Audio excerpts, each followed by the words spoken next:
Ling found himself tragically betrayed and was reborn on the very day the game Zhu Shenrong Yao was launched. To his astonishment, he appeared to have transformed from a player into an NPC. While all players descended from Earth into this virtual realm, he discovered that he was deprived of the option to exit the game to return to Earth. He must survive until a decade has passed, at which point the game and reality will merge seamlessly. Due to his rebirth, the system downgraded his original talent, godly talent, all-round expert, to ins level. However, this misfortune unexpectedly triggered an ultra-godly talent. Zodiac Jade Pendant activated. Ding. Due to your first talent being subpar, congratulations on successfully awakening an ultra-godly talent. Congratulations on successfully slaying the Goblin Scout, triggering an ultra-godly talent, and gaining 10 strength. Congratulations on defeating Marco 4, successfully triggering an ultra-godly talent, and acquiring the Archer skill, Star Chain Barrage. Congratulations on vanquishing the Magma Tyrannosaurus, successfully triggering an ultra-godly talent, and obtaining the opponent's godly talent, Fire Gods Him. Congratulations on defeating Ding Dong Chicken, extracting the Holy Light Divine Sword. The two talents complemented each other, allowing Ling to rapidly ascend amidst relentless battles, far surpassing others amid their astonished gazes. Ling was determined to lead the Dragon Kingdom to rise within the empire of Zhu Shenrong Yao, the first main city, Ling Tian City, the first royal city, Ling Tian City, the first empire, Long Ling Empire. Chapter 1. What a calamity. After rebirth, I have become an NPC. Player 1. I was in the midst of intimacy with my husband. How did I suddenly enter the game? Honey, are you there? Player 6. Here. Player 8. I'm here. Player 14. I've always been here. Player 9. Where are you? We'll find you so we can finish what we started. Player 1. You shameless bunch. Player 2. Stop teasing the little sister-in-law. I have always loved playing online games. And now I finally have a chance to showcase my skills. Player 4. Which novice village are you in? I'm in the 10086 novice village. Player 5. I'm in 9527. Player 6. I'm in 10010. Ling abruptly opened his eyes, revealing bloodshot star-like orbs. Meng Wanqiu. Lin Rui. I am your sister. A low roar akin to a beast escaped his lips. Ling, what's wrong with you? Why are you sweating so profusely? A melodious voice came from behind him. Ling turned around to meet a pair of clear eyes. The girl had her hair styled in twin ponytails, the ends swaying gently with her movements, and her star-patterned skirt shimmered softly in the morning light. Ling stared at her beautiful face, momentarily entranced. Sujinyu, you're still alive? The girl, caught in his gaze, suddenly flushed and turned to flee in distress. Ling made no attempt to stop her, his attention shifting to the rapidly scrolling chat on the public screen, his eyes gradually becoming frenzied. Have I truly been reborn? He pondered, slowly surveying his surroundings, still filled with disbelief that in the square, players continued to materialize, with the awakening stone tablet standing tall at the center. The tablet was engraved with a massive disc of the 12 zodiac signs, and several numbers illuminated in the center. Novice Village 10010.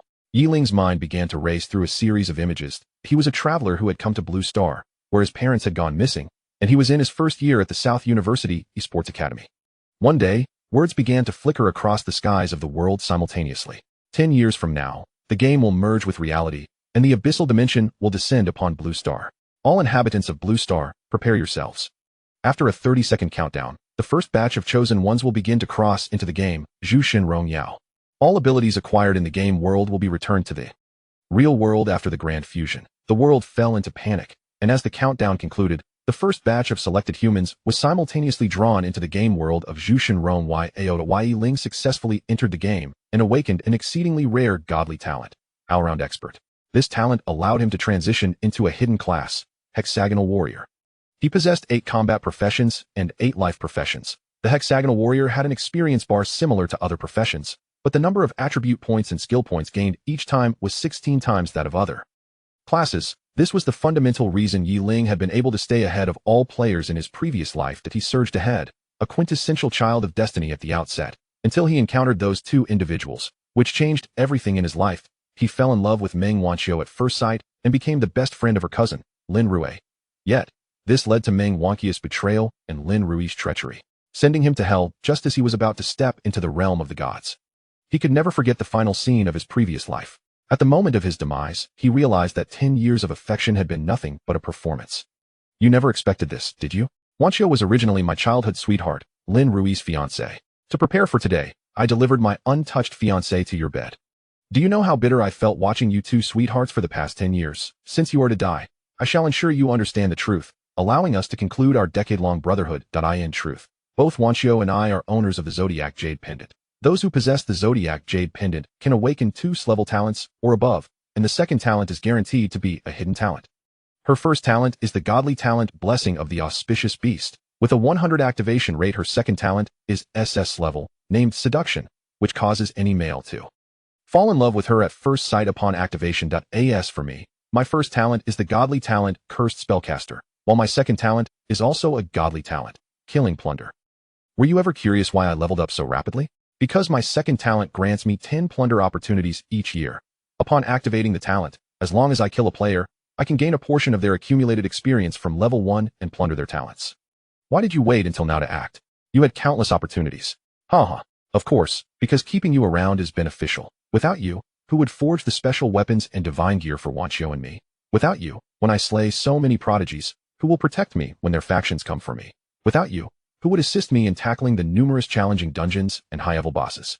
You are sentimental and loyal, with many followers, but what does that matter?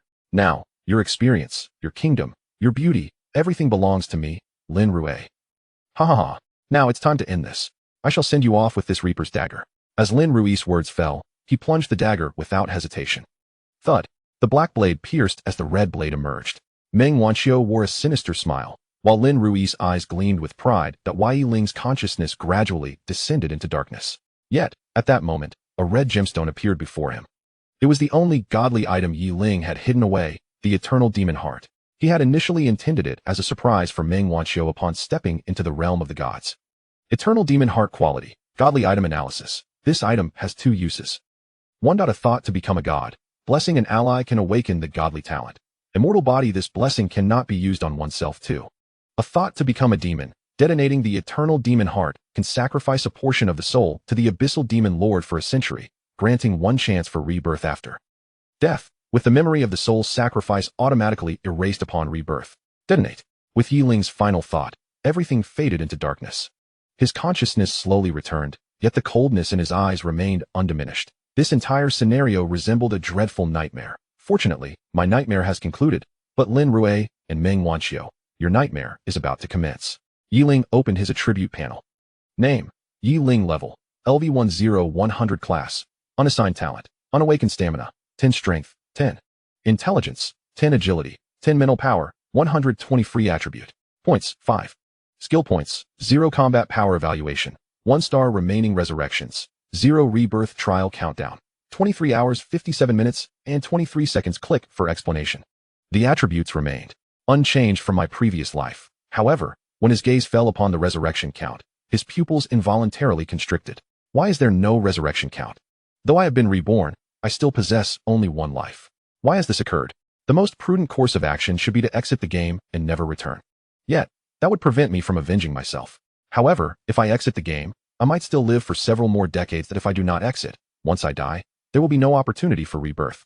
Yi Ling pondered this, yet he still accessed the system panel. But when he glanced at the lower right corner, his pupils constricted once more. The spot where the option to exit the game should have been was now completely vacant.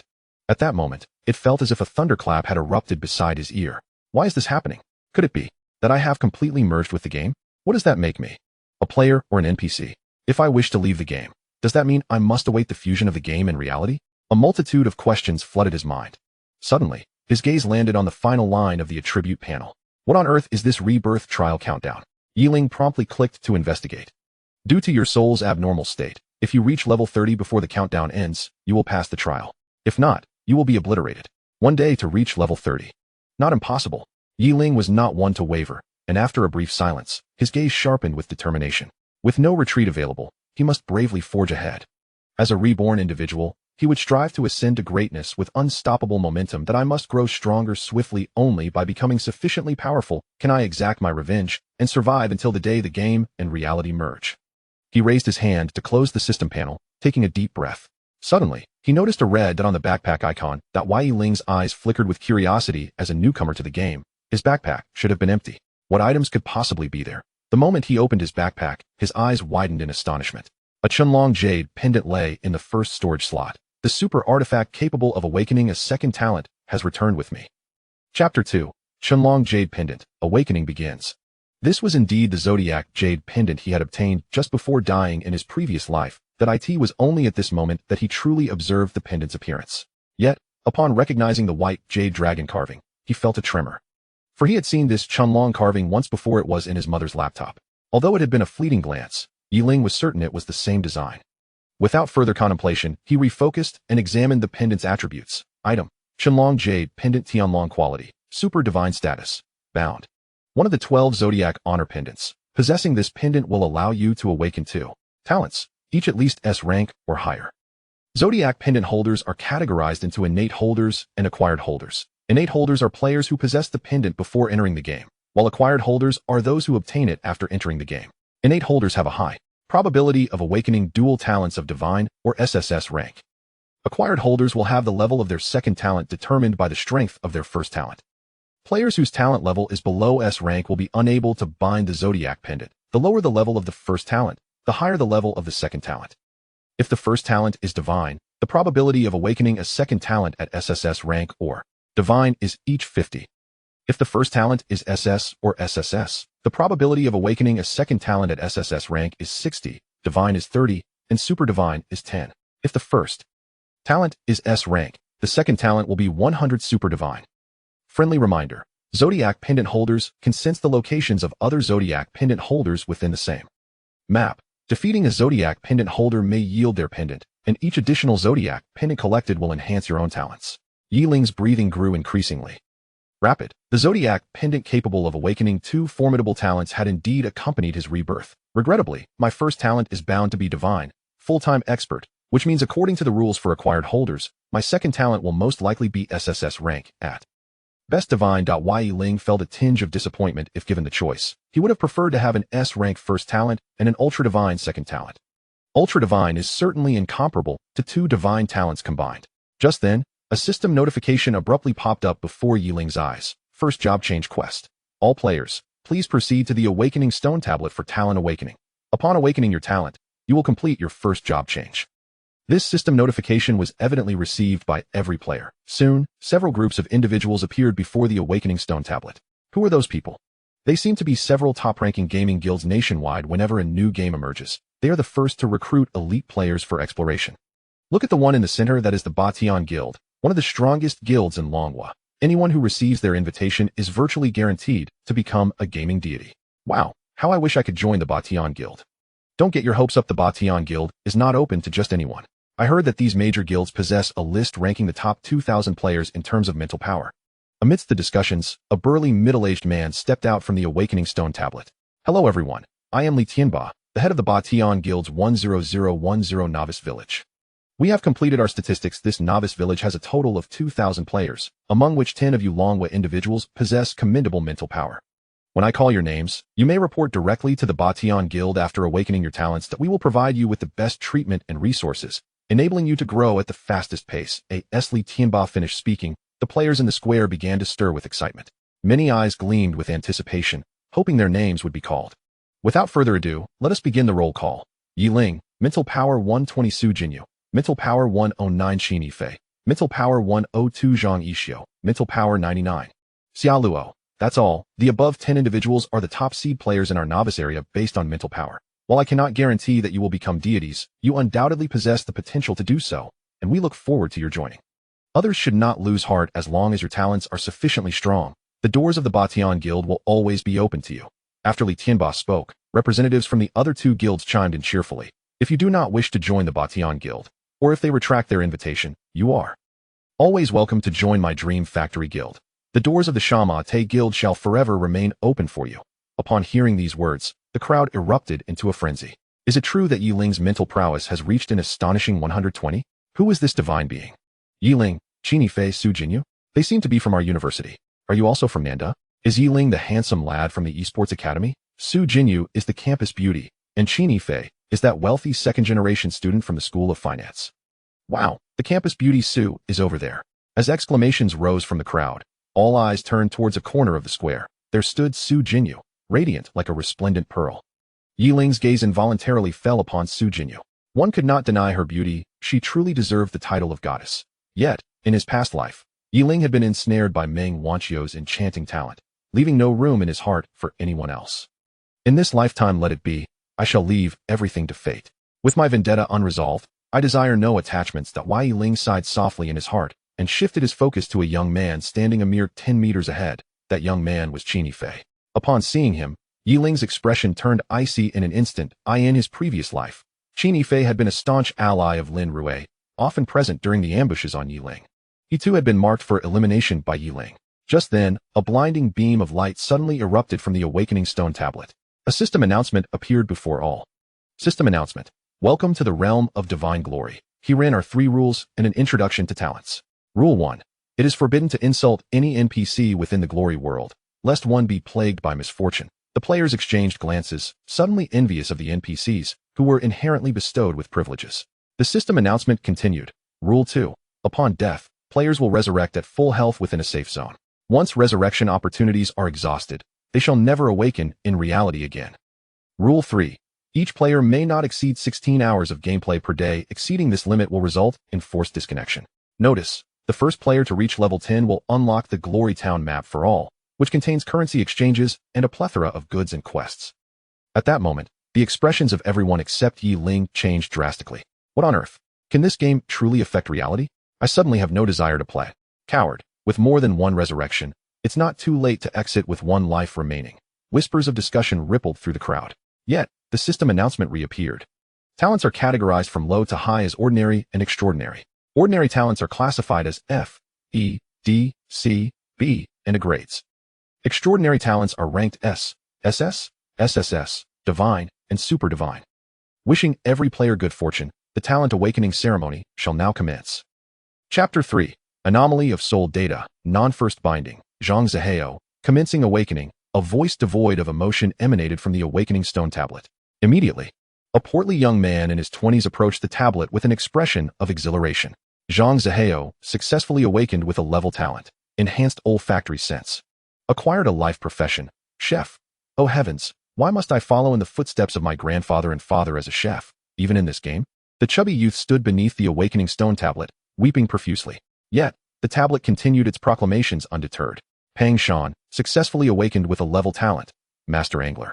Acquired a life profession, Fisherman. Lu Baba successfully awakened with a level talent, Latex Tapping. Acquired a life profession, Carpenter. Tang Wu successfully awakened, Blacksmith. 1 by 1. Players rushed forth, and in the blink of an eye, over 20 individuals had awakened, yet not a single combat profession had emerged. Zhang Yixio successfully awakened with level talents, Master of Firearms and Master of Blades. Acquired combat professions, Gunslinger and Warrior. A collective gasp arose as all eyes turned toward Zhang Yixio. The highest talent level thus far, and the only player to acquire a combat profession. Even more astonishing was his dual talent awakening. His appearance seemed to unleash a torrent of combat professions. Xiao Luo, level talent, Master of Archery, profession, Archer. Zhang Shan, level talent, Master of Armor, profession, Warrior. Xiao Zijio, level talent, double experience, profession, Ranger. Mei Kai Hizi successfully awakened with level talent, Shadow Kill. Acquired profession, Ninja. Neo Lele, level talent, Dance of Fire. Profession, Fire Mage. Gasps of astonishment filled the air once more. The allure of a mage was undeniable for every player. As the very essence of magic held an irresistible charm, the awakenings continued, and those yet to awaken began to feel numb. William Gus, level talent, Fire Spirit Possession. Acquired profession, Mage. A golden-haired, blue-eyed man from the Eagle Nation waved his arms vigorously, yet few cheered for him. Even the emergence of a level talent mage failed to stir much excitement. Until Qin Yifei, commencing awakening, as the awakening stone tablet called out Qin Yifei's name. All gazes shifted toward him. Qin Yifei, level talent, Wind Goddess Favor, profession, Wind Mage. Talent description, Wine magic skill damage permanently increased by 200. Magic skill casting speed doubled, magic skill cooldown time permanently halved. In that moment, the previously tranquil square erupted into chaos once again. Countless adoring gazes fell upon Qin Yifei. He lifted his chin high, resembling a triumphant hero waving to the players below. This Qin Yifei is indeed remarkable. Aligning with our speculations, with a mental strength exceeding 100, one can awaken extraordinary talents. He has leveled up. What astonishing talents will Su Jinyu and Yi Ling unveil? My goodness, Su Jinyu should be at least competent. Could Yi Ling awaken a level talent? Several leaders of the Ba Tian Guild gazed at the awakening stone tablet with eager anticipation. After several more minutes, a voice they had long awaited finally emerged. Su Jinyu. Commencing awakening, the crowd parted on its own as Su Jinyu approached the awakening stone tablet step by step. At the moment her hand rested upon the tablet, the light beam emanating from it suddenly changed hue. Ling smirked slightly, whispering in a tone only he could hear. Roaring Flames of War? Su Jinyu. Level talent. Roaring Flames of War. Profession. Gunner. Talent description.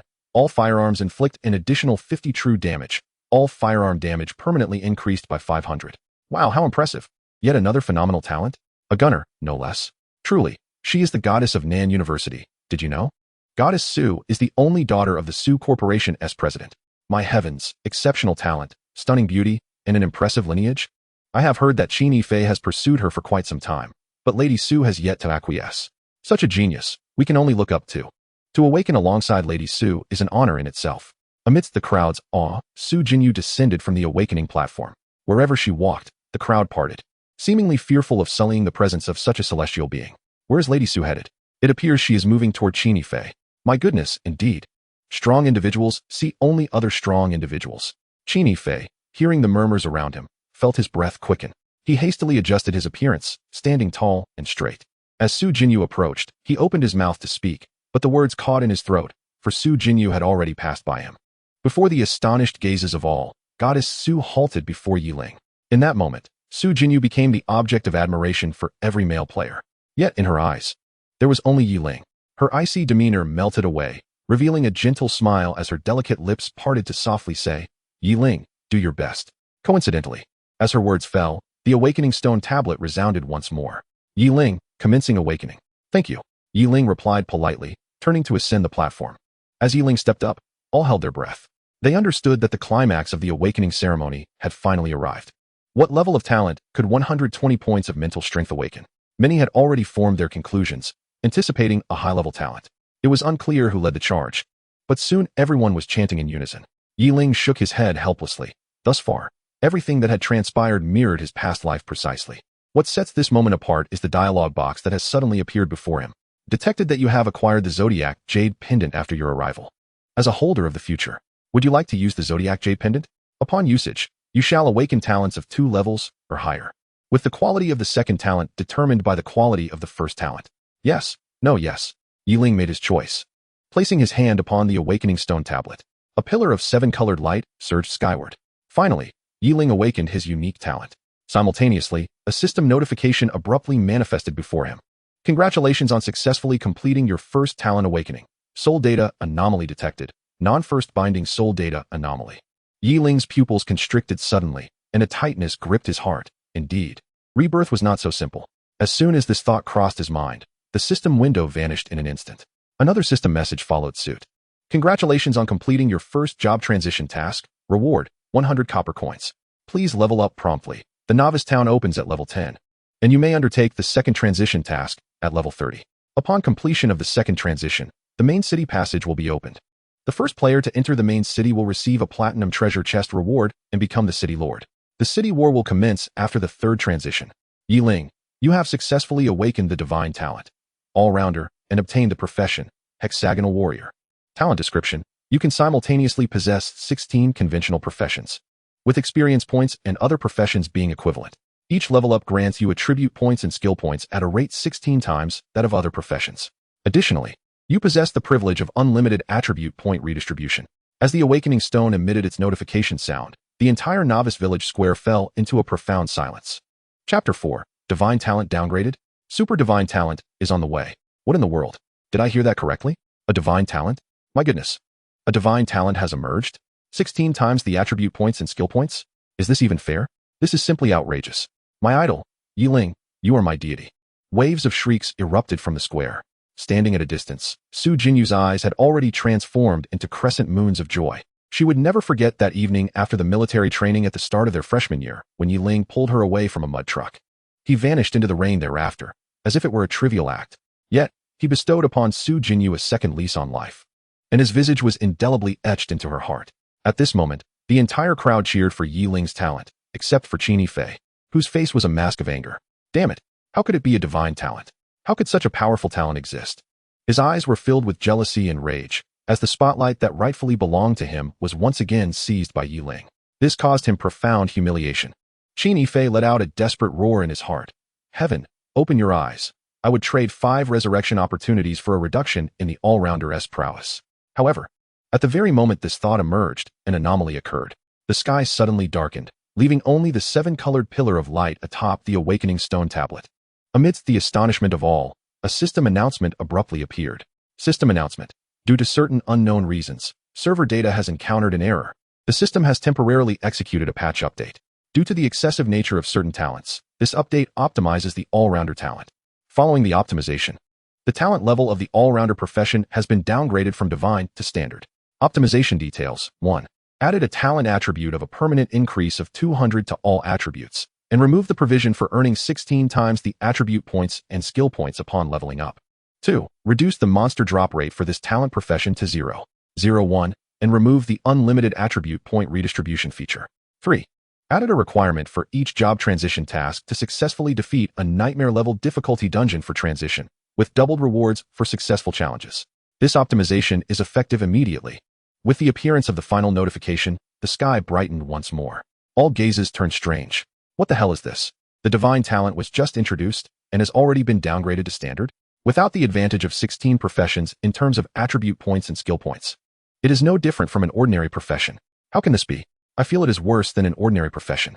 With a drop rate of 0.01, it is practically impossible to obtain anything. Indeed, apart from the 200-point increase to all attributes, there is now an additional threshold of defeating a dungeon to successfully transition. Who can accomplish that? Are we destined to remain at the pinnacle of the first transition forever? My heavens, the divinity has fallen. As this realization echoed, silence once again enveloped the crowd. The admiration that had once filled their gazes toward Yi Ling was now replaced with pity. Su Jinyu's eyes were filled solely with concern, while Qini Fei wore an expression of sheer terror. Oh heavens, I was just joking around. His attribute panel revealed that he had only 4 resurrection opportunities remaining.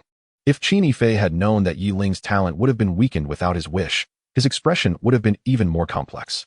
At that moment, Li Batian, the head of the Batian Guild, addressed Yi Ling, saying, Yi Ling, I am sorry. I retract my previous invitation. The Batian Guild does not accept the inept. He showed no mercy, laying everything bare.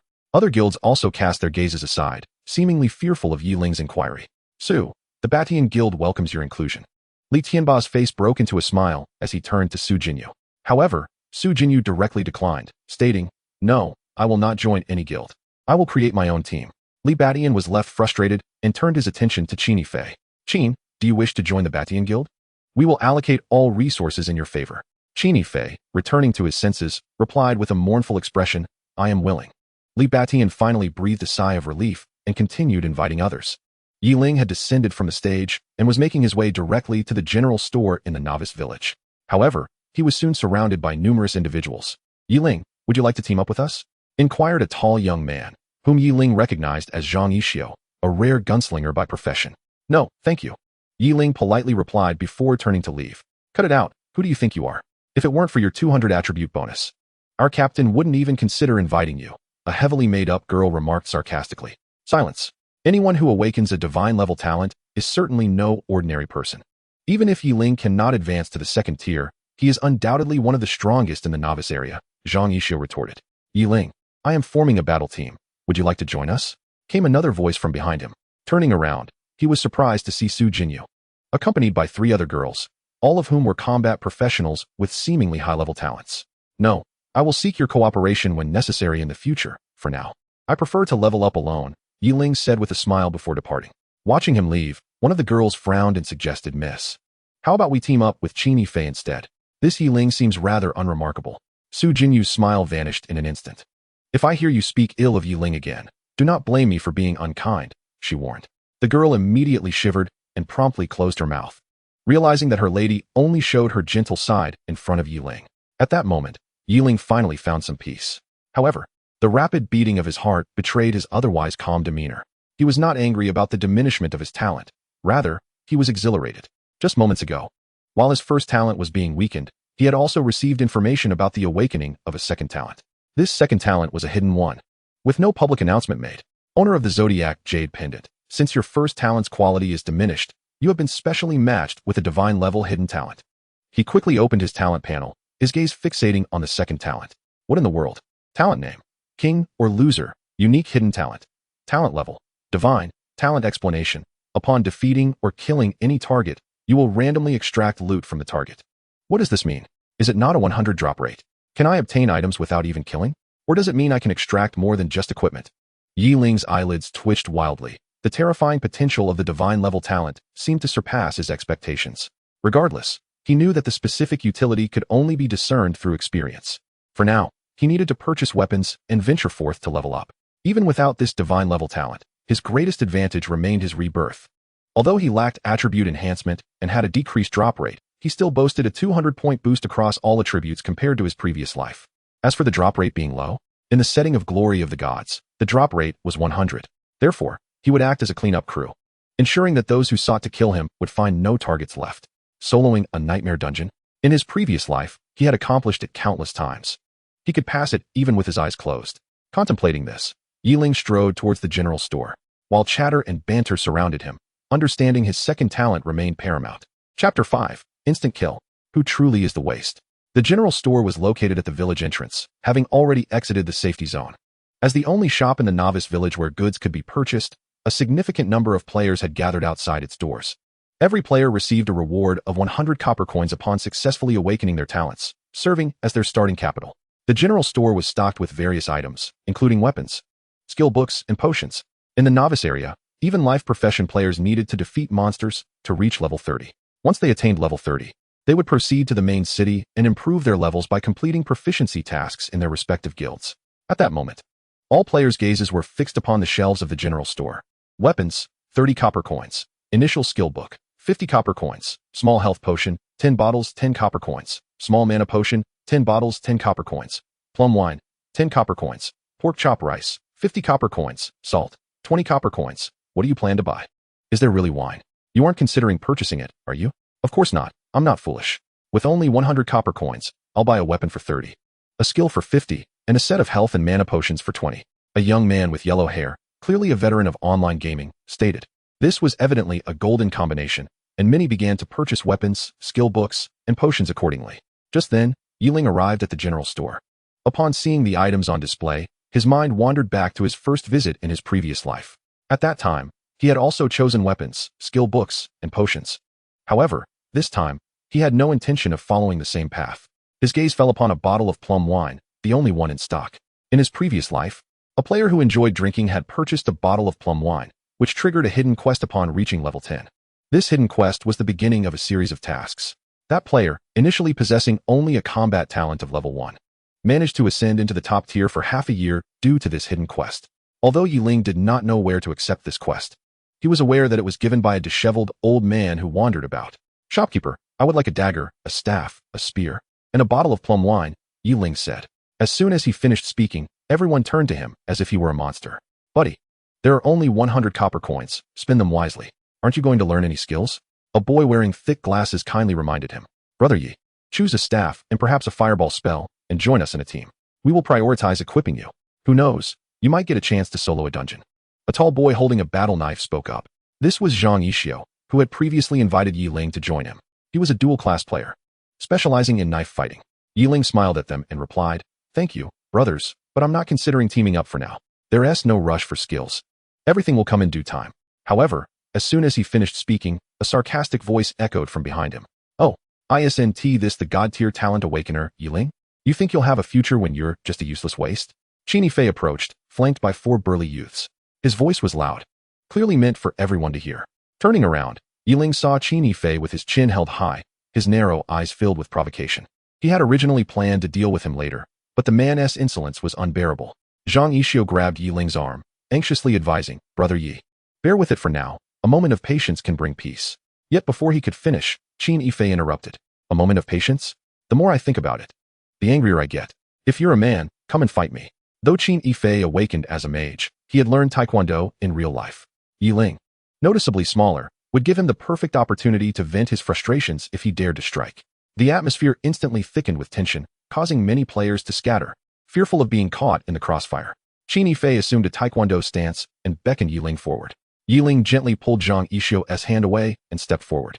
Su Jinyu and a few others approached. Upon seeing the situation, she immediately shook her head in distress. With the arrival of Su Jinyu, Qin Fei's expression grew more smug. If you wish to stay by my side, I can give you face today and let him save some dignity. Otherwise, once the fight begins, it could easily escalate. And dying in the game is quite normal. Qin Yifei said with a smile, but before he could finish, Ling suddenly charged at him. Come on. Qin Yifei shouted coldly, executing a graceful spinning kick aimed at Ling's head. However, in that instant, Ling slid to his side. A loud thud accompanied by excruciating pain resonated from Qin Yifei's neck. Ling's heavy fist struck him directly, and before Qin Yifei could land, Ling leaped, wrapping his arms around Qin Yifei's head and twisting forcefully. A chilling crack echoed through the air, causing everyone to shudder. Qin Yifei's eyes bulged, his pupils dilating rapidly. In an instant, his body transformed into a beam of white light, vanishing before the crowd. Ling smirked slightly and spoke slowly. Face is not given by others. It is earned by oneself. And yes, dying in the game several times is quite normal. Amidst the astonishment of those present, Ling collected the items from the shopkeeper and turned to leave the village. The entrance fell into an eerie silence, where even a pin drop could be heard. Suddenly, someone swallowed hard, jolting the crowd back to reality. They glanced in disbelief at the spot where Qin Yifei had disappeared before shifting their gaze to Ling's departing figure. Many of their faces turned pale, some trembling in fear. He killed someone. How dare he kill? Is this Ling a killer in real life? So strong. Who is truly the waste here? Don't forget, Ling has a permanent increase of 200 in all attributes. I completely forgot about that. If I had that power, I'd take down anyone who dared to call me useless. A few voices emerged from the crowd, while those who had come with Qin Yifei wore grim expressions. They were members of the Betrayal Guild and had decent talents.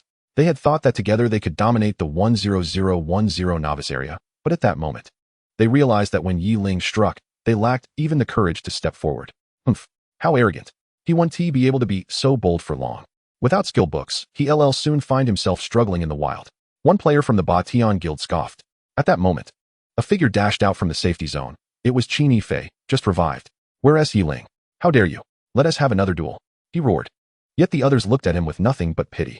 This fellow had decent talent, but seemed lacking in wit. After being killed once, did he truly not understand his own limitations? Chapter 6. Insults bring misfortune. Qin Yifei, you are no match for Ling. It would be wise to abandon any thoughts of revenge, Su Jinyu advised him. Qin Yifei's face was filled with defiance. I was careless before. He began to speak, but suddenly remembered Ling's permanent attribute boost of 200. In an instant, his face turned crimson with frustration. Humph, he can be arrogant now. I'll see how long he can solo his way through. Once I level up and gear up, I'll defeat him every time we meet. Qin Yifei uttered a harsh remark as he approached the shopkeeper of the general store. Li Tianba had procured a substantial sum of 1,000 copper coins from various sources for him. Numerous individuals engaged in livelihood professions were eager to exchange their in-game currency for cash. With wealth at his disposal, what could he possibly desire? In the realm of online gaming, possessing superior equipment is paramount. You old fool, prepare a complete set of level 1 mage gear for me. Ensure that I have all the wind mage skill books from level 1 to level 10, and provide me with 10 sets each of blue and red potions. Qin Yifei said with irritation, venting the negative emotions brought upon him by Ling onto the shopkeeper. However, no sooner had he spoken than a system notification appeared before him. Insult, entering the state of misfortune for 2 hours. A bird flew overhead, and with a splat, a droplet of bird droppings landed squarely on his face. Ling, witnessing the system notification, felt a surge of anger coursing through his veins. Just moments before, at the instant he had slain Qin Yifei, another notification had manifested. Congratulations on successfully killing player Qin Yifei. You have triggered the victors and vanquished talent and received an additional reward, Strength 1. Acquiring other Zodiac amulets can enhance the efficiency of talent extraction. The so-called extraction was merely attribute points. Thus, he had no reason to fret about insufficient attribute points. The victors and vanquished talent was indeed a divine-level ability, akin to an upgraded version of Meng Wanqiu's exceptional talent, Divine Beast's Protection. Outside the novice village, the level 1 area was populated by harmless mountain chickens, serving as a warm-up zone for newcomers. Defeating a single one yielded merely 1 point of experience, and to reach level 2, one needed to vanquish 100 of them. At this moment, several players, either solo or in groups, were pursuing the wild chickens across the map. Meanwhile, Ling bypassed the level 1 area and ventured directly into the level 3 monster zone. With a casual thrust of his spear, he pierced through a green-eyed rabbit that measured over a meter in length. His terrifying attack power instantaneously dispatched the creature. Congratulations on successfully killing 3 green-eyed rabbits, experience 3. Congratulations on triggering the victors and vanquished talent, successfully extracting an additional reward, skill point 1. Skill points? What other surprises awaited him? Ling found himself increasingly exhilarated as he continued his onslaught, delivering another swift strike. Congratulations on successfully killing 4 mating female rabbits, experience 10. additional experience 5. Was there nothing of greater value in his monster-slaying endeavors? Suddenly, Ling spotted a blue-named creature. It was a level 4 3-spotted lightning rabbit. An elite monster from the novice zone, devoid of offensive capabilities but remarkably swift. Yet, for all its speed, Ling was swifter still. His movements were as fluid as the wind, and his strikes as fierce as a dragon. The rabbits were undeniably adorable, captivating in their charm. With a swift thrust, he dispatched the creature. Success in killing 4 3-spotted lightning rabbits. Experience 3. Acquired a level 3 short wooden bow, white. Successfully extracted the beginner skill book, Dragon Rising. Astounding. He could even extract skill books, particularly a hard control skill for sharpshooters. Dragon Rising. Quality. Beginner. Category. Sharpshooter skill book. Required profession. Sharpshooter. Required level 2. Skill description. Upon using this skill, there is a 100 chance to launch the target into the air. The lifted target will be airborne for 3 seconds. Skill cooldown. 30 seconds. Upgrading the skill level can reduce cooldown time. Skill cost. 3 mana. Skill books are categorized into 4 qualities. Beginner can be upgraded to level 4, intermediate to level 10, advanced to level 20, and forbidden spell to level 30. Underestimating blue monsters is undoubtedly a grave error. Indeed, the stronger the monster, the better the rewards extracted. Ling stowed the skill book away and dashed toward a nearby riverbank.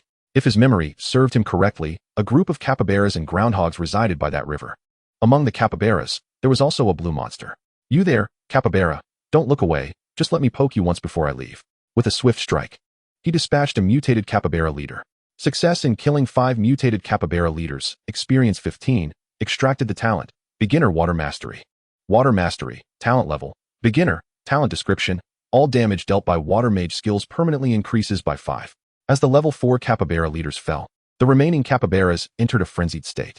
At this point, their tough hides and doubled attack power made them comparable to level 6 monsters. Yet they still offered only level 4 experience upon defeat. Astonishingly, he could extract talents as well. He was elated and continued his pursuit. Ling opted to retreat, emitting a quacking laugh as he raced along the river toward the level 6 monster zone. His laughter left several players, who were still engaged in hunting chickens, momentarily stunned. Were there ducks nearby? It seemed someone was laughing, and given the infectious nature of that laughter, the experience must be greater over there. They decided to investigate. A trio of players, their eyes gleaming with greed, rushed toward the riverbank. However, soon after, a cacophony of screams erupted from the riverbank. The heart-wrenching cries sent shivers through players within a radius of hundreds of meters. All eyes turned to the source of the commotion, where 3 luminous beams of white light marked the demise of the unfortunate trio. Truly, they had underestimated the danger, daring to provoke the level 4 capybaras at level 1. Indeed, we are among the first players, merely breaking new ground. We have no knowledge of which monsters are easy to defeat and which are difficult. Perhaps we should continue hunting chickens. Look over there, a large group is arriving. Zhang Yixio, Qin Fei, and even Su Jinyu are here. Amidst the gasps of astonishment, Qin Fei and his band of seasoned players surged into the level 1 monster zone. They were all veterans of the game, possessing extraordinary talents, and would not regard the wild chickens with any seriousness. With their well-coordinated team composition, they had the capability to hunt any monsters of level 5 and below. What are you all staring at? Qin Fei inquired of one player. The player immediately pointed toward the riverbank and replied, just now. 3 guys were killed by that group of level 4 capybaras. Qin Fei's eyes lit up as he surveyed the group of inept individuals before him. Unable to even defeat a mere capybara. Let us proceed to eliminate that group of copy, he declared. With his words echoing in the air, he charged toward the riverbank, accompanied by the members of the Batian Guild. Meanwhile, Su Jinyu's team opted to engage the level 3 green-eyed rabbits. As Qin Fei reached the riverbank, a warrior stepped forward to aggro the monsters. However, just as Qin Fei raised his staff to unleash a spell, he unexpectedly kicked a stone, causing him to stumble forward and land directly in front of a groundhog, kneeling before it. Both he and the groundhog emitted a simultaneous scream of terror. The enraged groundhog, in a fit of fury, swatted him away, sending him spinning through the air before crashing into the muddy riverbank. With his health already critically low, he found himself unable to breathe, swiftly succumbing to suffocation. Before his teammates could offer assistance, his remaining health vanished in the blink of an eye. A flash of white light engulfed him, and he instantly disappeared. Chapter 7. Killing One's Own. Leaving others helpless, the once orderly battle squad was thrown into disarray with the sudden loss of their primary damage dealer. In a matter of moments, only one warrior managed to escape with a sliver of health, while the rest returned to the fountain. After several minutes, Qin Fei and his team, now covered in dirt and humiliation, returned. To his dismay, he realized he had awakened only a short while ago and was already down to 2 lives. Now, He felt like a mute suffering in silence, burdened with the bitterness of his misfortunes, unable to divulge to others that he had cursed Yi Ling for losing 5 lives. The only solace for Qin Yifei was the strange item he had obtained from the mud when he fell. Yet, he chose to keep this to himself, perhaps saving it for a day when he truly had but 1 life remaining. This is bizarre. That groundhog was ferocious. I should focus on the rabbits first, he roared, leading his comrades in pursuit of a green-eyed female rabbit to vent his frustrations. Meanwhile, Zhang Yixio opened the map, assessing the levels of nearby monsters. The area was overcrowded, and there were not enough monsters to slay. He needed to find a less populated and safer zone for quicker development. Following the river, he noted the presence of level 5 slimes ahead, and beyond them, level 6 lantern monsters, both of which were perilous. However, adjacent to these areas, there lay a patch of level 3 scarecrows on higher ground. His eyes brightened, and he promptly made a decision. Let us circumvent the level 5 area along the river and farm these scarecrows. Unbeknownst to him, Yi Ling was entirely unaware of the events transpiring on that side. While others considered the game a challenging endeavor, to him, it felt akin to leveling a secondary character. He might not recall every detail of which monsters were easily dispatched or which yielded higher experience, but he always had a general impression whenever he encountered them. Throughout his journey, he continued to hunt without pause. Successfully killed 5 slimes, gained 5 experience, extracted 5 experience. Successfully killed 5 slimes, gained 5 experience, extracted 1 intelligence. Successfully killed 5 slimes, gained 5 experience, extracted 1 bucket of universal glue. By the heavens, has the universal glue truly appeared? Universal glue. Category, special item. Applicable class, carpenter. Item analysis. This glue can adhere to anything, suitable for equipment crafting and trap creation. Friendly reminder, the glue is flammable. Exercise caution around open flames. Upon seeing the universal glue, Yi Ling's eyes sparkled with a mischievous grin. In his previous life, he had utilized this glue for a significant endeavor. The thrill of burning down entire camps was indescribably exhilarating. Once he reached level 3, he would be able to embark on a grand venture. Completing that undertaking would elevate him by at least 5 levels in an instant. Yi Ling collected the universal glue and stowed it away in his backpack. Each novice player possessed a 12-slot inventory, which expanded by 1 slot for every level gained. Similar items could stack within the same slot. Having secured the universal glue, Yi Ling dashed into the level 6 monster zone, an area teeming with lantern monsters. One such lantern, glowing with a soft luminescence, floated within the faint gray mist. From level 6 onwards, monsters exhibited a formidable level of aggression. Even Yi Ling had to tread carefully. Within the lantern monster zone, there also resided a blue elite monster. Ordinary monsters would respawn every minute to maintain a fixed number, but elite monsters required 2 hours for a single respawn. His objective was to hunt them all, rendering others incapable of hunting. Controlling core resources equated to possessing absolute authority. Currently, he was merely 20 experience points away from reaching level 2, and by defeating that blue monster, he could instantly ascend to level 2. At level 2, he would acquire the skill Dragon Raises Its Head, enabling him to tackle any monsters below level 10 with ease. This time, Yi Ling sheathed his spear and drew a dagger, equipping it instead. Transitioning to the assassin class would grant him an additional attack speed bonus. In the intervals between consecutive attacks, there would be a brief pause, and the assassin and archer classes possessed the shortest intervals. Within the mist, the difficulty for archers to strike down lantern monsters would be significantly increased, whereas the mist would provide assassins with a greater opportunity to close in for combat. He swiftly navigated deeper into the fog.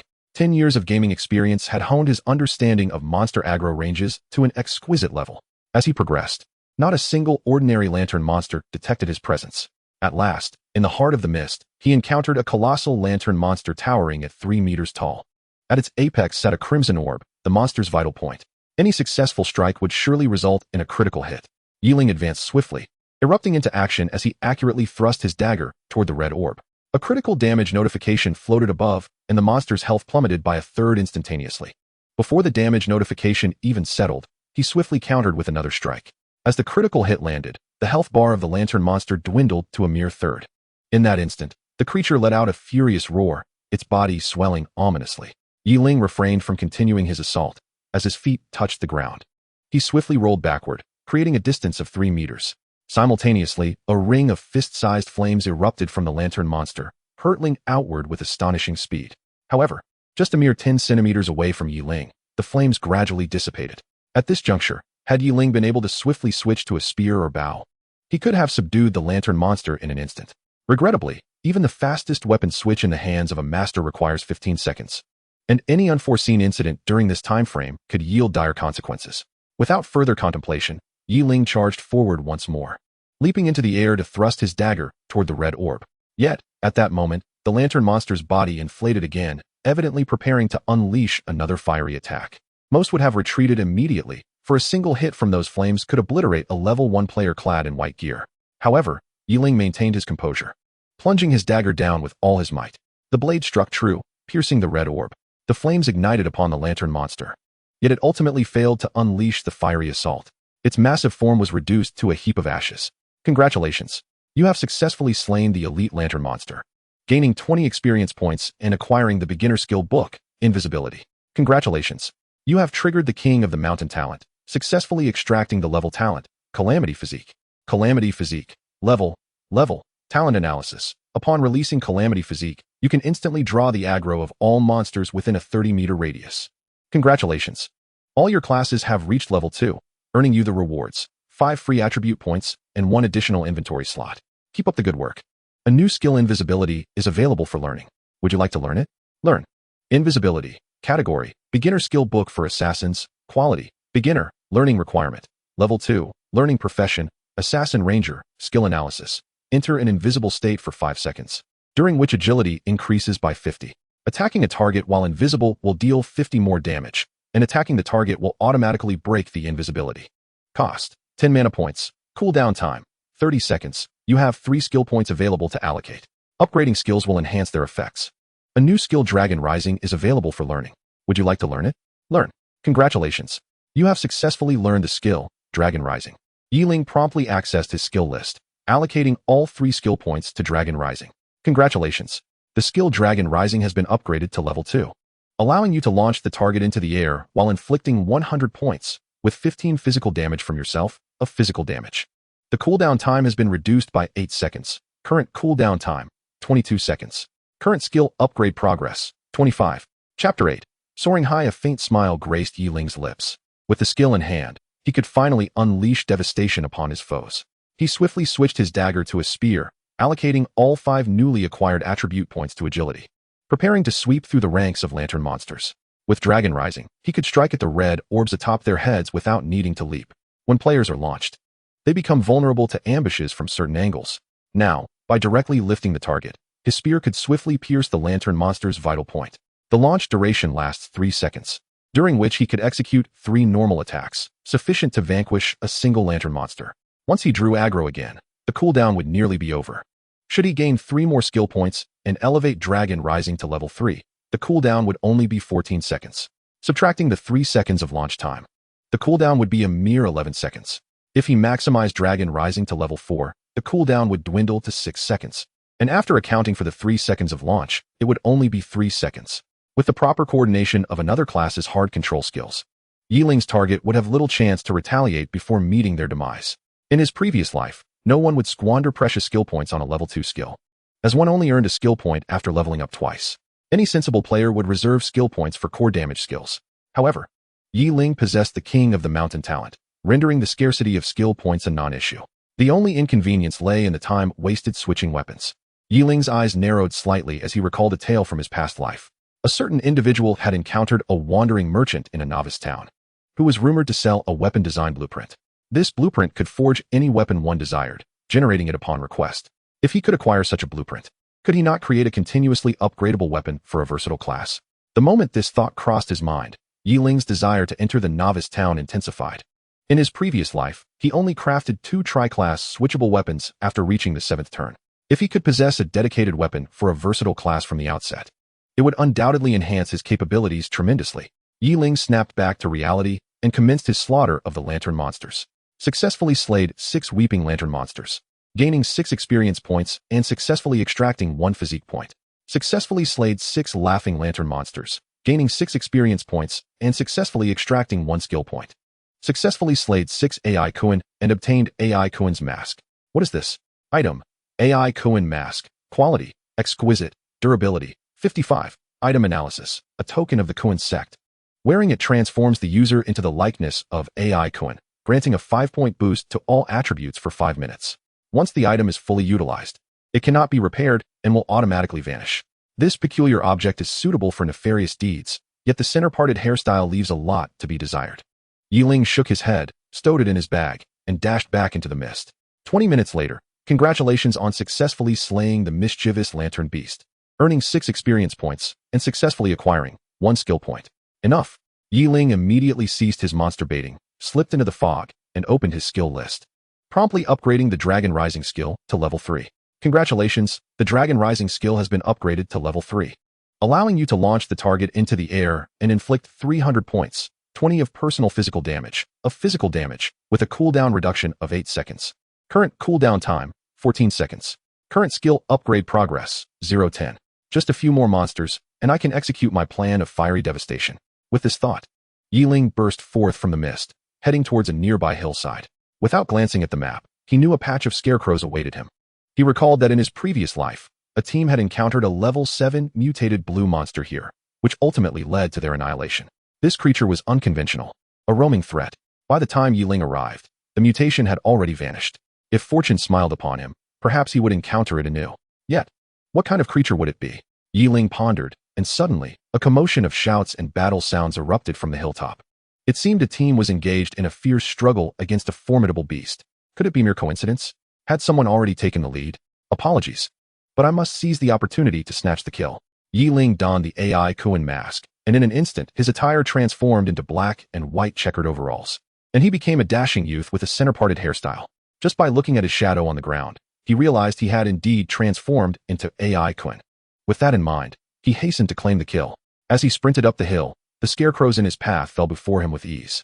Having dispatched 2 scarecrows, the sounds of battle above morphed into desperate cries.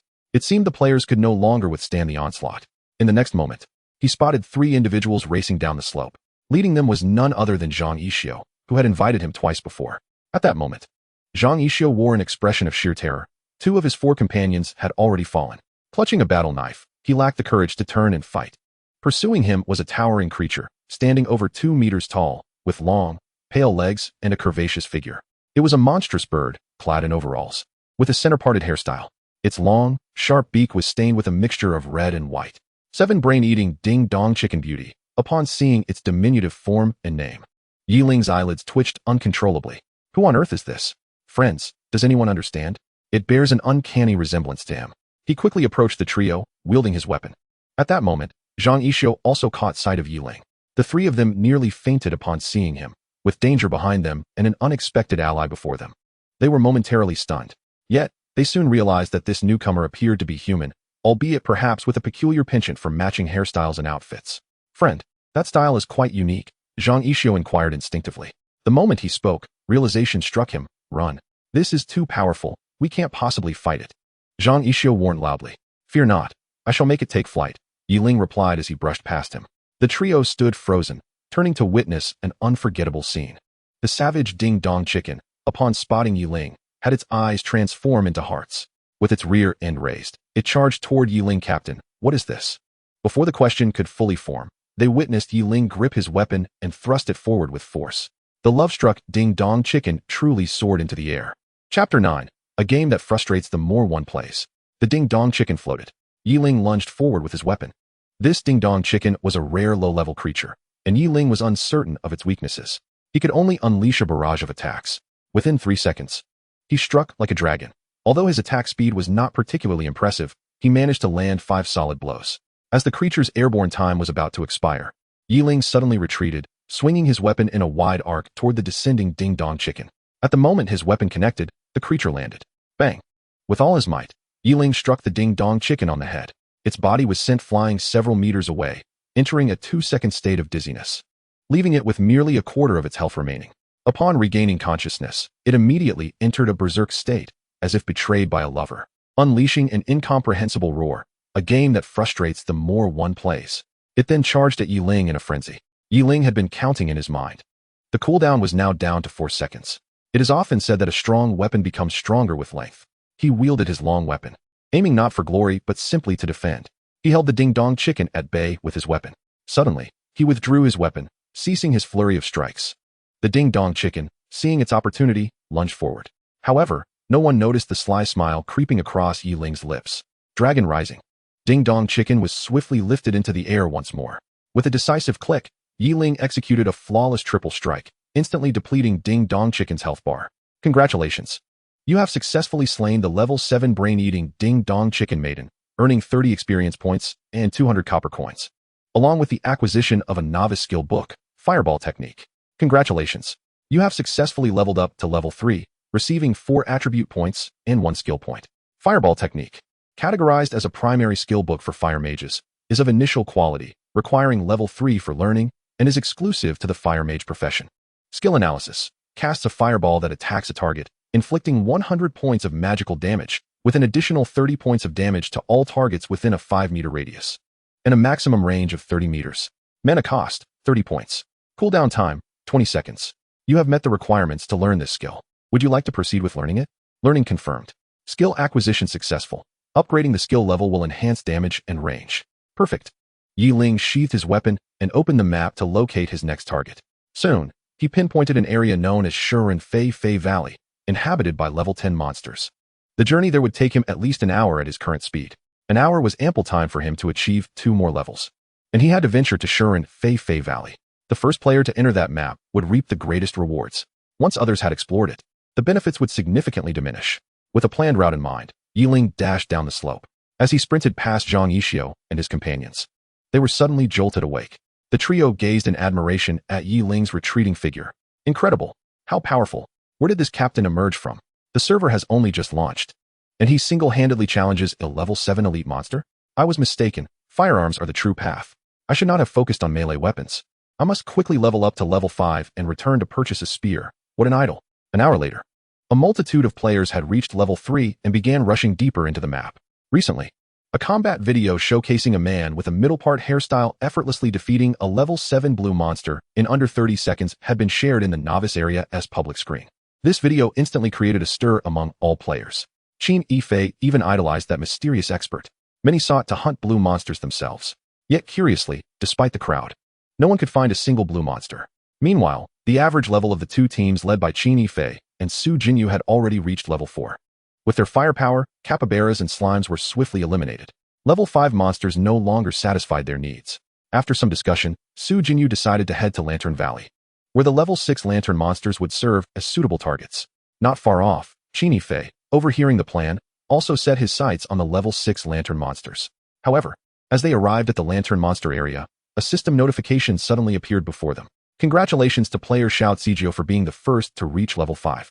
The 10,010 novice area ranking board has been activated. The top 100 players in the ranking will be displayed. A wave of surprise swept through the players as they promptly opened the ranking board for the 10010 novice area. First place, Xiao Zijio, Profession, Ranger, level 504. Second place, Su Jinyu, Profession, Gunner, level 4,883. Third place, Qin Yifei, Profession, Mage, level 4,666. Fourth place, Zhang Yixio, Profession, Swordsman, level 434. A glance revealed that the top tier was primarily comprised of level 4 players, with only Xiao Zijio standing at level 5. Where did this Xiao Zijio come from? Qin Yifei inquired with a furrowed brow. Could he be the expert who single-handedly defeated the blue monster? I recall he is a ranger with the Awaken talent of double experience. A ranger? That seems plausible. Rangers, akin to free agents, can not only utilize their own skills, but also learn the initial skills of any 3 other professions. Suddenly, everyone experienced a moment of clarity. With such a talent, while combat prowess might be lacking, achieving the highest level is entirely reasonable. However, as the game progresses, the difficulty increases, and later stages may prove challenging. Qin Yifei, glancing at the ranking board, suddenly felt a spark of realization. A flicker of disdain crossed his eyes. Scanning the top 30, he noted the absence of Ling's name. Wasn't Ling supposed to be impressive? How could he not even make it into the top 30? Qin Yifei scoffed. Su Jinyu's expression darkened as she turned to flip a page in the ranking. Outside the top 10, most players were level 3, with rankings fluctuating constantly. It was not until she reached the 3rd page that she finally spotted Ling's name at rank 63. Rank 63, Ling, Profession, Versatile Warrior, level 3, 45. Ha ha ha, no need to look further. Ling has become indistinguishable from the crowd. Let us hasten to slay monsters and learn from that top-ranked expert. Qin Yifei proclaimed with pride. Suddenly, several figures dashed down from a nearby slope. But he had no inkling that Ling's level was about to soar to heights he could only look up to.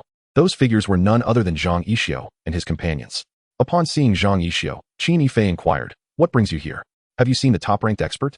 Zhang Yixio and his group also noticed the ranking board, and at Qin Yifei's mention, they recalled the middle-parted expert they had encountered previously. I did indeed see an expert with a middle-part hairstyle who single-handedly defeated a level 7 elite monster. I shared the video on the public screen. Did you not see it? Zhang Yixio now recalls the battles he previously witnessed, and his blood still boils with excitement. Upon hearing his words, Qin Yifei immediately displays an expression of admiration. Indeed, it is he. Have you seen where the Master Brother has gone? Qin Yifei inquires. Chapter 10. The card is merely basic skill. The others also perk up their ears. Even Su Jinyu wishes to befriend such a formidable individual capable of single combat. Zhang Yixio turns to gaze in the direction Yi Ling left, consulting the map for verification. He has gone that way. It could be the level 8 Wild Fox Ridge or the Cannibal Baboon Valley. Zhang Yixio scratches his head and states. Qin Yifei's eyes brighten. Do you all have the courage to venture into these two maps together? Perhaps we may find Master Brother, and once such a skillful player is familiar with us, we will undoubtedly dominate the novice area in the future. The group hesitates. Both locations are remote, and the journey would consume considerable time. Sensing their reluctance, Qin Yifei produces a blue scroll, saying, We recently obtained a group acceleration scroll. If you are willing to go, I shall use it. Our speed will triple for the next 20 minutes, and we will reach our destination in no time. At this proclamation, the group is immediately intrigued. Count me in. We will join. Then let us set off. Qin Yifei activates the scroll, enveloping all nearby in a radiant blue light. A throng of players swiftly races toward the direction Yi Ling departed. Meanwhile, at the entrance of Cannibal Baboon Valley, Yi Ling is diligently applying a bucket of universal glue at the valley's mouth. This task is time-consuming yet essential. If applied too concentrated, it won't ensnare enough monsters. If too dispersed, the stickiness will be inadequate. Fortunately, in his past life, he had ample experience as a carpenter crafting equipment parts. Thus he is quite adept at this task. After approximately 20 minutes, the valley's entrance resembles a massive glue trap. Anyone who steps into this area will be firmly adhered to the ground. Upon completing this task, a slight smile graces his lips as he dashes into the valley. The Cannibal Baboon Valley is quite profound, and its baboons possess tough hides in considerable numbers, posing a significant danger to players. Nevertheless, many players in his previous life favored teaming up to farm monsters here. This location guarantees that for every 20 baboons slain, at least one item will drop. A tremendous temptation for many newcomers. Yi Ling charges forward, unknowingly attracting a multitude of aggro, with hundreds of cannibal baboons in pursuit. Among them are 3 elite blue monsters. Should they make contact, he fears he would be instantly obliterated. Yet, Yi Ling brims with excitement as he presses onward. Approaching the valley's end, he swiftly switches to the assassin class. Armed with a dagger, he skillfully climbs a steep cliff. At the summit lies a massive round stone. Yi Ling stands before the stone, promptly changing to the marksman class. With a raised eyebrow, he gazes down at the hundreds of cannibal baboons below and boldly unleashes the dragon's rays upon the stone. The spherical rock is instantly propelled into the air, suspended for 3 seconds. Boom! The stone crashes down, rolling directly into the valley. At that moment, the cannibal baboons below are left dumbfounded. The boulder barrels toward them. Level 10 monsters possess a modicum of intelligence. Facing such an unavoidable disaster, they instinctively flee toward the valley's entrance. The baboons sprint while the stone surges forward. The 3 elite monsters at the forefront, upon reaching the valley's mouth, are horrified to find their feet firmly glued to the ground. Meanwhile, the baboons behind them rush forward, becoming increasingly ensnared. With the boulder closing in, all the baboons struggle desperately to move forward. Watching the stone approach, despair fills their eyes. Boom! Just 10 meters from the mass of baboons, the enormous round stone suddenly becomes lodged in the valley, unable to advance another inch. Witnessing this, the baboons erupt in a cacophony of survival cries. Their howls echo incessantly, a mixture of celebration and mockery directed at Yi Ling. Yet, at that moment, a great fireball traces a beautiful parabola through the air. With a resounding thud, it lands at their feet. The fireball ignites upon contact with the glue, unleashing a fierce blaze. The cries of agony resonate continuously, and within mere seconds, all the baboons are reduced to ashes. At this moment, 5 golden lights illuminate beneath Yi Ling's feet. His screen is inundated with system reward notifications. Congratulations, you have successfully slain 10 cannibal baboons, earning 120 experience points and extracting 1 intelligence. Congratulations, you have successfully slain 12 cannibal baboons, elite, earning 550 experience points and a level 10 cooling necklace, quality. Successfully extracting the talent, Lingmo. Congratulations, you have successfully slain 12 cannibal baboons, elite, earning 560 experience points, a return scroll, and successfully extracting 1 talent evolution point. Congratulations. You have extracted 100 experience points. Congratulations, you have extracted 1 stinky egg. Congratulations, you have acquired the skill, / Congratulations, you have successfully leveled up to level 8. Ling smirks, swiftly donning the recently acquired white gear. He then opens his attribute panel. Name, Ling, level 8, 843. Class, Hexagon Warrior. Attribute enhancement. All attributes increased by 200, effective. Stamina, 101, 222. Strength, 97, 214. Intelligence, 124, 268. Agility, 136, 192. Free attribute points, 25. Skill points, 35. Combat power assessment, 13 stars. Remaining resurrection chances, 0. Gazing upon his attributes. Ling felt a surge of elation. He was currently at level 8, and disregarding equipment, the average attributes of others typically range from 90 to 100. In his previous life, he possessed a reward multiplier of 16, allowing his base attributes at level 8 to reach 160 points. After his rebirth, with a 200 enhancement coupled with the ability to extract from victors, his attributes surpassed those of his former life by a considerable margin. Ling allocated all 25 of his free attribute points to strength, thus elevating his previously lagging strength to match his other attributes. Now, he could easily contend with monsters below level 15. Even against level 15 blue monsters, he stood a fighting chance, though encountering a golden one would pose a significant threat. After all, he was merely clad in a few white items. Possessing a full set of blue gear would tell a different tale. It seemed he had acquired a new talent. Ling promptly accessed his talent list and discovered an additional entry. Spirit Eye, Quality, Advanced Talent, Talent Analysis. You will possess the ability to perceive all things. Gazing at any target for over 2 seconds will reveal its basic attributes. Not bad. Although it is merely an advanced talent, it greatly surpasses the system's inherent viewing function. What other treasures might he find? Ling immediately began to collect the items strewn across the ground. Congratulations. You have obtained the Beginner Warrior Skill Book, / Congratulations. You have obtained copper coins, 3,200. Congratulations. You have obtained silver coins, 2. Congratulations. You have obtained a cooling necklace. Congratulations. You have successfully acquired a semi-automatic rifle, premium, with 500 bullets. Congratulations. You have obtained a mystery box. 1. Congratulations. You have obtained stinky eggs. 3. What on earth are stinky eggs? Stinky egg. Category, offensive item. Exclusive to the chef class. Item analysis. Upon hitting a target, it deals 100 points of true damage and reduces the target's health by half. With damage doubled. This peculiar item might be worth keeping for later. Congratulations. You have obtained the Beginner Warrior Skill Book. Charge. Your inventory space is insufficient to continue picking up items. Ling frowned slightly. There were still at least a dozen items left on the ground. A flaw of the game world is that items must be collected into your inventory to be considered acquired. Merely holding them does not count. His storage space currently allowed for 20 slots, while these dropped items would vanish in 5 minutes if not collected. In the early stages of the game, every dropped item holds considerable value, yet he was now forced to make choices. Learning the skill book would free up a slot. / Quality, Beginner, Required Class, Ranger Warrior, Required Level, 8. Skill Analysis. Upon using this skill, you can release a slash against a target within 20 meters, dealing 300 points of magical damage, 50 points of strength damage. If the target's health is below 10, the slash has a 2 chance to trigger a critical hit.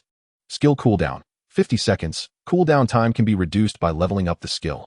Skill cost, 30 points of mana. Learning conditions met. Would you like to learn? Learn.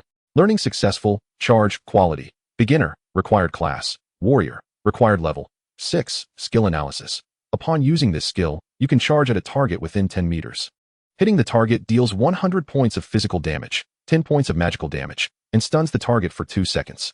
Skill cooldown, 28 seconds. Cooldown time can be reduced by leveling up the skill. Skill cost, 25 points of mana. Learning conditions met. Would you like to learn? Learn. Congratulations. You have successfully learned the charge skill. With this charge skill, coupled with maxing out the dragon raises its head ability, I can effectively control and defeat monsters below level 15. He had also picked up a mystery box, which would free up another slot. Ling remarked as he quickly located the mystery box. Mystery box. Category. Special item. A rare item with a drop rate of less than 1. Upon opening, it may yield peculiar items, including high-quality equipment. Open. The mystery box opened, and a blue light illuminated as a bottle of gray potion materialized within. Perverse Prank Potion. Drink this potion within 5 minutes to permanently increase strength by 60. If consumed after 5 minutes, the increase is only 30. Reminder, drinking this potion will trigger a random prank effect lasting 10 minutes. To have received such a thing, Ling shook his head in resignation. He had consumed this potion in his previous life as well. Although it was only once, the memory remained vivid. The price of the prank potion had once skyrocketed to several thousand copper coins per bottle, given the substantial permanent attribute increase it offered. Despite the prank effect lasting only 10 minutes. In his last life, the potion had granted a permanent increase of 30 points to intelligence, while the prank effect had reduced physical damage by 100 for 10 minutes.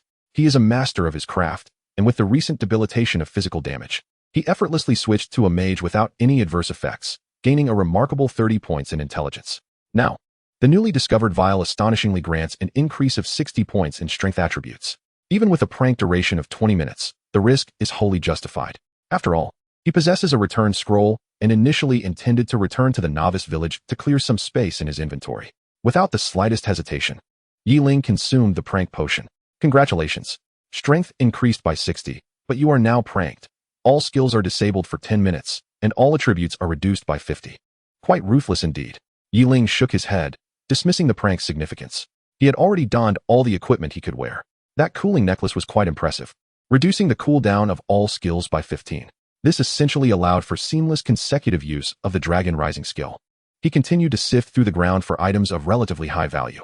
Soon, he discarded all blue and red potions from his inventory, creating a few extra slots. He picked up several level 8 and level 10 white items. Although these were mere white items, each could easily fetch several hundred copper coins upon return. Before long, his inventory was once again filled to capacity, prompting Ling to utilize the return scroll he had obtained earlier to revisit the novice village. Just then, he noticed something shimmering with a distinct radiance among the remaining white items. He kicked it with his foot, and a black box was instantly revealed. Another blind box. Ling's heart leapt with joy, but his inventory was full, necessitating the clearing of another slot.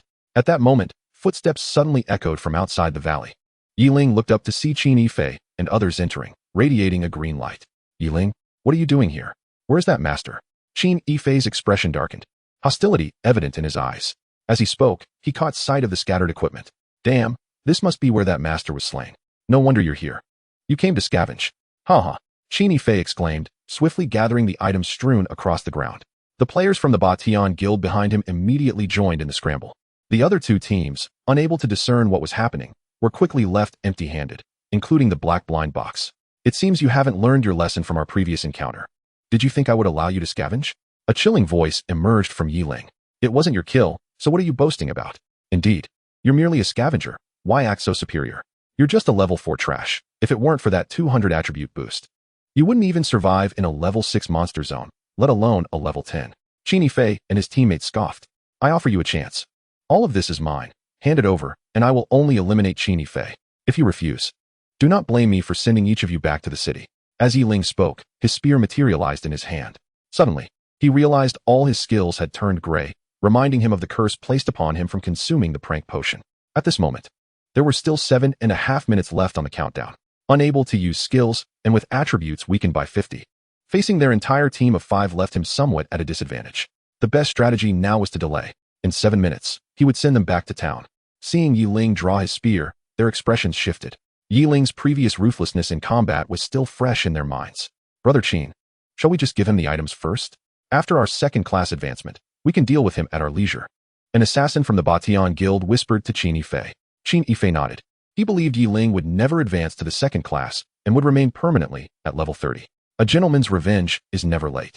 It would be unwise to engage him now. However, there is no way we can return empty-handed. Furthermore, with Su Jinyu present, yielding would be too humiliating. Ling, you previously took a life from me. I can let you go this time, but I advise you not to provoke me, Qin Yifei said. Su Jinyu's expression darkened. Qin Yifei, Ling has stated that these are his possessions. Return them to him. She understood that items like game blind boxes held considerable value. What a joke. What's in my hands is mine, Qin Yifei declared as he opened the blind box. A small yellow plastic chick appeared in his grasp. What on earth is this? Qin Yifei was momentarily dumbfounded. The expressions of everyone else turned peculiar. They all cast a probing skill at the little yellow chick. Laughing Scream Chicken, special item. Squeeze it hard to emit a laughing scream. 1 scream will instantly attract the aggro of nearby monsters. 2 screams will attract them even more. Haha, this is a monster-attracting artifact, Qin Yifei chuckled. In the future, I can just squeeze it while grinding monsters, and they'll come right over. Too bad there are no monsters here. Otherwise, I'd love to test it out.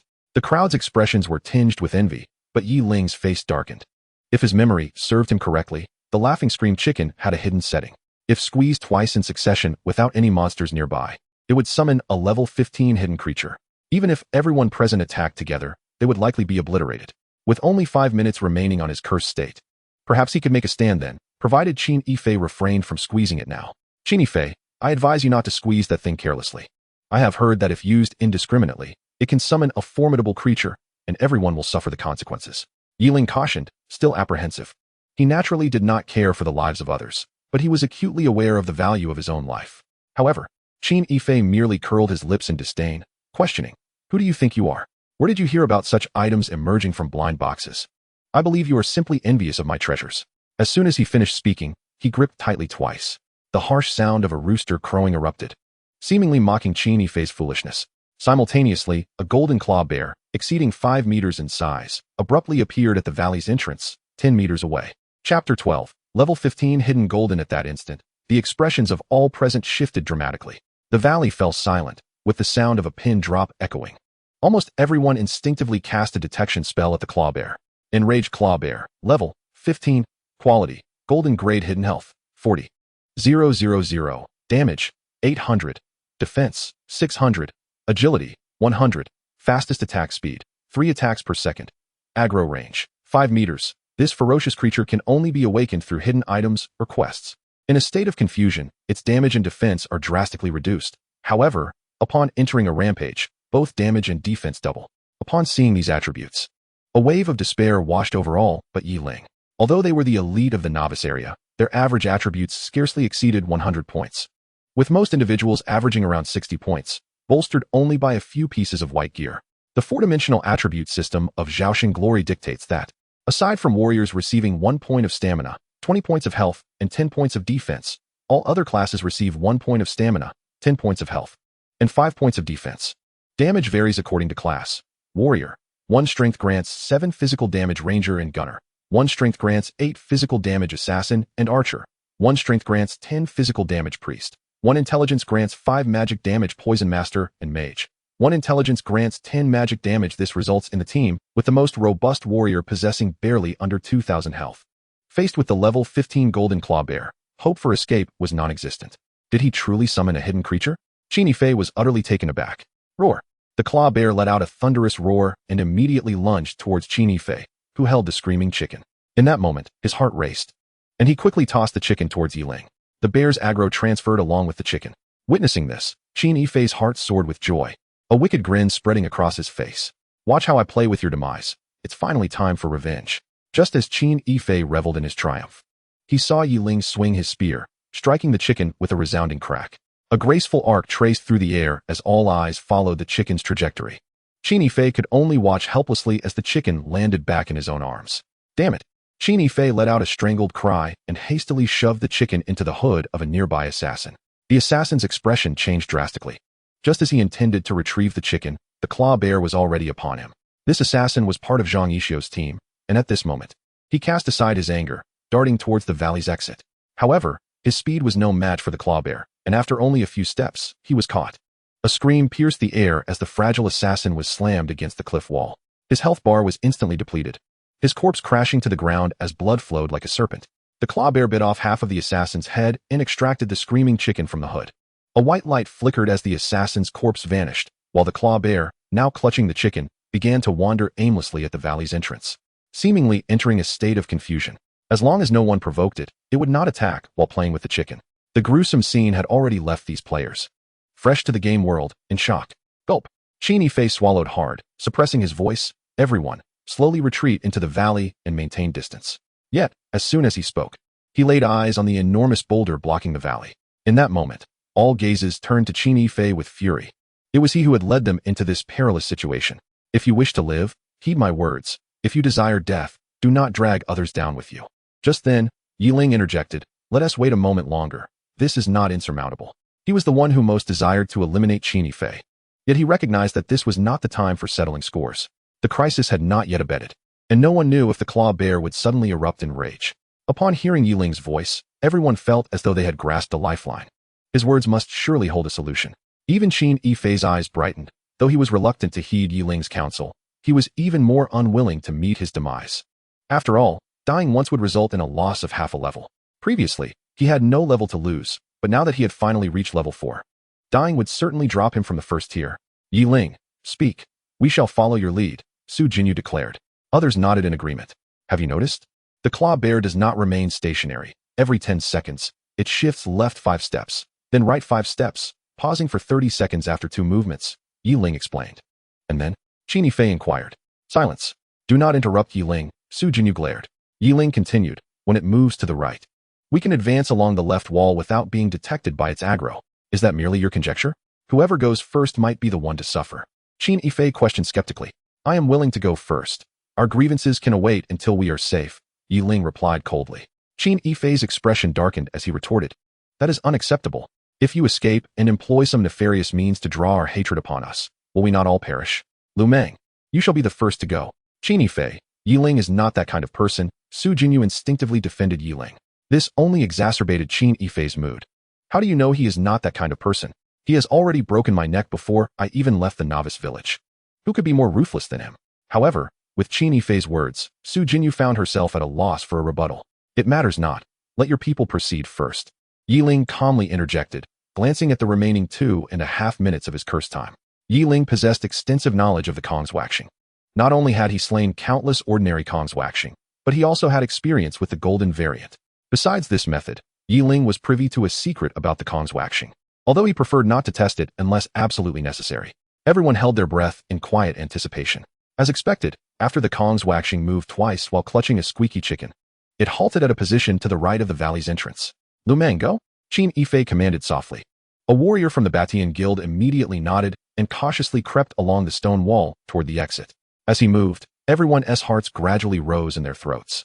In no time, Lu Meng reached the closest point to the Kong's waxing. Suddenly, Lu Meng's body froze as he swallowed nervously. Just then, he noticed the icon for his charge skill, and an idea sparked in his mind. With a single charge, I can burst out of the valley. Even if startled, it will only attack the others inside, he thought, activating the charge skill without hesitation. Yet, at the moment he initiated the charge, the Kong's waxing seemed to sense his presence and abruptly turned its gaze toward him. Panic surged within Lu Meng, who transformed into a blur as he dashed toward the valley's exit, veering off to the right rather than charging in a straight line. When he finally halted, although he had exited the valley, he was still no more than 5 meters away from the Kong's waxing. Terrified, Lu Meng collapsed to the ground, his legs giving way beneath him. At that moment, everyone felt their hearts leap into their throats. The Kong's waxing emitted a low, rumbling growl, sniffing the air but failing to detect Lu Meng just 5 meters away. 3 seconds later, the Kong's waxing returned to its disoriented state. A collective sigh of relief swept through the group. Lu Meng swallowed again but dared not rise, waiting for the others to pass before seizing the opportunity to roll away. What about Yi Ling? He could be startled at any moment, Su Jinyu asked, her face etched with worry. After a moment of contemplation, Yi Ling replied, to be on the safe side, let us not proceed one by one this time. We shall move together in unison, striving to pass through all at once. However, absolute silence is imperative, as any sound could attract unwanted attention. Zhang Yixio responded affirmatively. All right, we will heed your advice. Qin Yifei concurred. Then it is settled. If we are to perish, let us do so together. I will take the lead. A rogue from the Batian Guild stepped forward without opposition, and the group began to move.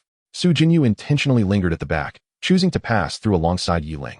She could not explain why, but being near Yi Ling always provided her with a unique sense of security. Soon, they arrived at the spot where Lu Meng had previously encountered trouble. As they beheld the Kong's waxing, now only 6 meters away, a girl at the forefront suddenly froze. Her body trembled, her legs too weak to take another step. Yi Ling frowned and urged, time is running out. We must move before it returns. Hold on. The girl nodded and took several deep breaths, preparing to advance once more. However, the moment she did, Qin Yifei, positioned behind her, sensed movement and instinctively pushed her forward. Hurry up, you dawdler. The girl lost her balance, and her head struck a sharp stone protruding from the wall. Ah, she gasped, immediately covering her mouth. Yet, the Kong's waxing turned its head toward them nonetheless. Chapter 13. Yi Ling, you bastard, you killed me again. The rogue at the forefront paled, opting to charge toward the valley's exit. Unfortunately, he too failed to escape. The Kong's waxing discarded the squeaky chicken and, like a phantom, lunged toward the rogue. Shadow escape. The rogue cried out, employing a dodging skill. A shadow detached from his body, transforming into another version of himself as it darted to the side. This was a basic skill for rogues. The shadow clone could absorb 80 of the damage. The Kong's Waxing lunged at the shadow clone, slamming a paw onto its shoulder. The shadow vanished instantly, but the rogue's original form was left with 4 deep gashes, blood gushing forth and saturating his clothing. Remarkably, his health did not deplete entirely. A small portion remained. The Kong's Waxing approached him, seemingly intent on determining whether he was alive or dead. Pain surged through the rogue, yet he held his breath, paralyzed with fear. In that moment, everyone's spirits plummeted. Qini Fei noticed the squeaky chicken lying at his feet. He bent down quietly, extending his arm to retrieve it. He intended to use the chicken once more to redirect the Kong's Waxing's ire and seek an opportunity to flee. However, Ling observed his action. With a piercing gaze, Ling shot him a cold glance before checking the remaining curse time. 90 seconds remained. Everyone, do not move. Listen to me, Ling commanded softly. They could only employ the most perilous method to buy time now. The others looked at him as if he were their last hope. I am aware that the Kong's Waxing has another weakness. If its hatred is drawn by 3 or more targets simultaneously, it experiences a state of indecision. The Kong's Waxing possesses low intelligence, but a remarkable capacity for forgetfulness. As long as we remain motionless, after the creature attacks 3 times without anyone fleeing or retaliating, it will abandon its hostility. Ling quickly stated that this method was the least favorable, had he not been pressed into a corner. He would not wish to endure such an experience, for receiving a blow from this behemoth would be quite unpleasant. Although the group harbored doubts, they could not afford to ponder further at that moment and complied with Ling's instructions, remaining entirely still. Indeed, the gaze of the Konghua Xiong began to wander among the crowd, unable to fixate on any particular target for an attack. After a prolonged interval of several seconds, its attention finally settled on Lu Meng, who lay feigning death on the ground. It lowered its massive frame and swiped a claw across Lu Meng's back. Clad in a white level 3 leather armor, the armor was instantly shredded, and blood spurted forth. Yet, Lu Meng gritted his teeth, resolutely refusing to move. The Konghua Xiong did not continue its assault on Lu Meng, but instead advanced toward the others against the wall. Witnessing this turn of events, the group collectively exhaled in relief. At that moment, a dialogue box unexpectedly appeared before Ling. Su Jinyu has sent you a trade request, offering you a level 3 leather armor, white. Do you accept? A flicker of surprise crossed Ling's eyes. He had not anticipated Su Jinyu would suddenly offer him equipment. He glanced at her, only to find her face slightly flushed, her gaze lowered in shyness. The leather armor she had previously worn had vanished, leaving her clad in mere beginner-esque clothing. Ling sighed inwardly and opted to decline. Although he was not wearing leather armor, he at least had an 8-level cloth garment, which provided double the defensive capability and health compared to the level 3 leather armor.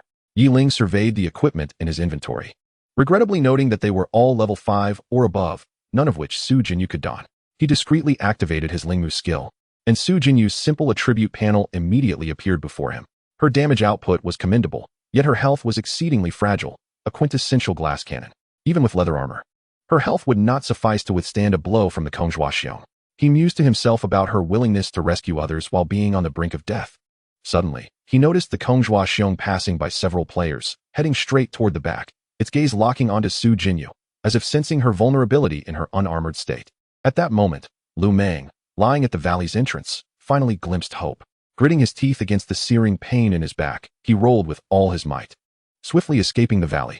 Although his movements were minimal, they still caught the attention of the Konghua Xiong. The creature abruptly turned its head to gaze towards the valley's entrance. Seizing this opportunity, Ling grasped Su Jinyu's arm and yanked her forcefully.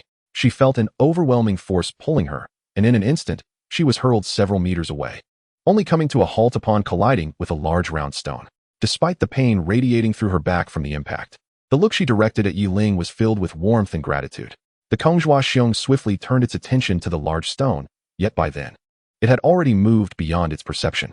It tilted its head slightly, as if pondering the source of the sound, perplexed by the absence of any visible targets. Lamentably, its lack of intelligence prevented it from noticing the absence of one individual, and it proceeded to designate Ling as its target. Bang! Ling was struck in the chest by a massive paw, his cloth garment torn apart in an instant, 3 gashes appearing upon his solid musculature. While the wounds were not overly deep, they nonetheless elicited a grimace of pain. Nevertheless, he remained steadfast against the stone wall, unmoving. The Konghua Xiong turned once more, preparing for one final attack, after which it would enter a state of self-doubt. At that moment, it scrutinized each player carefully, ultimately fixing its gaze upon Qini Fei. The expression on Qini Fei's face transformed into one of utter despair, more dismal than losing a beloved. As a mage renowned for his frailty, despite being clad in 8 pieces of white equipment, his health barely exceeded 2,000. The Konghua Xiong did not strike, but instead slowly opened its cavernous maw, evidently intending to take a bite of this individual before it, curious whether the flesh was salty or sweet. The foul stench of its breath assaulted Qin Yifei's face, causing every hair on his body to stand on end. Overwhelmed by sheer terror, he braced himself as the Konghua Xiong prepared to bite his face. With a surge of determination, Qin Yifei flicked his wrist, hurling the screaming chicken once more towards Ling. The chicken landed with a brief squawk. Instantly, the Konghua Xiong's body swelled even larger, its fur transforming to a golden hue, and its eyes glowed a vivid crimson. All present understood that the Konghua Xiong had gone berserk. Roar! The creature let out a terrifying howl, its wrath now directed at Ling, who stood closest to the screaming chicken. This scene shattered the last vestige of composure among the players. Those pressed against the wall bolted toward the exit. However, to their dismay, the moment they moved, the Konghua Xiong's ire shifted. Swish! A claw struck, and one player was instantly reduced to a beam of white light, vanishing from existence. The Konghua Xiong moved with astonishing speed, making all fleeing players its targets. The air was filled with anguished screams, and the mere 10-meter distance now loomed like an insurmountable chasm before them. In the blink of an eye, 7 or 8 players were eliminated. It was only at this moment that the remaining players awakened to their peril, ceasing their flight. The Konghua Xiong clamped its jaws on a Qin Yifei's shoulder, tearing away a substantial chunk of flesh. Qin Yifei pressed himself against the stone wall, holding his breath, paralyzed by the excruciating pain. His face turning crimson, yet daring not to move an inch. His health bar dwindled to a mere 10th. Fortunately, the KNGZH-011 Ing did not take a second bite. Upon noticing that QNYFI remained motionless, this foolish creature headed toward the player nearest to the valley's entrance. Only then did QNYFI breathe a sigh of relief. This blow was not in vain, as his life was preserved. Just at that moment, an unexpected turn of events transpired. A sharp pain shot through him, and he felt a searing agony at his rear. Whirling around, he beheld a spear deeply embedded from behind. The owner of the spear wore a smirk, forming a mock farewell gesture. Ling, you wretched fiend. Amidst QNYFI's agonized roar, his form dissolved into a blinding light, vanishing from sight. In the place he once occupied, a skill book now floated in midair, evidently dropped upon his demise. Chapter 14. A set taken. First kill announcement. Congratulations. You have successfully slain player QNYFI, triggering a passive talent, earning 1 skill point. Congratulations. You have acquired the novice skill of the Ice Mage, BNGF Ing SH.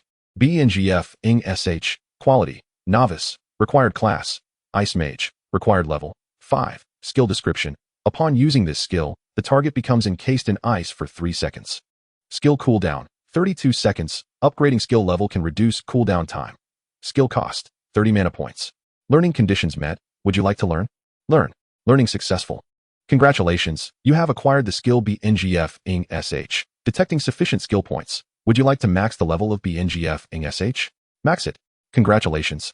You have consumed 18 skill points, upgrading BNGF Ing SH from level 1 to level 4. After encasing the target in ice, it inflicts 800 points, 120 of physical damage, of magical damage, reducing the cooldown by 24 seconds. Current cooldown, 8 seconds. Skill cost, 30 mana points. The skill is now at its highest level. Ling cast a fleeting glance at the KNGZH-011 Ing before promptly selecting LNGT at you. The level of LNGT at you is similarly maxed. Congratulations, the skill LNGT at you has reached level 4. Upon launching the target, it inflicts 3,500 points, 50 of physical damage, of magical damage, with a cooldown reduction of 8 seconds. Current cooldown, 6 seconds. Skill cost, 30 mana points. The skill has achieved its maximum level. After expending 28 skill points, 8 remained. Without hesitation, Ling elevated CHNGF Ing to level 3. Congratulations. You have successfully consumed 8 skill points, upgrading CHNGF Ing to level 3. Upon striking the target, it inflicts 300 points of physical damage, 10 magical damage, and stuns the target for 2 seconds. Skill cooldown, 10 seconds. Upgrading skill level can reduce cooldown time. Upgrade progress, 0-10. Having completed the upgrades for his 3 major skills, Ling took no more than 5 seconds. Meanwhile, the other players finally came to their senses regarding QNYFI's death. In that moment, they exchanged glances, their fear of Ling rivaling that of the rampaging KNGZH-011 Ing. This individual was undoubtedly a madman. Anyone who provoked him would likely meet a grim fate, especially in the novice zone. Yet, simultaneously, a flicker of hope ignited within them. Time and again, they had narrowly escaped peril thanks to Ling. Now, they could only place their hopes upon him, wishing he would illuminate another path to salvation. However, an unforeseen spectacle unfolded before their eyes. Ling's form vanished into thin air. My goodness, an invisibility spell? We are doomed, abandoned. Why do I lack such a skill? The surviving players were engulfed in despair. At that moment, the KNGZH-011 struck down the player nearest to the valley's entrance with a single swipe and turned back towards ZH-11. In that instant, ZH-11 was utterly despondent. Just then, a foul egg suddenly soared in from outside the valley. With a loud smack, an odor so repugnant it made one question existence spread throughout the valley. Simultaneously, at the valley's entrance, Ling's figure reappeared. In that moment, every heart brimmed with gratitude. Initially, they thought Ling had fled, only to realize he had chosen to strike once more. Ling must be planning to lure this foolish bear outside the valley, allowing them the chance to escape. What a good soul. Should anyone dare to speak ill of my brother ZH-11, shall pursue them relentlessly. Beneath his seemingly cruel exterior lies a heart of gold. Each person felt this sentiment resonate within them. At that moment, the KNGZH-011 let out a furious roar and charged toward Ling. Influenced by the stench of the egg, its health plummeted to 20,000, while its damage surged to 3,200. All hearts raced anew, prepared for the impending escape. Yet again, an unexpected twist occurred. Ling, instead of fleeing outward, transformed into a blur and charged back in. In that instant, every face wore a puzzled expression. But the next second, Ling was already beside the KNGZH-011. With a resounding crash, Ling collided with the KNGZH-011, which did not retaliate but instead fell into a stunned state. A warrior's eyes lit up. It was CHNGF-ing. Others soon realized Ling had switched his dagger for a battle sword. Ling unleashed two swift strikes, each landing precisely on the neck of the KNGZH-011. With two sharp sounds, the damage values of 2,794 emerged above the KNGZH-011's head, causing its health bar to plummet by a quarter. The two strikes consumed a mere 15 seconds. Yet, Ling refrained from further assault, swiftly retreating 3 meters and transforming his battle blade into a staff. By the time he completed the switch, the Terror Claw bear had regained its senses from its momentary paralysis. It unleashed a thunderous roar and charged at Ling. At that instant, a brilliant blue light emanated from the staff in Ling's grasp. To the astonishment of all onlookers, the Terror Claw bear's form abruptly crystallized into a magnificent ice sculpture. Simultaneously, a colossal fireball descended upon the icy figure. Boom! Flames erupted upon the sculpture, and a cascade of damage numbers floated above the bear's head. In that fleeting moment, the crowd was taken aback as Ling began to switch weapons once more. As the staff transformed into a rifle, the Terror Claw bear had already recovered from its frozen state. It roared once again, yet Ling was already charging towards it. With a swift command, Dragon Ascends. The Terror Claw bear was instantaneously lifted into the air. A massive damage value appeared, 4851. Before the spectators could gasp in disbelief, Ling unleashed a flurry of 3 shots, each finding its mark in one of the bear's eyes. The damage numbers read, 4204, 1768. Crash. The enormous body of the Terror Claw bear collapsed to the ground. A level 15 terror had been vanquished in less than 15 seconds by Ling's seamless series of attacks, and he had emerged unscathed. A flawless solo kill of a level 15 golden creature. Truly miraculous. Congratulations. You have successfully slain the level 15 golden Terror Claw bear. You have gained 10,000 experience points, a refined Cloud Dragon Spear, and extracted a level 15 junior skill book, Summon Terror Claw bear. It was imperative to acquire that scattered weapon soon, as switching weapons was too cumbersome. If the opponent proved too formidable, unexpected mishaps could occur. Just 100 experience points shy of level 10, Ling mused. Killing any level 10 monster would suffice.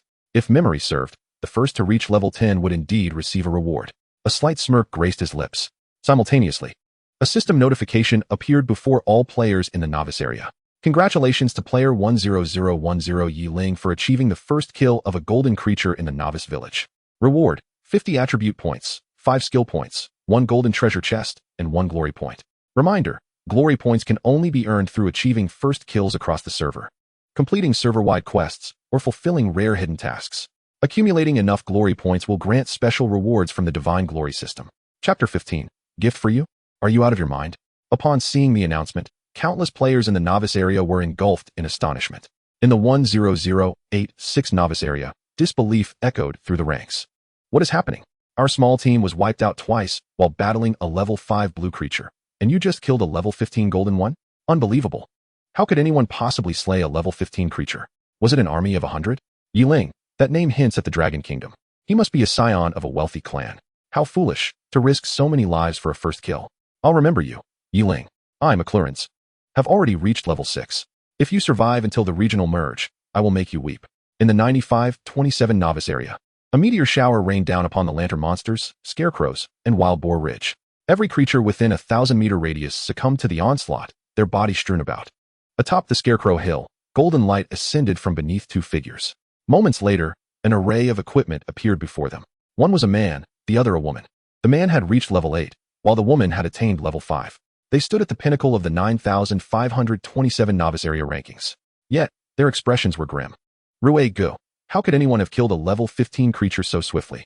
Inquired a girl of 18 or 19, her brow furrowed, with delicate features and a graceful figure. She was undeniably a rare beauty. The man beside her, in his early 20s, wore a lean face marked by a hint of cunning. I do not know, but I sense that Yi Ling is no ordinary player. He may very well be a Zodiac amulet bearer, replied the young man. A Zodiac amulet bearer? The girl was momentarily taken aback, but soon displayed a hint of disdain. Even if he awakens a divine talent, he cannot possibly compare to you, Rue Gu. Your awakening is that of a forbidden spell mage, capable of casting a forbidden spell once daily without cost. Although the current power of the forbidden spell pales in comparison to the true art, once equipped, its damage will escalate. With sufficient mana, you may even unleash a barrage of forbidden spells. Let him bask in glory for now. Once the regional merge occurs, he will learn who reigns supreme in the realm of divine glory. However, the young man shook his head gently at her words. His gaze sharpened as he replied, Chior. Never underestimate others. Let us observe further. If this individual continues to lead, it indicates he possesses exceptional abilities. Continue farming monsters. I cannot engage further today. You will have to work hard. Meanwhile, allow me to devise a plan to conquer Yi Ling. It is no trouble. I believe one day Rue Gu will stand atop the world, and I shall be the woman of the king. As she spoke, the girl nestled her head on the young man's shoulder, filled with sweet anticipation. The young man tenderly brushed a strand of hair from her face. Chior, rest assured. I have conversed with someone. Once I reach the 5th transition, a priest will be able to heal my hidden ailment. At that time, I shall claim you, my little enchantress. Though it is but a game, I have awaited this moment for far too long. In the 10,000 novice zone, 10010 is where Li Tianba resides. May I inquire whether he has consented to join my Batian guild? President, I have already messaged him. As soon as Li Tianba exits the game, he will promptly deliver the information regarding Yi Ling. In the 001 novice zone, Doctor, should we investigate Yi Ling's true identity? I can arrange for someone to eliminate him at his residence. However, it is merely a first kill announcement and holds little significance. We should continue to monitor the situation. Very well, I will keep an eye on it. No one can disrupt our plans. Huang Tian, how long until you reach level 10? From the level 10 rewards onward. I want him to obtain all subsequent announcement rewards. Boss, Huang Tian is currently at level 8 and will surpass level 10 in no more than 30 minutes. Very well. I will await his system announcement. In the 10010 novice zone, at the resurrection point of the novice village, Yi Ling, I, Qin Yifei, vow to tear you to shreds. Just revived. Qin Yifei's face contorted in rage as he let out a hysterical scream. Although revived, the pain simulated at 100 in this glorious game caused his body to spasm uncontrollably. To avoid death, he remained motionless even when torn apart by the terror claw bear. Yet he succumbed to a gunshot that struck him from behind. Not to mention, this death caused his level to plummet back to level 3. He had completely fallen out of the top tier of the 10010 novice zone. Just as his roar faded, a system announcement abruptly appeared before him. How is this possible? Yi Ling killed him? Damn it, that was released by me. How could you possibly kill him? You must be cheating. He must have lagged. Yi Ling. Regardless of the means you employed, killing someone is no impressive feat. Levels are the true path to power. Once I level up, I will dispatch you like a dog. After a bout of venting, Qin Yifei suddenly calmed down. Something is amiss. This Yi Ling is definitely not ordinary. Even with a talent boost of 200 attributes, he shouldn't be this strong. I cannot provoke him any further. I must focus on leveling up and avoid him until then. At the entrance of the Cannibal Baboon Valley, Zhang Yixio and the others were left speechless, astonished by the scene they had just witnessed. At that moment, their expressions mirrored those of individuals who had encountered a ghost. Is this still a human? One person single-handedly killed a rampaging level 15? From the moment he struck, he had no opportunity to retaliate before being controlled to death. Did you see his damage? Over 4,000 crits? With full strength points, my damage barely reaches 500. My heavens, who is the real waste here? I can't help but feel that once Yi Ling reaches level 30, soloing a dungeon may not be impossible. Meanwhile, Su Jinyu gazed at Yi Ling's profile, utterly entranced. Just then, Yi Ling suddenly turned to look at her. Their eyes met, causing Su Jinyu to hurriedly lower her head. However, as footsteps approached, Yi Ling unexpectedly stood before her, presenting a shimmering blue automatic rifle. High-quality semi-automatic rifle. Quality, blue weapon, class requirement. Gunner, damage, 180. Item analysis. Each bullet will inflict 10 points of damage to the target, one of the user's physical damage. Upon hitting the target, it can cause a slight slowing effect. A blue weapon? Su Jinyu's beautiful eyes widened in disbelief as she gazed at the rifle before her. Her heart raced wildly within her heaving chest. The unprecedented joy left her breathless. Currently, she wielded a level 3 white-grade rifle, but with this blue weapon, her explosive output would surge to an entirely new level. Are you giving me this blue weapon rifle? Su Jinyu inquired, her cheeks flushed. However, Ling merely rolled his eyes at her. Give? You must be dreaming. Su Jinyu replied, I can buy it from you. How about 100,000 copper coins? I'll give you an hour. I know you can manage it. Ling responded. Su Jinyu nodded eagerly, snatching the blue weapon rifle from Ling's hands and clutching it tightly. I want it. I will find a way to gather 100,000 copper coins, but I may have to wait for level 10 players to appear. Once Glory Town opens, my family's funds will be able to buy game currency in bulk. Su Jinyu explained. Level 10, huh? Ling mused. It seems I just need to kill one more monster to reach that level. Chapter 16. The first level in the entire server, Hidden Quest Acquisition. Just one more monster to reach level 10? Hiss. Zhang Yixio and the others simultaneously inhaled sharply. At this moment, they suddenly realized something. When they arrived, the ground was littered with equipment. Could it be that those were indeed dropped by Ling? Wasn't his drop rate only 0.01? How many monsters must he have killed? Zhang Yixio's pupils abruptly constricted. Long Taizhou, you are that master brother. The image of Ling defeating the Terror Claw Bear overlapped with that of the mysterious master brother defeating the Ding Dong Chicken. At that moment, Zhang Yixio's breaths became rapid. It felt as if he had suddenly encountered an idol he had admired for years. You are not as formidable as you think. The damage from this Terror Claw Bear had already risen to over 3,200 by the final moment. Had it not been for my use of stinky eggs to weaken its health and forcibly control it, I might not have been able to defeat it even with my blue mana exhausted, Ling stated. He was not being modest, having unleashed several skills. His mana was nearly depleted. However, he had run out of mana potions, and even if he had some, he might not withstand the continuous release of level 4 skills. Brother Yi, you are already quite strong. In the future, if you need anything, feel free to ask.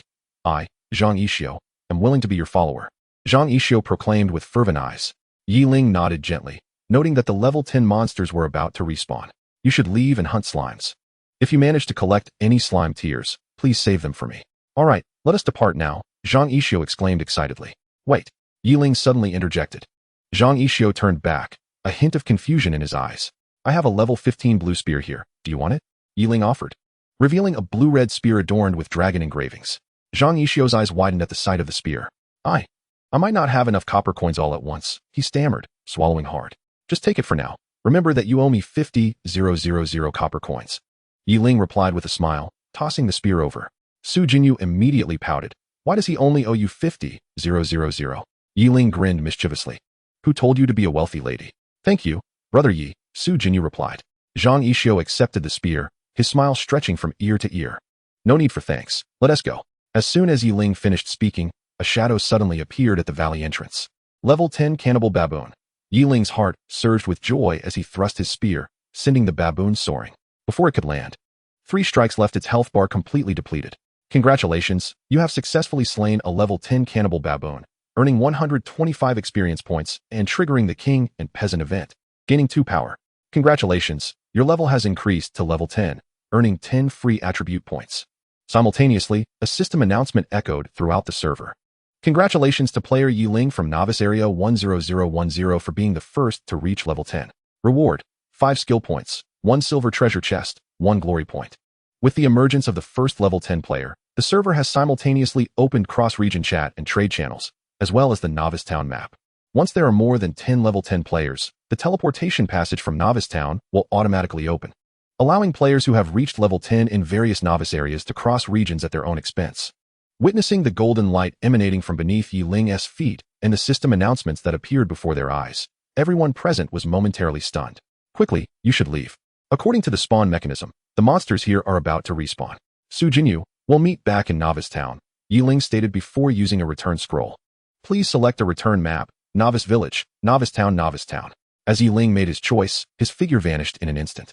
Meanwhile, the entire server, still reeling from the first kill announcement, was once again petrified. Oh my goodness, how did he manage that? I thought I had reached the peak. only to discover someone had already ascended to the stratosphere. This Ling might be a player from our great Han. Immediately investigate Ling's real-world identity. Once clarified, we should recruit him. If he refuses to join, we must eliminate him. Our plan cannot afford any mishaps. Boss, we have already investigated. This Ling is just an ordinary person. I will arrange for our Dragon Country division to visit his home. Brother Rue, this Ling has already reached level 10. Late autumn, I have thought of a plan, but I do not intend to implement it unless absolutely necessary. Let us observe further. Are you all fools? He is already level 10, and you just reached level 4 and dare to take credit? What about your dignity? President, we will definitely secure the server announcement at level 20. No wonder the cow is flying in the sky. It turns out you are just blowing air on the ground. You level up while he does not. By the time you reach level 20, he will have already advanced to a job class. Get lost. Ling should be one of our Dragon Country players. Check if we have anyone in Novice Area 10010. Make contact with Ling immediately. Report, Chief. There are no members of our faction in Novice Area 10010. Do you think Ling could be the owner of the Zodiac Jade Pendant? Chief. The probability of him being the owner of the Zodiac Jade Pendant is quite low. His talent is classified as a full-time expert, and according to our data, if he were a pendant owner, his chance of a first-level talent would only be 0.01. Well, if he is not the Zodiac Jade Pendant owner yet achieves such results, his potential must be even greater. Locate Ling's address and immediately dispatch our national security colleagues to wait for him to log off. For now, classify him as one of the top 10 seeds and ensure he is absorbed into the organization. Yes, we promise to complete the task. Ling was unaware of the immense impact he had on the entire world. The Resurrection Point teleportation array in Novice Town was situated in the innermost part of the town. At that moment, a bright white light illuminated a small square. Ling's figure slowly appeared, and a reminder popped up before him. Players selling equipment in this town will incur an income tax. As you are the first player to enter, your income tax is reduced by 5. System error. Identity recognition anomaly. Non-players do not need to pay any taxes. Hehe. Am I considered a player or not? Even the game system cannot distinguish? Ling pondered, deciding to sell the equipment and promptly seek out a wandering merchant. With a hint of exasperation, he glanced at this strange yet familiar town and dashed towards the trading hall. However, he had not run far when he heard a cry from a nearby street corner. Ling furrowed his brow. As the first player to enter Novice Town, how could there be crying? He paused and looked towards the sound, discovering a ragged old man squatting at the street corner. Ling's brow furrowed slightly, but suddenly brightened. Could it be that this old man enjoyed lingering near the trading hall? He approached and inquired, "Old sir, do you need assistance?" The old man looked up at him, a face full of despair, and said, "I am so pitiful. I forged a divine artifact, but was swindled by the unscrupulous trading hall owner. Even worse, I was swindled again by a wandering merchant.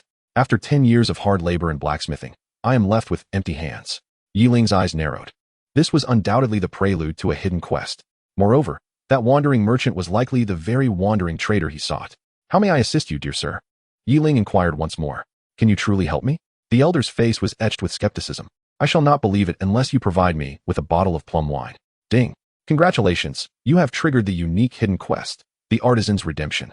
Will you accept the quest? A slight smile graced Ling's lips as he responded affirmatively. Congratulations, you have successfully accepted the sequence hidden quest, the Artisan's Redemption. Task 1. Assist the artisan Tang Sanhao in locating a bottle of plum wine within 30 minutes. Failure to complete the task within the allotted time will result in the automatic failure of the hidden quest and the termination of the series of tasks.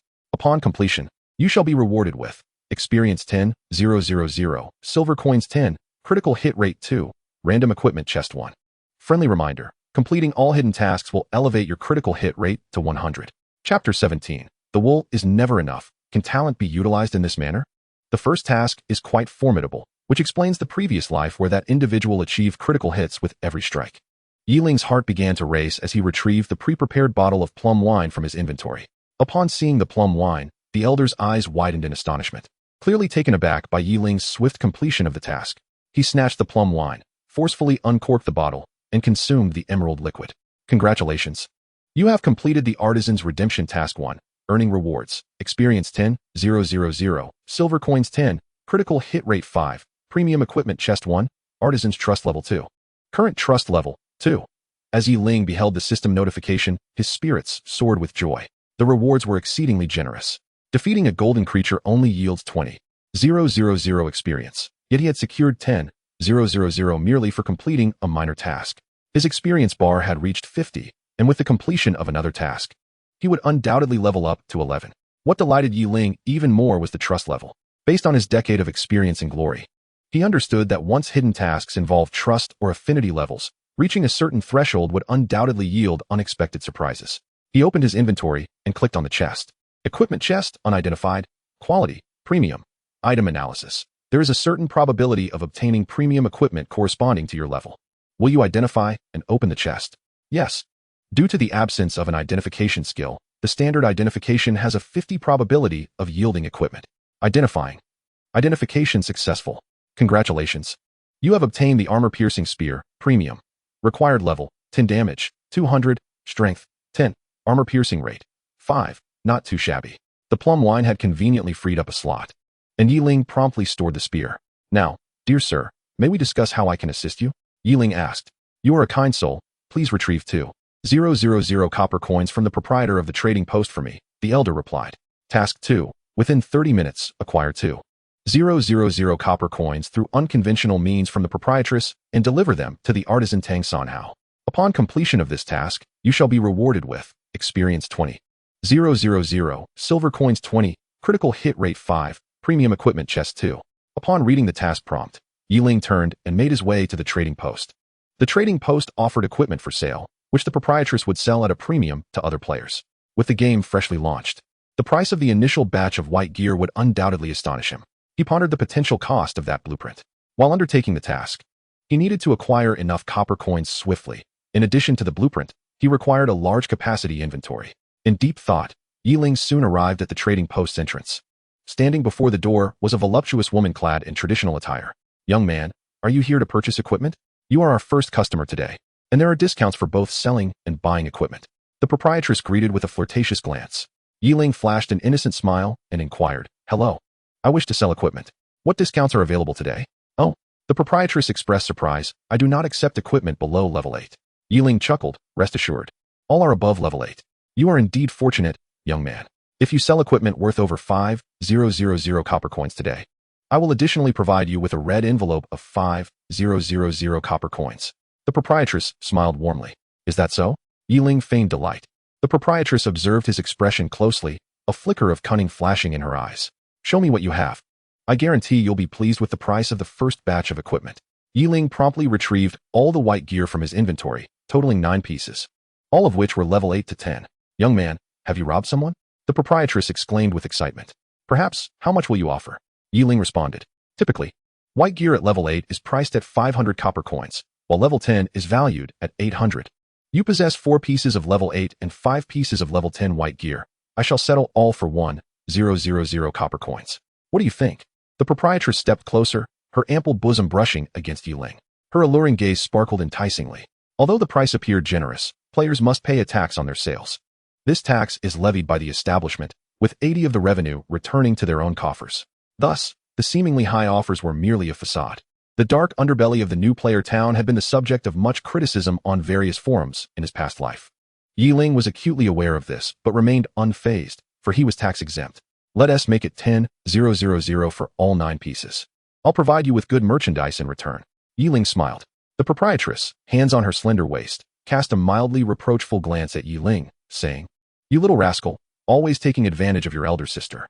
Here, I'll give you 15,000, but you'll have to cover the transaction tax yourself.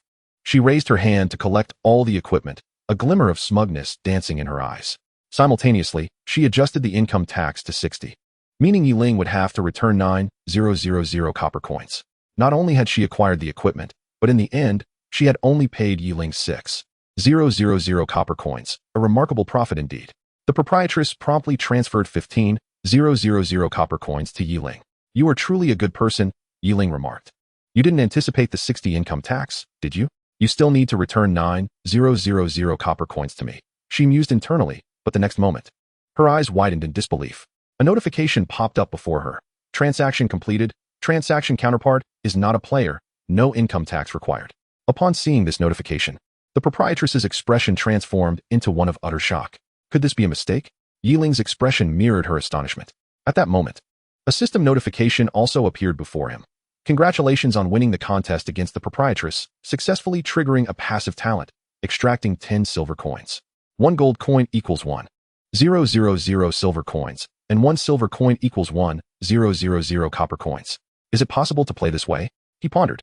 Can I exploit resources without limit? Does that mean anything alive can be harvested? A thought, almost absurd, suddenly emerged in Ling's mind. As the proprietress looked on, her face filled with incredulity. Ling walked towards a patch of greenery by the roadside. He bent down and delivered a swift slap to a wild grass, which promptly snapped. Witnessing this scene, the proprietress's astonishment escalated further. Is this fellow insane?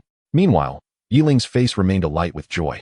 Congratulations on successfully defeating the wild grass, successfully triggering a passive talent. Extracting 1 stamina. What? Ha ha ha. He flicked another wild grass, which too met the same fate. Congratulations on successfully defeating the wild grass. Successfully triggering a passive talent, extracting 1 stamina. I shall be invincible. Who needs to level up now? He howled triumphantly, uprooting several small grasses from the ground. Congratulations on successfully defeating the wild grass, extracting 1 stamina. However, this time, only 1 extraction feedback appeared. Huh, why has it stopped? Ling vigorously continued to harvest the wild grasses. Friendly reminder, for non-player, non-monster targets, the same type can only trigger the passive talent 3 times. Well, I see. 3 times for the same type. What about that little flower over there? Come play a game with me. As Ling ventured further away, the proprietress's delicate face twitched in agitation. Moments later, he had struck the flowers, trees, and even stones in the town. Although the stones offered him nothing but a sore hand. After a bout of madness, Ling finally abandoned his plans for further harvesting. By the end of his escapades, his stamina attribute had increased by 52 points, neither too much nor too little. More importantly, it felt as though he had opened the door to a new world. This was merely a delightful beginning. The potential for harvesting would only grow in abundance. Ling swiftly returned to the previous intersection and found the master craftsman Tang Sanhao. He withdrew 2,000 copper coins, gently shaking the coin pouch to produce a melodious sound. Old sir, I have brought back your copper coins, Ling announced. The old man's eyes sparkled at the sight of the pouch, his face brimming with joy as he reached out to take it. However, just as he was about to grasp the pouch, Ling abruptly pulled it back. The old man's smile instantly froze. What is this? Trust level with the master craftsman, 1. As a system notification appeared, Ling was momentarily dumbfounded. In his previous exuberance, he had instinctively wished to tease the old man, but who would have thought that his trust level would actually decrease? Just as Ling wore an expression of helplessness, another system notification unexpectedly popped up. Congratulations on winning the contest against Master Craftsman Tang Sanhao, successfully triggering a passive talent, extracting the advanced talent, advanced appraisal technique. Talent analysis. With this talent, you can significantly increase the probability of obtaining unidentified items. This talent can be used a maximum of 10 times daily, and each use grants 1 point of proficiency. Upon reaching 100 proficiency, the talent can be evolved, enhancing its attributes. Besides proficiency evolution, talent evolution points can also be used for talent upgrades. Evolving the level talent to the next requires 3 talent evolution points. Wow. Extracting a talent from just 1 point of trust seems quite worthwhile, Ling thought, turning his frown into a smile. Yet he had no intention of continuing to tease the old man. After handing over the 2,000 copper coins, the old man was visibly grateful. Congratulations on completing the task The Craftsman's Redemption Part 2. Earning rewards. 20,000 experience, 20 silver coins, 5 critical rate, 2 exquisite equipment chests, Craftsman's trust level, 4. Current trust level, 5. A golden light enveloped Ling as he instantly leveled up to level 11. He was already brimming with enthusiasm, reveling in the sheer joy of such tasks. Old man, do you have any more troubles? I am willing to continue alleviating your burdens, Ling offered. The old man, tucking away the copper coins, replied cheerfully, a traveling merchant has arrived in the town, but most of his goods are deceitful. He not only swindled 1,000 copper coins from me, but also stole my weapon design blueprint. I know that among his items, there are 2 treasures. One is my stolen blueprint, and the other is a ring. That fool believed it to be an ordinary ring, when in fact it is a remarkable treasure. Whoever possesses my design blueprint can, with sufficient materials, have me forge a desired weapon for them at no cost. Ling's eyes flickered with a hint of confusion. What do you wish for me to do? He deceived me, and I hope you can purchase that precious ring from him, said the master craftsman Tang Sanhao. As soon as the old man's words fell, a system notification appeared before Ling. Task 3. Purchase the flame ring from the wandering merchant within 1 hour. Upon completion of this task, you shall receive rewards, 30,000 experience points, 30 silver coins, a 10 critical rate increase, and 3 high-quality equipment chests. What a splendid opportunity. Completing this task will allow me to level up perfectly. Onward. Ling bid farewell to the old man and immediately began searching throughout the town. However, after 20 minutes, he had yet to catch a glimpse of the wandering merchant. Where could that wandering merchant possibly appear? He murmured, his gaze shifting to his own backpack. Slaying the golden creature had indeed been an unexpected windfall for him. The bounty from this venture exceeded his wildest imaginings. Since I cannot find him, I shall tidy up my backpack first, Ling muttered as he set to work. Summon the golden claw bear. Quality: beginner. Learning requirement: summoner. Learning level: level 15. Skill analysis: summon a golden claw bear to fight for you for 3 minutes. The bear's attributes are based on its original stats. Caster inflicts 10 physical damage. Skill cost: 50 mana points. Skill cooldown: 10 minutes. What a valuable skill. Once mastered, it would be akin to acquiring a powerful ally. As he spoke, Ling's gaze fell upon 2 chests nestled in the corner of his backpack. In his past life, Ling had opened many chests, and their contents were invariably exquisite. Chest: quality: silver, a rare item awarded by the system. Opening it grants a chance to obtain a blue item or another rare artifact. Would you like to open it? Open. Congratulations, you have received an intermediate backpack, expanding your capacity to 50 slots. Haha. Ling erupted into a fit of ecstatic laughter as he turned his attention to the golden chest. Chest: quality: gold, a rare item awarded by the system. Opening it grants a chance to obtain a full set that matches your current class level. Would you like to open it? Yes. Surely, it must yield a complete set of blue gear. Ling felt a flutter of excitement. This was even more thrilling than acquiring an orange weapon in his previous life. Perhaps, this is akin to the feeling of first love. Congratulations. You have uncovered the level 10 Glory Wanderer Gold set. Congratulations, you have received the Glory Helm. Congratulations, you have received the Glory Necklace. Congratulations. You have received the Glory Weapon Core. Congratulations, you have received the Glory Robe. Congratulations, you have received the Glory Bracers, left and right. Congratulations. You have received the Glory Rings, left and right. Congratulations, you have received the Glory Pants. Ling casually examined 2 pieces of equipment. Glory Robe, quality: gold, level 10. High-quality equipment produced by the Glory Chest. Health: 100, strength 50, intelligence 50, agility 50, mana recovery rate 5, cooldown reduction 0.5. Wearing more than 8 pieces activates the set effect.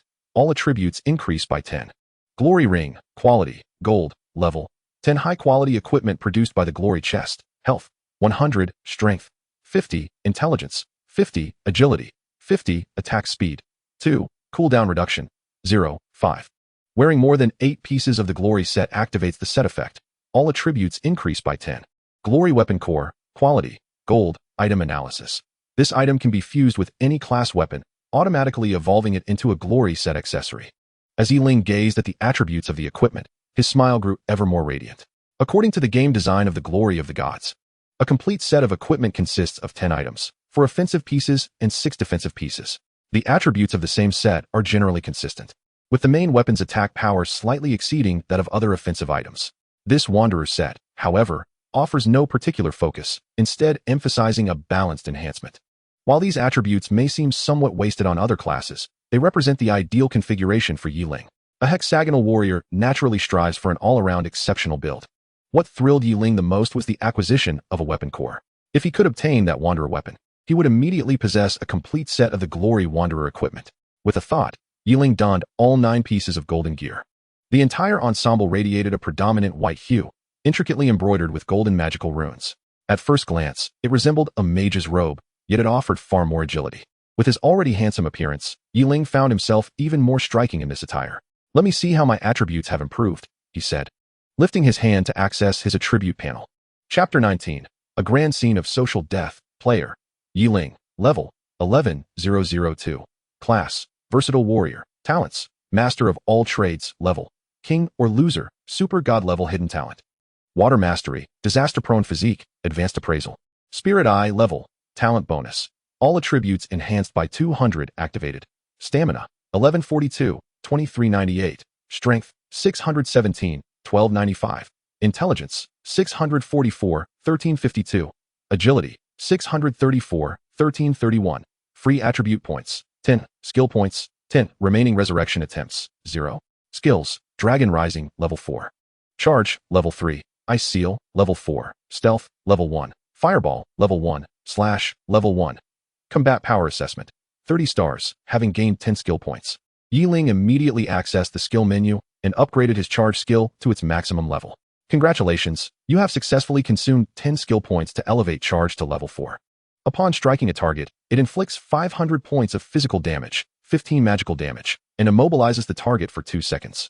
Cooldown, 7 seconds. Casting the skill consumes 30 mana points. This skill has now reached its highest level. Ling closed the window and inhaled a deep breath of fresh air. Possessing a combat power assessment of 30 stars at level 10 is comparable to that of a level 30 elite blue monster. And he also possesses 3 fully leveled basic skills. This undeniably makes him an indomitable force in the novice zone of the game. In his previous life, achieving 30 stars took him a whole week. Now, with the acquisition of specialized weapons, there would be nothing in the novice area beyond his grasp. Onward. Wandering merchant. Traveling trader. Ling called out, continuing his journey forward.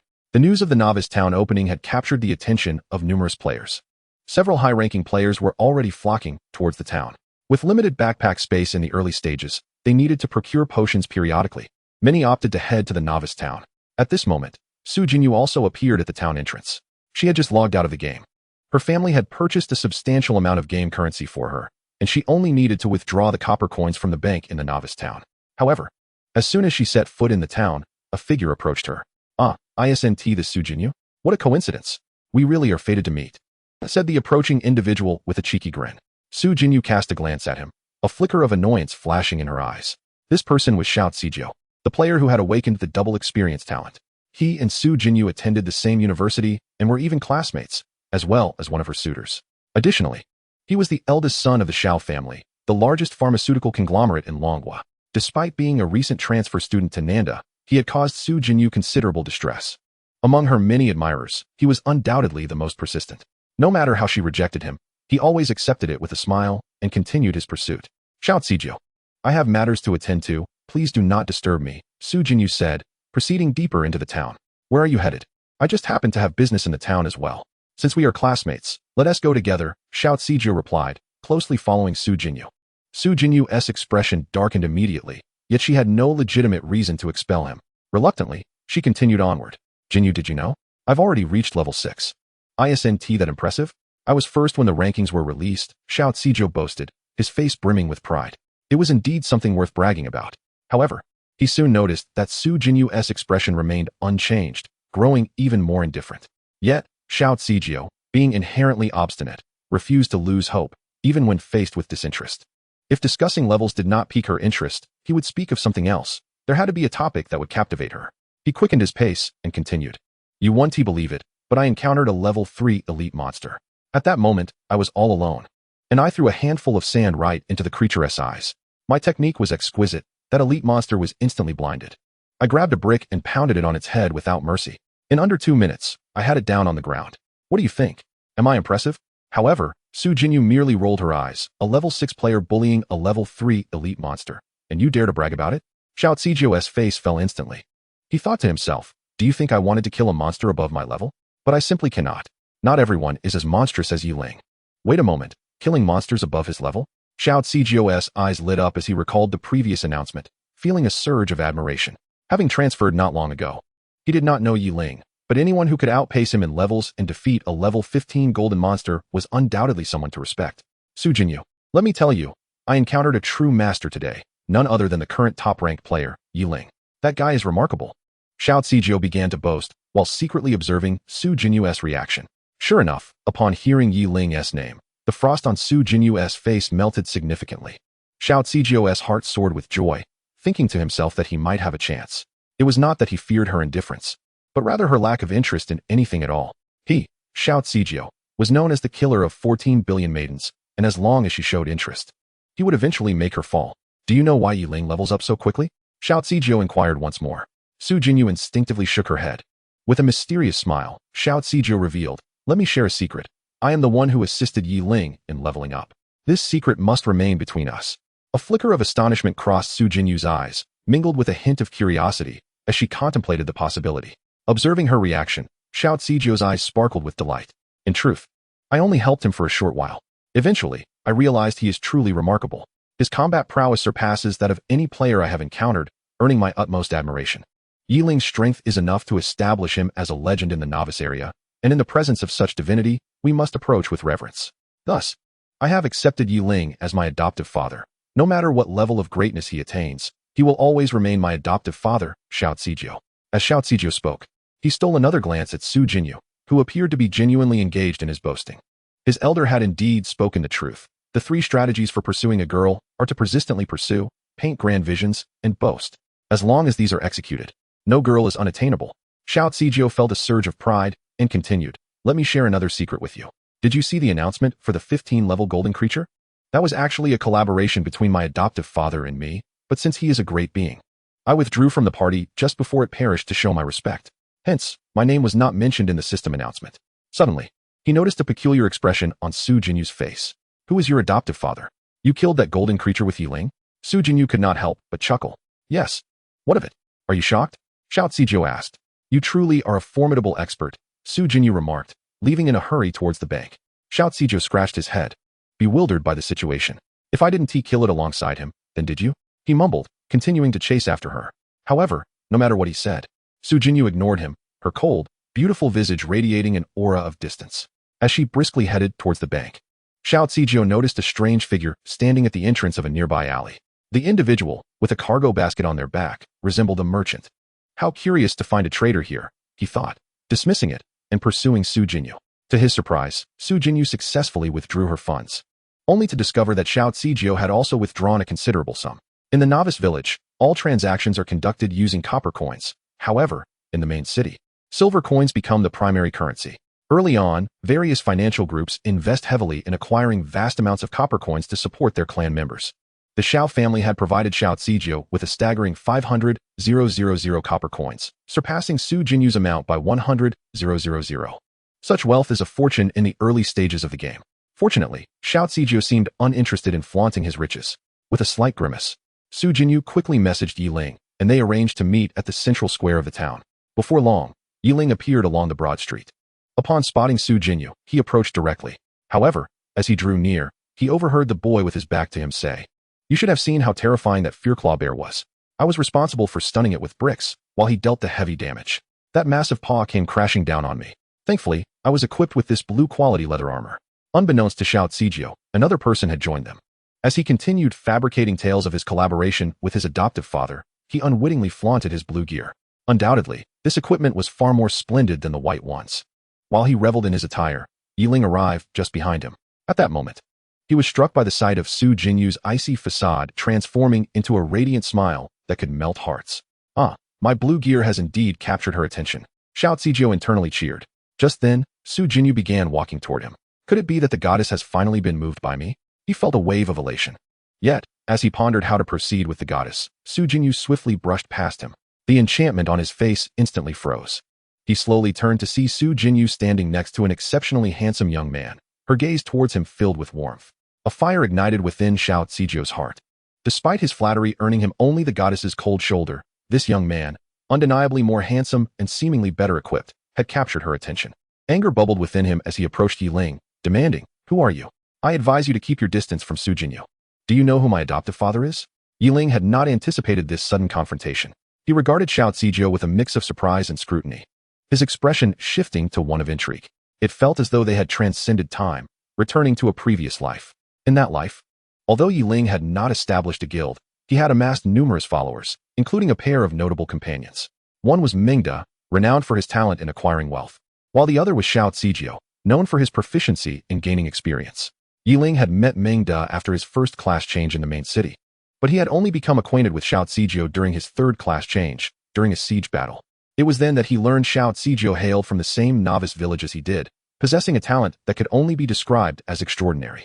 As long as one teams up with him, the entire squad can acquire triple experience points. During that period, Xiao Cijio's prominence was such that it could rival that of Meng Wanqiu, earning him the title of one of the 4 auspicious mascots of the glory of the gods. Many powerful individuals and factions extended their olive branches to Xiao Cijio, including Ling. However, Xiao Cijio declined all offers, accepting only Ling's invitation. It was at that moment that Ling learned they both hailed from the 10,010th novice village. Together, Xiao Cijio and Ling hunted monsters for 2.5 years, a significant reason for their substantial level advantage. Unfortunately, in the spring of the 3rd year, just after emerging from a dungeon, they fell victim to an ambush by Qin Fei and others. As expected, Lin Rue appeared just in time to save Ling. But Xiao Cijio fell forever in that goblin forest. Ling had not anticipated encountering Xiao Cijio so early in his reincarnation. Who is your adoptive father? Ling asked with a mischievous smile. He had no intention of winning over this young man just yet, as he understood that Xiao Cigio possessed his own opportunities. His initial talent had not been strong. It was through a series of fortunate events that he evolved to a level capable of tripling the team's experience. Interfering with his developmental trajectory now could potentially alter many things. Upon hearing Ling's question, Xiao Cigio proudly raised his head, declaring, "If I reveal my adoptive father's name, it will shock you. I advise you to leave quickly." Su Jinyu, unable to contain her laughter at his words, burst into giggles. Her laughter was like the blooming of peach blossoms in spring, her eyes glimmering with charm. Ling, perplexed, wondered why she found such joy. "Stop laughing. Are you very familiar with this guy?" Ling inquired. No, haha, I'm not familiar with him at all," Su Jinyu replied, tears of laughter nearly spilling from her eyes. Observing their playful banter, Xiao Cigio's expression darkened further. "If I were to reveal my adoptive father's name, it would terrify you. Do you know why the novice town suddenly opened up? Did you see the system announcement?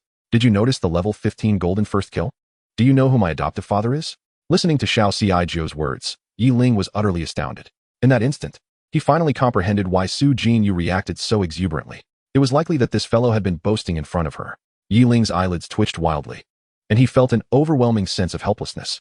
"Brother, let's leave it at that. We have matters to attend to. Let us add each other as friends. It will be a good introduction," Ling suggested, sending a friend request to Xiao Cigio. "Add me as a friend. I'm not someone you can just add." Xiao Cigio stared at the name in the system prompt. His words abruptly halted. "Player Ling has sent you a friend request. Do you accept?" In that moment, Xiao Cigio was completely petrified. His previously fair complexion flushed crimson, quickly deepening to a dark hue. At that moment, he wished he could find a crack in the ground to hide in, his toes practically tearing at his shoes. No matter how thick-skinned he was, he had never experienced such an overwhelmingly mortifying public humiliation, and he was the very center of it. Ling patted his shoulder, offering reassurance. "It's all right. Don't take it to heart. Everything will pass." Just as he finished speaking, a system prompt suddenly appeared before him. "Congratulations on winning the show-off duel against Xiao Cigio, successfully triggering the Talent King or loser, gaining 3 points in strength." This works?" Ling mused, touching his nose and casting an apologetic glance at Xiao Cigio before turning to Su Jinyu, asking, "Is the money ready? I still need to find a wandering merchant." "It's ready. I will transfer it to you right away," Su Jinyu replied, immediately initiating a trade with Ling. However, the transfer notification he received was a staggering 300,000 copper coins. "Little rich girl, you've given too much," Ling cautioned. Yet, Su Jinyu shook her head.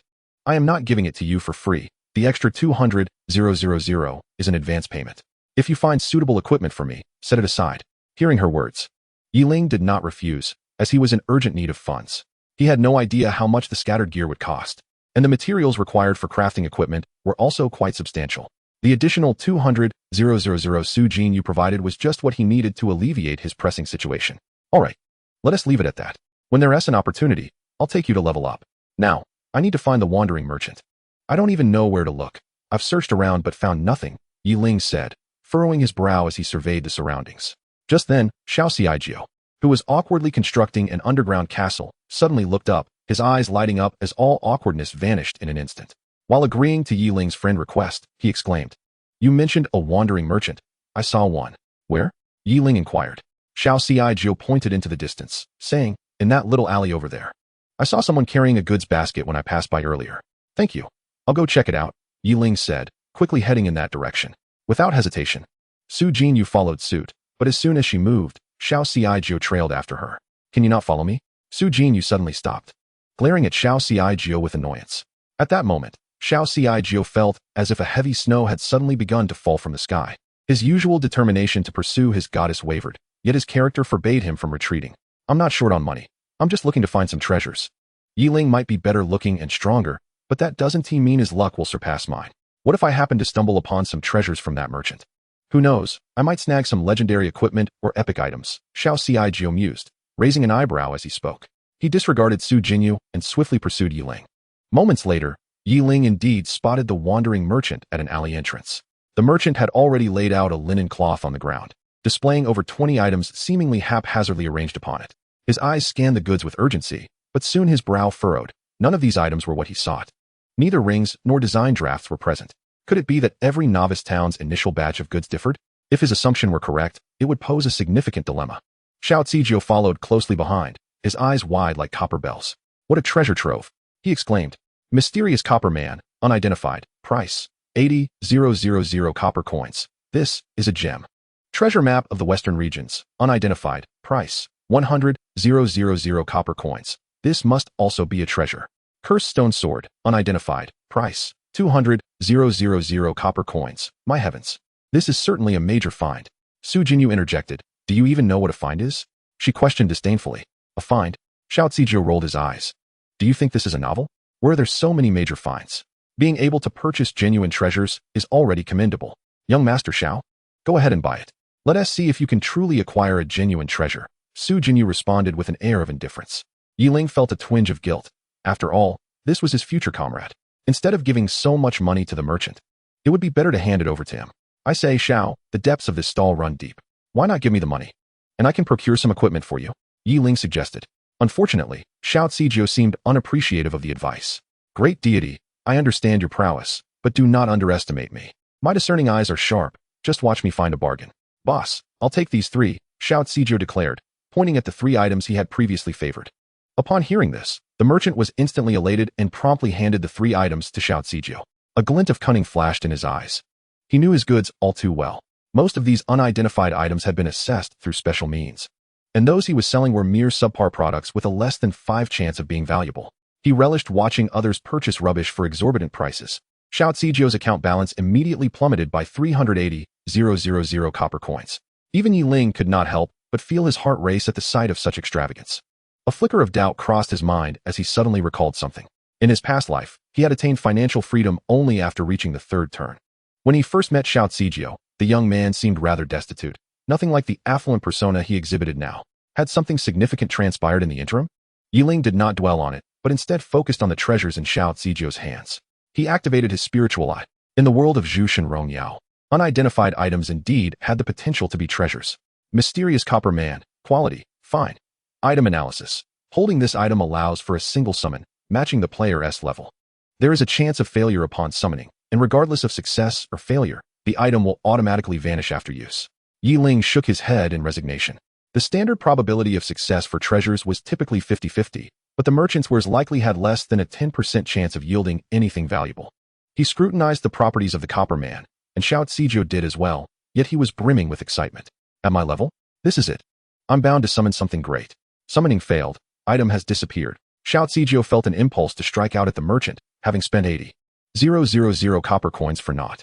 But the thought of bad luck deterred him from confronting the merchant. He turned his attention to the second item. Treasure map of the Western regions, unidentified. Would you like to identify it? Yes. Identification complete.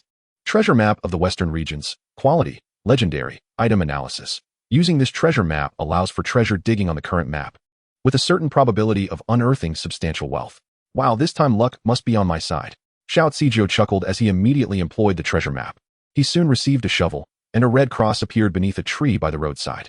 Without hesitation, he rushed over and began to dig fervently, quickly revealing a treasure chest before his eyes. This has to be a treasure. A legendary weapon, high-level skills. He mumbled to himself as he eagerly opened the chest. Regrettably, you have unearthed an empty chest. As a token of encouragement, you are awarded 1 copper coin. Chapter 22. Not indulging gazing at the solitary copper coin in his hand, Xiao Zijiu's face turned the color of liver.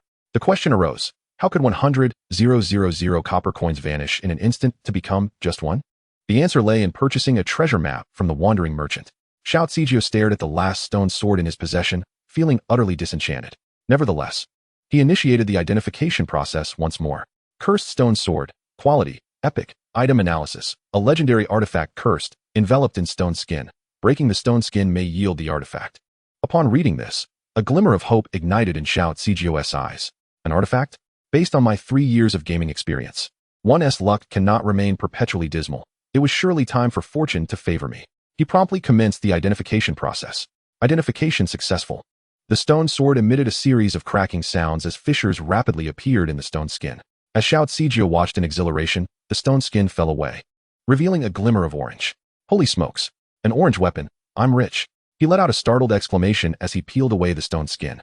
But the smile on his face instantly froze. Within the stone skin, there was no orange weapon, only a carrot that gleamed with a crystalline luster. Qian Yin Hu Lu Bo. Quality, epic. Item analysis. It possesses a deadly allure to rodents, cannot be consumed by players, and has no other effects. This is an abomination. Xiao Cijio hurled the carrot to the ground and ran out of the town in tears. 380,000 copper coins came quickly and went just as swiftly, leaving only solitude in its wake. Even Su Jin couldn't help but express a hint of sympathy at this moment. This was truly a scam. 380,000 for something utterly useless. Yet Ling picked up the carrot, his eyes filled with unrestrained joy. Indeed, the quest for iron shoes bore no fruit. It was effortless to find such a treasure. In the northwestern direction of the novice town lay the Shadow Forest. In the innermost depths of the forest stood a statue of a soft-boned, enchanting rabbit. No one knew that it was a manifestation of a hidden level 30 golden creature. To activate the hidden quest, one must venture deep into the Shadow Forest with the carrot in hand. But who would take a carrot to level up? It wasn't until much later that an eccentric mutated profession known as the Battle Chef emerged. That individual opened a blind box, revealing a century-old carrot, thus successfully triggering the hidden quest, attracting numerous players. A group of 30 level 20 gold farmers nearly faced obliteration before they managed to slay that century-old golden rabbit. From it, they obtained an epic item named the Holy Guardian Badge. Once equipped, players would be immune to negative mental effects. Charm, curses, and illusions would hold no sway over them. Is this Millennium Carrot not superior to the century-old carrot? It could surely summon that century-old rabbit. As a reincarnator, given some time, Ling believed he could uncover many such opportunities. He mumbled to himself, discreetly stowing the carrot into his backpack. Boss, this item of yours is both expensive and worthless. Do you not have anything of decent quality? Ling inquired with a hint of irritation. The merchant's face broke into an awkward smile. There are cheaper options, but I cannot guarantee their quality. As you can see, these are all unidentified treasures. If you manage to unearth something good, you stand to gain immensely. The wandering merchant continued, producing 3 more items to fill the vacant spots on his stall. Ling's gaze swept over the 3 items, and his eyes immediately brightened. Directional Attribute Growth Ring price, 5,000 copper coins. Preserved Rosemary price, 20,000 copper coins. Craftsman's Artifact Design Draft price, 300 copper coins, a ring, and a design draft. Ling felt a surge of excitement within, though his expression remained unchanged. Indeed, Xiao Cijio was correct. Bad luck is a matter of probability. But this probability may not necessarily manifest in the individual. It could also arise from the stall. I will take these 3 items the boss has just presented, Ling stated. But these items are so inexpensive. As the saying goes, Su Jinyu's face revealed a hint of astonishment, yet she did not continue her thought. Ling smiled, extending his hand to accept the 3 items presented by the merchant. You mean to say that cheap goods are never good, right? Su Jinyu did not respond, merely nodding gently. Indeed, finding a bargain is quite challenging, but if one relies on skill combined with a dash of luck, it may not be as daunting as it seems. As Ling spoke, he promptly employed his advanced identification skill on the ring. Identification successful. Advanced identification skill proficiency. 1. Scarlet Flame Ring, purple. Quality, rare. Required level, 5. Exclusive to female players. Strength, 40. Rate of fire, 30. Upon equipping, players gain a 25 increase in experience from defeating monsters. Observing the attributes of the ring, Ling felt a wave of satisfaction wash over him. Simultaneously, a quest notification promptly appeared before his eyes. Congratulations on completing the Craftsman's Redemption Quest 3. Rewards, 30,000 experience, 30 silver coins, 10 critical hit rate. 3 quality equipment treasure chests, Craftsman Trust Level, 8, current Trust Level, 13. Find Craftsman Tang San how to accept the next quest. A golden light once again enveloped Ling, his level instantly soaring to 12. This scene left Su Jinyu beside him wide-eyed in astonishment. How did you manage that? Did you truly uncover a treasure? Can opening a ring lead to a level up? This spectacle also caught the wandering merchant by surprise. Hee. Luck is merely luck. This ring is yours, as it is tailored for ladies and holds no value for me. Its worth must surely rival your 200,000, right? Ling said as he handed the ring over to Su Jinyu. Gazing at the ring in Ling's hand, which emanated a soft purple glow, Su Jinyu's face flushed crimson. A ring gift seems, she murmured softly, her delicate hands nervously tugging at the hem of her garment. Unable to articulate her subsequent thoughts. Do you want it? Who else has gifted you a ring? This is for sale. Do you understand? Ling shot her a glance of exasperation. Of course I want it. Su Jinyu blurted out, albeit still reaching for the ring. At that moment, the wandering merchant unexpectedly lunged forward, seizing the ring before her. I will no longer sell this ring. Ling smirked, extending a foot out, swiftly leaning back to evade the wandering merchant while simultaneously tripping him. Bang! The wandering merchant's attempt to snatch the ring failed miserably, landing him in a rather undignified position. He immediately erupted in fury. Descender, return the ring to me, or do not blame me for being impolite. Descender? A flicker of surprise crossed Su Jinyu's eyes, as she suddenly felt that this was different from other games. Perhaps you should return the ring to him, Su Jinyu said anxiously. Although she was reluctant, she would prefer to forego the ring than see Yi Ling come to harm. However, Yi Ling shook his head, his eyes brimming with exhilaration. Once more, a system notification appeared before him.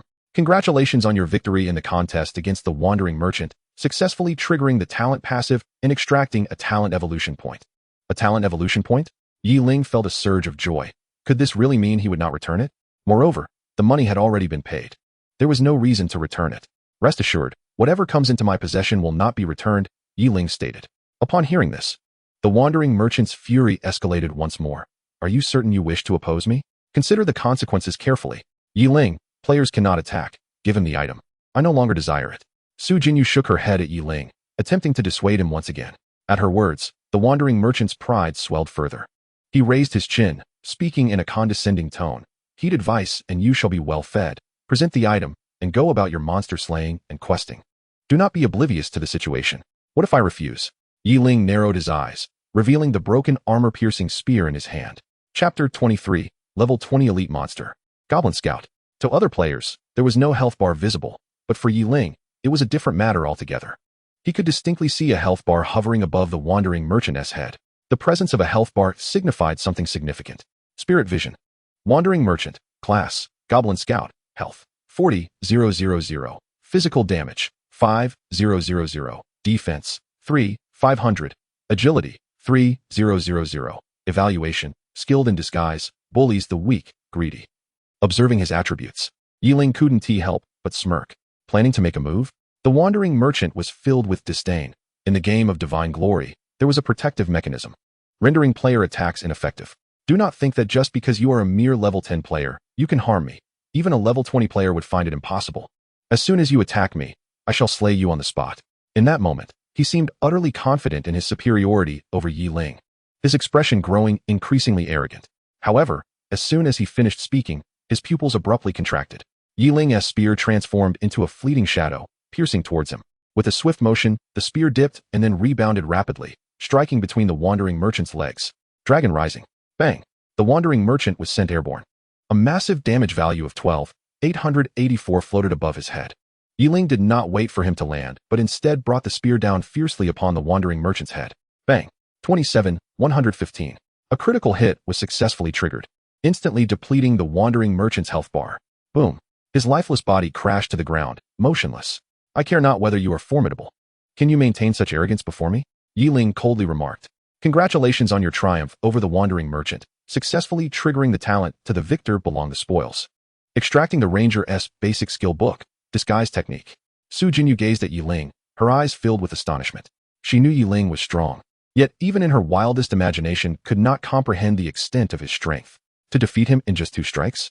Good heavens, was he employing cheats? Equipment. Could Yi Ling's attire possibly be a blue quality set? Su Jinyu suddenly focused her gaze on the golden-threaded white robe adorning Yi Ling. Yi Ling furrowed his brow, a hint of confusion flashing in his eyes. Why was it labeled as defeated rather than killed? Could it be that he could not be slain? At that moment, a green light suddenly emanated from the Wandering Merchant's corpse. Crack, crack. A sound akin to eggshells breaking resonated from the body. The Wandering Merchant's skin rapidly fissured. In an instant, a grotesque green creature emerged from within. Standing only about 1.5 meters tall, its appearance was fearsome. It bore spikes as thick as chopsticks and had a gaping maw filled with 2 rows of yellowed fangs, its claws sprouting sharp talons. Moreover, its health bar was swiftly replenishing, as if it had entered a second phase. Yi Ling employed Spirit Vision once more. Disguised Goblin Scout, Elite. Level, 20 health, 80,000. Physical damage, 10,000. Defense, 7,000. Agility, 6,000. Friendly reminder. Goblin Scout is invincible for 1 minute after transformation. Beware of its poisonous spike attacks. Its attributes had astonishingly doubled. Simultaneously, a system notification popped up before all players in the town. Yi Ling has successfully pierced through the disguise of the alien spy. The Goblin Scout, Elite, has appeared in the town. Coordinates, 13298. Killing the spy will yield substantial rewards. Upon seeing the friendly reminder, Yi Ling promptly retreated several meters. Meanwhile, Su Jinyu was already dumbfounded by the horrific sight before her. As she beheld such a terrifying monster, she was at a loss. Roar. The Goblin Scout suddenly let out a furious roar. The dark green spikes on its body transformed to a vibrant red. Ling furrowed his brow slightly, summoning his strength to leap towards Su Jinyu. At that moment, the spikes on the Goblin Scout erupted outward in all directions. Ling tackled Su Jinyu, rolling to the side. The poisonous spikes whizzed past their ears, landing on the ground with a series of thuds. Ling continued rolling until he found refuge in a dry drainage ditch by the roadside. Several seconds later, the sound of the spikes finally ceased. Both regained their senses. But Ling suddenly felt a warm, soft sensation against his chest. It was only at that moment that he realized Su Jinyu was lying in the ditch, and he was sprawled atop her. Su Jinyu was uncertain whether it was fear or embarrassment that caused her face to flush crimson as she gently closed her eyes. "Stay hidden here and do not move," Ling said calmly, his voice barely above a whisper. As he spoke, he slowly withdrew his arm from beneath Su Jinyu. However, before he could make further movements, a group of over 10 players suddenly rushed in from the distance. Ling had lingered in the novice town for nearly an hour, during which time others had advanced in levels. Leading this group was a level 5 archer, accompanied by a level 5 warrior wielding a blue-quality shield. The remainder of the group consisted of level 4 players, showcasing a well-considered combination of classes: 3 mages, 3 archers, 1 priest, and 1 ranger. This small team could undoubtedly be regarded as elite within the 10010 novice zone, likely composed of seasoned gamers or professional esports players. "Boss, we are truly the first to arrive," the blue-shielded warrior exclaimed with delight, clearly unaware of Ling and Su Jinyu hiding in the water channel. "Do not be careless. A level 20 foe is no trivial matter. Exercise caution," cautioned the archer at the forefront. The warrior, however, dismissed the warning, saying, "Boss, my shield is a level 5 blue shield. We have 10 people, and with the priest's support, we need not fear anything. With 2 rounds of concentrated fire, we will take it down. All right, let us test our strength. If we cannot win, we will retreat immediately. Biaozi, you draw its aggro while the rest focus on damage output. Priest, be ready to heal. This creature is bound to drop valuable loot. We can enjoy ourselves later tonight." The archer nodded, methodically assigning combat roles. The priest, standing at the back of the group, needed no prompting and had already raised his hands to cast a healing and defense buff on the warrior. "Prepare yourselves. I shall initiate the attack," Biaozi, the warrior, declared as he charged at the Goblin Scout. "Hey!" Ling furrowed his brow and called out to them. "You cannot handle this." It was only then that the group of players noticed the 2 individuals by the side of the water channel. Their expressions quickly hardened. "When the Aoshi team strikes, nothing is beyond our grasp. Stand aside, outsiders." Biaozi sneered coldly before launching his charge against the Goblin Scout. As Biaozi made his move, the others swiftly took their positions, ready to attack. With a resounding thud, Biaozi collided squarely with the Goblin Scout. He expected it to be immobilized instantly. A malicious grin spread across his face as he raised his weapon to strike the diminutive creature. Yet, in the next moment, his smile froze. A notification box materialized before him. "Goblin Scout is in an invincible state. Attack ineffective." Simultaneously, a massive warning appeared above the Goblin Scout. Before Biaozi could react, the Goblin's claw struck him. The level 5 blue shield was instantly shredded, and a burst of blood erupted from Biaozi as he was silenced before he could even scream. His head was crushed by the blow. Fragments of blue shield, crimson blood, and white brain matter scattered across the ground. It was only when a white light emanated from his corpse that the others snapped back to reality. Biaozi was taken out? What the hell is going on? "Retreat!" The captain of the Aoshi team shouted, immediately issuing a retreat order. But just then, the spikes on the Goblin Scout turned red again, and dozens of poisonous thorns shot towards the group. Screams echoed as the captain cried out, "Save me!" In the blink of an eye, the other 9 members of the Aoshi team lay dead in a pool of blood. In less than 30 seconds, the elite squad of the 10010 novice zone had been obliterated. A series of white lights flickered, leaving only the Goblin Scout standing amidst the carnage. "Those who do not heed warnings deserve their fate," Ling observed as the Goblin's invincibility status faded, emerging from the water channel with his weapon in hand. The Goblin Scout seemed to recognize Ling, its fury instantly directed at him. "You, the accursed human, I shall tear you apart." It roared as it charged. "You have not learned your lesson, have you? Do you think that doubling your health grants you the right to be arrogant before me?" A smirk played on Ling's lips as he thrust his spear forward, executing a dragon rising maneuver. The Goblin Scout was instantly launched into the air, its health plummeting by a quarter. Ling deftly flicked his spear, striking the Goblin Scout's eyes with precision. In mere 2 thrusts, the Goblin's health bar was entirely depleted. The entire encounter, from initiation to execution, took less than 3 seconds. The level 20 mutated blue creature crumbled before Ling as if it were made of paper, highlighting the significance of equipment within the realm of online gaming. "Congratulations, you have successfully slain the Goblin Scout, Elite, earning 10,000 experience points." "Congratulations. You have successfully triggered the godlike talent. To the victor goes the spoils, earning 1 skill point. Congratulations, you have successfully eliminated the infiltrating alien spy in the town, earning 1 honor point, 5 health regeneration speed, 5 favorability points, 1 attribute blind box, and 1 resurrection order fragment, bound. As Ling beheld the system notifications before him, a glimmer of excitement ignited within him. His gaze fixated on the resurrection order fragment. Resurrection order fragment. Quality, special item. This item is non-tradable, auto-binding upon acquisition, and cannot drop upon the final death. Collecting 10 fragments allows the synthesis of 1 resurrection order, which can be consumed to gain an additional resurrection opportunity. Ling's heart raced. What did he lack the most at this moment? Undoubtedly, it was the opportunity for resurrection. The resurrection fragment is an exceptionally rare item in the realm of Jushin Rongyao. In his previous life, he managed to acquire merely 3 over the span of a decade. Even at the moment of his demise, he remained oblivious to the patterns governing the fragment's drop rates. He only knew that it seemed to be related to concealment, yet not every instance of hiding yielded results. As Ling reminisced about his past experiences of obtaining resurrection fragments, a fleeting glimmer of insight appeared before him, yet he found himself unable to grasp it. It was not a lack of patterns that hindered him, but rather the frustrating proximity of the answer that eluded him. He decided to set aside these thoughts for the time being and focus on crafting weapons, as he still had the tasks of the divine blacksmith to undertake. Turning his attention to the waterway, he called out to Su Jinyu. Su Jinyu, it's time to come out. I must take my leave. You should hurry and level up. Su Jinyu obediently climbed out of the waterway, only to realize that it had already been vanquished. Pondering her thoughts in silence, she looked at Ling, her cheeks adorned with a faint blush. All right, I shall go level up now, she said, but her voice suddenly trailed off. Ling frowned slightly, urging her not to waste time if she had something to say. Gathering her courage, Su Jinyu whispered, "Do you have time tonight? I would like to invite you to dinner." A wry smile crossed Ling's face as he understood she was referring to the time after the 16-hour gaming session concluded and reality beckoned. Regrettably, he had no time to spare. "I'm afraid I'm not interested," he replied, turning away towards the direction of the divine blacksmith. Su Jinyu clutched the scarlet flame ring tightly, watching Ling's tall figure gradually recede into the distance. Unbeknownst to her, the sight of Ling's retreating silhouette evoked a sense of melancholy within her.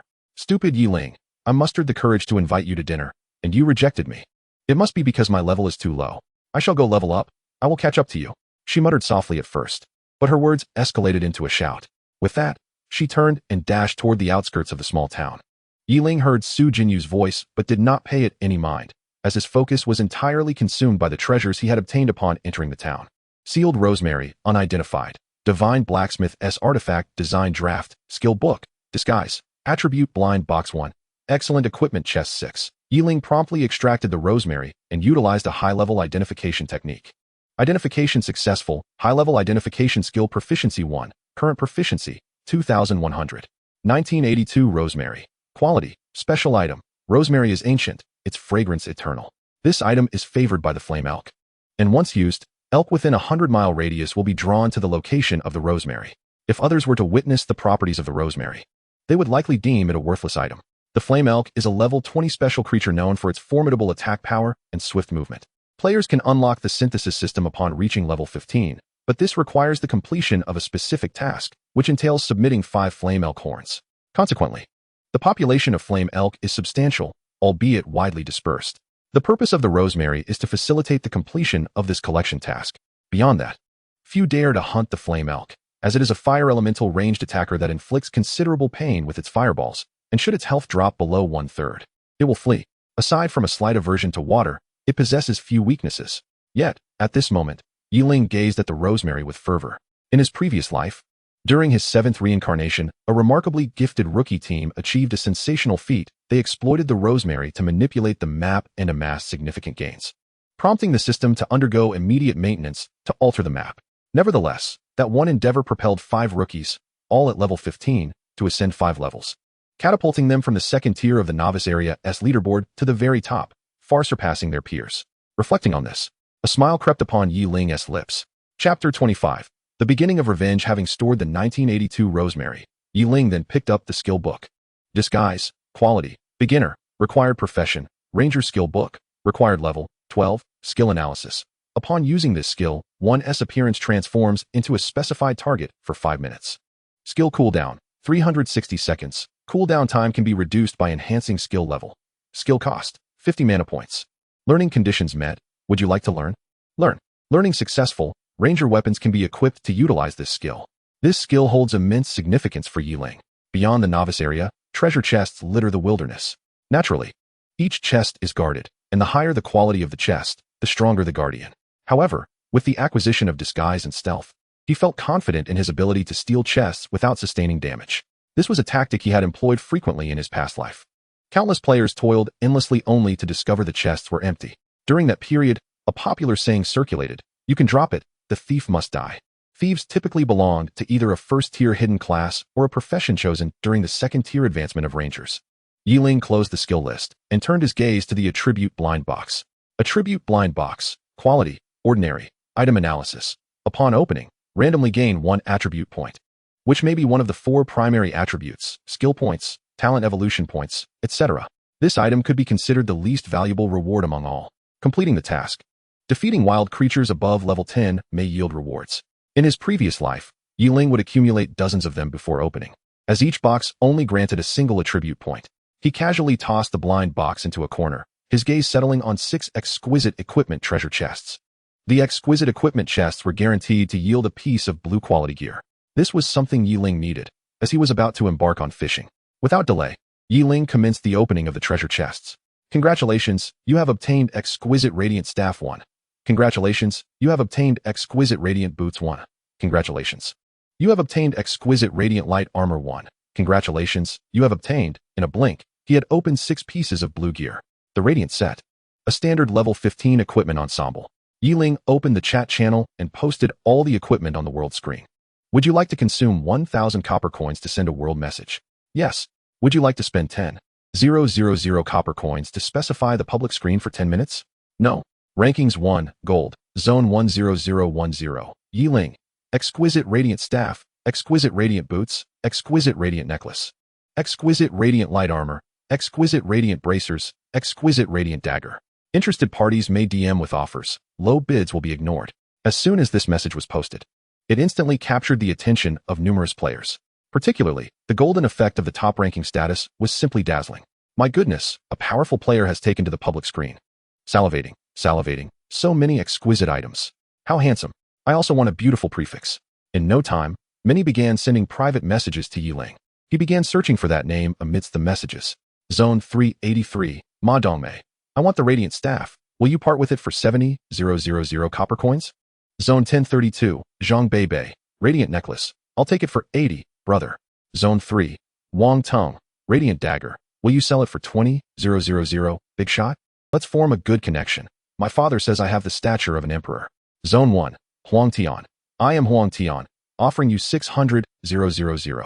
Just drop it in my mailbox. You have 5 minutes. If it expires, the consequences are yours to bear.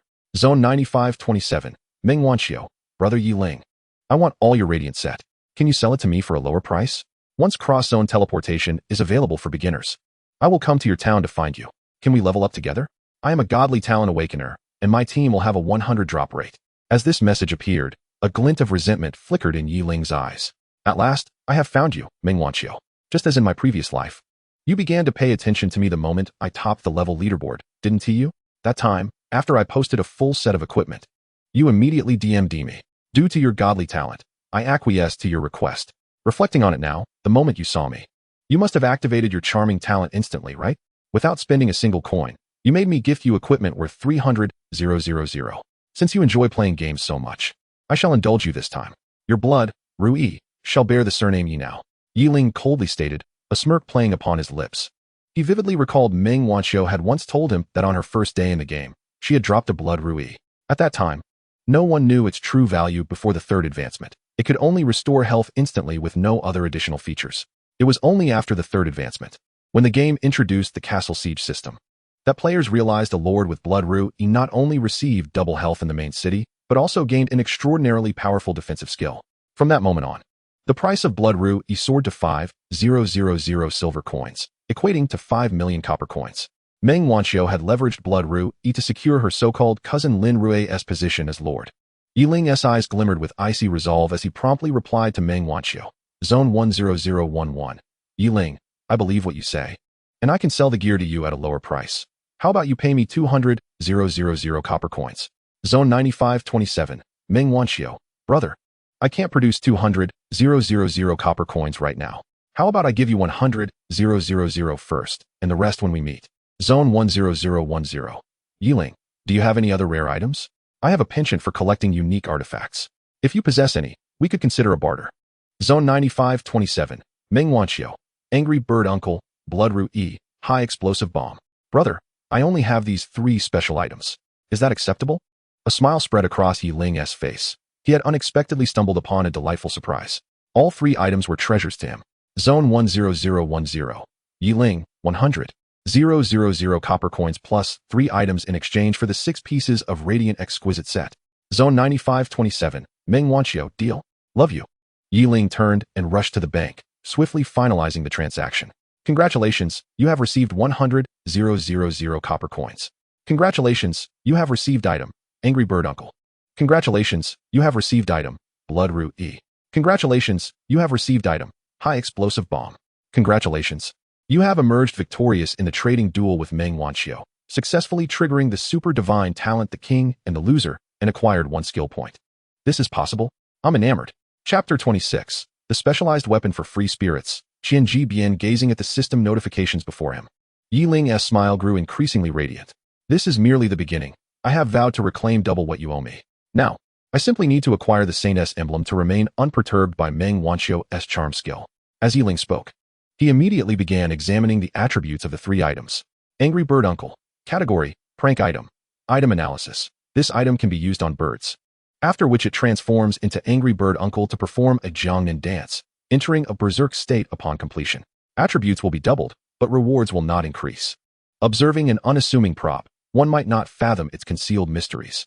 Who could have anticipated that while dancing, one would not engage in offense, yet could still be subjected to attack?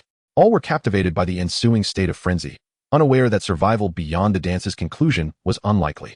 Defeating it would yield a skill, the flight technique, that none could foresee. Ling pondered deeply, then turned his gaze to the next item. Bloodroot E. Category, healing item. Durability, 200. Analysis, confuse healing potions with Bloodroot E, with a maximum capacity of 100,000 health points. When damaged, using Bloodroot E instantly restores 10,000 health points, usable up to 10 times. Indeed, this was precisely what he sought. Ling stowed away the Bloodroot E and focused on the last item, the High Explosive Bomb. High Explosive Bomb. Category, hazardous material. Durability, 11 usage requirements. Ranger Gunner, item analysis. After learning demolition skills, this item can be placed at a designated location. Once set, it initiates a 3-second countdown before detonation. This bomb cannot harm monsters or players, only effective against structures, making it a formidable siege tool. Perfect. The deer plan progressed further. Ling's gaze fell upon the only remaining item in his backpack that he had yet to examine. This final piece was of utmost importance to him. Its ability to render him truly invincible was paramount.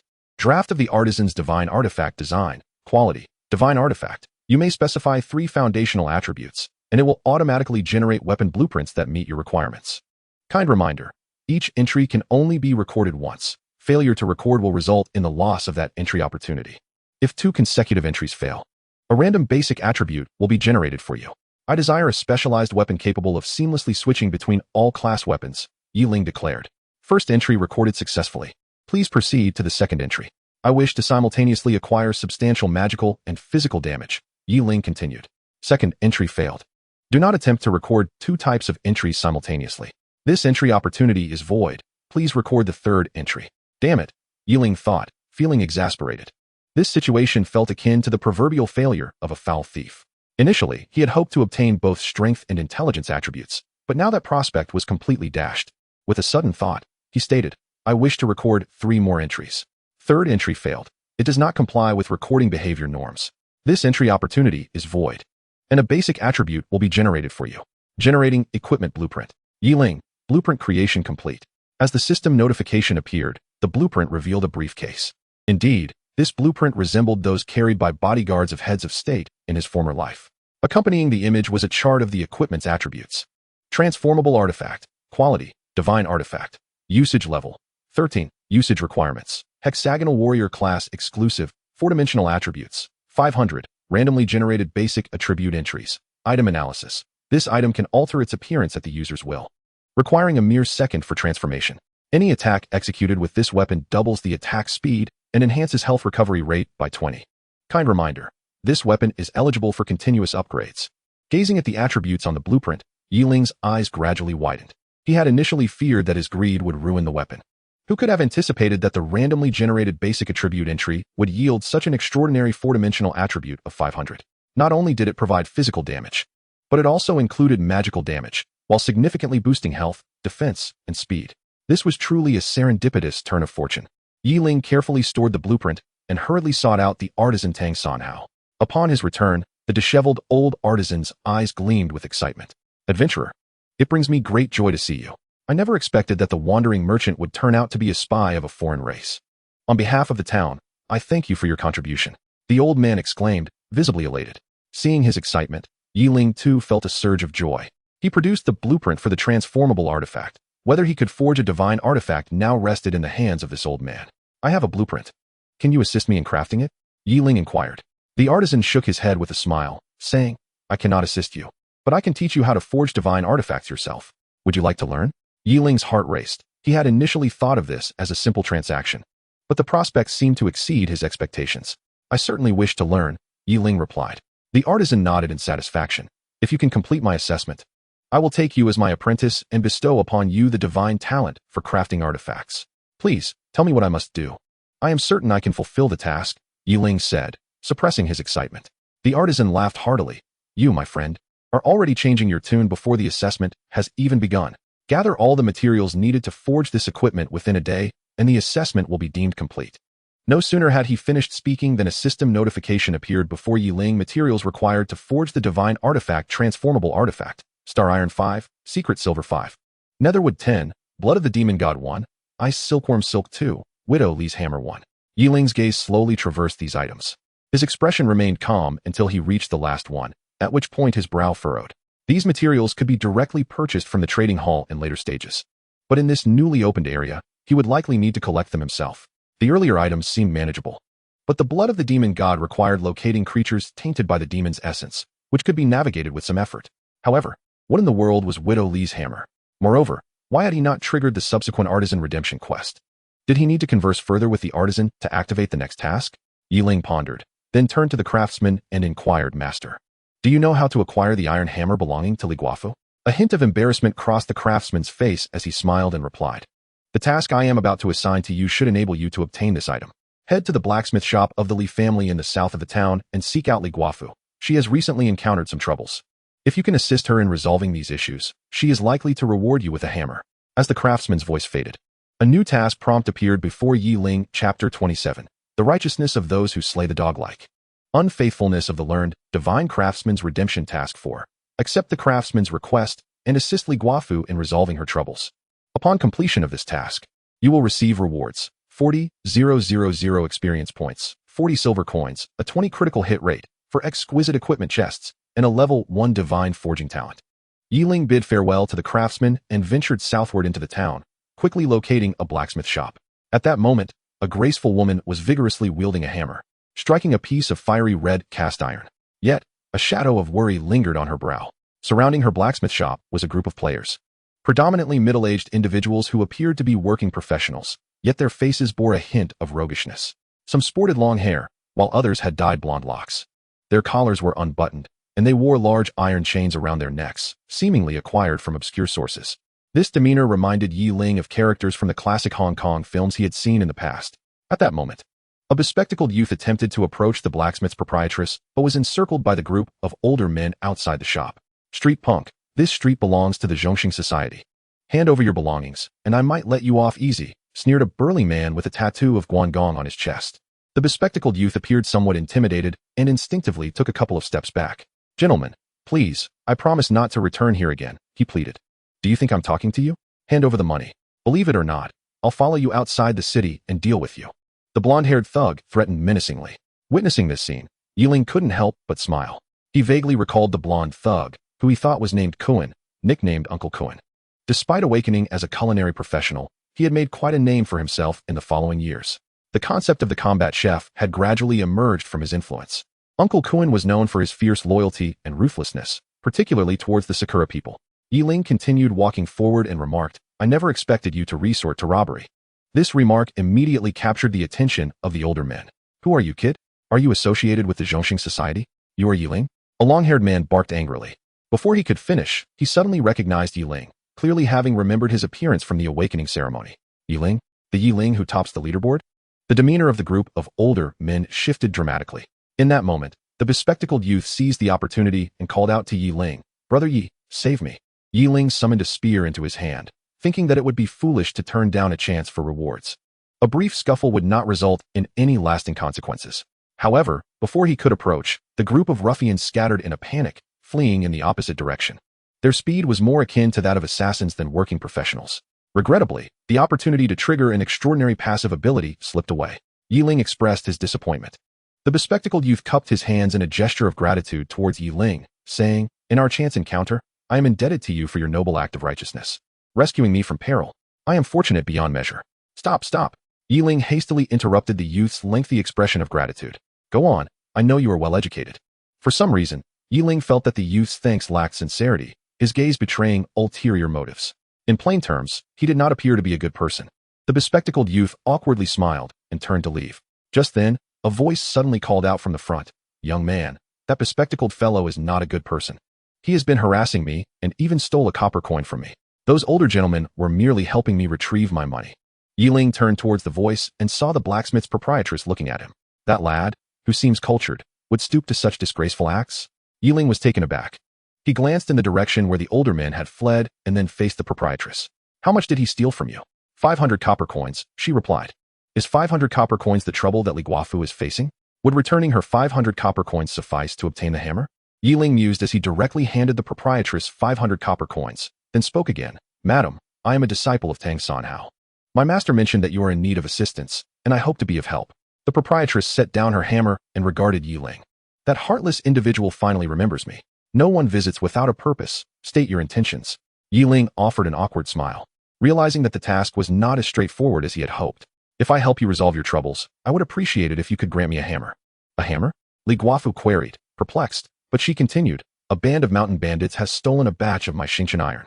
If you can help me recover the Xingqian iron, I will give you a hammer. Side quest, retrieve Li Guofu's Xingqian iron. Quest clue. The bandits who stole Li Guofu's Xingqian iron have relocated to the Xingqian mine in the number 10011 novice zone. Once the number of players above level 10 in the entire server exceeds 10, you may consume 10,000 copper coins to teleport across zones in the novice area. Upon reading the task prompt, Yi Ling raised his hand and opened the leaderboard. First place, Yi Ling, profession, hexagonal warrior, level 12, 112. Second place, Huang Tian, profession, hidden, level 11, 382. Third place, Lin Rue, profession, forbidden spell mage, level 10, 986. Fourth place, Wang Tung, profession, paladin, level 10, 233. Fifth place, Xiaoxi Igio, profession, ranger, level 8, 316. Sixth place, to gather 10 players above level 10, at least 2 more hours are needed. Yi Ling pondered briefly and immediately opened the public screen to send a message to the entire server. Would you like to consume 1,000 copper coins to send a world message? Yes. Would you like to pin the message to the top of the public screen for 10 minutes at the cost of 10,000 copper coins? Yi Ling decisively chose yes. Pinned level ranking 1, gold font, server 10010. Yi Ling, purchasing 5 mithril, 10 netherwood, 1 blood of the demon god, 2 ice silks. Those with stock, please private message with your price. As soon as Yi Ling spoke, countless players were drawn to his words. Oh my, aren't these the materials he needs? They seem quite advanced. Why am I stuck with rabbit skins, stones, and wood blocks? My goodness. Yi Shun has already reached level 12. I've been working hard. Why am I only at level 6? Look here, Yi Shun. Do you need someone to warm your bed tonight? I can provide a new recruit from the 250 novice area. This novice village is filled with cherry blossoms. It is undoubtedly one of the most beautiful among all novice villages. In every corner of the novice town, the practitioners of Yinghua are equally busy leveling up. Yet, in a pavilion at the entrance of the town, a middle-aged man dressed in martial arts attire sits cross-legged. Baka, Yi Ling must not obtain these materials. His growth is too rapid. I, the talent of Yinghua, am the destined child of the glory of the gods. Okamoto-kun, I just inquired. And these materials are from maps above level 10 in the novice town. They should not be available on the market yet. Yoshi, does that mean Yi Ling is likely to gather the materials himself? Ha, Okamoto-kun, That is quite possible. Should we? Yoshi. Mei Kaihizi and her group are in the 10010 novice area. Let us see how many of them there are and ambush them at the material production sites. We can temporarily lend that treasure to Mei Kaihizi to ensure Yi Ling's task progress is hindered. If possible, let us eliminate Yi Ling a few more times to completely shatter his spirit. Chapter 28. Glory of the Dead, Half a Shakespeare. Novice Area 1. Level 15 Monster Zone, Shadow Forest. A figure clad in a black cloak stands atop a large rock. Surrounding him are 30 undead creatures incessantly attacking nearby level 15 monsters. The Shadow Spirits. As one monster after another falls, the experience bar of the figure in the black robe rises swiftly. At the periphery of the Shadow Forest, over 30 silhouettes are continually drawing the Shadow Spirits towards the area where the cloaked figure stands. Huang Xiao. All the monsters here have been cleared. Where shall we go next? A figure rushed out from the darkness, bowing towards the cloaked man on the rock. On the stone, beneath the large black hood, a pale face is visible. At this moment, his expression is grim, and a glimmer of cold light flashes in his narrow eyes. This person is named Huang Tian, the possessor of the Serpent Jade Pendant. He has awakened 2 divine-level talents, Undead Monarch and Child of Darkness, resulting in a transformation into the divine hidden profession, Undead Mage. Behind Huang Tian lies the largest terror organization of launching, the Glory of the Dead. This dark force only targets the online gaming world. They can be found in every game. Their doctrine is to ruin a game, destroy it, and annihilate all players. In every game, Huang Tian presents himself under his real name, which serves as his greatest signature. In the gaming realm, no one has ever dared to defy him. However, this time, he finds himself disregarded for the first time. How dare Yi Ling ignore my message? Huang Tian opened Yi Ling's profile and sent another private message. Level ranking 2, silver font, area 1. Huang Tian. Kid, don't think that just because you're temporarily ahead in level, you can act arrogant before me, Huang Tian. I am buying your equipment out of respect for you. Yet, this message seemed to vanish into the sea, receiving no response. Huang Tian's expression darkened further as he sent another message. Level ranking 2, silver font, area 1. Huang Tian. I give you one last chance to send the previous glorious set to me for free. I can forgive your previous disrespect. Otherwise, you shall bear the wrath of the glory of the dead. Shortly after, a flashing avatar appeared in his chat channel. The avatar was indeed Yi Ling. Upon seeing it, a smug smile spread across Huang Tian's face. I thought he was a tough nut to crack. Turns out he is nothing more than this. Huang Tian said as he promptly opened the chat message. Level ranking 1, gold font, server 10010. Yi Ling, you could be considered half a Shakespeare. Huang Tian frowned. Level ranking 2, silver font, area 1. Huang Tian. What do you mean? Level ranking 1, gold font, server 10010. Yi Ling, Shabai? Yi Ling. A thunderous roar instantly echoed throughout the Shadow Forest. Huang Tian began furiously typing, pouring his frustration into the small dialogue box. Moments later, he managed to compose an extensive piece of vulgar literary work spanning 1,000 words. Yet, just as he was about to send it to Yi Ling, a system prompt appeared before him. The other party has added you to their blacklist. Private messages cannot be delivered. Yi Ling, I will kill you. Huang Tian's fury had no outlet, and he could only continue to roar in frustration. The nearby, ordinary members of the Glory of the Dead shivered in fear, each falling silent. Huang Tian took deep breaths, gradually calming his gaze. He spoke again, instructing, notify all members of Wangzhou Rongyao. Once the cross-region passage opens, everyone should head to the rookie zone 10010. Have the doctor issue a bounty, kill Yi Ling once, and receive a reward of 1 million copper coins. Those who dare to oppose me, Huang Tian, shall deeply regret their existence in this world. In the rookie zone 9527, at the Valley of Man-Eating Baboons, Meng Wanxiu expressed her concern. Brother Rui, Yi Ling's brilliance is overwhelming. The items he collects seem to be materials needed for crafting equipment. Moreover, this equipment could undoubtedly be exceptionally powerful. If it were to fall into our hands, it would significantly enhance our capabilities. Lin Rui nodded slightly, a glint of ferocity flashing in his eyes. This is a fortuitous development. The stronger he becomes, the more advantageous it is for us. Meng Wanxiu hesitated before asking, Brother Rui, is he truly worth our efforts? Lin Rui smirked slightly. I have devised a plan. Once the cross-region teleportation is activated, you will be the first to go over. If necessary, you could even give him your first time. Meng Wanxiu's eyes widened in disbelief as she gazed at Lin Rui. However, Lin Rui's steadfast gaze indicated he was not jesting. After all, no man would joke about such matters with his fiancée. Do not look at me in that manner. This is all for our benefit. When you become inseparable from him, I will find an opportunity to save him once, becoming his closest ally. Only then can we secure his loyalty. Once we gain his trust, he will craft all our equipment for us. In the future, When I commit acts of violence, he will shield us from harm. Yi Ling will become the sharpest blade in my hand. Once he is sufficiently fortified, we shall dominate the entire realm of Wangzhourongyao. As Lin Rue concluded his words, Meng Wanqiu still appeared conflicted. Noticing her uncertainty, Lin Rue continued, Wanqiu, we are destined to become divine beings. We cannot perceive matters through the lens of the mundane. The physical body is merely a vessel. As long as your soul remains loyal to me, even if you were to engage with other men, in my eyes, you will remain the purest goddess. Listening to his words, Meng Wanqiu's eyes sparkled with admiration. She gazed at Lin Rue with reverence. Brother Rue, I will follow your lead. All right. I have sent my followers to gather the materials Yi Ling requires. Once found, we will deliver them to him for free, Lin Rue said with a smile. Outside the rookie town 10,010, bullets erupted like fiery serpents from Su Jinyu's firearm. Level 10 bloodthirsty wolves fell one after another. Su Jinyu's experience surged continuously, while her teammates looked at her with envy, admiring the scarlet flame ring and the automatic rifle in her hands. Since Su Jinyu's return, their team's monster-clearing speed had increased at least threefold. Her extraordinary attack power, bolstered by the talent Raging Flames of War, rendered her output explosive. Now equipped with the blue weapon rifle and the enhancements of the scarlet flame ring, she transformed into a walking artillery piece. The others merely needed to draw the monsters, ensuring their team's leveling speed remained at the forefront of the rookie zone. Currently, the average level of the entire team had reached level 6, while Su Jinyu had achieved level 7, ranking 35th across the server and 3rd in the 10010 rookie village. After a round of gunfire, Su Jinyu suddenly ceased her assault. She glanced at the pinned message on the public screen and promptly opened her minimap. Soon, her gaze fixated on the ice silkworm cave in the far north. This area housed level 13 monsters, but was adjacent to the level 20 frozen wasteland. Logically, their team was not yet prepared to tackle the ice silkworm cave. Yet, Su Jinyu resolved firmly, let us proceed to the ice silkworm cave. In chapter 29, why don't you mention that Yi Ling is your foster father? Yi Ling, feeling somewhat helpless, closed the chat channel. As he had anticipated, he received none of the materials he needed. However, he was heartened by a private message from Zhang Yixio, who had already taken a group to the southern part of the town, the Luin Mountain, a map area rich in secret silver. There, they could encounter level 10 red-eyed kangaroos and occasionally stumble upon silver mines. With a pickaxe and a basic mining skill, they could extract silver ore.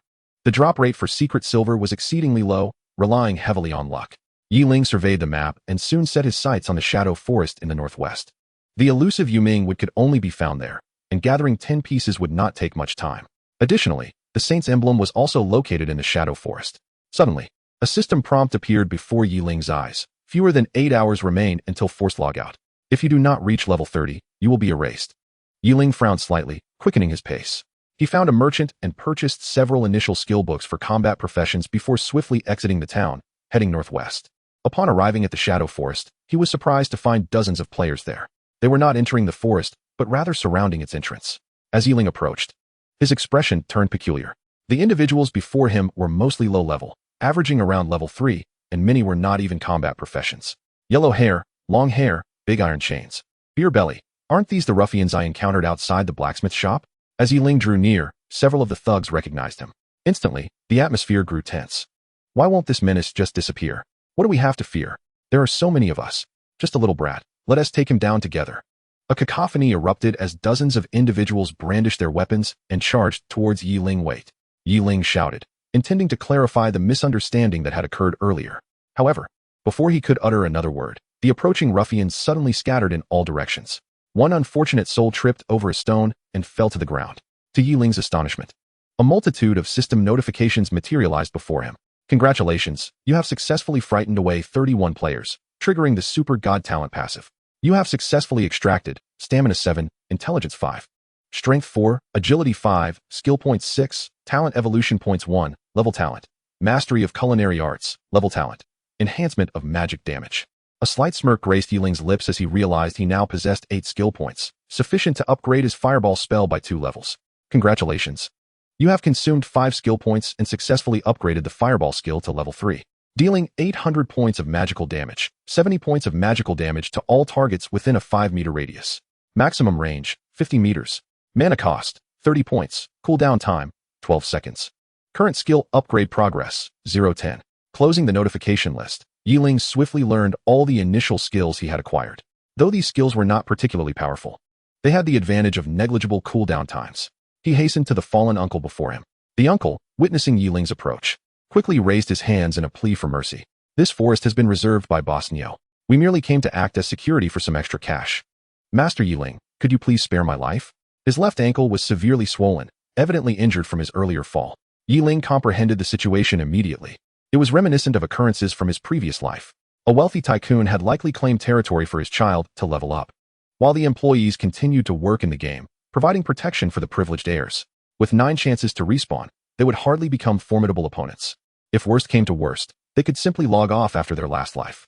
A priest's staff materialized in Ling's hand as he promptly cast a basic healing spell. A beam of white light enveloped the uncle, instantly alleviating his injuries. The uncle's gaze shifted to Ling, now filled with a subtle gratitude. Thank you, young man. I apologize on behalf of my companions. I misjudged you earlier in the town.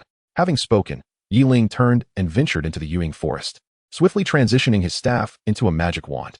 Not long after, a level 15 shadow phantom stealthily approached him. Had it been anyone else, Ling might have examined its attributes with his spirit eye. However, for a common creature, he could hardly be bothered. The health of ordinary monsters below level 20 never exceeded 10,000. With a flick of his wand, a fireball shot forth, striking the shadow phantom directly. Boom. The fireball detonated, dealing 5,821 points of damage. With his formidable magical attack of 20,000, the level 15 ordinary shadow phantom, possessing less than 6,000 health, was obliterated in an instant. Congratulations, you have successfully slain the shadow phantom, earning 800 experience points and triggering Super God, extracting 1 skill point. Ling's heart soared at the prospect of skill points. Having traveled only a short distance, he encountered 2 more shadow phantoms drifting towards him. Raising his wand once more, he cast a fireball, shortly followed by an icy crystal. The fireball was searing, while the ice crystal was sharp. Both attacks struck true. Boom, boom. The 2 shadow phantoms were simultaneously vanquished. Congratulations, you have earned 810 experience points, extracting the basic assassin skill, Backstab.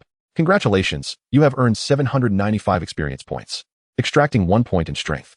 A hint of satisfaction appeared on Ling's face as he transformed his wand into a battle axe. Before him stood a tree that resembled obsidian, the target of his quest, the Yuming tree. With a swing of his axe, he struck the tree. Thud, thud, thud. After several powerful blows, the great tree began to topple, revealing a semi-transparent black timber before Ling. Congratulations, you have successfully obtained 1 Yuming wood. As Ling sought the Yuming tree, he continued to slay monsters. Unfortunately, the number of Yuming trees was scarce, and not every tree yielded Yuming wood. After half an hour, he had only collected 6 pieces. As he advanced deeper into the map, he expected to encounter more monsters. However, the shadow phantoms were becoming increasingly elusive. After moving several dozen meters forward, faint sounds of battle reached his ears. Ling deduced that members of the Nyo Consortium were likely leveling up in that vicinity. As he pressed onward, his expression turned peculiar upon hearing a familiar voice from ahead. Lele, I tell you, I am truly good friends with Ling. We even outsmarted a wandering merchant together. Oh please, you? Why don't you mention that Ling is your godfather? You didn't think I was boasting, did you? When we run into Ling, I'll introduce you. The voice belonged to none other than the boastful Shout Sijio. This fellow had few faults, aside from his penchant for exaggeration and perhaps a streak of bad luck. Engaging him in conversation was a young girl clad in a level 6 blue mage robe, wielding a level 6 blue magic staff. Her name was Nyo Lele, and she was remarkably sweet and charming, having successfully awakened the level talent, Dance of Fire during the awakening ceremony. Have you ever seen Ling in battle? Does he truly possess the strength to challenge a golden tier opponent? Nyo Lele inquired, her eyes filled with admiration. Chapter 30, Elite Out of Control? Having learned from his previous experiences, Shout Sijio refrained from boasting this time, as he had no desire to endure another excruciatingly awkward moment. Shout Sijio scratched his head, admitting that he truly had nothing to say. However, he sensed that the conversation was not yet concluded when a warrior named Zhang Meng returned, dragging 4 night shadows behind him. Zhang Meng possessed a superior talent and enhanced armor. Although his talent was not exceptionally high, his agile movements allowed him to handle the monsters with remarkable steadiness. What is so great about Ling? We Lele have no desire to get acquainted with him, he remarked. I've heard that his character is questionable. He has a penchant for violence and resorts to killing others over trivial matters. If you encounter him, it's best to keep your distance. Zhang Meng scoffed, yet his gaze remained fixed on the mage named Lele, his expression resembling that of a guard dog, wary of anyone attempting to steal away his revered goddess. Nyo Lele frowned slightly, finding the gossip distasteful. Yet, as Zhang Meng was her teammate, she refrained from voicing her discontent and focused on her damage output instead. However, her silence inadvertently signaled her tacit approval of Zhang Meng's remarks. Consequently, he became more animated. Continuing, shout Sijio, you shouldn't always praise Ling. You've never fought alongside him. Perhaps he is merely lucky, having stumbled upon some extraordinary item, like a magical scroll. In a previous online game I played, magical scrolls would occasionally drop, enabling the casting of high-level spells that could easily dispatch novices. Furthermore, with his full-time expert talent, he can only dominate the beginner area. Ultimately, can he truly challenge a nightmare-level dungeon? As Zhang Meng's words hung in the air, an uneasy silence enveloped the group. The scenario he depicted was not without merit, and it seemed to resonate with a disturbing plausibility. After all, their small team struggled against level 15 monsters, and encountering a level 15 blue creature could lead to their utter annihilation. Let alone Ling's solo confrontation with a level 15 golden beast. The murmurs subsided, and the 5 members promptly resumed their monster-clearing efforts. Their team consisted of a combination of magic, healing, ranged attacks, and melee combat. Zhang Meng, dedicated to full defense, primarily focused on drawing aggro and absorbing damage. Shout Sijio, as a ranger, wielded a diverse set of skills, tasked with crowd control and managing unexpected situations. Aside from Lele, a fire mage, the team also included a bowman named Xia Luo and a priest from the Batai nation named Kuti.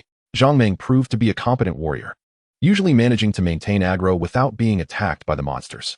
However, pulling 4 creatures was already pushing his limits, and each of the others needed to strike at least 3 times to eliminate one. After the first shadow phantom fell, its body astonishingly remained upright. A blue light flickered, and the ordinary creature underwent a mutation, instantly resurrecting as a blue monster. This unexpected turn of events caused a pallor to sweep over everyone. All at once, they cast their detection spells. Shadow Phantom Elite. Level, 15 health, 15,000. Damage, 2,000. Defense, 1,000. Agility, 80. A blue monster, 10,000 health, 1,000 defense. Could they possibly defeat it? No, they simply could not. Watch out, Zhang Meng, Lele exclaimed. Shout Sijio, help Zhang Meng control the aggro. Without hesitation, Shout Sijio charged forth, conjuring a handful of sand and immediately employing the ranger's sandstorm skill. The blue monster was blinded for 2 seconds, and the others swiftly began to attack the elite creature. Yet, the elite's attributes far surpassed those of regular monsters. Except for Lele, the damage output from the others was insufficient to even breach the creature's defenses. The damage numbers that appeared above the monster's head left everyone in shock. How can we proceed if we can't breach its defense? With a startled cry, Zhang Meng felt a sense of retreat forming in his mind. Just as he hesitated, the elite shadow phantom unleashed a claw that latched onto Zhang Meng's shoulder. A tremendous force yanked him directly beside the elite monster. A chilling crunch echoed as a significant portion of his arm was bitten off, and his health plummeted drastically. At that moment, even a regular monster's touch could send him back to the fountain. The priest acted swiftly, casting a milky white aura around him, restoring half of his health in an instant. Unfortunately, Zhang Meng was already panicking, and he immediately charged toward an empty space in the distance. While this maneuver saved his life, it also caused him to slip out of the monster's aggro range. In an instant, the aggro of the 4 monsters shifted. When aggro spirals out of control, it often spells doom for a conventional party. The 4 monsters charged toward Lele and the others, who were still attacking them. All faces turned pale as they realized the dire situation. Although they carried return scrolls that would allow them to teleport back to the novice town after shattering them, the 3 seconds required for the teleportation could spell death for them twice over. I'll call Uncle Kuan to come in and help block, Lele exclaimed, immediately sending a private message to the player responsible for the map. Lele, Uncle Kuan, we're in trouble. Please come in and help us hold them off. After sending the message, she suddenly noticed multiple private messages from Jean Kuan that had been sent long ago. Jean Kuan, Miss, be careful. A powerful player has entered the Shadow Forest. Jean Kuan, we haven't engaged. We've ventured a bit too far and are returning now. Jean Kuan, Miss, we're lost. This area's minimap isn't displaying, and it will take us a while to find our way out. Staring at the private messages before her, Lele's expression darkened. Yet, there was no time for contemplation. The elite monster was already charging toward her. We can only rely on ourselves now. Everyone scatter and run. Save whoever can. Lele shouted in alarm as she turned to flee, but the elite monster had no intention of letting her escape. The archer in their team retreated while firing arrows frantically, attempting to lure a common monster through kite flying. However, his skills in this art were evidently lacking. After releasing just 2 arrows, he was swiftly caught by the Shadow Spectre. A single claw from the beast depleted his health instantly. A flash of white light erupted, leaving the 5-person squad reduced to a mere 4. Zhang Meng, you and I will coordinate. Let them clear the small monsters first. Once they are dealt with, our skill combinations might just give us a chance to survive. Alternatively, we can hard control while Lele and the others retreat to the city. Shout Sijio shouted with fervor. seizing a brick and striking the elite monster on the back of its head. A lump formed on the creature's skull, rendering it stunned for 2 seconds. The others immediately began to unleash their attacks on the small monsters. Zhang Ming, stop dawdling. Time is running out. Charge. Niu Lele urged anxiously. Ming Gu, hurry up. We have no time left. The little priest chimed in. Unfortunately, Zhang Ming showed no intention of advancing. At that moment, his health had fully replenished, and he was out of the monster's aggro range. If he shattered the return scroll now, he could escape safely. He hesitated, contemplating whether to take the risk. Yet, time is never kind. The moment the stun ended, the elite monster let out a piercing scream, clearly enraged. Zhang Ming, get in there. Niu Lele exclaimed sharply. But Zhang Ming, seeing the frenzied blue monster, felt a flush of embarrassment and hesitated to approach. Just then, the sound of footsteps approached from the side. You cannot defeat it. Step aside, Ling said, holding a staff with an expression of indifference. Who are you? Zhang Ming furrowed his brow, suddenly finding the figure somewhat familiar. Meanwhile, Niu Lele gazed at Ling with infatuation. She was a face lover, and the moment Ling awakened his talent on stage, she had memorized the handsome visage of Ling. You are Ling? Her exclamation drew the attention of Xiao Zizhou, who was initially focused on the elite monster. Upon recognizing Ling, he exclaimed with joy, Ling, great deity, you've come to save us. However, before he could finish, Zhang Ming's sarcastic voice interrupted. I was wondering who it was. Turns out it's you. Such bravado. If we can't handle it, can you? If you can kill it without using a magic scroll, I'll perform a handstand and eat dung right here, he boasted. Magic scroll? I see you were just trying to swindle food and drink, Ling replied, slightly frowning. Unable to comprehend Zhang Ming's meaning, he harbored no fondness for him, as it was clear that Zhang Ming was a person devoid of both skill and intellect. He was frustratingly foolish, yet he held an inflated sense of self-worth, believing himself to be clever. Step aside, Ling coldly stated, preparing to take action. If it were not for Xiao Zizhou's presence, he would have been disinclined to intervene. Suddenly, a large black hook shot forth, accurately ensnaring Xiao Zizhou. In that moment, despair filled Xiao Zizhou's eyes. Unlike Zhang Ming, he lacked the defense and health to withstand the elite monster-esque grasp. His chances of survival were virtually non-existent. Niu Lele, panicking, waved her staff and unleashed a fireball spell.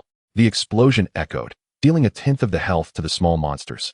But the elite monster only lost less than 300 health points. Just then, a large and powerful fireball hurtled toward the elite monster. Niu Lele's eyes lit up. Wasn't this the very fireball spell she had just cast? Would Ling's fireball be effective enough to take 1/4 of its health? As she pondered, the fireball detonated. The damage numbers appeared in the air. 5802, 5892, 5902, and finally 14853. All 4 monsters lay lifeless on the ground. In that moment, the Yueying forest fell into a profound silence. Deep within the forest, a figure cloaked in black slowly emerged. Before it lay a white jade rabbit statue. He has arrived. A somewhat hoarse voice echoed from the black cloak. Yes, I can sense it, a melodious voice emanated from the jade rabbit statue. For 30,000 years, across countless planes, so many prodigies have emerged, yet your true form has never appeared. Is this person truly worthy? The black cloak inquired again. Suddenly, a beam of white light illuminated the jade rabbit statue. Within the light, a graceful figure gradually materialized, resembling a fairy under the moonlight. You know I am sealed in the novice village and cannot leave, and I only have one chance to recognize a master. His soul has touched the barrier of divinity. If he seeks to return to the divine realm, I must take the risk. If I miss this opportunity, I fear I shall never find a more suitable one. Her voice flowed like a gentle stream. But once you become an elf, all divine power will be sealed. If he perishes, you too will vanish entirely.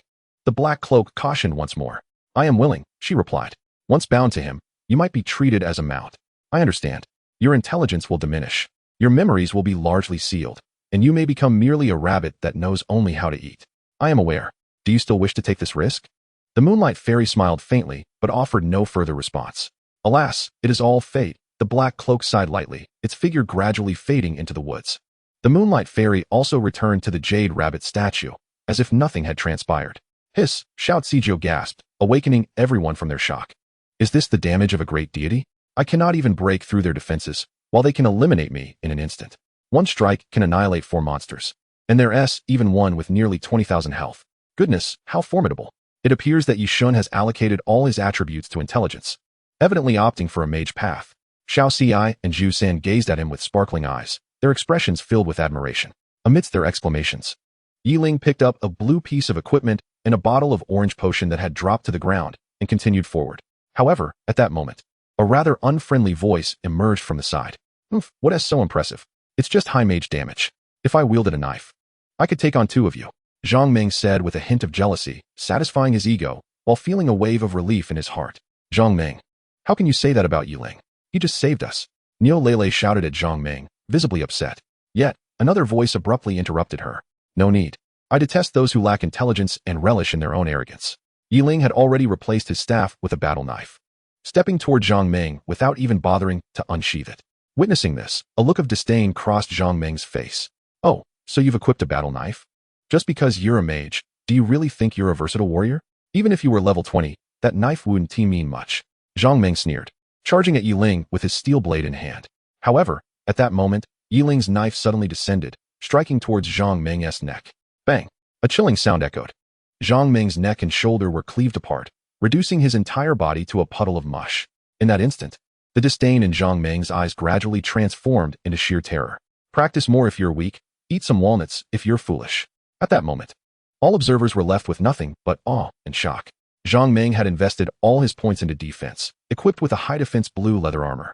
Yet, all of this appeared as a mere joke before Yi Ling. Soon, the crowd emerged from their shock. The level 15 blue monster with 1,000 defense had been eliminated by Yi Ling in an instant. Zhang Ming's 600 points of defense were utterly trivial. In that moment, everyone was convinced of one thing. The level 15 golden monster had likely been single-handedly slain by Yi Ling. Had they known that Yi Ling was only level 8 and donned in white gear when he defeated the Golden Terror Clawbear, their expressions would surely have been even more captivating. Just then, the priest from Niu Lele's team suddenly exclaimed in anger, Yi Ling, Zhang Ming merely wanted to spar with you. Was it truly necessary to go all out? A cold smile crossed Yi Ling's face. If I found him displeasing, I would kill him. What? Do you wish to spar with me? You. The priest was furious but dared not speak further. No one wished to experience the sensation of death. Cootie. Niu Lele glanced reproachfully at the priest. Zhang Ming provoked Yi Ling. His demise was deserved. A lesson for him to remember. Cootie, you are far too kind. Don't even mention Yi Ling. If I possessed his strength, I would be even more ruthless against anyone who dared to confront me. Xiao Xi remarked with scorn. The priest named Cootie lowered her head in response. In reality, she was a medical student studying abroad in Longhua, dedicated to saving lives. Watching her companion perish left her with an unresolved burden. Unfortunately, no one paid heed to her feelings. In the world of glory of the gods, to speak cruelly, it was a realm where the strong devoured the weak. If one did not adopt a ruthless stance against foes, they would encroach further, leading to regret. At this moment, Yi Ling was engrossed in the rewards displayed in the system prompt, relishing in his triumph. Congratulations, you have successfully slain 15 shadow specters, earning experience, 2530, extracting, strength 1. Skill point 1, experience 400. Congratulations, you have successfully slain 15 shadow specter, elite, earning experience, 3500, triggering super god passive, extracting, talent evolution point 1. Congratulations, you have successfully slain player Zhang Ming, triggering the law of the jungle, extracting, stamina 1. Congratulations, you have obtained the exquisite Wind God Bow. Wind God Bow, quality, exquisite, class requirement, archer, required level, 15, damage, 380, shooting speed, 10, item analysis.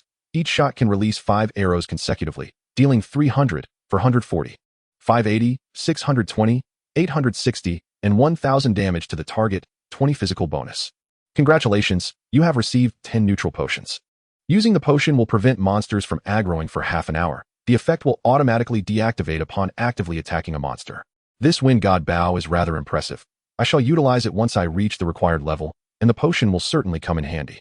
The experience bar is at 85, just a short distance from level 13. Yi Ling mused, turning to the 3 companions. My assistance was not given in vain. From now on, I shall temporarily join your team. You are responsible for helping me locate the Yu Ming tree, marking it in the team channel when found.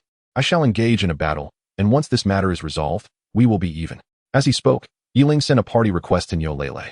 Upon seeing the invitation, Niu Lele was overjoyed and quickly accepted, though soon a look of concern crossed her face. Yi Ling, if we disperse and encounter the shadow specters, we might be killed instantly. Yi Ling smirked, directly handing Niu Lele 3 bottles of orange potion. Drink this, and for half an hour, the monsters will not attack you. Do you all possess a return scroll?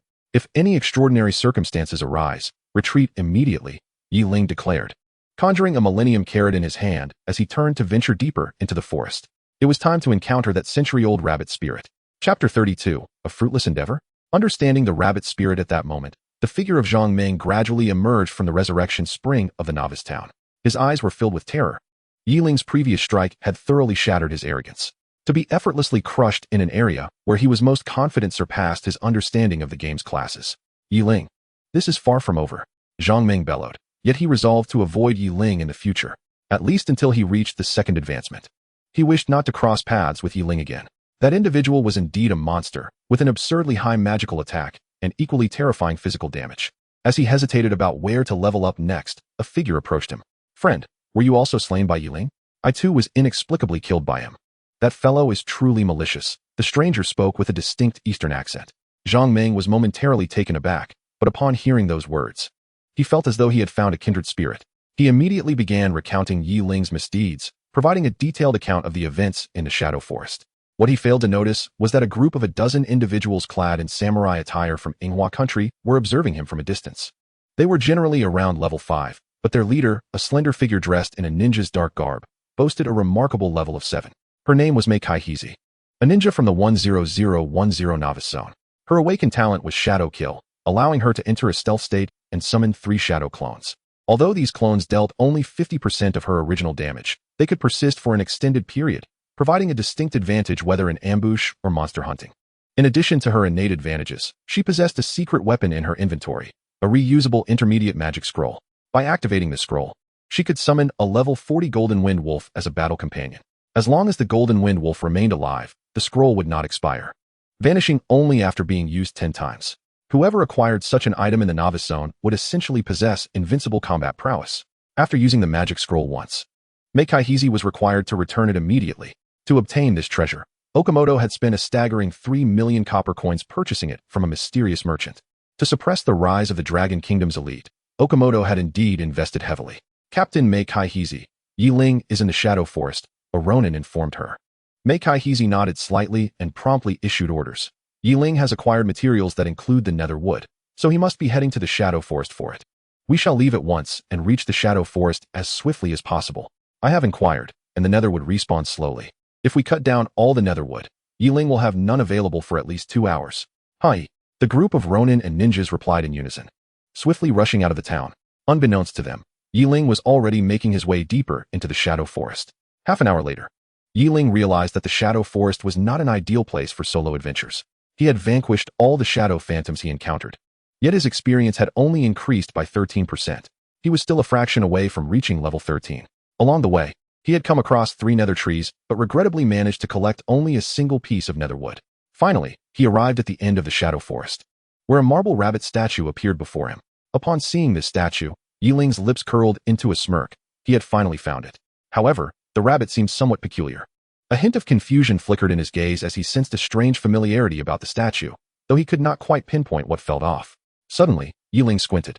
The craftsmanship of this rabbit statue bore a striking resemblance to that of the Chunlong Jade Pendant. Could this rabbit spirit be related to the Mao Tu Jade Pendant? He had never heard anyone mention it in his previous life. Contemplating this, Yi Ling shook his head. Even if there was a connection, anyone who discovered this secret would surely keep it to themselves. Whether there was a relation or not, the answer would reveal itself through confrontation. Yi Ling declared as he swiftly retrieved the Millennium Carrot and placed it on the ground. He then quickly stepped back, drawing his armor-piercing gun, prepared for an imminent assault. For others, a level 30 golden entity might seem like a nightmare, but for Yi Ling, equipped with the glory set and a decade of combat experience, it posed little challenge. In the realm of earthly quality, items were categorized into 5 tiers: blue, gold, purple gold, black gold, and red name. If Yi Ling were to encounter a purple gold entity, it would indeed be an entirely different tale. The lowest level for purple gold items was 45, with combat power comparable to that of a 60-level player. No matter how strong Yi Ling was, he could not hope to contend with a purple gold adversary. Suddenly, a crackling sound of shattering stone echoed from ahead, and the rabbit statue was soon marred with fissures. Simultaneously, a violet golden radiance emerged from the statue. Upon witnessing this hue, Yi Ling's smile instantly froze. What the hell? How could it be purple gold? What a predicament! Yi Ling's eyelids twitched, and he began to contemplate fleeing. Even if he summoned every player from the 10010 novice village, they might not be able to defeat a level 45 purple gold entity. All his careful planning seemed destined to unravel. With a resigned expression, Yi Ling withdrew a neutral potion, preparing to drink it and make his escape. If the Zijing were to lock onto him with hatred, he would likely not even have the opportunity to consume a potion. The option to use a neutral potion would grant him a state of hatred immunity, preventing him from initiating an attack, and for a duration of 30 minutes. He would not be targeted by monsters. However, just as Ling was about to confirm his choice, his eyes widened in astonishment. From the jade rabbit sculpture emerged a slender, fair leg. In the next instant, a girl, measuring a height of approximately 175 centimeters and adorned in a moon-white sheer skirt, leapt forth. Her figure was graceful, her hair as white as snow, cascading in silken strands, with two fluffy rabbit ears gently curving among her tresses, complemented by exquisite features that radiated both innocence and allure. Yet, in that moment, Yiling's body froze in place. Lingmu. Mao Tu Jing Ling, Zijing. Level, 45. Health, 283,210. Attack power, 23940. Agility, 21,370. Evolution points, 0. Signature skill, Moon God Slash. Upon witnessing these attributes, Ling felt an overwhelming urge to curse. Every attribute was tenfold greater than his own. They did not belong to the same realm, did they? Just as he was about to lament the lineage of the game system, another system prompt appeared before him. Congratulations on using the Millennium Carrot. Successfully triggering a seal from 1,000 years ago, and awakening the sealed Millennium Mao Tu Jing Ling. As the owner of the Zodiac Jade Pendant, you will not become the target of the Mao Tu Jing Ling's attacks. The Mao Tu Jing Ling will regard the first owner of the Zodiac Jade Pendant it encounters as its master. Upon successfully binding, the Mao Tu Jing Ling will accompany you, and you shall receive the Sacred Blessing Badge.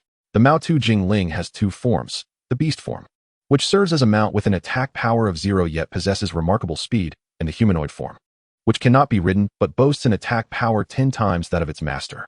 The Mao Tu Jing Ling will evolve as your level increases, and after reaching a certain degree of evolution, it can merge with you, granting you a Mao Tu Jade Pendant upon the fusion of dragon and rabbit. Chapter 33. Activation of the town teleportation function. Ling was utterly dumbfounded upon reading the system prompt. He swallowed hard, feeling overwhelmed by the swift arrival of happiness. Akin to a whirlwind. It was almost surreal. Merge? Was this fusion for real? Watching the enchanting beauty of the spirit approach him step by step, even Ling, with 2 lifetimes of experience, felt his heart begin to race. Vivid images flooded his mind. Hello, Ling greeted somewhat awkwardly. However, the Mao Tu Jing Ling offered him no response. It was only at that moment that Ling realized her ruby-like eyes were not fixed upon him, but rather on the large, robust Millennium Carrot before him. The Mao Tu Jing Ling approached the carrot and immediately embraced it, stuffing the head of the carrot into her mouth with a look of pure satisfaction. Simultaneously, another system prompt appeared before Ling. The Mao Tu Jing Ling is currently consuming the Millennium Carrot. Binding cannot occur until the carrot is fully consumed. During the Mao Tu Jing Ling's meal, please do not stray more than 20 meters away from her. Seeing this prompt, Ling let out a sigh of relief. It was merely a carrot, albeit large, long, and thick. Surely she could finish it in half an hour, right? Yet, it remained uneaten. An hour later, half of the carrot still remained. The Mao Tu Jing Ling seemed to savor every bite. Half an hour ago, Niu Lele and Xiao Zijio had already marked the locations of 7 Yuming trees. Their neutral potions had long expired, and they had used their return scrolls to exit. Ling gazed at the map and suddenly narrowed his eyes. Just moments ago, there were 7 marked locations, but now one had vanished. In a team state, marked items remain visible on the minimap as long as they do not disappear. The disappearance of a mark could only mean one thing. Someone had chopped down a Yuming tree. How could there be others here cutting down Yuming trees? Ling murmured to himself. Logging, gathering, and mining were all basic skills accessible to any profession upon acquiring the corresponding skill book. One could use an axe for logging, gloves for gathering, and a pickaxe for mining. It was not unusual for someone to log in the Yuming forest. However, on the opening day, it was unlikely anyone besides Ling would require such materials. Could they have seen my bounty? Is a gold farming team venturing into the Yuming forest? Or did Xiao Zijio and the others learn logging skills and come here on purpose? Ling speculated, promptly opening the large map. The large map clearly displayed the locations of his teammates. At present, Xiao Zijio and the others were battling lantern monsters, evidently not engaged in logging. Ling sent a message in the team channel. Ling, did you see anyone enter the Yuming forest when you left? One of the marked Yuming trees has disappeared. Shout Zijio. Ye god, it might be that group of uncles hired by Lele. Niu Lele, Brother Gaoshou, I sent Uncle Kuan over to check on the trees. They should be arriving soon. Ling, alright, thank you. After closing the chat channel, Ling continued to wait for the rabbit spirit. However, not long after, another marked Yuming tree vanished from the map. Watching the remaining 5 Yuming trees, Ling's confusion deepened. He did not dwell on it, as a shadow ghost appeared in the distance. Ling swiftly drew his bow and shot an arrow at the shadow ghost. The shadow specters were instantaneously vanquished. Congratulations on successfully slaying 15 shadow specters, earning 801 experience points, and triggering a passive ability, thereby acquiring Skill Point 1. Ling once again cast his gaze upon the Mao Tu Jing Ling. Noticing that the carrot was down to a third, he resumed his search for the shadow specters. Unfortunately, deep within the Yuying forest, the respawn rate of the shadow specters was exceedingly low. In over an hour, he had only discovered 3. At that moment, the number of Yuming trees on the minimap decreased by 1. Ling shrugged and muttered to himself, "It must be a gold farming group. This is beneficial, as it saves me some time." With that, he chose not to dwell on it further. Another half an hour passed, and the carrot of the Mao Tu Jing Ling was nearly consumed. In no more than 10 minutes, his grand endeavor would be complete. At last, Ling awaited the respawn of another shadow specter. He loosed another arrow, once again achieving an instant kill. Congratulations on successfully slaying 15 shadow specters, earning 815 experience points, and triggering an extraordinary passive ability, successfully extracting experience 1000. Congratulations, your level has risen to 13, earning you 5 free attribute points and 1 skill point. A radiant golden light suddenly ignited beneath Ling's feet. After such a long wait, he had finally reached level 13. Had he been training outside, he would have likely achieved at least level 16, and his ranking would probably have slipped out of the top 10. Ling mused as he promptly opened the leaderboard. First, Huang Tian, class, hidden, level 17, 436. Second, Lin Rue, class, forbidden spell mage, level 14, 382. Third, Wang Teng, class, paladin, level 14, 131. Fourth, Xiao Xiaijio, class, ranger, level 14, 102. Fifth, Mingda, class, poison master, level 14, 08. Sixth, Ling, class, hexagonal warrior, level 13, 002. Seventh, Hei Chi Liang Ci. 10th, AI Li Si, class, sky thief, level 9, 9998. Despite hours without training, he remained in 6th place. The pace of these players' leveling was truly sluggish. Zhang Yixio had gone to assist him in gathering mithril ore, and it was understandable that his rank had dropped to 80th. Yet, Su Jinyu had also failed to level up in half a day. Once his Qing Lu plan was completed, he would be nearing level 30. He wondered how these players would react at that time. Just then, the experience of the last ranked player jumped, their level ascending from 9 to 10. Simultaneously, a server-wide announcement popped up before all players. The number of players reaching level 10 has reached 10. All new players in the novice area can now access the cross-server teleportation officer. By paying 10,000 copper coins, they can freely teleport to designated novice towns. As the teleportation function for novice towns is activated, the mailing and trading functionality is also enabled. Players can designate a trading target to mail various items, and upon payment of a reward, the corresponding mail can be directly stored in their inventory space. At that moment, all players were taken aback. Wow, we can finally teleport across servers. Where are you all going? I'm heading to District 10010 to find Ling, the first to reach level 10. Ling? He's already fallen off. He's now ranked 6th, and will soon drop out of the top 10. I heard that Wang Teng from District 3 possesses the demeanor of an emperor. I'm going to join him. Perhaps I can also become a powerhouse. Bro, don't come. I've been gaming with Wang Teng for 3 years, and while his skills are impressive, he is truly poor. Our guild has a saying, stick with Wang Teng, and you'll starve for 3 days. I'm off to District 1 to follow Huang Tian. Once I join the glory of the fallen, I will soar through the world of honor. In the 3rd novice village, at a certain base of Longhua, Wang Teng, you are to immediately proceed to Novice Village 10010. Chief, what is my mission? First, ascertain whether Ling is the possessor of the Zodiac Jade Pendant. Second, regardless of whether he has the pendant, protect him should he encounter danger. Ideally, do not reveal yourself directly. Observe his true combat abilities. Wang Teng acknowledged this. In Novice Area 1, Doctor, we can issue the bounty now. I intend to make Ling pay a price. Huang Tian, I am somewhat suspicious that Ling is also the holder of the Zodiac Jade Pendant. Would you like to investigate personally? The Zodiac Jade Pendant holder? Wait until I reach level 20, then I will set out. Let us hold off on the bounty for now. In Novice Area 9527, Rue Go. Are we really going now? Wan Xiao, we must go. This could very well be an opportunity. Rest assured, Rue Go, as soon as I see him, I will use charm, and then I will offer him some benefits. Will he not obediently become my sycophant? Chapter 35, The Spirit of the Longhua People.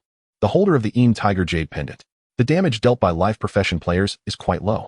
Only critical hits to vital points can inflict damage exceeding 100 points. Nevertheless, even so, under the onslaught, Gue Tian's health was swiftly drained. The other Sakura players were equally taken aback by the intense counterattack from this group of old-timers. After a brief moment of astonishment, Meikai Hizi let out a roar. Baka, kill them, leave none alive, work to the death. A dozen Sakura players immediately charged towards Jin Kuin and his group with furious shouts. Blood sprayed wildly, staining the ground beneath their feet. Yet these old rascals continued to wield their makeshift weapons, resisting with all their might. One old rogue, adorned with earrings, suffered a knife wound to his forehead, blood staining his somewhat plump cheeks. His health bar dwindled to a thread, yet he summoned his final strength to swing the pickaxe in his hand, driving it into the skull of the opposing Sakura warrior.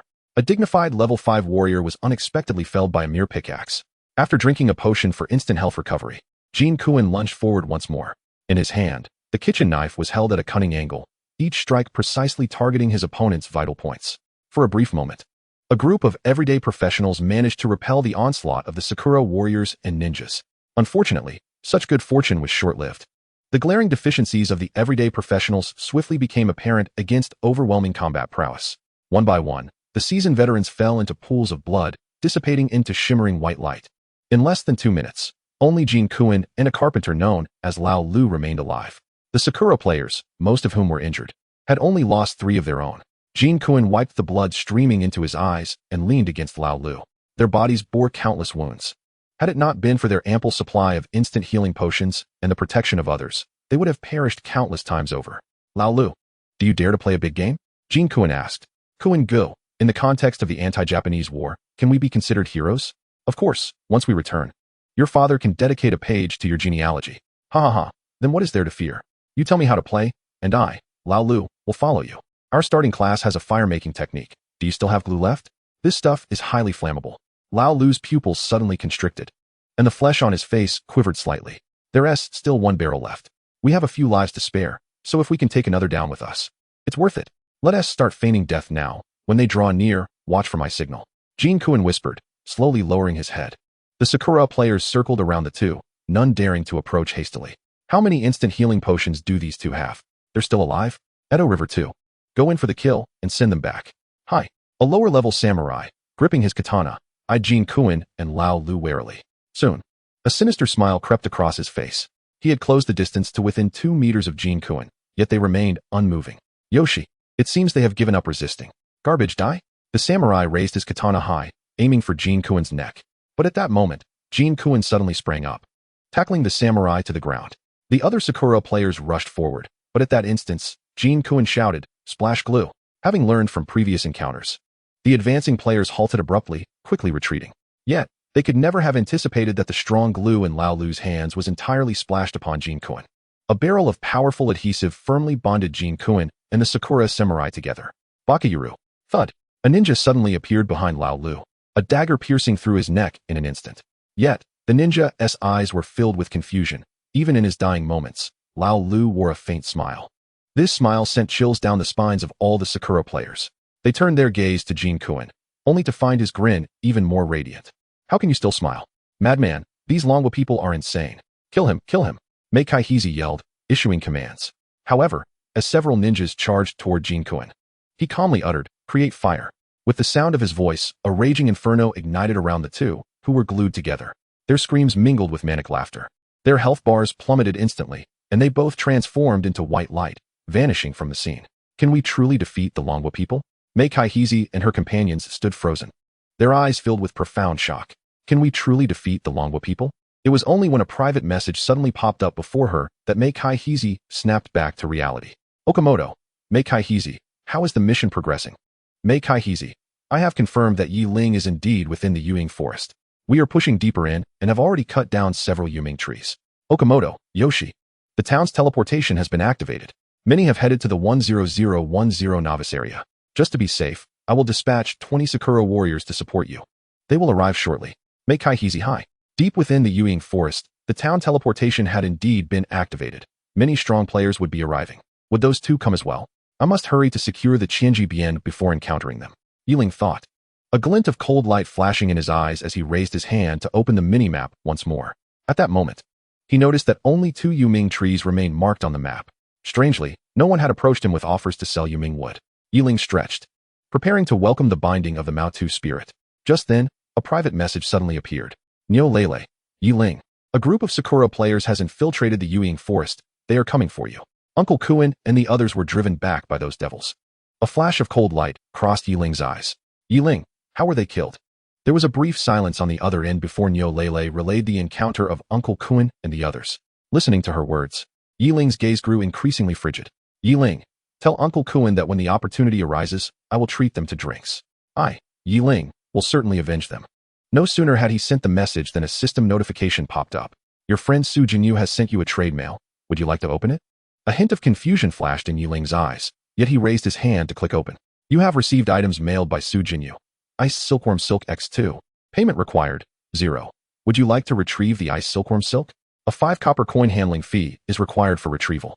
Looking at the Ice Silkworm Silk before him, Yi Ling felt a stirring of emotion. He understood that to acquire Ice Silkworm Silk, one must venture to the Ice Silkworm Cave for collection. The rarity of Binkin Silk ranks among the highest in the entire Jushin Rongyao system.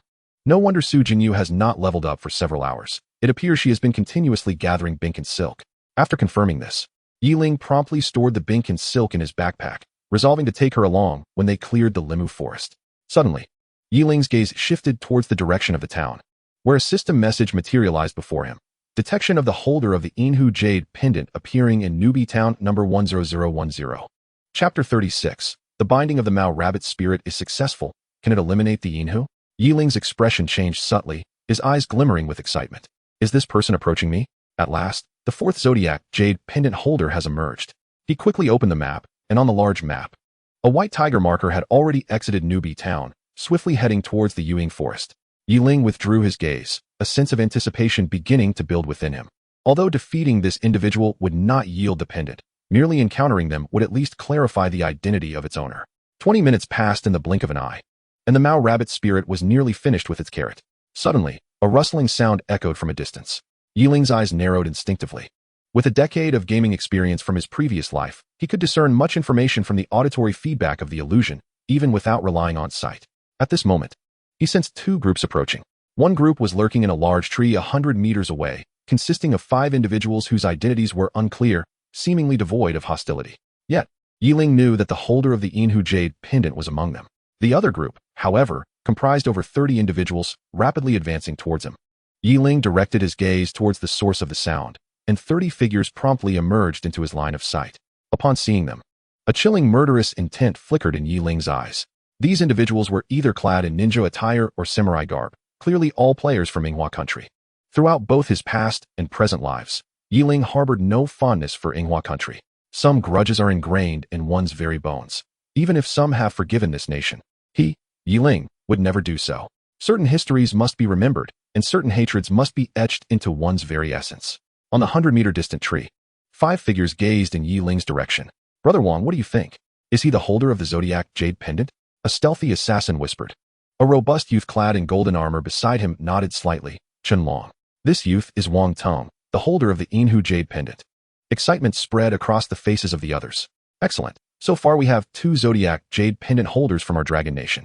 Captain, should we take action now? These ghosts have an average level of 6. If a fight breaks out, we might not be able to provide aid in time, a concerned archer queried. Wang Tong shook his head. Not yet. Our mission is to persuade him to join our organization. We must act when he is at his most vulnerable to maximize our favorability. The others nodded gently, their gazes once again fixed on Yi Ling. At this moment, the group of Yinghua warriors had finally noticed Yi Ling. Yi Ling, we have finally found you. The leader, Mei Kai Hizi, exclaimed with enthusiasm. Wow, you were hiding here all along. How adorable. A samurai suddenly spotted the Mao Rabbit spirit, licking his lips with a lecherous grin. Hey, Yi Ling, look at this. Mei Kai Hizi suddenly waved her hand, revealing 6 pieces of Yuming wood on the ground. Do you want them? Ha ha ha. Too bad you can't have them. There's no way for you to complete the task. A hint of disdain flickered in Yi Ling's eyes. How dare these diminutive Yamato people speak so arrogantly before him?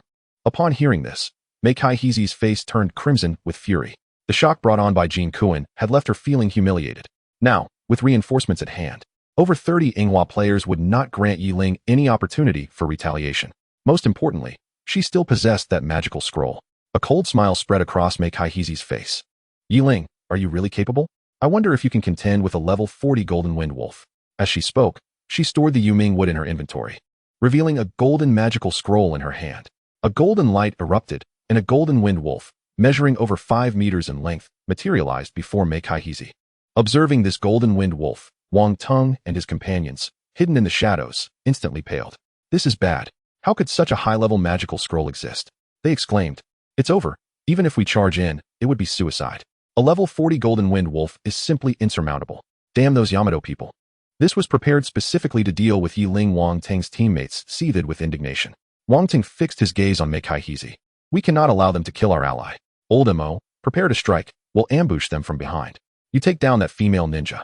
The assassin immediately procured a dagger, assuring, Brother Wang, if I fail to eliminate that female ninja, I, Moen, will present my head. They stealthily approached the group of Yinghua warriors. Go, kill Yi Ling. Meikai Hizi sneered, laughter erupting from behind her. From today onward, your era, Yi Ling, comes to an end. Tear him apart. Tear him apart. They envisioned Yi Ling being shredded by the Wind Wolf. In their eyes, the level 13 Yi Ling could not possibly contend with a level 40 Golden Beast. Awaiting him was nothing but death. However, at that moment, a system prompt suddenly appeared before Yi Ling. The Mao Rabbit Spirit has completed its meal. Evolution points, 20. Would you like to establish a partnership with the Mao Rabbit Spirit? A smirk tugged at the corners of Yi Ling's mouth. Is a level 40 Golden Wind Wolf truly formidable? He chuckled, binding. The system notifications appeared before Yi Ling's eyes. Binding successful. Congratulations on successfully binding the Mao Tu Jing Ling. Providing high-quality food will allow the Mao Tu Jing Ling to evolve. Congratulations on obtaining the Shengyu badge. You will be immune to charms, curses, illusions, and other mental negative effects. Kind reminder. The Mao Tu Jing Ling can only take action once each time it transforms into human form. After acting, it will revert to its rabbit form and enter a state of slumber. It can only transform again after awakening. A simple system prompt appeared before Yi Ling. In the next moment, the Mao Tu Jing Ling approached him. Hello, I am delighted to become your partner. My name is Tu Ma, but you may call me Mama. Yi Ling's facial muscles twitched. Hello, I think I'll just call you Mao Tu Jing Ling or Little Rabbit. The Mao Tu Jing Ling tilted her head slightly, a flicker of confusion in her eyes, seemingly perplexed by Yi Ling's peculiar request. Nevertheless, she obediently nodded. Her innocent and foolish demeanor appeared devoid of any combat prowess. It seemed he had overestimated her. She was merely a game entity akin to a pet or mount. Lacking significant intelligence, Yi Ling mused. However, the face of the Sakura clan member opposite him was already twisted into a cruel smile. The level 40 Golden Wind Wolf had charged within 20 meters of Yi Ling. In their eyes, Yi Ling's disdain towards the Golden Wind Wolf would soon incur a heavy price. What a fool, still having the leisure to chat when death is imminent. Meikai Hizi sneered. The Golden Wind Wolf leaped toward Yi Ling. At that moment, the Mao Tu Jing Ling seemed to sense danger. She turned to look at the Golden Wind Wolf. A rabbit should naturally be intimidated by a wolf. Yet, at this moment, there was no trace of fear in the Mao Tu Jing Ling's crimson eyes. Master, do you need me to take action? Tu Ma is willing to do anything for you, she suddenly said. Yi Ling instinctively nodded. In an instant, crescent-shaped moons appeared in the Mao Tu Jing Ling's ruby-like eyes. The moons shot forth, instantly plunging into the gaping maw of the Golden Wind Wolf. Blood sprayed into the air. A horrifying damage value floated above the Golden Wind Wolf's head. 120,000. The fully intact health bar of the Golden Wind Wolf was instantly depleted. With a resounding crash, the 5-meter-long wolf plummeted to the ground. The distant laughter abruptly ceased. The entire Ewing forest fell into an eerie silence. Chapter 37. This is Tu Ma, Unbreakable Defense. Another system notification popped up before Yi Ling. Consuming 10 evolution points will allow the Mao Tu Jing Ling to transform into combat form, human form, again. Once the evolution points reset to 0, the Mao Tu Jing Ling will never be able to enter combat form again. Congratulations on successfully killing the level 40 Golden Wind Wolf, gaining 35,000 experience, and triggering the Super God talent, obtaining the intermediate skill, Feng Shen Bu. Feng Shen Bu, category, movement skill book, quality, intermediate, learning requirement, level 30, applicable professions, all professions, skill analysis. Using this skill doubles your speed for 30 seconds. Cost, 50 mana points, cooldown, 2 minutes, skill level 2, speed multiplier 1, duration 10 seconds. The skill was impressive, but unfortunately, he could not use it yet. However, he would soon be able to. As he read the description of the skill book, a faint smile graced Yi Ling's face. Regrettably, unlike Yi Ling, the others could not muster a smile. Their hearts were filled solely with shock. How could this be possible? A seemingly harmless rabbit-eared maiden merely glared at the wolf, and the Golden Wind Wolf, with its health at 120,000, was instantaneously defeated? This rabbit sister? She was clearly Tu Ma. Those who were about to approach Meikai Hizi, including Wang Tung and others, suddenly halted. They watched the Mao Tu Jing Ling, unsure whether to advance or retreat. Captain, should we still attack? Two team members swallowed nervously, their faces pale as they looked at Wang Tung. Hold your ground for now. Let us observe. Wang Tung quietly commanded. Everyone immediately hid in a thicket, yet the shock in their hearts lingered. Meanwhile, Mei Kai Heezi's pupils constricted suddenly as she stared in disbelief at the corpse of the Golden Wind Wolf, her mind completely blank. Her complexion turned ashen. No one understood better than her what the death of the wolf signified. The 300,000 copper coins of the Sakura Nation's Jingwa Guild had been utterly squandered, and Yi Ling remained unharmed. Not a single drop of blood had been shed, let alone being heavily injured or killed. The level 40 Golden Wind Wolf was defeated in an instant. What should I do? If I cannot kill Yi Ling, I can only atone with my death. Mei Kai Heezi was filled with despair. Such a powerful Mao Tu Jingling exceeded her comprehension. Just then, the terrifying Mao Tu Jingling, who had instilled fear in them, suddenly transformed into a tiny rabbit the size of a palm. Witnessing this, Mei Kai Heezi's despairing gaze reignited with hope. At all costs, we must kill Yi Ling, or we will have no explanation for Lord Gangbin. Mei Kai Heezi let out a hysterical roar. More than 30 Sakura players simultaneously charged towards Yi Ling. Yi Ling's smile faded, his eyes narrowing. A staff appeared in his hand, and he unleashed a massive fireball. The large and fierce fireball soared towards the Sakura players. Boom! Flames erupted, and 7 or 8 Sakura warriors were instantly obliterated. The survivors, faces filled with terror, quickly reacted, scattering to create sufficient distance. Meanwhile, the ninjas began their counterattack against Yi Ling's shurikens flew towards Yi Ling, who, after eliminating 2 more with small fireballs, was compelled to evade the incoming projectiles. Although he disregarded these ninjas who were not even at level 8, who would willingly endure being pierced by darts. He transformed his staff into a longbow, retreating while continuously drawing and releasing arrows. The samurai were unable to approach him, falling one after another to his precise shots. Suddenly, a shadow emerged from behind Yi Ling, a dagger aimed directly at his neck. Yi Ling rolled to the ground, effortlessly blocking the attack with his armor-piercing bow. With a swift movement, he repositioned himself, causing his bow to vanish and switching to a spear. Dragon ascending. Yi Ling uttered softly, and the ninja was sent flying. His health depleted even before he hit the ground. Hidden in the shadows, Mei Kai Heezi's eyes sparkled with determination. Each time, Yi Ling switched equipment, there was a 15-second window of vulnerability, the Achilles heel of a hexagonal warrior. Mei Kai Heezi contemplated this and issued combat orders to the nearby ninjas. Instantly, they sprang into action, alternating between long-range and close-quarters attacks to compel Yi Ling to change his gear. Finally, after several seconds, Yi Ling sheathed his spear. Just as he drew it, 5 ninjas simultaneously launched ambushes from various angles. However, a cold smile crept onto Yi Ling's lips. He slid towards one of them, exposing his back to the other 4. 5 daggers pierced Yi Ling's back, and the 5 ninjas were left dumbfounded. What did this mean? They were unable to breach Yi Ling's defense. They were ninjas, a unique profession of Inghuagua, akin to assassins, with low health, high agility, and formidable attack power. 1 point of strength translated to 10 points of damage. Clad in a complete set of level 6 white gear, wielding blue daggers. They were elites among the ordinary players of Inghuagua, with average attribute points exceeding 100 and strength surpassing 150, dealing nearly 2,000 damage. Yet they could not penetrate their opponent's defenses. If they had known Yi Ling was adorned in the honor set, with defense nearing 20,000, their expressions would have been even more dramatic. As they stood in shock, Yi Ling had already switched back to his armor-piercing spear. To him, these ninjas were no different from common laborers. The spear danced like an invincible whirlwind, instantly eliminating all ninjas it touched. Just then, an unexpected scene unfolded. Under the astonished gazes of Inghua players, Yi Ling produced a bucket of universal glue and charged towards the samurai. The glue skill was unleashed, landing precisely on the Inghua players. They were bewildered, attacking Yi Ling frantically, but their strikes failed to inflict any harm. In an instant, the remaining Inghua players were splattered with glue. While they were still trying to comprehend the situation, Yi Ling astonishingly shed his honor set. Without the enhancements of his divine armor, his attributes plummeted. So you killed over 30 of my fellow practitioners from Longua, did you? Did that make you feel proud? As flames ignited on Uncle Kuan, he asked, have you ever experienced that kind of pain? Yi Ling's gaze hardened. He deliberately switched his weapon to a staff, causing all Inghua players' pupils to constrict simultaneously. A sense of foreboding gripped their hearts. At that moment, fireballs erupted from Yi Ling's staff, striking the Inghua players with precision. Even without equipment, under the influence of his doubled attribute passive, his fireballs could still reduce their health by more than half. The burning effect spread through the universal glue, transforming the Inghua players into fiery orbs. Under the simulation of 100 pain, anguish screams echoed throughout the Yueying forest. The searing agony felt like a fate worse than death. Finally, as the relentless burning brought their health to the brink, they experienced a fleeting sense of relief. Yet, they soon realized that their nightmare had only just begun. Yi Ling's staff had mysteriously transformed into a priest's staff. Healing spells cascaded upon the Inghua players, restoring their nearly extinguished health. Yet the flames continued to rage. The sizzling sound of burning fat resonated through the forest. Some pounded their heads against trees in agony, while others plunged knives into their hearts, only to be saved each time by a milky white healing light at the brink of death. Baka, you are a devil. You are a demon. Kill me. Please, just let me die.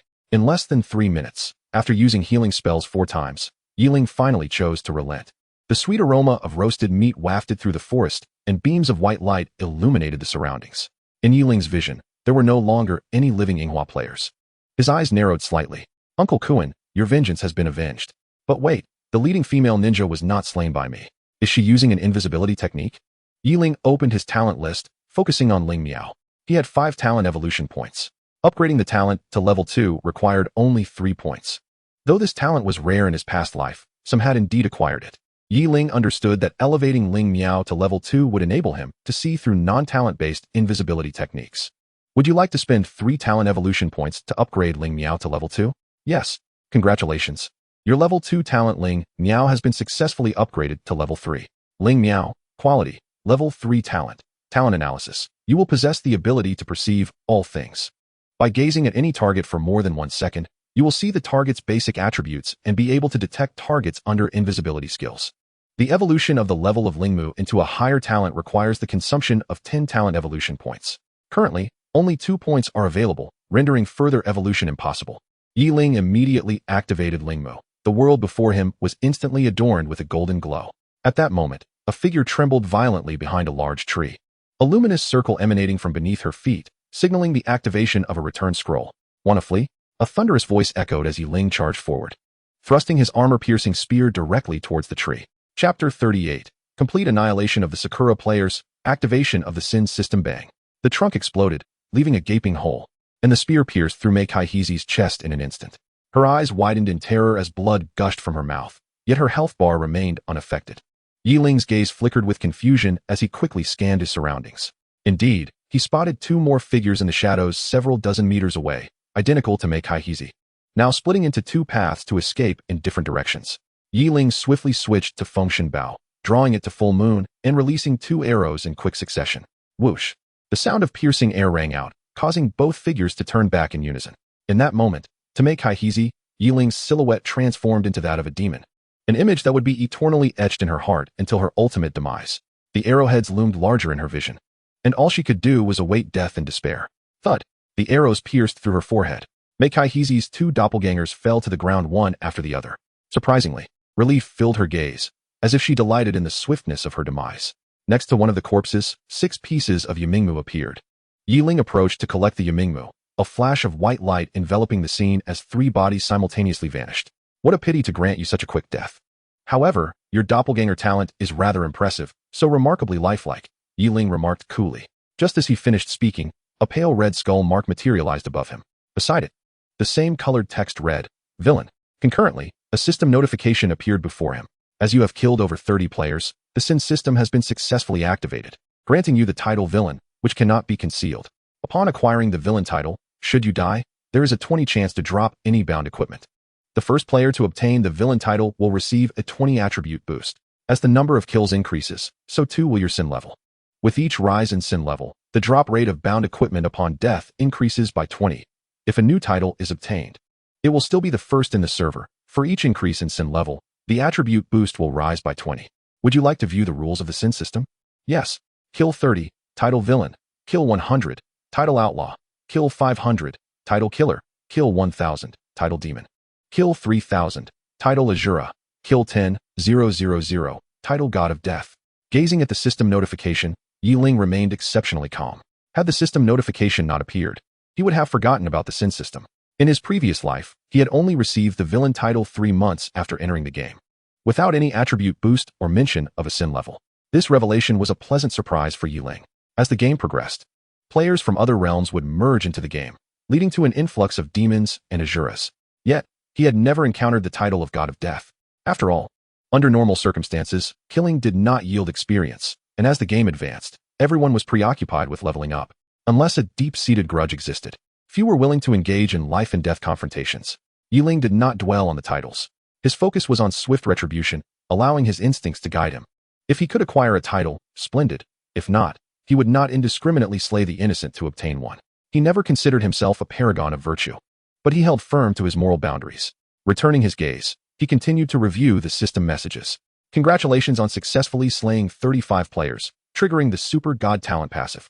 Successfully acquiring Stamina 4, Intelligence 7, Strength 8, Agility 3, Skill Points 8, Talent Evolution Points 2, Level Talent. Herbal Mastery, Necromancer Skill Book, Undead Scout, Level Talent, Shadow Kill. Indeed, a bountiful harvest. Now possessing 12 skill points, he could maximize the level of the Fireball skill. A smirk graced Yiling's lips as he promptly accessed the skill list. Congratulations on consuming 10 skill points, successfully elevating the Fireball skill to level 4. The Fireball will inflict 1,200 points of spell damage, dealing 80 spell damage to all targets within a 10-meter radius. Maximum range, 100 meters. Mana cost, 50 points. Cooldown, 8 seconds. Current skill level is the highest for a basic skill and cannot be further enhanced. This is quite satisfactory. Yiling closed the skill list, donned his glory set once more, and turned towards a thicket several dozen meters away, suddenly declaring, "Will you come out on your own? Or shall I incinerate you with a fireball?" Within the thicket, Wang Tung and his companions were still in shock. They had come to protect Yiling. Yet his prowess exceeded all expectations. Did such a being still require protection? Wang Tung had always believed himself sufficiently strong. As a Yin Tiger Paladin. After summoning the Yin Tiger, he thought he could single-handedly take down a level 15 golden player. However, after witnessing Yiling's might, he suddenly felt a significant gap between himself and Yiling, despite being fellow bearers of the Zodiac Amulet. Especially after observing Yiling's merciless slaughter of the Sakura players. An indelible shadow loomed in his heart. At this moment, upon hearing Yiling's voice, the group shuddered simultaneously. They promptly arose from the thicket, fully aware of the ferocity of Yiling's fireball. "Don't misunderstand. We're on the same side." Wang Tung raised his hands and declared. Yiling immediately activated his spiritual gaze to scrutinize the individual. Name, Wang Tung. Level, 15, 6523. Health, 14,060. Physical attack, 8150. Magical attack, 2114. Defense, 7,030. Agility, 268. One cannot deny that Wang Tung's attributes are quite impressive. If not for the comparison with Yiling, his stats would undoubtedly be considered extraordinary. "Yiling, I am Wang Tung, and I represent the Longshan Dian. Inviting you to join us," Wang Tung said, somewhat excitedly. Longshan Dian. Yiling's thoughts instantly drifted back to his previous life. Longshan Dian is the most formidable guild officially established by the Long Kingdom, comprising primarily active military personnel. Only exceptionally talented players can ascend through rigorous scrutiny to become a member. Once one joins Longshan Dian, they can enjoy the preferential resources of the entire Long Kingdom, in both the real world and the game realm. Who among the Long Kingdom's citizens does not dream of receiving an invitation from Longshan Dian and becoming one of their ranks? In his past life, Yiling had also received an invitation from Longshan Dian, but having grown accustomed to freedom, he chose to decline, unwilling to be constrained. Would he accept this invitation in this life? What are the requirements for joining Longshan Dian? Yiling inquired. Wang Tung responded without hesitation, "After you log off, someone will come to escort you to the People's Army base, where you will officially become one of us. Many benefits will only be revealed to you once you successfully join.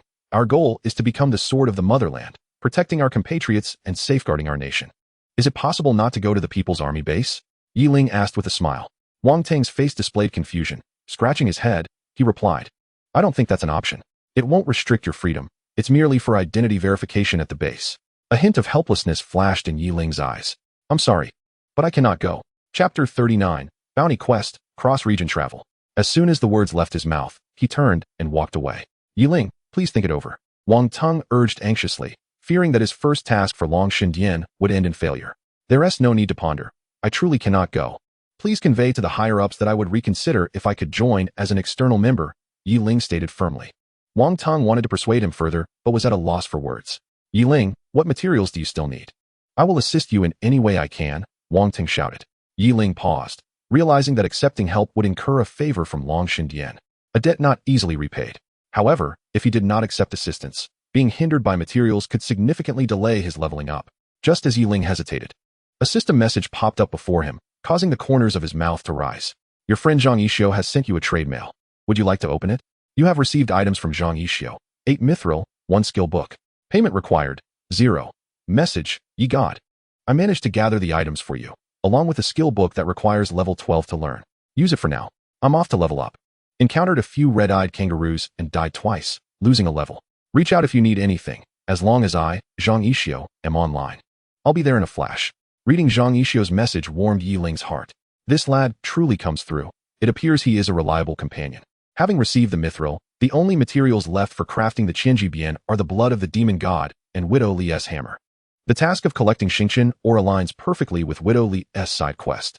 A trip to the 10011 novice area would suffice to complete it. Now he merely needed to locate the bandit in the Xingqian iron mine. However, the Xingqian iron mine covers a vast expanse, and the elusive bandits could very well be transient, making them difficult to find. Yi Ling pondered briefly before a realization struck him. Perhaps there was no need for him to search personally. He turned to Wang Teng. I appreciate your kindness. Perhaps we shall collaborate another time. With that, he swiftly departed from the Yueying forest. Observing his retreating figure, Wang Teng felt a pang of bitterness. It was no wonder Yi Ling reacted thus. He was undeniably powerful, embodying the true essence of a master. Brother Wang, shall we return and focus on leveling up? I will report back to the superior, said one of the figures as they activated the return to town spell, vanishing from sight. Meanwhile, Yi Ling had opened the world channel once more, issuing a bounty. 10,010 district. Yi Ling. High-priced bounty for the coordinates of the bandits in the 10011 novice village, Xingqian iron mine. A reward of 5,000 copper coins for coordinates, and a bounty of 20,000 copper coins for their defeat. Yi Ling was not in need of money. Matters that could be resolved with currency were of little concern. 10,011 novice area. Xingqian iron mine. A group of players attacked a level 20 human-faced demon spider, a blue creature, as if driven mad. This enormous spider was enveloped in demonic energy. While its attack power was not notably high, it proved to be exceedingly troublesome.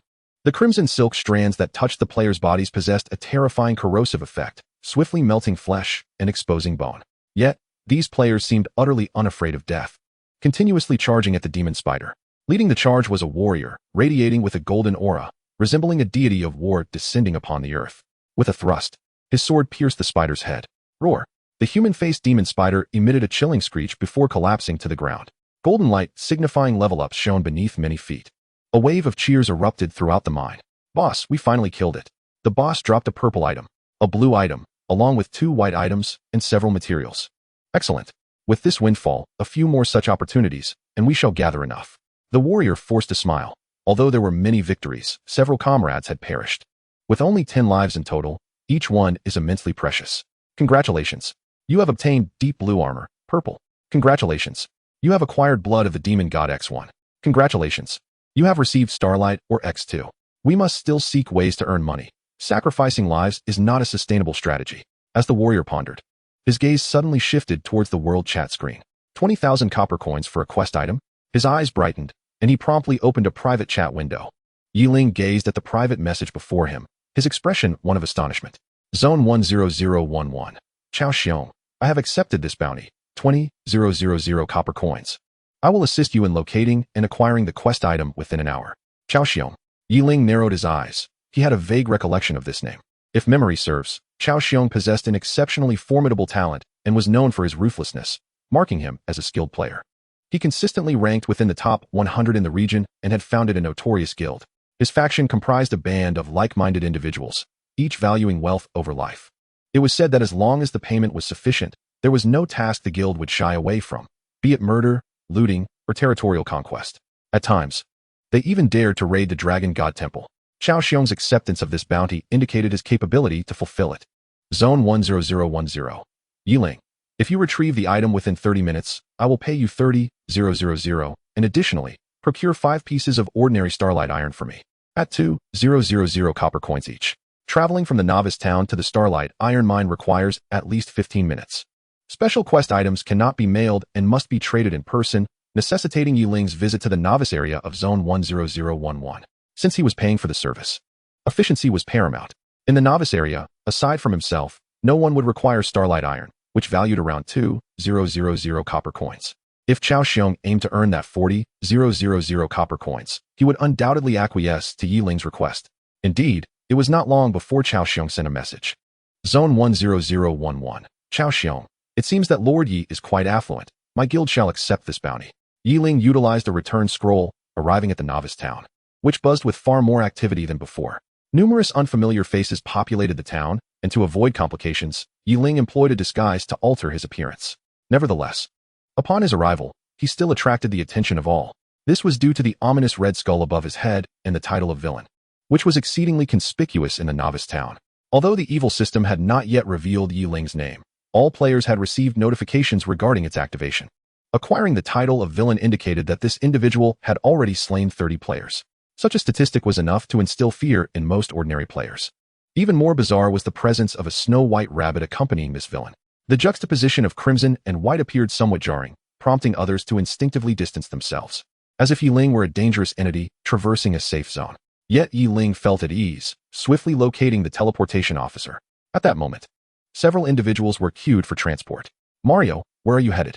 I accepted a quest for 50 capybara blood. There are too many players in our zone, making it impossible to obtain them. I'm heading to another zone. Ha ha ha. Capybara blood is easy to gather. I also took on a quest for elite baboon blood. It's incredibly difficult. Listening to the conversation of the two ahead, Yi Ling fell into contemplation. Once he secured the Starlight Iron, the only thing left would be the blood of the demon god. Where could he find such a rare item? It was a matter of chance, unattainable by mere searching. Soon, it was Yi Ling's turn. After paying the teleportation fee, his figure vanished in an instant. Chapter 40. A trap? Are you cheating? In the center of the novice area in Zone 10010, the teleportation array emitted a silver light. Two figures simultaneously materialized in the center of the array. One of them was Yi Ling. The moment he emerged, he dashed towards the Starlight Iron mine. Upon reaching the mine, he noted that 20 minutes had already elapsed since he made the agreement with Chao Xiong. Observing the vast desolate expanse, Yi Ling could not help but frown slightly. Thankfully, he had hired assistance. Otherwise, searching this area alone would have taken at least 2 or 3 hours. The sky was darkening, and nightfall was imminent. At 10 p.m., the game system would forcibly log everyone out. He had yet to witness the events of God's glory after that hour. Yi Ling mused, raising his hand to check the leaderboard. To his surprise, his ranking had dropped to 35th, while Chao Xiong had surpassed him by half a level. Yi Ling shook his head in resignation, yet he remained unconcerned. As long as his plans unfolded smoothly, reaching level 30 today was not out of the question. When that time came, he would provide everyone with a delightful surprise. Just as a faint smile graced Yi Ling's face, a private message suddenly popped up before him. Zone 10011. Chao Xiong, I have obtained the item. It cannot be mailed. Where are you? Come to the entrance of the Starlight Mine in our zone for the exchange. Zone 10010. Yi Ling, I have already arrived. Zone 10011. Chao Xiong, wait for me 20 minutes. I will be there shortly. Yi Ling closed the chat window and opened his talent list.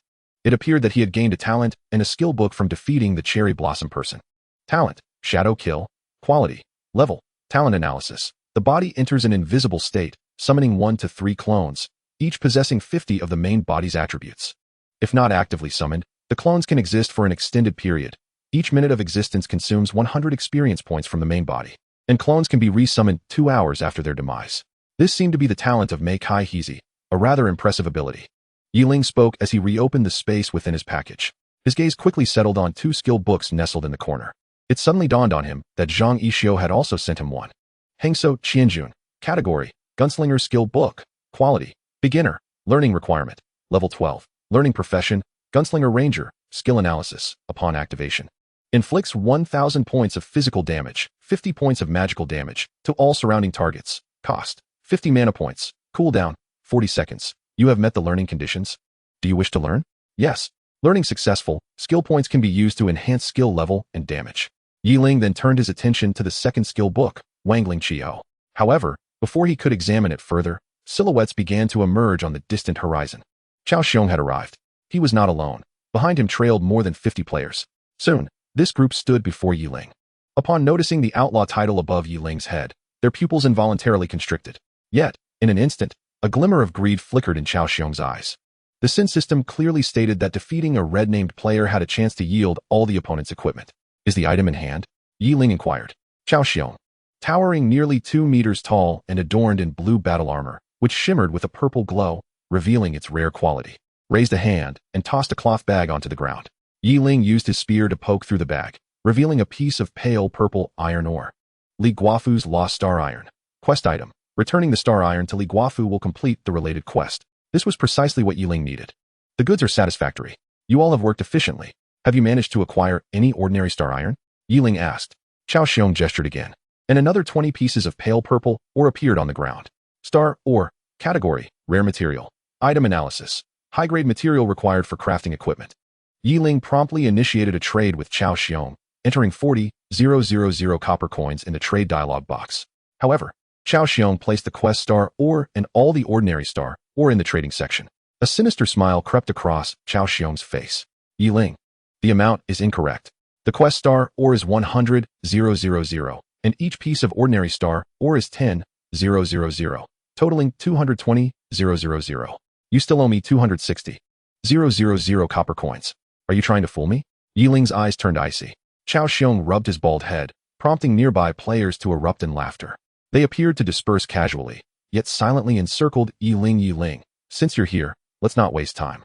A strong dragon does not trample on the local snake. In the 10011 novice area, whether you are a dragon or a tiger, you will submit. Either pay up now and take your items, or you will leave empty-handed, and we will escort you back. A cold smile crept onto Yi Ling's face. Are you sure you want to proceed with this? Oh, do you intend to fight us? Chao Xiong twisted his neck, producing a series of cracking sounds. Having once ranked first by defeating a 15-level golden player, did he truly consider himself formidable? He should take a moment to check his current ranking. Kid, I advise you to hand over the money quickly. Otherwise, don't blame us for being impolite. Do you know how high Chao Laoda's damage is? It would terrify you. 5,000 damage. Do you understand what that means? A cacophony of bravado erupted, with Chao Xiong raising his chin confidently, convinced he had Yi Ling at his mercy. Initially, he had planned a simple con to extract money and let Yi Ling leave. However, upon seeing Yi Ling's outlaw title, he changed his strategy. He still intended to extort money, but had no intention of letting Yi Ling go afterward. A glance at Yi Ling's equipment revealed it to be extraordinary, likely a complete set. If Chao Xiong could obtain this set, he might instantly ascend to the top 10 in the entire server. Yet, as he envisioned this bright future, Yi Ling's voice emerged, calm and composed. I will give you an opportunity as well. Leave the items and take your men away now, or I will make you fly. Yi Ling canceled the trade window, gazing at his armor-piercing spear. As these words left his lips, they incited laughter from Chao Xiong. You won't give it, huh? Brothers, let's teach him a lesson. But as soon as he finished speaking, his expression froze. Yi Ling's spear suddenly thrust forward, aimed directly at Chao Xiong's throat. What seemed to be an assured strike was unexpectedly caught between Chao Xiong's clasped hands. This moment left Yi Ling utterly astonished. A golden light enveloped Chao Xiong, his face betraying only shock. In that instant, Yi Ling withdrew his spear, lowering the spearhead before executing a sudden upward thrust. A chilling wind swept through, leaving no time for Chao Xiong to react. Dragon raises its head. This time, Chao Xiong's remarkable skill of catching the spear barehanded did not manifest. Bang! The spear pierced between Chao Xiong's legs, propelling him into the air. A staggering figure of 16,000 appeared, signaling a massive loss of health. Chao Xiong's health plummeted to 0. Though he remained suspended in the air, his bulging eyes, dilated pupils, and contorted face caused everyone to instinctively hold their breath. Yi Ling furrowed his brow slightly. He had previously checked Chao Xiong's attributes, noting he had only 8,000 health. Yet, his health had inexplicably doubled. Fortunately, Yi Ling's damage was sufficiently high, otherwise he could have faced a significant setback. The surrounding laughter abruptly ceased as the wind whistled past, enveloping the area in a profound silence. Everyone gazed at Yi Ling as if he were a monster. With a single move, he forced out the formidable innate talent of Director Chao, golden light emanating, yet he was still annihilated in an instant. Is this a display of courtesy? Is this something a mere mortal can accomplish? Did Yi Ling mistakenly enter a different game? Why does it feel as if an old world master has ventured into a novice zone? Have you activated cheats? Chapter 42. The Blood of the Demon God Acquired. Yi Ling's countenance changed. Zone 10011. Chao Xiong. 1. Upon witnessing this ironic 1, all players were momentarily stunned. Did you not just proclaim that anyone who trades with Yi Ling is a fool? How come you were the first to jump out? Zone 10019. Zhao Peng. Buddy. Are you a jester summoned by a monkey? Rich and powerful, gold character. Zone 888. Mingda. If you are in urgent need of money, you can come to me. Lao Meng. Though the interest is a bit high, isn't borrowing without collateral appealing? Zone 10010. Zhang Yixio. Chao. You fool. Are you performing a duet with our Gadi? Are you friend or foe? At that moment, a message erupted across the public screen. Zone 250. Okamoto 01. Yi Ling is heinous. I, Okamoto, representing the Jingwa Guild. Issue a bounty. Killing Yi Ling once earns you 100,000 copper coins. The one who delivers the final blow shall receive 1,000,000 copper coins. 1,000,000 copper coins. Brothers, an opportunity to amass wealth has arrived. The strongest mercenary group of the Eagle Nation is hereby established. Warriors from Asangua. We are the world's strongest players. For wealth, for justice, we advance towards Novice Zone 10010. In late autumn, Let us depart now. Yi Ling is besieged by the entire world. The perfect moment to gain his trust has arrived. Yi Ling, oh Yi Ling, you have brought this upon yourself. I, Qini Fei, shall witness your demise, reduced to a mere dog. Yi Ling glanced at the message from Okamoto-01 on the public screen. A glint of cold light flickering in his eyes. Zone 10010. Yi Ling, there are still 2 hours until I log off. I am in zone 10,010. Whoever wishes to kill me may come. I shall welcome as many as you send, but be prepared to face your own demise. This comment ignited the public screen once more. Some deemed Yi Ling arrogant, while others praised his audacity. Yet Yi Ling remained unfazed. He had already sent a private message to Cao Xiong. Cao Xiong possessed the blood of the demon god, a fact Yi Ling had not anticipated. That Cao Xiong would be willing to sell it to him was even more surprising. Soon, a system email prompt appeared before Yi Ling. Player Cao Xiong has sent you a trade email. Would you like to open it? Yes. You have received an item from Cao Xiong, Blood of the Demon God X1. Payment required, 100,000 copper coins. Would you like to collect the blood of the demon god? A 1,000 copper coin transaction fee applies. Yes. Congratulations. You have successfully acquired the blood of the demon god. Perfect. Yi Ling smirked slightly, activating a city return scroll. 3 seconds later, his form vanished from the spot. In Novice Zone 10010, the teleportation array glowed, and as Yi Ling's figure appeared, he instantly vanished once more. With the aid of stealth, he evaded numerous troubles. In less than 2 minutes, he arrived before the blacksmith shop. Madam, I have retrieved the star iron you lost, Yi Ling stated directly, handing over the star iron for the quest.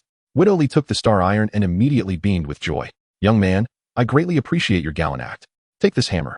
Please convey to Tang Sanhao to return tonight. I have forgiven him. As Widow Li's words fell, a system prompt instantly appeared before Yi Ling. Congratulations. You have completed the side quest.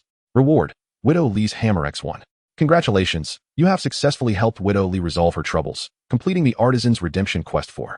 Reward, 40,000 experience, 40 silver coins, 20 critical hit rate, for exquisite equipment chests, Artisan's Trust Level 16, current Trust Level, 29. Proceed to Artisan Tang Sanhao to receive your assessment reward. Yi Ling looked at the task prompt before him, a faint smile gracing his lips. Just as he intended to leave, Widow Li suddenly called out to him. Yi Ling, your rabbit is quite adorable. It must be your mount, right? Remember to ride it often. Riding enhances intimacy. As the saying goes, prolonged companionship breeds affection. Listening to Widow Li, Yi Ling felt a wave of black lines on his forehead. Is that notion of prolonged companionship even legitimate?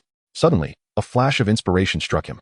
In his past life, a great master once remarked that those who speak little generally have tasks or hidden rewards. Yi Ling's eyes twinkled. Madam, my rabbit is rather thin and somewhat picky. If I were to ride it, it would be akin to a small horse pulling a heavy cart. However, good ingredients are difficult to come by. Madam Li smiled gently. How fortuitous. A few days ago, I picked some century-old tender grass from the green pastures and made some dumplings with grass filling. I have some leftovers. You may take them. Congratulations, you have obtained century-old feed X10.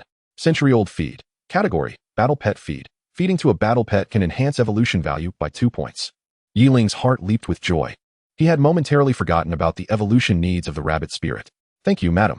He stored the grass, expressed his gratitude, and bid farewell to Widow Li. Making his way toward Artisan Tang Sanhao, Yi Ling opened the public screen once more and posted a bounty. Zone 10010.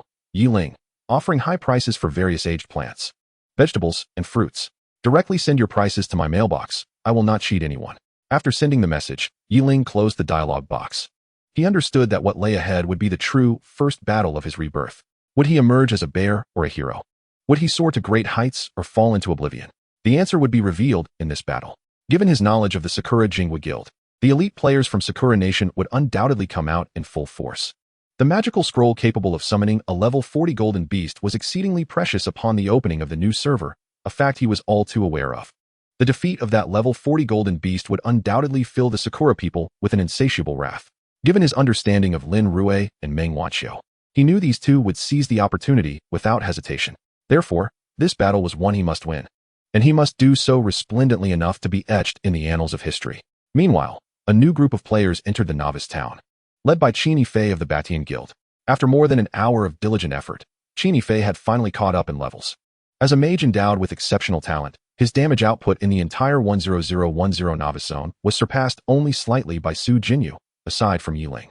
Within a few hours, his level had reached 16, not only overtaking Yi Ling, but also re-establishing himself within the top tier. Captain, I heard that Yi Ling might also be in the novice town. Should we return to the village to purchase potions? Lu Meng inquired anxiously, glancing at Qini Fei. Qini Fei immediately became alert, scanning the surroundings. Only after failing to spot Yi Ling did he breathe a sigh of relief and replied earnestly, "What is there to fear? The novice town is a safe zone. Even if attacked, we won't lose health. Even if we encounter him, as long as I don't provoke him. How could he trouble me? At worst, I would just flee upon seeing him." The expressions of those behind him grew increasingly peculiar, but at that moment, they could only shake their heads in resignation. Their captain, it seemed, was the most unfortunate among those awakened with exceptional talent.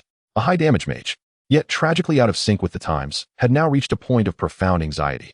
Little did they know, Qini Fei had but one resurrection opportunity left. How could this not cause him to be unnerved? Now, he could only hope for a stroke of luck, fervently wishing to avoid any unforeseen incidents. Especially an encounter with Yi Ling. The bounty issued by the Sakura had incited tremendous reactions, attracting a multitude of skilled players to the town. If he could outlast Yi Ling, Qini Fei would reign supreme in the 10010 novice zone. However, to his dismay, fate had other plans, and unexpected events unfolded. As Chapter 43 unfolds, Yi Ling hastened through the town and soon spotted the master craftsman Tang Sanhao. At that moment, two private messages popped up sequentially before him. Li Tianba, Yi Ling, I know you are facing a crisis. Would you consider joining my Batian guild? Yi Ling, no, thank you. Li Tianba, I know you are feeling quite desperate. If you relinquish your current set of equipment to the guild for free, I can help you resolve this crisis. Yi Ling, huh, you are quite the clever one. Yi Ling swiftly blocked Li Tianba and opened another private message. Wang Teng, Yi Ling, you've stirred quite the trouble this time. The commander asked me to inquire if you have confidence in handling it. Would you like the Dragon God Hall to assist you? You need only stay in the town. We will take care of the rest. Reading the message, Yi Ling felt a warmth in his heart. In the face of so many players, only the state would unconditionally offer him protection. However, Yi Ling did not wish to. Nor did he need to. Oh, such a favor. Yi Ling, please thank the commander for me, but I will manage on my own for now. Wang Teng, the commander said if you agree to join the Dragon God Hall, arrangements can be made for you not to reside at the base. But you must check in at headquarters once. Yi Ling, I truly cannot go. Let us discuss this later. He closed the chat window and quickly approached the master craftsman. Master, I have gathered all the materials, Yi Ling announced. Master craftsman Tang Sanhao, seemingly aware of this beforehand, looked at Yi Ling with a satisfied expression. Well done. You truly are someone I, Tang Sanhao, have chosen. Now I present to you the second evaluation. Should you pass, you will instantly become my disciple and inherit my master-level crafting talent. Yi Ling furrowed his brow, taken aback by the existence of a second evaluation. Master, is this second evaluation difficult? He inquired. Ha ha ha, the master laughed. It is not difficult. As long as you elevate your forging skill to level 4. You will have completed the evaluation. Congratulations, you have become a disciple of Master Craftsman Tang Sanhao, acquiring the initial skill of blacksmithing, forging technique. Child, go to a blacksmith shop. Once you forge 100 level 1 farming tools, your forging skill will rise to level 4, the old craftsman said with a smile. As the craftsman finished speaking, a task prompt appeared before Yi Ling. Master Craftsman's Redemption Task 5. Elevate your forging technique to level 4. Upon completion of this task, you will receive rewards, 50,000 experience, 50 silver coins, a 30 critical rate boost, 5 premium equipment chests, and a master level forging talent. How long does it take to forge level 1 farming tools? Yi Ling instinctively asked. Not long at all. It starts slowly, but you can finish within 10 minutes at most. Level 2 forging halves the time, and level 3 halves it again. All in all, it should take no more than 7 hours, the old craftsman replied cheerfully. Yet, Yi Ling's expression fell. 7 hours? What a ridiculous joke. Wouldn't that delay my ascension plans? Then he recalled, he had skill points. 18 skill points would suffice to elevate his forging skill to level 4. Yi Ling's eyes brightened as he promptly opened his attribute panel. However, the panel indicated he only had 15 skill points remaining. At that moment, a group of people suddenly appeared at the end of the long street. Yi Ling gazed at the familiar figures, as if he could see the skill points beckoning to him. The piercing gun materialized in Yi Ling's hand as he grinned sinisterly and charged toward them. Those individuals were none other than Qini Fei and his companions. Simultaneously, Qini Fei and his group spotted the approaching Yi Ling. Yi Ling, don't come any closer. You all help me block him. Qini Fei shrieked in a distorted voice as he turned to flee. Yet, Yi Ling was unwilling to let him escape. With unbridled speed, he surged forward, pursuing Qini Fei. The players of the Batian Guild exchanged glances, each drawing their weapons. Yet, at that moment, Yi Ling's cold gaze swept over them. 4 pairs of eyes met one pair, and the outcome was an instantaneous defeat. With a clatter, all 4 players dropped their weapons, raising their hands in surrender, frozen in place as they watched Yi Ling rush past them. As Yi Ling relentlessly chased, A smile unfurled at the corners of his mouth. Before him, for system notifications materialized. Congratulations on defeating Ba Jiahe in a battle of gazes, triggering a super divine talent, successfully extracting, skill point 1. Congratulations on defeating Lu Meng in a battle of gazes, triggering a super divine talent, successfully extracting, talent level, armor enhancement. Congratulations. 2 skill points and 1 strength point, along with 1 talent. Although still 1 skill point short, such a yield could only be described as divine fortune. Ling remained undeterred, for he had another opportunity to catch up to Qin Fei ahead. The distance between them had originally been a substantial 200 meters. According to their attributes, Ling's agility far surpassed that of Qin Fei. He should have easily closed the gap. However, Qin Fei suddenly activated a skill, causing his speed to surge several-fold. Ling possessed a skill known as Wind God Step, but alas, he lacked the requisite level to learn it. Without any acceleration skills, he could only rely on his exceptional agility to gradually reduce the distance. In truth, he could have eliminated Qin Fei with a ranged attack. Yet, in that moment, Ling savored the fear swelling within Qin Fei, a delightful sensation that was almost addictive. As Qin Fei sprinted, he cast glances over his shoulder at Ling. The despair and terror coursing through him was a flavor he alone could comprehend. Ling, could you please stop pursuing me? If I die again, it's truly over. I cannot, Ling replied. Their speeds were rapidly converging. As they ran, it was as if he had wings, but escape was futile. In the blink of an eye, the distance between them dwindled to less than 10 meters. Ling abruptly stowed his spear and drew a dagger. With a fierce charge, his figure transformed into a fleeting shadow, crashing violently into Qin Fei's body. Bang! Qin Fei's health bar was instantly depleted. How could you kill me in the safe zone? He shouted in his final moments, before vanishing in a burst of white light. Divine fortune indeed. Give me those skill points. Ling silently urged, and before him, a system notification appeared. Congratulations on successfully defeating player Qin Fei, triggering a super divine passive, successfully extracting, talent level, Wind God's favor. Ling was taken aback. At the novice town's resurrection point, Qin Fei stared at his attribute panel, watching his resurrection count drop to 0, his eyes turning a vivid red. How can this be? This is impossible. How could he defy the rules and kill me in the safe zone? I have no resurrection count left. Death is final. Should I quit the game now? No. I must seek revenge. I am a level talent. Ling, you have forced my hand. When I return, it will be the beginning of your nightmare. With frenzied shouts, Qin Fei gasped for breath, turning to sprint toward the nearest exit. In an instant, his figure vanished beyond the town's gate. Entering the wilderness, he surveyed his surroundings, when suddenly, a parchment appeared in his hand. Who could have imagined that as Qin Fei was flung by a capybara and plunged into the river, he would uncover a rare item from the mud? As the parchment materialized, a system notification promptly emerged. Scroll of Talent Awakening from the Ancient Demon God. Category, Special Item, Quality, Legendary. Usage Conditions, Players with 0 resurrection counts. Item Analysis. Upon opening the Demon God Scroll, you will receive the Demon Goddess Blessing. If you complete the Demon Goddess Trial, you may awaken a demon level talent. You meet the usage conditions. Would you like to open the Demon God Talent Awakening Scroll? Yes, Qin Fei declared fiercely. Congratulations on receiving the Demon Goddess Blessing, accepting the hidden quest. Transform into a demon. Quest Analysis. You will transform into a demon elk and proceed to the elk forest, awaiting the arrival of players to slay 10 of them to complete the quest. Quest Reward. Upon completion, you will awaken the divine level talent, Demoness Tail. In the realm of divine glory, certain monsters, tainted by the aura of the demon god, acquire formidable power surpassing their kin. With this talent, you will gain a portion of the demon god's bloodline, allowing you to command these powerful monsters afflicted by the demon god's essence to serve you. As the final notification appeared, Qin Fei's form abruptly transformed into a towering, 3-meter-tall red-eyed elk. Ling, you have forced my hand. I only wanted to kill you once, yet you sought to end me. I, Qin Fei, will make you regret this. When I lead the elk herd before you, you will understand the meaning of despair. He cast a final glance toward the novice town before charging toward the elk forest. Back in the novice town, Ling gazed at the level talent Wind God's favor on his list, his expression growing increasingly peculiar. I only wanted a skill point. How did I end up with a level talent? Rubbing his temples, he realized it was indeed a fortunate turn of events, yet he was still 1 skill point short. Surely, he could not resort to forging in the blacksmith shop. It seemed he must venture beyond the town. As he resolved to leave the novice town, a sudden spark of inspiration crossed his mind. I believe I have another opportunity to obtain a skill point, the attribute blind box. He recalled having received one previously, now resting in his backpack. Originally, the intention was to accumulate more before using it all at once, but now it has become yet another hope for Ling. He murmured to himself and promptly retrieved the inconspicuous attribute blind box from the corner of his backpack. Open. Attribute blind box opened successfully. Congratulations on obtaining skill point 1. A wave of enchanting laughter, infused with a spirit of mischief, erupted from Ling. He immediately accessed the skill list.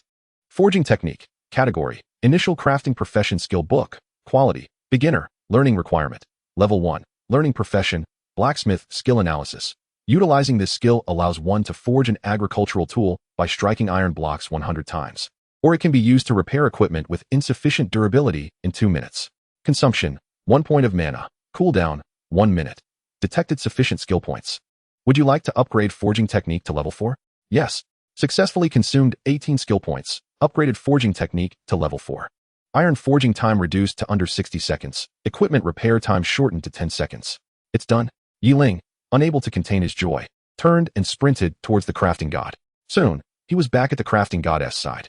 Master, I have upgraded my forging technique to level 4, Ling announced.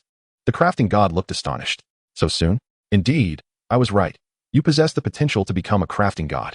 Now, I will impart to you the heart of the crafting god. Congratulations on completing the crafting god's redemption task 5. Rewards. Experience 50, 000, silver coins 50. Critical hit rate 30. Premium equipment treasure chest 5. Congratulations on successfully awakening the god level talent. Heart of the crafting god. Trust level with crafting god 32. Current trust level 61. Congratulations on reaching level 14. You have gained 5 free attribute points and 1 skill point. As he beheld the notification before him, Ling's smile deepened. All his efforts had finally borne fruit.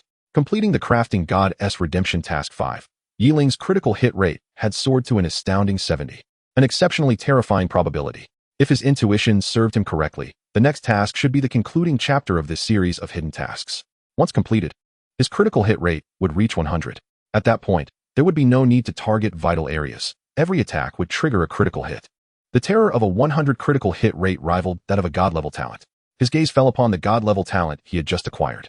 Heart of the crafting god. Quality. God-level talent. Talent analysis. Equipment enhancement success rate 100. Equipment forging success rate 100. Equipment fusion success rate 100. Maximum equipment forging level is god level. Equipment repair requires no waiting. Truly, this is a god level blacksmith talent. With this talent, I shall save a considerable amount of time and resources. Ling could hardly contain his excitement. From this moment onward, you shall officially become my second disciple, Tang Sanhao, and also a closed-door disciple. The heart of the crafting god is a talent that your senior brother has coveted for a long time, but alas, he harbors ill intentions. You must ensure the legacy of the crafting god flourishes, Tang Sanhao said with a smile. I will not disappoint your high expectations, Ling replied, suddenly recalling something. Lowering his voice, he said, Master, Li Guafu mentioned she would leave the door open for you tonight, urging you to visit her. Given your age, you should tread carefully in such matters. Cough, cough, cough. You rascal, what nonsense are you spouting? You're young, yet your mind is filled with all sorts of chaotic thoughts, Tang Sanhao retorted, his face flushed. Ling immediately donned an expression of understanding, opting not to say more. However, his expression sent Tang Sanhao into a fit of rage. Bang! A hefty kick landed squarely on Ling's backside. No more wild thoughts. Her name is Tang Wuchui. She is my daughter, who married a heartless man named Li. That scoundrel abandoned my daughter for a legendary artifact and even stole one of my treasures. In a fit of anger, I declared him dead, leading to my poor daughter being referred to as Li Guafu. I am to blame for her misfortune. Tang Sanhao initially roared in anger, but as he continued, his voice became tinged with sorrow. Hearing the old man's words, Ling was momentarily taken aback. However, upon careful reflection, he sensed there was a story behind it. He felt an inkling that task 6 was imminent. Master, you cannot blame me for this. You didn't mention it earlier. Do not be saddened. When the opportunity arises, I shall teach that heartless scoundrel a lesson, Ling stated. Upon hearing his words, Tang Sanhao's sadness seemed to ease a bit. Ling, once you enter the main city, seek out the blacksmith guild and confront that heartless man. His name is Li Tai. Help me teach him a lesson and reclaim the energy crystal he stole. The energy crystal is sealed, and he cannot use it. Only by mastering the heart of the crafting god can the seal be broken. If you manage to retrieve it, the energy crystal will be yours, and it can allow your Qianji Bian to evolve. Congratulations on successfully accepting the crafting god's task 6.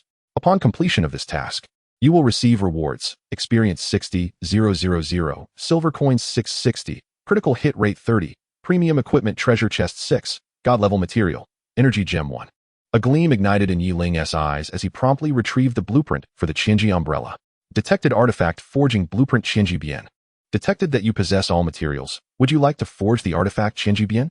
Chapter 45. Specialized Artifact Qianjibian. Yes.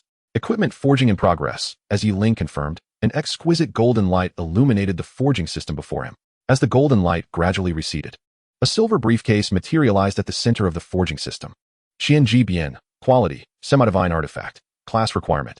Hexagonal warrior. Constitution. 500. Strength. 500. Intelligence. 500. Agility. 500. Item analysis. This item can alter its appearance at the user's will. Change time. 1 second. When using this weapon for any attack, attack speed increases by 2 times, and health recovery speed increases by 20. Friendly reminder. This weapon can continuously undergo equipment upgrades. The weapon's design is the initial prototype. You have one opportunity to reset its appearance. Would you like to reset? Ling gazed at the shiny silver briefcase before him, visions of himself traversing various wild zones with the briefcase materializing in his mind. This won't do. The aesthetic is far too discordant.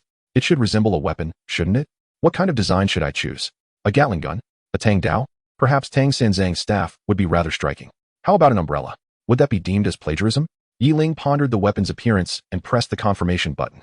Another flash of golden light erupted, and he instantly widened his eyes. Reset complete, altering the appearance of Qianjibian. No, I haven't finalized my thoughts. How could you have completed the reset? Ling was utterly perplexed, unable to grasp the situation he found himself in. Reset set to random generation. Specific appearance cannot be designated. As if it had heard Ling's thoughts, a system prompt promptly appeared before him. The golden light slowly faded, and upon examining the item in the forging system, Ling's face twitched 3 times. The original silver briefcase had vanished, replaced by a feather duster. It was an impressive 2 meters long, adorned with feathers of various colors and lengths at the top, with a shiny silver metal handle below. Notably, there were at least 1,000 feathers, each distinct, seemingly crafted from 1,000 different types of chicken feathers. Is this what they call Qianjibian? Wielding a feather duster in battle?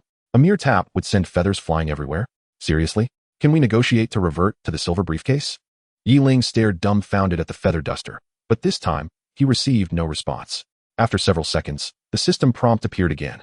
The semi-divine artifact can evolve into a divine artifact, altering the weapon's fundamental appearance. Would you like to extract the semi-divine artifact, Qianjibian? Only then did Ling realize that the feather duster was, in fact, a semi-divine artifact. Congratulations, you have acquired the semi-divine artifact Qianjibian. Ling looked towards the master craftsman. Teacher, the blueprint indicated a divine artifact. Why has it turned out to be a semi-divine artifact? Tang Sanhao glanced at the feather duster in Ling's hand, his eyelids twitching uncontrollably. Has its attributes diminished? Tang Sanhao inquired. Ling shook his head. Although the quality had lessened, the attributes remained intact. That's fortunate, Tang Sanhao smiled. When crafting a divine artifact, there is a certain probability of reducing quality while retaining attributes. This effectively grants you another opportunity to enhance its quality. Once you elevate it to divine status, its attributes can double. Ling understood.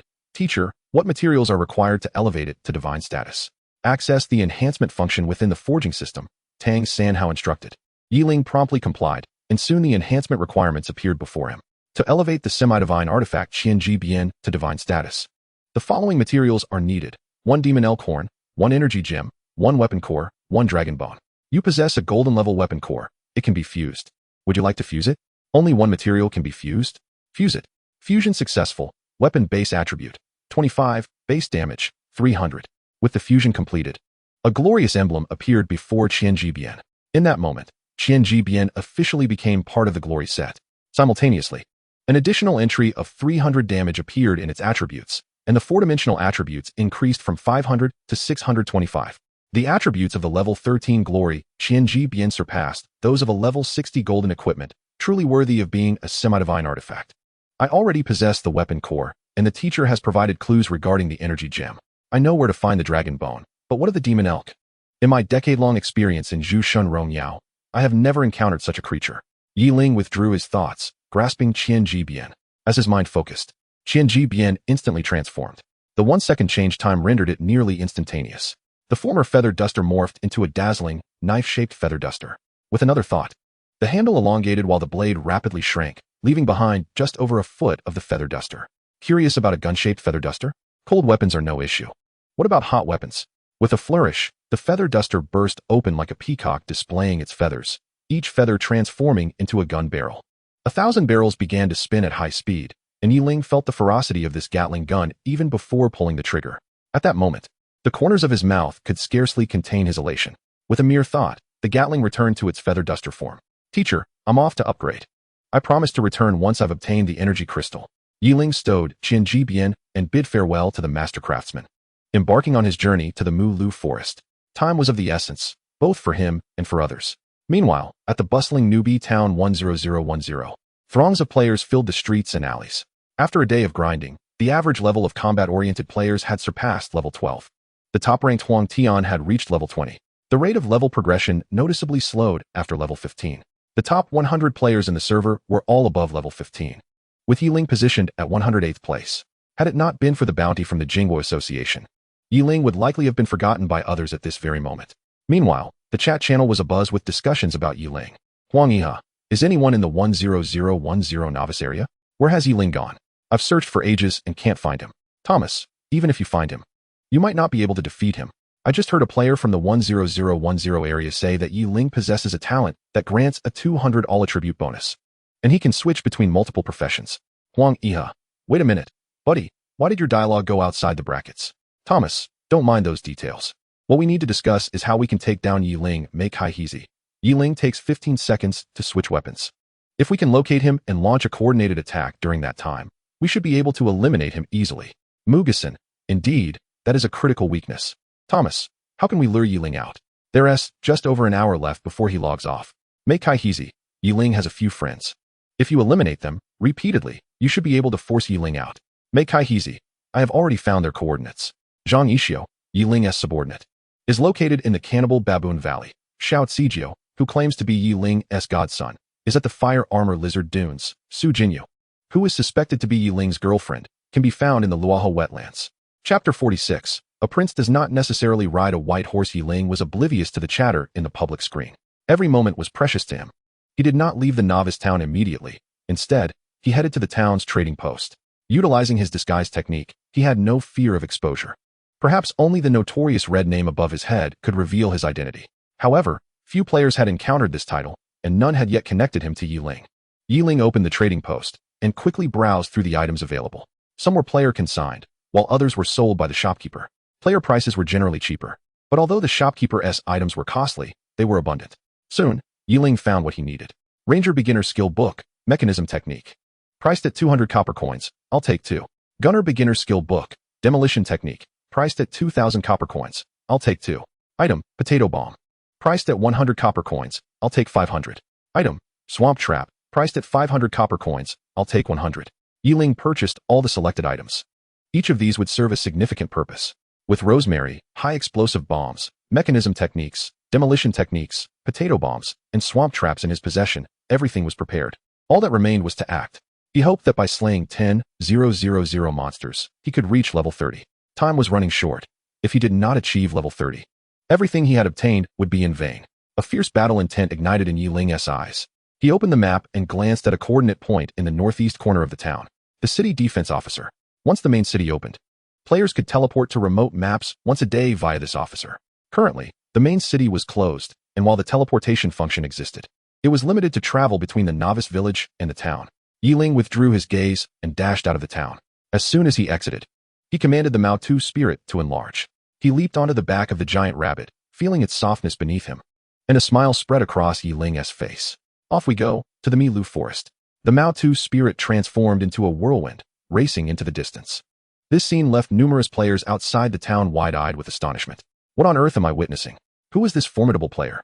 They already have a mount. I can't even afford a speed-up skill book, and others are already riding rabbits? I heard that the mount system only opens at level 30. I've heard that the hidden profession, Paladin, can summon a mount from level 10. Brother, I want to ride a rabbit too. Don't mess around. He is going to ride, alright? Brother, are you looking for a sister-in-law? I can be both a knight and a mount. As Ling galloped toward the Milu forest, his friends faced a grave crisis. Zhang Yixio, leading his team, had just managed to recover some levels when a horde of players suddenly stormed into the Cannibal Baboon Valley. Without any inquiry or warning, they launched an attack on Zhang Yixio and his companions. Zhang Yixio and a few teammates were left bewildered before they were swiftly sent back to the fountain. Xiao Sijio was grinding with Nyo Lele and others against the level 16 fire armor lizards when a group of Sakura Ronins, accompanied by hundreds of players, appeared out of nowhere. They too were instantly overwhelmed by the onslaught. At the Novice Town's resurrection fountain, a teammate exclaimed, Captain, what just happened? How did we get wiped out? A teammate looked at Zhang Yixio in confusion. Zhang Yixio was equally perplexed. I don't know. Maybe they mistook us for someone else. After finally regaining some levels, a teammate complained. Zhang Yixio wore a bitter expression. There was nothing he could do about such an unexpected attack. It was absurd to be grinding monsters when suddenly dozens of players assaulted them. Let us go. They might be clearing the area for a guild, Zhang Yixio said, heading back toward the town. However, as soon as they stepped out of the fountain, they noticed many eyes fixed upon them, seemingly filled with pity. Zhang Yixio felt confused but didn't dwell on it. Yet, the moment they exited the safety zone of the novice town once again, a group of individuals was ruthlessly annihilated in the streets. At that moment, an unsettling realization dawned upon them. Zhang Yixio opened the public chat and was soon engulfed in a fit of rage. The expressions of the other team members turned pale as they discovered the source of their misfortune. It was due to the renowned master. Ling, Captain, I apologize, but I can no longer continue hunting monsters with you. One team member hastily exited the group and issued a statement in the chat, severing all ties with Ling. Witnessing this scene, the remaining three exchanged glances, uncertainty clouding their faces. Ultimately, only Zhang Yixio refrained from making a statement. He firmly believed that associating with Ling would inevitably lead to their rise. Meanwhile, Xiao Zizhou and his companions encountered a similar predicament. Although Niu Lele felt tempted, he ultimately chose to issue a statement to distance himself for the safety of his comrades. Only Xiao Zizhou departed from the team, sensing that Ling would not only withstand this challenge, but might also soar to great heights. In the Luohu wetlands, an explosive sound erupted as flames soared into the sky, announcing the downfall of a level 15 blue creature. Su Jinyu exhaled toward her hand cannon, preparing to collect the spoils. Just then, an arrow whizzed through the air. Su Jinyu's pupils constricted as she swiftly dodged, the arrow grazing her shoulder and leaving a faint mark on her leather armor.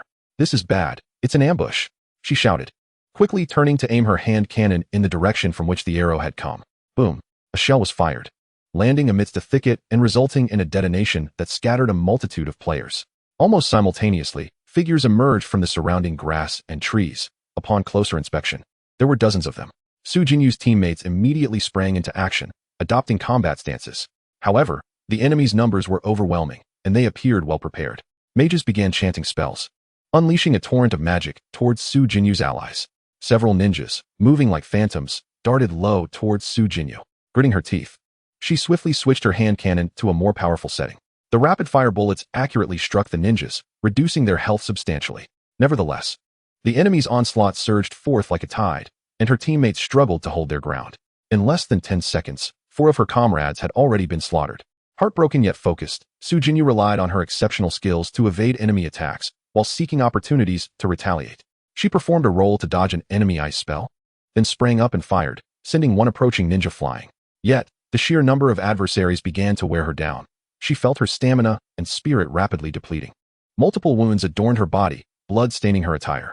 Her health had plummeted, and the speed of her healing could not keep pace with her injuries. Had these people lost their minds? It seemed escape was impossible. Fairy tales were indeed deceiving, as no prince would come riding in to save her. Su Jinyu offered a bittersweet smile, bracing herself for death. Just then, a figure emerged on the riverbank in the distance.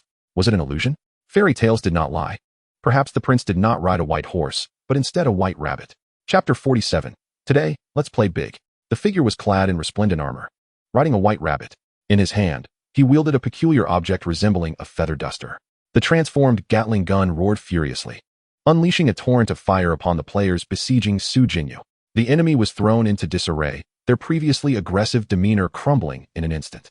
Cries of despair echoed as critical damage notifications floated above their heads. Where the Gatling gun pointed, no intact bodies could be seen. Mages hastily cast defensive spells, but their meager shields were utterly ineffective. The bodies of the Cherry Blossom Ronin shattered midair. The ninjas, agile as shadows, attempted to evade the bullets, but Ling's Gatling gun locked onto them with precision. Bullets wove a deadly net, leaving them no escape. Many players who had come to slay Su Jinyu barely had time to react before being turned into Swiss cheese. In less than 5 seconds, the Luohu wetlands fell silent once more, the ground stained crimson. Suddenly, a figure leaped from among the corpses, bolting away with newfound speed. Ling's eyes widened in surprise as he squeezed the trigger again. A long stream of fire engulfed the distance, ultimately striking the fleeing figure just before it escaped his range. Goodness, this speed surpassed my own without the glory set, Ling mused. A series of white lights illuminated the scene as fallen players began returning to the Resurrection Spring. Once again, he reveled in the immense rewards bestowed by his extraordinary talents. Congratulations, you have successfully slain 42 players, earning 42 sin points. Each kill has triggered your extraordinary talent's passive effect. You have successfully extracted Stamina 8, Intelligence 7, Strength 6, Agility 5, Skill Points 11, Talent Evolution Points 3, Level Talent, Experience Blessing, Equipment, Gale Boots, Purple. Due to your first kill exceeding 100 players, you have successfully obtained the title Bandit. This title cannot be hidden. Upon acquiring the title Bandit, if you die, there is a 40 chance of dropping bound equipment. After obtaining the title Bandit, all attributes of the title are increased by 40. A bandit, you say? Ling couldn't help but touch his nose, though he couldn't see it. He could certainly guess that the skull emblem above his head had turned even redder. Nevertheless, these matters are of secondary importance. The enhancement of these 20 attributes is paramount. Ling cast his gaze upon his attribute panel. Player, Ling. Level, 14,032. Class, Hexagonal Warrior. Talents, Master of all trades. Level, King or Loser. Super God level. Hidden talent, Mastery of Water, Blessing of Experience, Calamity Physique, Advanced Appraisal, Spirit Eye. Level, Shadow Kill. Level, Counterattack and Desperation. Favor of the Wind God, Heart of the Divine Craftsman. Divine level.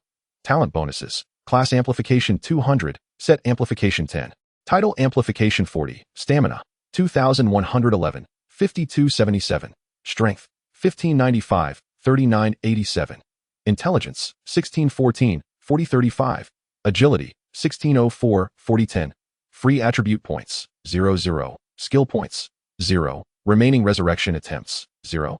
Ling's lips curled into a slight smirk as he reopened his satchel, his gaze landing upon the pair of Gale Boots, his expression shifting to one of intrigue.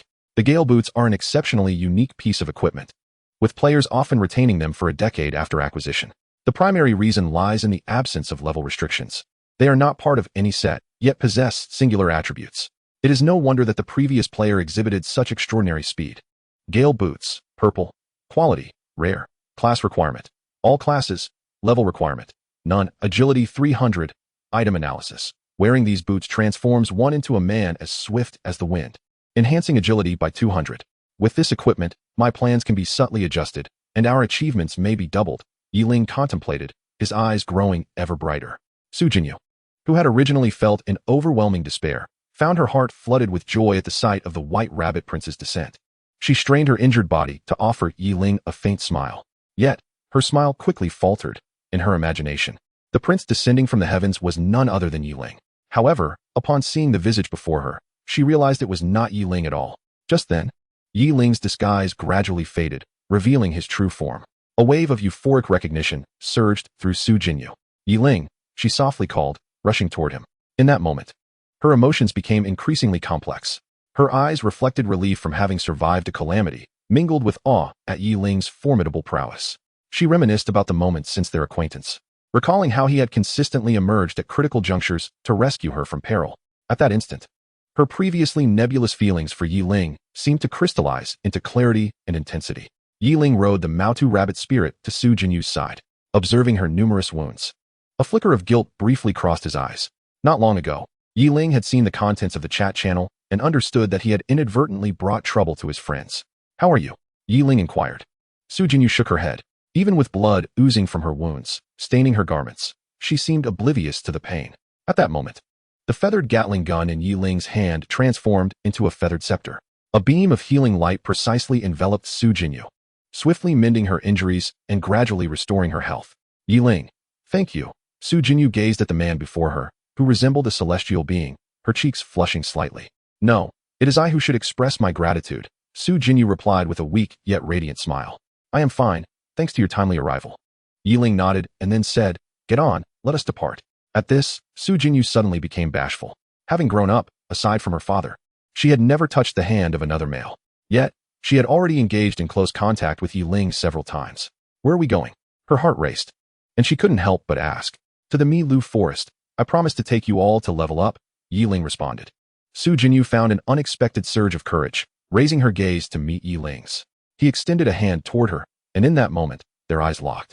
Su Jinyu beheld a pair of depths akin to the vastness of the cosmos. She gently nodded and grasped Ling's hand, uncertain if it was merely her imagination. Su Jinyu felt as though the large white rabbit cast her a glance, one imbued with a hint of warning. Yet, when she turned to meet the rabbit's gaze again, a powerful pull emanated from Ling's hand. With a gentle tug, He helped Su Jinyu onto the Maotu rabbit spirit, seating her before him. Feeling the broad expanse of his chest pressing against her back, Su Jinyu's breath quickened. Yi Ling inhaled the fragrance of her hair, noting the warmth of her body. And a subtle smile graced his lips.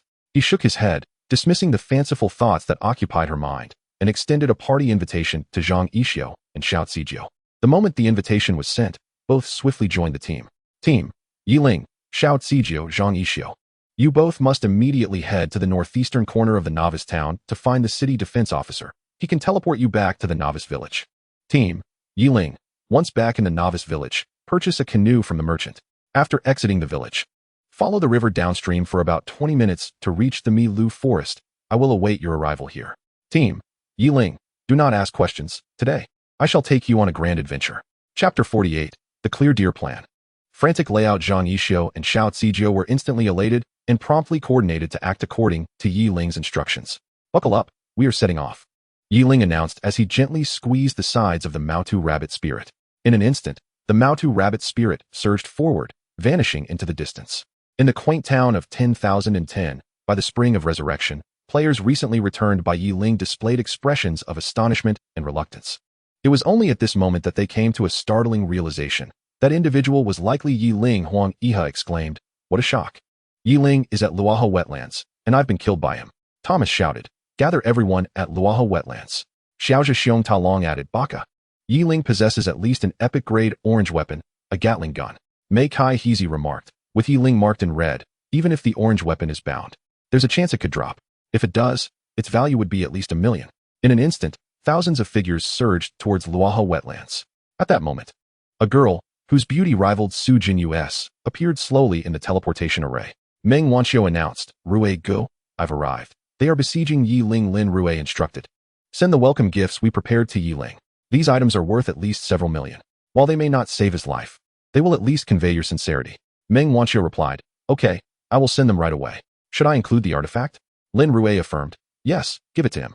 We will retrieve our belongings eventually. For now, let him assist us." Yi Ling, riding the Maotu Jingling, arrived at Luaha Dam in merely 10 minutes. This location was a pivotal point in his Qing Lu plan. Yi Ling dismounted and called out to Su Jinyu, who remained atop the Maotu Jingling, "Come down. Don't overthink it." Su Jinyu leaped down but immediately appeared flustered upon seeing Yi Ling. Those who knew Miss Su would undoubtedly be taken aback by her current demeanor. "Yi Ling, what are we doing here?" Su Jinyu inquired, gazing at the picturesque yet desolate Luaha Reservoir, feeling a twinge of anxiety. He wouldn't want to do something inappropriate here, would he? When a woman's mind becomes impure, she can outpace men in imagination. However, Yi Ling remained oblivious to her inner turmoil. "Have you learned the demolition technique?" he asked. Su Jinyu looked taken aback and gently shook her head. "What are we going to do?" Yi Ling smirked, revealing a charmingly roguish smile. "We are going to do something exhilarating." As he spoke, his gaze began to wander over Su Jinyu, causing her previously relaxed demeanor to tighten once more. "Is this exhilarating thing really that thrilling?" she murmured, her mind conjuring up some blush-inducing images. At that moment, Yi Ling spoke again. "You're already level 16, yet still wearing level 10 gear?" Su Jinyu, feeling somewhat embarrassed, replied, "The damage is sufficient for now, so I haven't changed it. I plan to wait until level 15 before upgrading, and then again at level 20. Yi Ling promptly opened his inventory. He still had 14 exquisite equipment boxes obtained from the artisan god task. This aspect concerning Su Jinyu must not be neglected. Should any unexpected situation arise, level 10 blue gear would not ensure safety. "Would you like to open the exquisite equipment boxes?" "Open all of them." "Congratulations. You have obtained the exquisite Fire God helm." "Congratulations. You have obtained the exquisite Fire God leather armor." "Congratulations. You have obtained the exquisite Fire God set." To his delight, he had opened a complete set of exquisite level 15 gear. Yi Ling quickly traded 10 pieces of the Fire God set to Su Jinyu. "Hurry and equip it. Once you're ready, we will begin," he urged. "Why are you wearing the gear?" Su Jinyu asked, her cheeks flushed like an apple. "What do you mean?" Yi Ling was momentarily perplexed. Was this truly the aloof school beauty from Nan University? What was she thinking? "I brought you here to level up. Do you have a sponge for a brain?" Yi Ling remarked, exasperated. At that moment, Su Jinyu wished to vanish into the ground. She quickly donned the new equipment, though her face remained hot. However, her attributes doubled after the change, filling her with secret delight. Yi Ling produced 2 items, handing them to her. One was a skill book, and the other was a high explosive bomb. Su Jinyu accepted the items, her eyes brimming with confusion. "Learn the demolition technique. Place this high explosive bomb at the dam, wait for my signal, and then detonate it," Yi Ling instructed once more. Detonate? Su Jinyu's breath quickened, as she began to form a vague understanding. Yes, just wait here for my signal, and if you encounter danger, try to keep a low profile, he reiterated. Su Jinyu replied, okay, I understand. Yi Ling mounted the Mao Tu Jing Ling again and sped towards the Mi Lu forest. Meanwhile, Xiao Zijiu and Zhang Yixio, following Yi Ling's guidance, had already approached the Mi Lu forest by boat. Shortly thereafter, the two successfully converged with Yi Ling. Xiao Zijiu, have you learned the mechanism technique? Yi Ling inquired. Xiao Zijiu nodded eagerly and said, yes, Yi God, what do you need me to do? Just command me directly. Yi Ling traded 500 potato mines and 100 quagmire traps to Xiao Zijiu. Open the map, Yi Ling directed. Xiao Zijiu complied immediately. Do you see the Luaha Canyon? This canyon has 2 forks. You must lay out all these potato mines and quagmire traps at the front of the forks within half an hour. Do not ask me what to do, follow my instructions. I assure you that each of you will level up at least 5 times shortly. Upon hearing Yi Ling's words, Xiao Zijiu felt puzzled, yet his eyes sparkled with shock. Now at level 16, leveling up 5 times would surely elevate him above the current top-ranked Huang Tian, reclaiming the first position. Rest assured, Yi God, I, Xiao Zijiu, will complete the task, he declared, and without delay, he sprinted towards Luaha Canyon. Beside him, Zhang Yixio appeared somewhat reserved, unable to fathom how he could assist Yi Ling. He originally lacked exceptional talent and had spent 2 hours assisting Yi Ling with materials. Now, his level barely reached 10, and he couldn't even break into the top 1,000 in the server rankings. Master, is there any material you need? I can help you gather some, Zhang Yixio said somewhat awkwardly, feeling like a burden in this situation.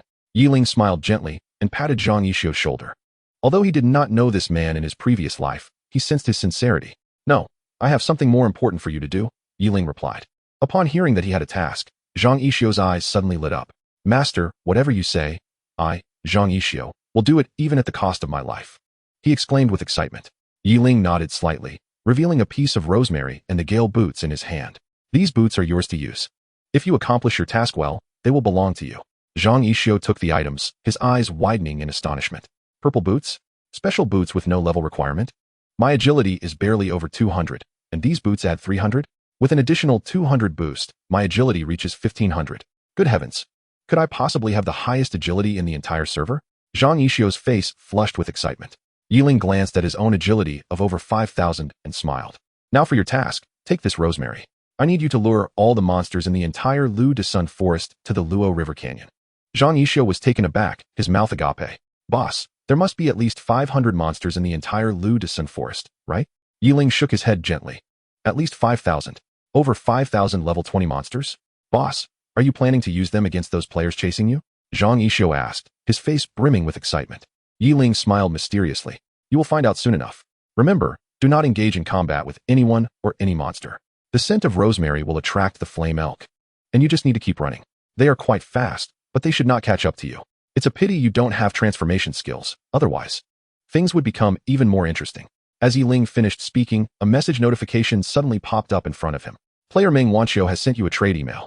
Would you like to open it? A cold glint flashed in Yi Ling's eyes. Has the action begun? You have received items sent by Meng Wanqiu. Intermediate Magic Scroll X1, Special Item. Disguiser's Mask, Directional Teleportation Talisman X1, Random Teleportation Talisman X1, Semi-Divine Artifact, Flowing Light Holy Armor. Payment required. 0. Email message. Yi Ling, I have come to find you. Aren't you touched? These items are for you. Where are you? This lady has decided to stand by your side in this crisis, and as long as you are willing, I will always be with you. Yi Ling looked at the items attached to the email, his smile growing colder. She truly is willing to invest heavily. She even sent Lin Rue's Flowing Light Holy Armor. He accepted all the items without replying. He maintained a policy of accepting all without responsibility. Meng Wanqiu knew his character, and he understood her depth. This woman would soon reach out to him again upon seeing that he had received the items without responding. Yi Ling examined the newly received items. They were indeed valuable. Crimson Flame Storm, Intermediate Fire Magic Scroll, required level, above 10, item analysis. Upon opening this scroll, it unleashes an area of fire magic attack, Crimson Flame Storm, striking all targets within a 200-meter radius. Each target will receive 5,000 points of magic damage. This scroll can only be used once. No wonder those favored by the auspicious beasts never lack valuable items. With this magic scroll, my plans can become bolder. Yi Ling thought as he turned to the next item. Disguiser's Mask. Category, Special Item. Usage Level, None. Usage Class, None. Item Analysis. Wearing this mask allows the user to take on the appearance of a specified player. Yi Ling immediately handed the Disguiser's Mask to Zhang Yixio. Yixio, Wear this mask and transform into my likeness. Remember my instructions. Do not engage in combat with anyone. Lure the elk, and then return to the Luo River Canyon when all the elk are following you. Although Zhang Yixio was puzzled, he did not ask further questions. He quickly donned the disguiser's mask and instantly resembled Yi Ling. Boss, don't worry. I guarantee I will complete the task. As he finished speaking, he turned and dashed into the distance. After watching him leave, Yi Ling promptly opened the chat channel. Yi Ling, I am in the Lu de Sun Forest. Those who wish to kill me, come at once. As soon as this message was sent, it ignited the chat channel. All those participating in the bounty hunt and those eager to join rushed towards the Lu de Sun Forest. Meanwhile, Yi Ling continued to examine the other items. Directional Teleportation Talisman. Category: Consumable Special Item. Item Analysis.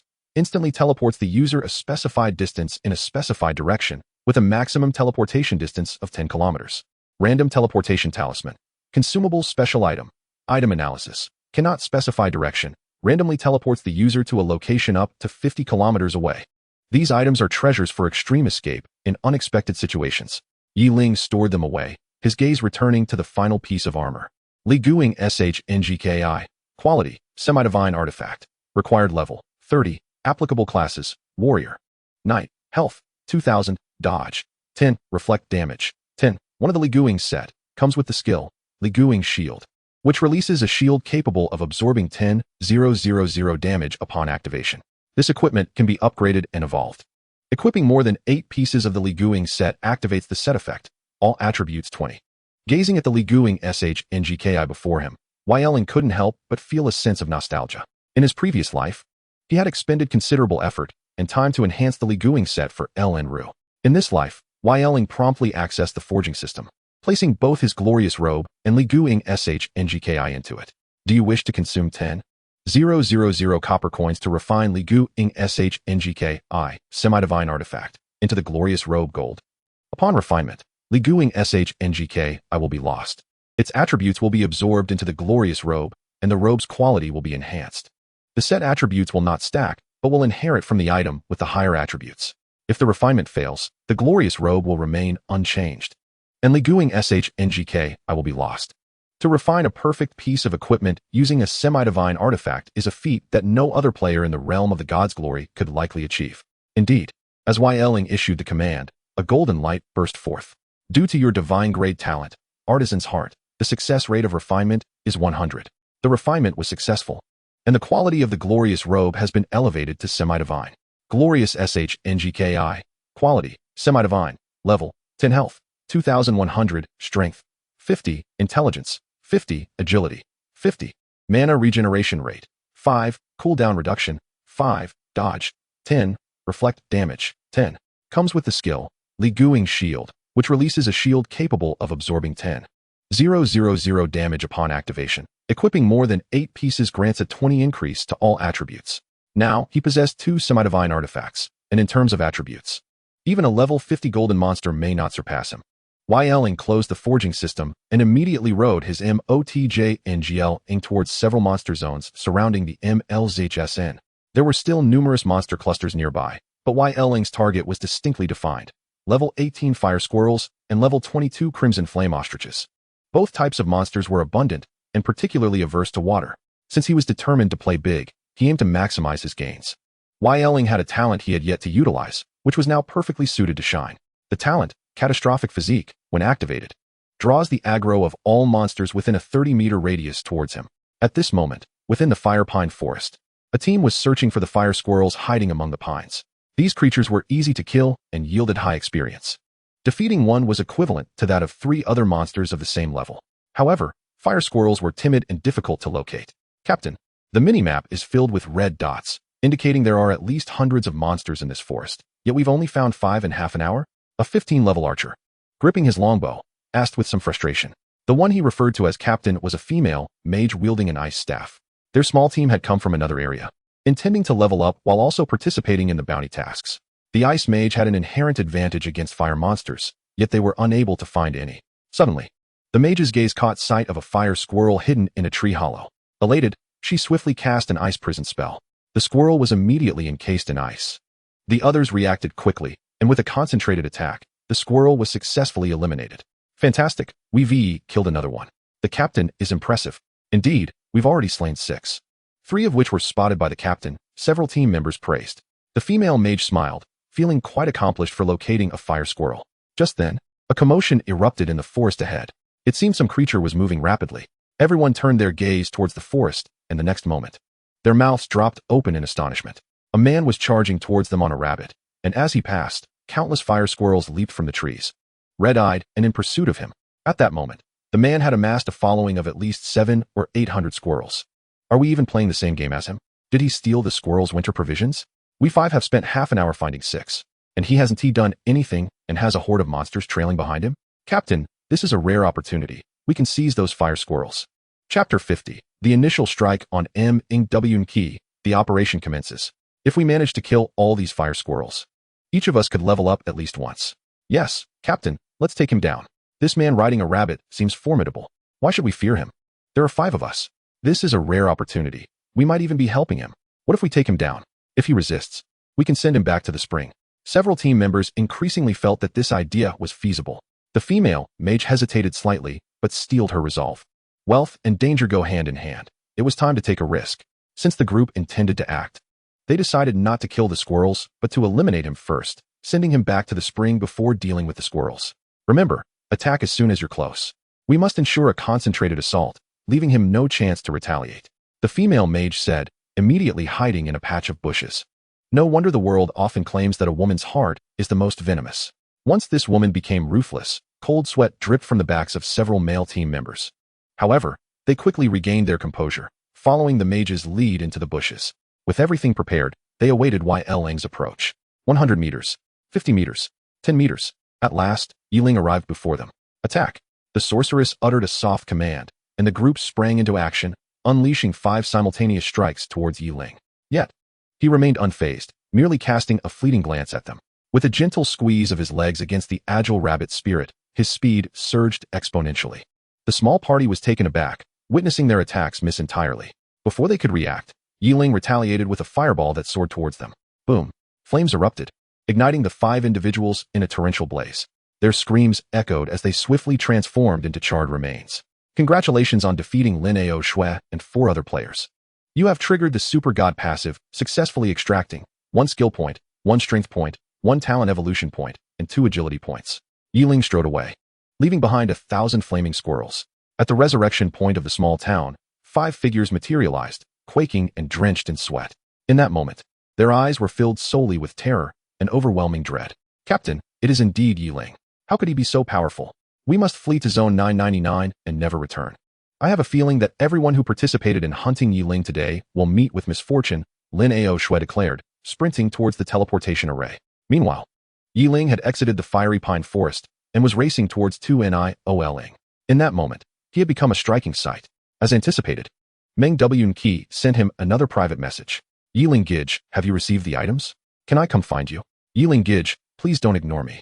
You can't possibly think I'm unattractive. I'm actually quite beautiful. Ling Gij, if you continue to disregard me, I might just get upset. Ling glanced at the chat box and finally replied. I am currently being pursued. It would be wise for you not to approach. We have never met. And any player within my line of sight will be considered an enemy.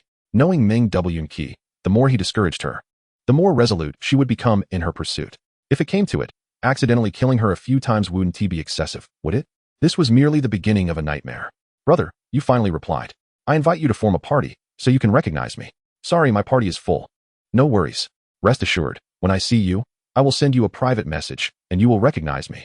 After sending this message, a glint of malice flickered in Meng W Qi's eyes. Ling, you should feel honored. Aside from Rui Gij, I have never spoken to anyone like this. Once I use my charm talent to capture you, you will obediently become my devoted follower. She thought wickedly, drawing her bow and accurately striking a blue creature. Congratulations on successfully defeating 15 mutated Fei Yang. You have triggered the talent, Divine Beast's Protection, and obtained 1 talent awakening stone. A talent awakening stone? Could it randomly awaken a godly level talent? This shall be saved for a surprise for Rui Gij. With a joyful heart, Meng W Qi tucked away the awakening stone and accelerated towards the LL forest. As time passed, Ling had completed his traversal of 2Ling. At this moment, behind him, in addition to over 1,000 flaming squirrels, there were now more than 800 blazing ostriches. Over 2,000 players had arrived near the LL forest, but as they reached the scene, They were left speechless by the spectacle before them. The public chat erupted once more, and many players began to argue. Little Dog Chunter, report Yi Ling's location. Huang Yiha, Yi Ling is in the LL forest. Followed by thousands of deer. Brandy, Yi Ling is on the outskirts of the LL forest, being chased by a large group of flaming squirrels and blazing ostriches. Huang Yiha, don't speak nonsense. Yi Ling is clearly in the LL forest, being pursued by fire deer. Brandy, damn. Yi Ling just ran past me. He is clearly followed by squirrels and ostriches. Huang Yiha, you're full of it, you liar. Brandy, damn. Dong Fei, I also saw Yi Ling being chased by ostriches. Heading towards a canyon. Zhao Si, but I saw squirrels? Yet they are also charging towards a canyon. Mei Kai Heezy, stop arguing. Regardless of what is chasing him, once he enters the canyon, it will be his demise. Everyone, gather at the canyon entrance. Soon, the number of players congregating at the canyon entrance exceeded 7,000. With more continuously arriving, Meng W Qi activated an item, instantly becoming invisible. She swiftly maneuvered through the crowd and rushed into the canyon. The LH canyon was deep, and after 5 minutes of pursuit, she finally spotted a group of ostriches. Meng W Qi dashed towards Yi Ling, aiming to appear suddenly before him. At the very moment Yi Ling noticed her, he activated his charm talent. Finally close to Yi Ling, Meng W Qi navigated around the throng of squirrels and reached his side. She abruptly deactivated her invisibility. Surprise. However, her words were cut short as a large blade came crashing down, cleaving her in two. Even in her final moments, her eyes were wide with disbelief. Congratulations on successfully defeating player Meng W Qi. You have triggered the Super God passive, successfully extracting 1 God-level talent Awakening Stone. Yi Ling smirked, opening the private chat. W Qi, did you not say you would message me beforehand if you came? How is it that I have killed you? It's alright, Yi Ling Gidge. I have a teleportation talisman and will be there again shortly. Yi Ling did not respond. Outside the canyon, the number of players had surpassed 10,000, and they began to charge into the canyon. In the depths of the canyon, the number of monsters approached 10,000. Yi Ling adjusted the experience distribution settings for the team, allocating 70% of the experience to the captain and the remaining 30% to the members. Yi Ling instructed, Jinyu, prepare to detonate the dam. This time, we aim to create a sensation across the entire server. Please respond upon receipt. After sending the private message, 5 seconds passed without any reply. Chapter 51. Heyu Tsangjia, the chaos of Yin and Yang 10 minutes prior, in the novice area 250, at the Jinghua Guild camp. Heyu Tsangjia remarked, according to the latest intelligence, Yi Ling has lured a large number of monsters into a canyon. What is your perspective? In the Jinghua Guild's hall, Okamoto Orochi furrowed his brow. With a neatly groomed mustache, he bore the quintessential visage of a Sakura kernel. Opposite him sat a young man of remarkable poise, with dark hair cascading over his forehead and deep amber eyes, clad in a purple hunting garment adorned with golden embroidery and a black jade belt at his waist. He was Heyu Tsangjia, the heir of the prestigious Heyu Corporation, the largest conglomerate in the Sakura Empire. Abandoned in his youth, Heyu Tsangjia grew up in the slums, yet he possessed an extraordinary intellect and an innate noble demeanor. At the age of 18, he became the national champion of the Sakura Kingdom's Karate Championship, and that same year, he was discovered by members of the Heyu Corporation, becoming the sole heir of the Heyu family. His tale is widely known throughout the Sakura Empire. Presently, however, his level stood at a mere 8, failing to breach the top 5,000 players, yet in terms of attributes, he was the strongest in the entire Sakura Kingdom. Heyu Tsangjia was the only player in the Sakura Kingdom to awaken a god-tier talent. His talent, much like his life, was named Yin-Yang Chaos, transitioning him into the hidden class of Onmyoji. Those endowed with this talent can summon Shikigami and possess a unique ability that increases their 4-dimensional attributes by 1 point for every player of higher level within the same region. Ranking 1528 in the novice area 250, his average 4-dimensional attribute exceeded a staggering 2,100, rendering him the most formidable trump card of the Sakura Empire. President Okamoto, Heyu Tsangjia said with a slight bow, Yi Ling is likely attempting to use the monsters to wear down players until they log out. Okamoto Orochi raised an eyebrow, instantly grasping the implications of Tsanjia's words. It was a reasonable conclusion. Yi Ling was indeed cunning in his approach. With approximately 10,000 monsters entering the canyon, he likely possessed a talent that attracted their aggro. With only 40 minutes remaining until the log-off time, if he deactivated his talent, the monster's aggro would spiral out of control. At that point, those who accepted the bounty would become the targets of the monsters. Yi Ling had a substantial chance of enduring until he logged out. Even if one were to approach him, eliminating Yi Ling amidst such chaos would prove exceedingly difficult. Once he logged out, he could refrain from returning for a while, making it challenging to capture him later. A cold smile graced Heyu Tsanjia's lips as he leaned in and whispered, President, I have a plan that could not only eliminate Ling, but also save the Empire a considerable amount of funds. Okamoto Zorochi's eyes sparkled with interest. Oh, please. Do elaborate. I have acquired a special item from a blind box, named Catastrophe Transformation. Utilizing this item will double the number of monsters in the current map and put them into a berserk state, although it can only be used once. If I personally venture into that canyon and activate the Catastrophe Transformation, Heiyu Songjia did not finish his sentence but turned to face Okamoto Zorochi, whose eyes gleamed with excitement. He grasped Sonjia's shoulder and exclaimed, "Excellent. Once the Catastrophe Transformation is activated, the monster count will surge to around 20,000 in a frenzy. At that point, neither the players who accepted the bounty nor Ling will have any means of escape." What a brilliant idea. Splendid. I entrust this to you. However, it is imperative that this action remains undisclosed as our doing. Please ensure that no one witnesses the activation of the Catastrophe Transformation. Heiyu Songjia nodded, assuring the president. Rest assured. However, time was of the essence, and he inquired, "I have heard that you possess a few directional teleportation scrolls." Okamoto chuckled heartily. "Of course. Here, take these. And I shall also provide you with a treasure I recently acquired from the trading market for 300,000 copper coins." He promptly retrieved 3 directional teleportation scrolls and a black cube. Curious, Heiyu Songjia examined the black cube. Deep Abyss Cube. Category, Special Item, Item Description, a wondrous item obtained from a blind box. Upon use, it can imprison the space within a 50 cubic meter range. Players within the imprisoned space cannot use skills, talents, or communication functions. This space can only be entered, not exited, unless the player who secured the space perishes. Duration, 10 minutes. This item will vanish after being used twice. With this Deep Abyss Cube, should any unforeseen circumstances arise, your attributes can crush any adversary. Okamoto grinned wickedly. "Thank you, President Okamoto." Heiyu Songjia bowed respectfully, yet he had no intention of using this item against Ling. In his view, the noble Heiyu Songjia would never resort to such tactics against a formidable opponent. He sought to defeat Ling honorably, claiming his head in a fair confrontation. He was proud. Even the Jinghua Guild did not command his respect. Only the top-tier experts could truly inspire him. With all items secured, Heiyu Songjia swiftly departed, while Okamoto Zorochi turned to the side, instructing, "Deploy 500 elite ninjas to stealthily infiltrate the novice area 10010. Do not act recklessly. If any contingencies arise, seize the opportunity to assassinate Ling and other elite players from Longhua." Understood. A shadow vanished into the distance. 2 minutes later, the figure of Heiyu Songjia materialized within the teleportation array of the novice zone 10010.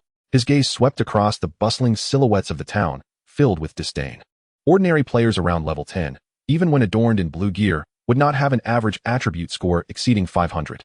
A formidable presence would emerge among those at level 15 with attributes surpassing 1,000. However, to Heiyu Songjia, these individuals were utterly inconsequential. With attributes exceeding 2,000, he possessed a prideful capital. There were scarcely more than 5 individuals in the entire server who could rival him in prowess. Upon departing the town, Heiyu Songjia promptly utilized a directional teleportation scroll. His form vanished in an instant, reappearing by the banks of the Luo River. Without a hint of remorse for the consumable, he activated a second scroll. This time, he found himself atop a dam. At that moment, a breathtakingly beautiful girl was concealed behind a stone adjacent to the dam. In that instant, Heiyu Songjia's gaze became entranced. He had never encountered such an untainted woman in the Sakura Kingdom. The fleeting look of panic on her exquisitely crafted face sent a tremor through his heart. This girl was none other than Su Jinyu. She had already installed a high-explosive device on the dam and had deliberately hidden herself to avoid detection. The moment Heiyu Songjia appeared, Su Jinyu also noticed him. Their eyes briefly intertwined, and Su Jinyu's expression shifted dramatically. Ling had cautioned her to evade danger at all costs, but now that she had been discovered, concealing herself was no longer an option. Nonetheless, she sensed no hostility emanating from this man. "Greetings, I am Heiyu Songjia. It is a pleasure to meet you. Rest assured, I harbor no ill intent towards you." Heiyu Songjia bowed, completely disregarding the warnings of Gang Benlingi. Yet, Su Jinyu remained vigilant. "I am Su Jinyu. What brings you here? I seek solitude. Would you kindly leave?" She replied, with the time to log off drawing near, and Ling potentially messaging her at any moment. She needed to extricate herself from this encounter swiftly. "I have come to execute a task involving the creatures here." Heiyu Songjia suddenly halted, recalling that the details of his mission were meant to remain confidential. "My apologies, beautiful miss. Please believe me when I say I truly mean you no harm." As he spoke, a black cube materialized in his hand. He hurled the cube, and a 50 cubic meter black space rapidly enveloped Su Jinyu. Simultaneously, she realized that her skills, talents, and even her communication system had all turned gray. Just then, a private message popped up before her eyes. Yi Ling, Jinyu, prepare to detonate the dam. This time we shall make a splash across the entire server. Please respond upon receipt. Chapter 52. What is happiness? Understanding the doubling of monsters. Within the novice town 10010, the teleportation array shimmered continuously as seemingly unrelated Sakura players emerged from it. They scattered in disarray, moving in small groups towards the town's outskirts. Rushing towards the Luo River Gorge. Just after the teleportation array had quieted momentarily, it suddenly flared to life again. A new wave of figures surged forth from the array. Upon their emergence, they immediately dashed towards the adjacent square. Though numerous, they moved in utter silence. A formidable procession of 2,000 individuals soon graced the square, standing tall and proud, their ranks as sharp as blades, maintaining impeccable formation from front to back. Despite their varied attire, each person exuded an aura of iron and blood. At this moment, the entire square was enveloped by a solemn and dignified atmosphere. The players surrounding the teleportation array gazed at this formidable assembly, their expressions rife with intrigue. Had Yi Ling been present, he would have recognized Wang Tong, the very individual who had once invited him to join the Dragon God Hall. Standing at the forefront of the formation. Listen up, a middle-aged warrior called out. With a resounding clamor, everyone simultaneously stepped forward with their left foot. Time is of the essence, so let us dispense with trivialities. Yi Ling is the elite of our dragon nation. Whether it be the bounty hunters from the west or the invaders from the east, they wish to eliminate our elite. Will you stand for it? No, we will not. No, we will not. No, we will not. The thunderous roars erupted from the 2,000 voices. Well said, the middle-aged warrior continued. Yi Ling has brought glory to our dragon nation. He is our hero. To threaten our hero is to challenge our dignity and provoke our limits. Dignity lies at the edge of the sword. In the face of adversity, the brave shall prevail.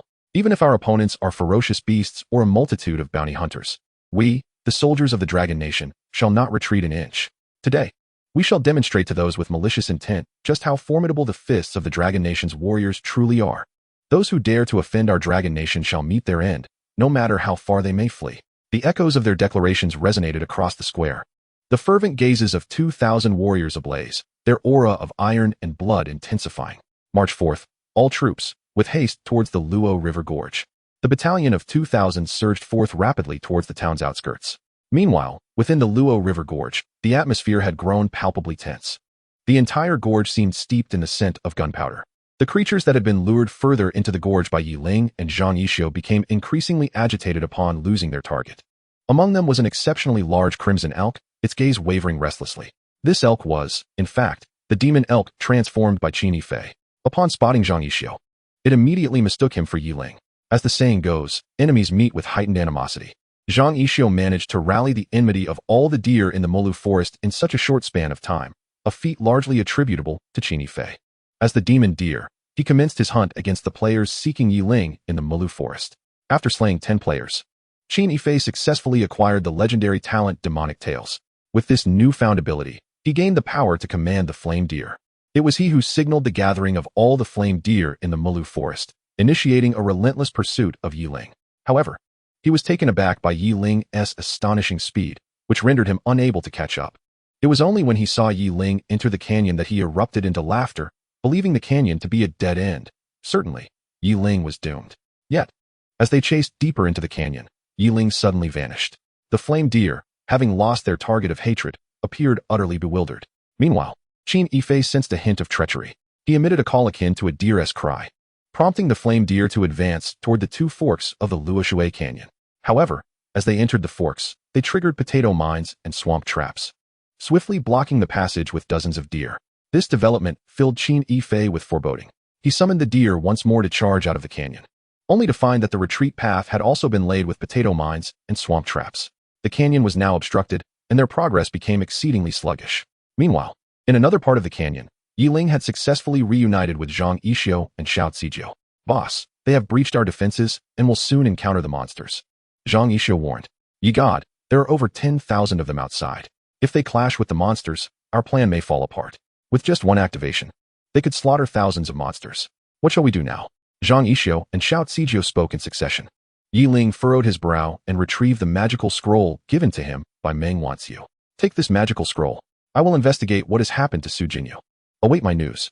If they have already clashed with the monster horde and I have not returned, use this magical scroll to attack the monsters. We cannot let these scoundrels gain the upper hand. Yi Ling entrusted the scroll to Xiao Zijiu. Xiao Zijiu nodded vigorously, and he and Zhang Yixio dashed toward a thicket on the canyon slope, which was sufficiently high to conceal them from both players and monsters. Just then, a beam of golden light swept across the entire Luoshui Canyon. Suddenly, the number of monsters within the canyon doubled. In the entire novice area, the monster count across dozens of maps barely reached 30,000, yet within this canyon alone, the number surged to 20,000. Moreover, these monsters now had crimson eyes. Entering a state of frenzy, their attributes soaring to terrifying levels. The increased numbers brought them perilously close to the players. In less than 3 minutes, the players would collide with the horde. Whether players fell or monsters perished, it would spell a significant loss for Yi Ling. However, at that moment, Yi Ling's eyes sparkled with elation. Should his plan succeed, the rewards would be beyond imagination. What is happiness? It is when the monster count unexpectedly doubles while one is caught in a map. What on earth is happening? Could this be the legendary calamity? Which good Samaritan is responsible for this? If I catch you later, you shall owe me a debt of gratitude. Yi Ling pondered as he swiftly produced a directional teleportation talisman, directing it toward the dam. A flash of silver light enveloped him, and he vanished from his spot. Yi Ling reappeared at the Luoshui Dam. He did not act rashly, but instead took a moment to survey his surroundings. The dam was eerily silent, devoid of any signs of battle or presence of others. Suddenly, his gaze fixed upon an area adjacent to the dam, obscured by a shroud of dark light, rendering the situation within inscrutable. A confinement space? No wonder I received no response. Yi Ling had encountered such entities before and understood their effects. Communication severed. Entrance permitted, but exit denied. Jinyu. Yi Ling called softly. I'm here, Yi Ling. The high explosive bomb has been placed on the dam, and I am trapped. Be careful. Indeed. Su Jinyu's voice emerged from within the dark light. Yi Ling leaped down from the dam and, as expected, spotted the high explosive bomb upon the structure. He glanced at the distance between himself and Su Jinyu, then promptly activated the detonation spell. High explosive bomb activated, set to explode in 10 seconds. Please maintain a safe distance. Explosion countdown initiated. 10, 9, 8, 7. Chapter 53. His legend shall be recorded in history. Luoshui Canyon. On a cliff within the canyon, a figure quietly materialized. A subtle smile crept upon his pale face. The climax is approaching. Prepare for the grand feast that awaits you. In the canyon, the crowd surged forward, shouting, charge. Victory is within reach. Ha ha ha. With so many monsters, even if I can't kill Yi Ling, I can level up significantly. Don't compete with me. I am a mage. Witness my explosive output. Yi Ling's head is mine. I have the skill flame of the inferno, designed to claim the last drop of blood.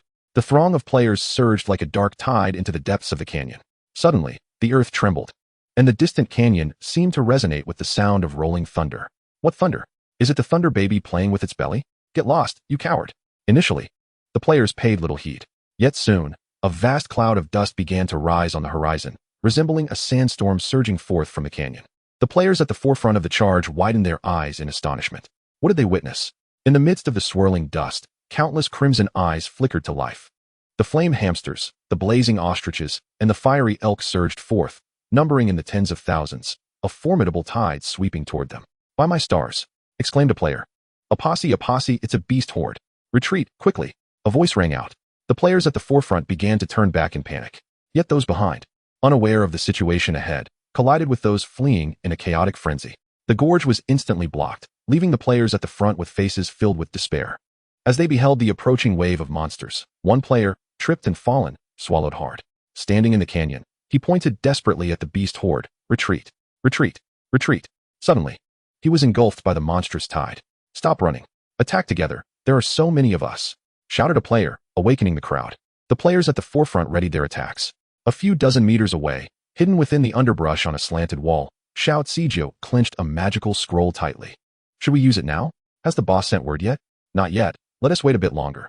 This scroll is quite expensive. We should conserve it if possible. All right, I'll wait a little longer. Both were tense, their gazes fixed on the front. Among the throng of players, Meng Wanqiu observed the advancing beast horde. Yet there was no hint of panic in her eyes. It must be said, she truly lacked for treasures. Another directional teleportation talisman appeared in her hand. As she activated the talisman, a smile graced her lips, and her body vanished in an instant. When she reappeared, she found herself in front of a massive dam. Yet affixed to the dam was a black box, with a countdown showing only 1 second remaining. Meng Wanqiu tilted her head slightly, brimming with confusion. What is this thing? However, her inquiry was met with a deafening explosion. Boom. In the next moment, flames shot skyward, and both Meng Wanqiu and the dam were torn to shreds. With the dam no longer obstructing it, the water from the reservoir surged into the gorge like a tsunami. Trees were uprooted, and boulders rolled forward with ferocious speed. The thunderous roar echoed throughout Luo Gorge. At this moment, even Yi Ling, who was hiding beside the dam, felt his heart race uncontrollably. Even he knew that if he were to be engulfed by this debris-laden wave, he would likely perish in an instant. He quickly sent a message to the team. Yi Ling, a great flood is coming, climb higher the better. Simultaneously, within the gorge, the beast horde, now on the cusp of entering the player's range, sensed the disturbance behind them. 20,000 monsters halted in unison, turning to gaze back. Instantly, their expressions shifted dramatically. The leading demon Elk's eyes widened in shock. What the hell? They roared. All the beasts, in a frenzy, charged forward. At that moment, the players also beheld the wave rising on the horizon. Guangji, save me. My heavens, run. Does anyone understand? The magic orb isn't causing the commotion ahead. At this moment, in the face of disaster, all beings were equal. Everyone summoned their utmost wisdom and means, activating the gorge survival mode. A warrior charged directly at a not-so-steep rock wall. This maneuver proved effective. In a blur, he successfully ascended to a height of 5 meters. With a thud, his sword embedded itself into the rock, anchoring him. Witnessing this, more and more warriors initiated their charges. Those without the ability to charge found some assassins seizing a glimmer of hope. Their speed and agility enabled them to climb swiftly using daggers. As for the remaining players, they could only flee toward the gorge's exit. Unfortunately, the rushing flood surged with terrifying speed. Within mere seconds, the flood completely engulfed everything in the gorge. Over 2,000 players clung to the rock walls, their faces painted with the terror of surviving a calamity. In the instant the flood struck, there were no screams. Only the faint sound of bones cracking from beneath the water, sending chills down their spines. Receiving the message, Xiao Zijiu and her companion began their ascent, but tragically, Zhang Yixio, who was slower, was swallowed by a massive wave. As a ranger, Xiao Zijiu's speed allowed her to narrowly escape the flood. However, at the top of the gorge's cliff, Heiyu Songjia, though unscathed, had lost all previous composure. Who has ever witnessed such a grand spectacle? 20,000 monsters and nearly 10,000 players consumed by a flood? Perhaps due to the sudden death of numerous players. No one noticed the crimson mist that appeared above Luo Gorge. Beneath the rolling floodwaters, eerie runes began to glow on the ground. Of these, Yi Ling was entirely unaware. At that moment, the 4 members of the team were engulfed in exhilaration. Beside the dam, golden light continuously emanated from beneath Yi Ling and Su Jinyu's feet. Congratulations. Your team has successfully slain the flame elk, gaining 1,200 experience. Congratulations. Your team has successfully slain the flame squirrel. Su Jinyu gazed at the incessantly flashing system notifications before turning to Yi Ling, who stood at the gorge's edge. In that instant, she felt a momentary daze. Having not witnessed the events firsthand, yet vividly imagining every detail. Arranging Zhang Yixio to lure monsters into the canyon, while simultaneously drawing in those players who sought to eliminate her, she orchestrated the explosion of the dam. Once the dam collapsed, a cataclysm awaited both the monsters and the players. The harmony of timing, location, and human cooperation was indispensable. Such an elaborate scheme was beyond her wildest imagination. Yi Ling's figure appeared increasingly imposing in her eyes. This man seemed to have transformed into a veritable deity. His deeds were destined to be inscribed in the annals of divine glory. Chapter 54. The first level 30 player shocks the entire server at the resurrection spring of the number 10010 novice town. The place was teeming with figures. Fear was etched on every face. Who could explain what had transpired? How could a sudden flood erupt from nowhere? This was sheer misfortune. And all my experience points were lost. Here, without exception, who among us did not lose experience? A group of players grumbled, when suddenly, they noticed brilliant golden lights glowing ahead. Each player was intimately familiar with that golden glow, as it only shone during level-ups. Yet, they had just returned from death. Why were they losing levels while someone else was ascending rapidly? That person had already gained 4 levels, and astonishingly, now 3 more. Who was that? Surely, he must be cheating. He had soared to 8 levels, then 9. Was there any justice in this? This game only grew more infuriating. While others effortlessly leveled up upon returning from death, Zhang Yixio stared in disbelief as her level surged to 20. Just moments ago, she had been filled with bitterness. Having been swept away by a wave and subsequently dying again, losing half a bar of experience. Yet, mere seconds later, happiness descended upon her like a gift from the heavens. The messages of her team's kills astonished her to the point of speechlessness. Was this the boon of following Yixun? I asked, who else is there? Zhang Yixio clenched her fists tightly, her heart racing with exhilaration. By the dam, Yi Ling felt the gaze of Su Jinyu upon him, but at that moment, he could not afford to divert his attention. Before him, a deluge of system messages inundated his screen. Despite having mentally prepared himself, the sight of such terrifying rewards made his heart race uncontrollably. Ling understood that after this, he would undoubtedly maintain a significant lead. You have successfully slain 20 flame elk, earning 1200 experience. You have successfully slain 22 blazing ostriches, earning 1500 experience. You have successfully slain 18 flame squirrels, earning 2700 experience. Congratulations, you have successfully. Congratulations on your successful slaying of 962 flame elk, 236 flame squirrels, and 858 blazing ostriches. Triggered super god passive, successfully extracted. Stamina 3220, strength 3193, intelligence 3212, agility 2883, skill points 1680, talent evolution points 382. Items: Resurrection Stone Fragment 1, Devil's Grass Core 1, talent level, Undead Envoy, talent level, agility enhancement, level. You have successfully slain 913 players, triggering super god passive. Successfully extracted. Stamina 1543, strength 1625, intelligence 1635, agility 1522, skill points 852, talent evolution points 193, talent level, Beast Tongue Art. You have gained 993 points of sin value. Current sin value, 8,096 points. Due to your first player kill count exceeding 500, you have successfully obtained the title Demon Star, which cannot be hidden. Due to your first player kill count exceeding 1,000, you have successfully obtained the title Evil Lord, which cannot be hidden. Due to your first player kill count exceeding 3,000, you have successfully obtained the title Azura, which cannot be hidden. Upon obtaining the Azura title, upon death, there is an 80 chance to drop bound equipment. Upon obtaining the Azura title, all attributes of the title are increased to 100. Congratulations. Your level has reached 30, successfully triggering the class transfer seal. Your level will no longer appear on the novice area leaderboard. Please proceed to any main city to accept the class transfer quest at the transfer temple. Only upon completing the class transfer quest can you continue to level up. Ling instinctively opened his attribute panel. Player, Ling, level 30, 9999. Class, Hexagonal Warrior. Talents, All-Round Expert, level, King and Loser, Super God level Hidden Talent, Spiritual Eye, Counterattack and Desperation. Wind God's Favor, Heart of the Divine Craftsman, Divine level, Undead Envoy, Beast Tongue Art. Too many talents to display. Click to view all. Attribute bonuses. Class increase 200, set increase 20, title increase 100. Health, 749, 616, warrior ratio, mana, 206, 752, mage ratio, physical damage, 205, 216, assassin ratio, magic damage, 206, 752, mage ratio, defense, 187, 404, stamina, 8, 924, 28, 556, strength, 6, 413, 20, 521, intelligence, 6, 461, 20, 675, agility, 6, 009, 19, 228, free attribute points, 80, skill points, 2, 551, talent evolution points, 583, remaining resurrection attempts, 0, gazing at his panel, Ling exhaled a long breath.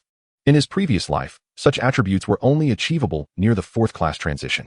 As a level 30 player on the very first day of the novice area's opening, he possessed combat power comparable to that of an ordinary level 100 player. Meanwhile, a server-wide announcement suddenly popped up before all players.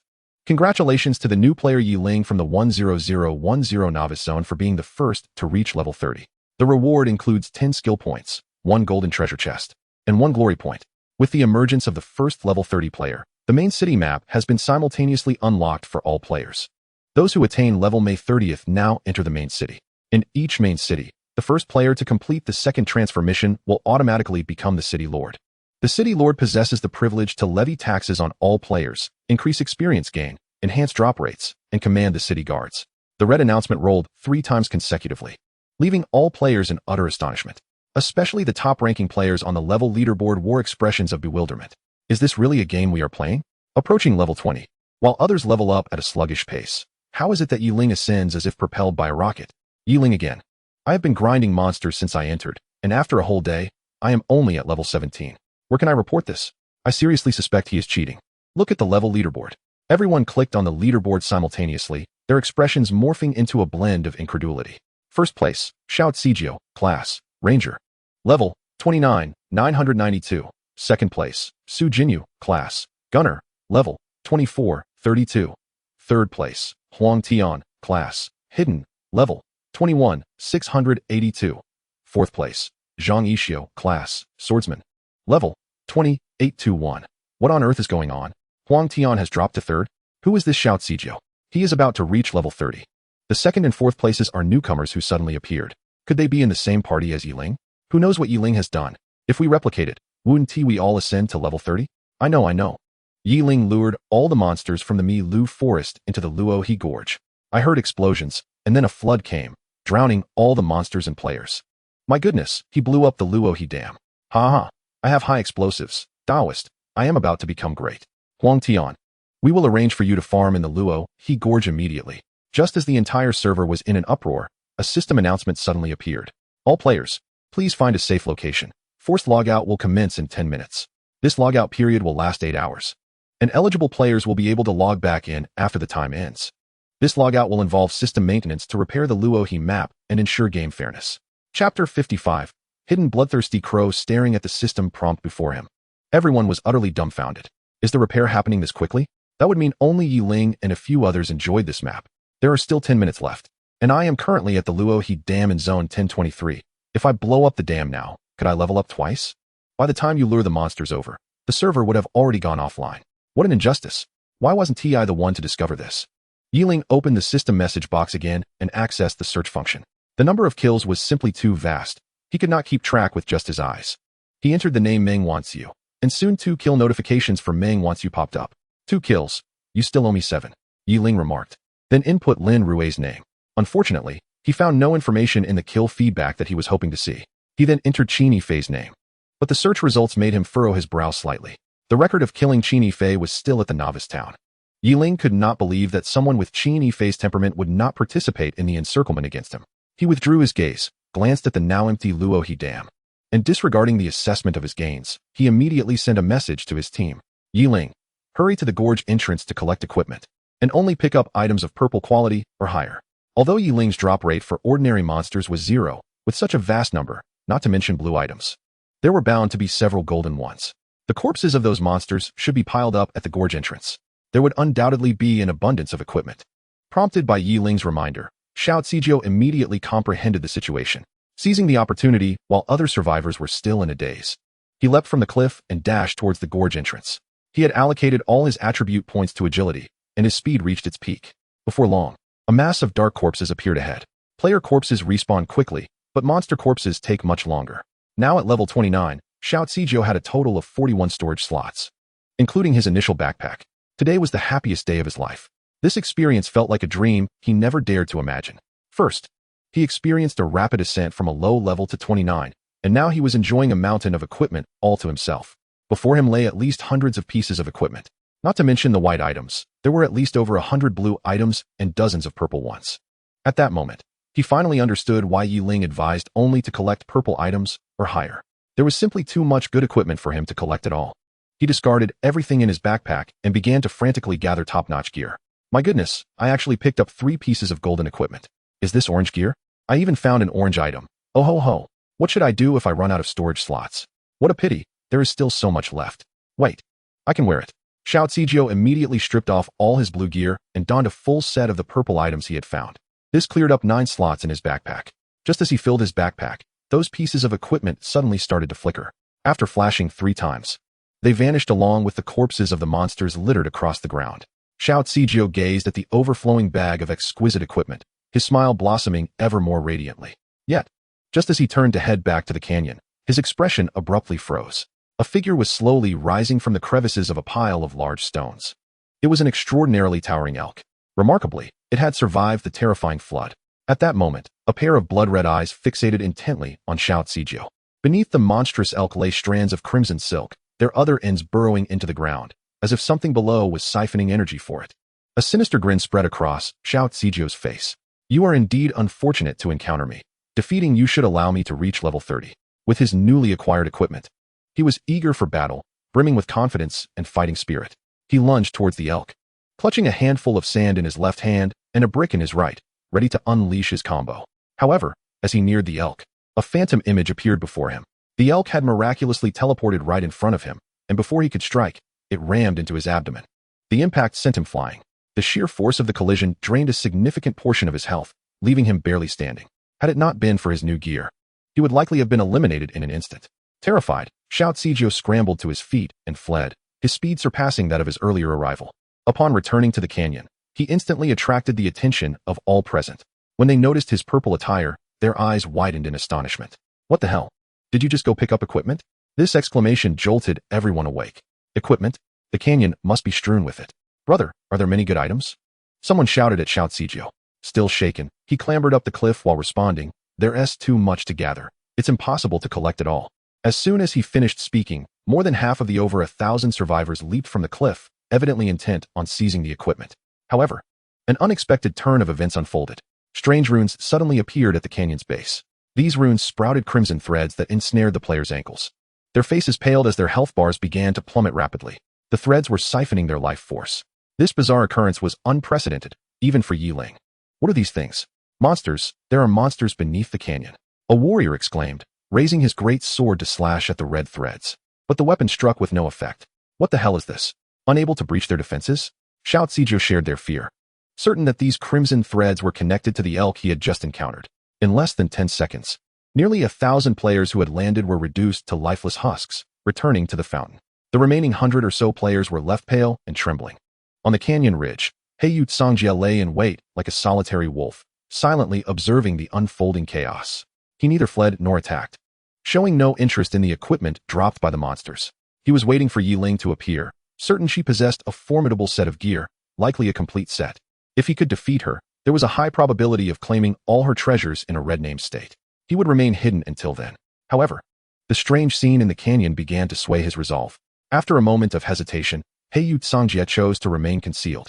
Just then, the canyon floor began to crack open, revealing a colossal bird of deep crimson flames emerging from below. Before he could react in astonishment, a server-wide announcement flashed before him. Server announcement. A hidden bloodthirsty demon crow has appeared in the 10010 novice area, Loaha Canyon. Kill it for rewards. 2 glory points, 1 resurrection scroll fragment, 1 half-divine artifact blueprint. With only 6 minutes until log-off, why did this appear now? What was a resurrection scroll fragment? He coveted the half-divine artifact blueprint. But time was fleeting. It was clear this would be a challenging fight. What a pity to waste a hidden opportunity. The chat area erupted with various comments. Yet, Heyu Songjia was no longer inclined to remain hidden. The half-divine artifact blueprint was compelling enough for him to act. A chant escaped his lips, and in the next moment, a portal materialized before him. A dark, horned Shikigami emerged from the glowing gate. Kill that demon bird, Heyu Songjia commanded. It was only then that the other players on the cliff realized others were concealed above them. At that moment, the dark Shikigami charged toward the bloodthirsty demon crow. Its fangs elongated, and fiery runes ignited along its robust arms. Wherever the Shikigami passed, the rocks crumbled into dust. The players watched in awe, too terrified to breathe. Is that a Shikigami from Sakura country? The one above must be on Myoji? How powerful? How can such a terrifying profession exist? I feel the Shikigami is even more formidable than that bird. Amidst the astonished exclamations, the dark Shikigami reached the bloodthirsty demon crow and slashed at its neck with its vicious claws. But just at that moment, a sudden change occurred. Suddenly, beneath the ominous MY, a multitude of bloodlines appeared, ensnaring the SHSHN tightly as if it were a zongzi. The bloodthirsty soared into the air, one claw reaching for the head of the. With a resounding crash, the terrifying head of the was effortlessly crushed. In that moment, an eerie silence enveloped the surroundings. Standing atop the mountain, Hying was stricken with shock, his face pale. How could this be? My possesses a combat strength of level 30. How could there be monsters exceeding level 30 in the novice area? As he employed a detection spell, the indignation in his eyes gradually morphed into horror. Bloodthirsty, Biazio. Hidden, level 60, health 500, 000, damage 400, 000, defense 1, 000. Originally part of the main city dungeon quest. Defeating it would complete the City Lord's task, granting the title of City Lord. It later escaped the dungeon, tainted by the aura of a demon god.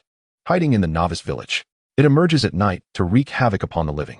Reminder, high resistance is required, control skills are halved in effectiveness, and ranged weapon attacks are weakened by 75. Damn, level 60. Who can withstand that? With high health, immense damage, and low defense, slaying it would require at least a 100-person team. With proper strategy, there remains a chance. As the countdown dwindled to 5 minutes, could only shake his head in resignation. Just when everyone assumed this endeavor would be in vain, A large white rabbit appeared in the canyon, bearing two figures. It was Ling. Surely, he does not intend to slay it as well. Without a doubt, is currently the highest level player in the entire server, his attributes undoubtedly unmatched. I have heard that has already soloed several formidable foes. This one should be no exception. Come on, have you not seen the attributes of this bloodthirsty? What a joke. Even 10 cannot take it down alone. The crowd began to check the attributes. A mere glance left them gasping in shock. Those who previously believed that could solo it were now shaking their heads in defeat. As approached rapidly, Xiao quickly warned, YSHN, be careful. This is a level 60 monster. Its bloodlines are extraordinarily sinister, and a demon elk lurks in the shadows, likely allied with it. Upon hearing this, halted his advance. He began to inspect the attributes, and upon seeing the staggering damage of 400,000, he could not help but suck in a breath. Noticing his pause, many in the crowd displayed a flicker of disappointment. They wished to witness S suffering. What of the great one? ISNT he just intimidated? If charges in, how long do you think he can last? I wager no more than 5 seconds. 5 seconds would even be generous.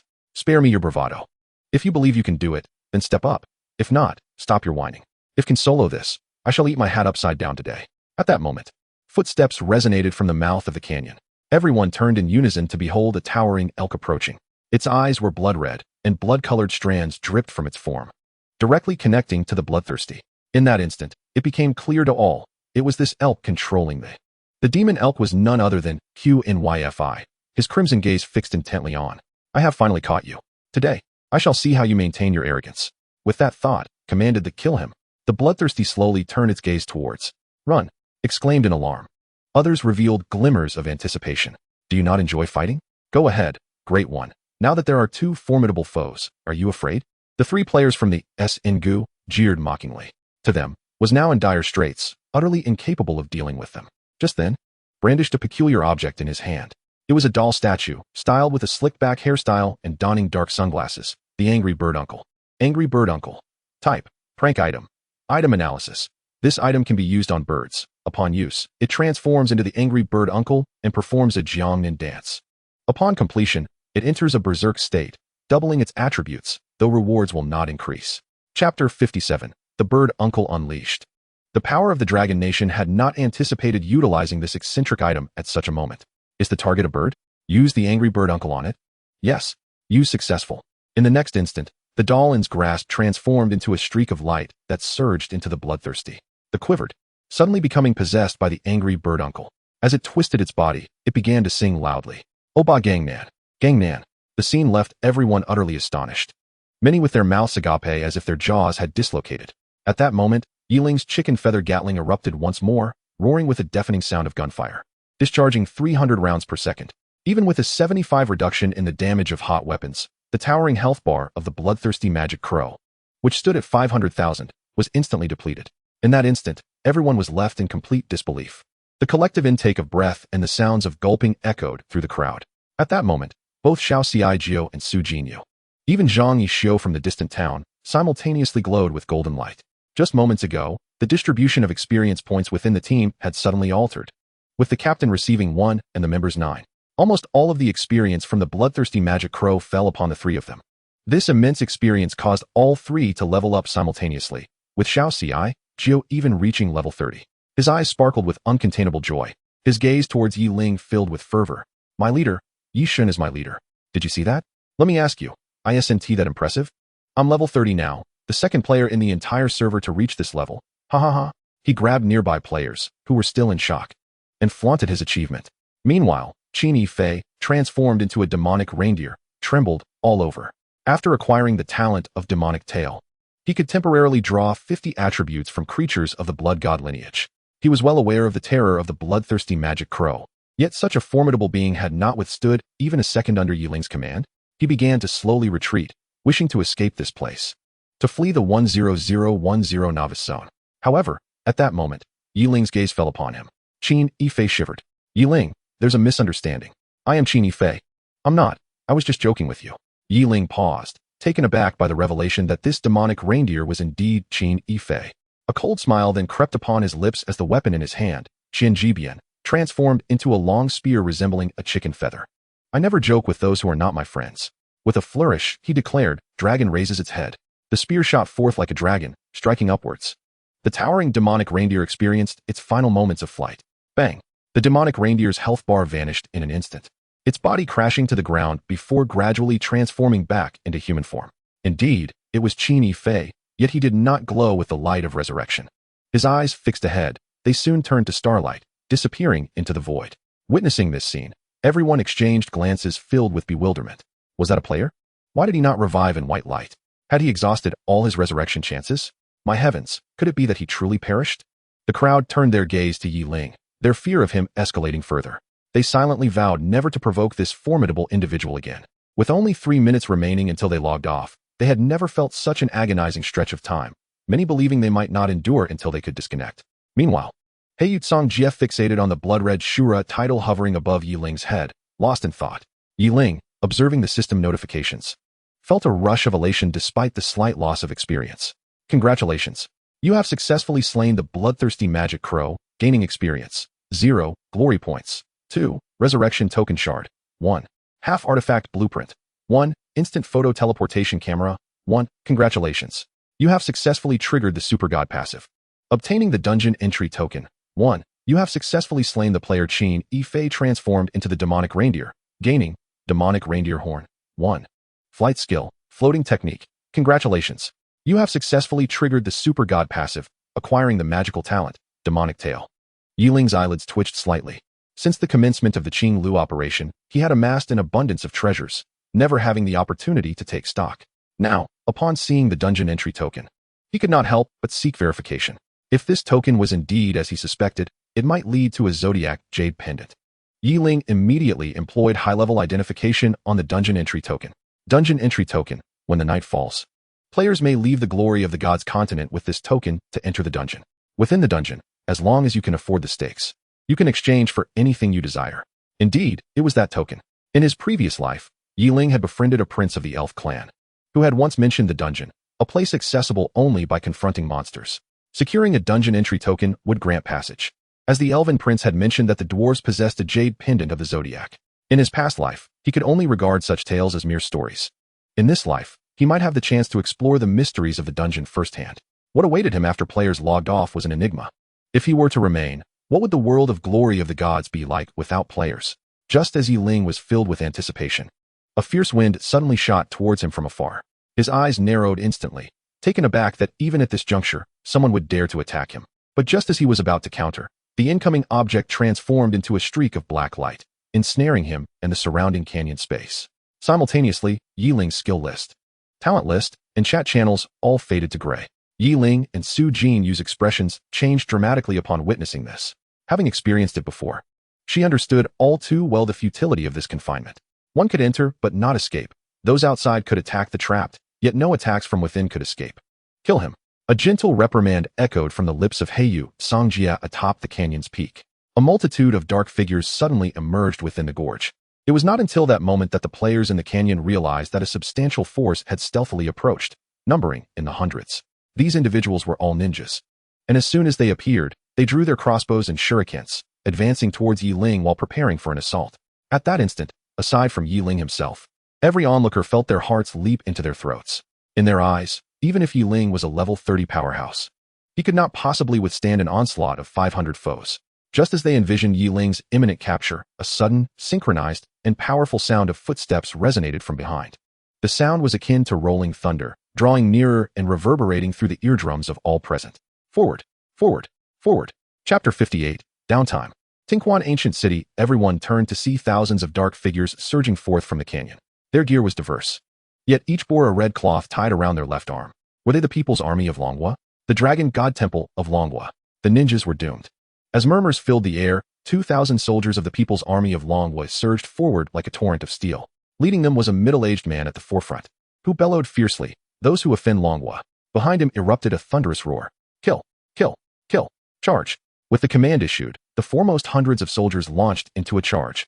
Numerous shadows plunged directly into the ranks of the ninja army.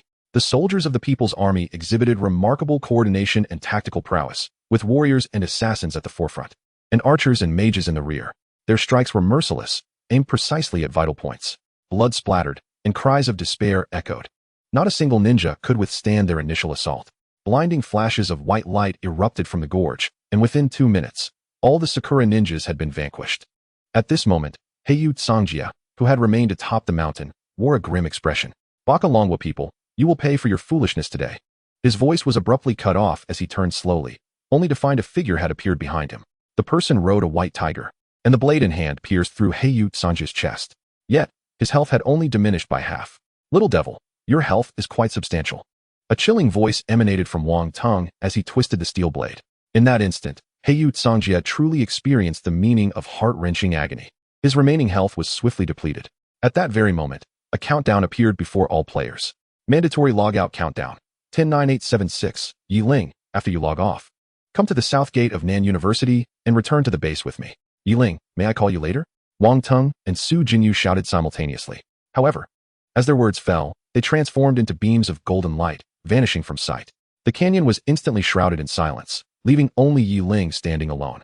Indeed, they have left me behind. The world is so tranquil now, which is rather pleasant. Yi Ling mused, retrieving a scroll of town return and gently crushing it. Please select your desired teleportation area, Novice Village, Novice Town, Main City, Main City. With Yi Ling's decision made, his figure vanished from the spot. Upon reappearing, he found himself within a rather majestic city. Before him, a system prompt materialized. Welcome to Tinquan Ancient City. Kind reminder. Current time is rest period. All services are unavailable. Yi Ling's expression grew somewhat peculiar. This was a situation he had never encountered before. He gazed at the familiar streets around him, now devoid of players, yet still bustling with activity. The city's architecture, silhouetted against the moonlight, appeared like shadowy giants guarding the city-state. Though the shops along the street had closed, the tightly shut doors and windows could not obscure the faint golden glow emanating from within. Yi Ling proceeded towards the city god temple, which served as the class transition shrine in Tinquan Ancient City. Despite having received the notice of closing time, based on his past experiences, he knew that the temple's abbot was inclined to accept small favors. When tasks were assigned, a little incentive could often facilitate easier arrangements. Occasionally, if the bribes fell short, he would increase the task's difficulty to extort players. Even if a player became the city lord, this abbot was notoriously difficult to manage and frequently concocted schemes to trouble the lord.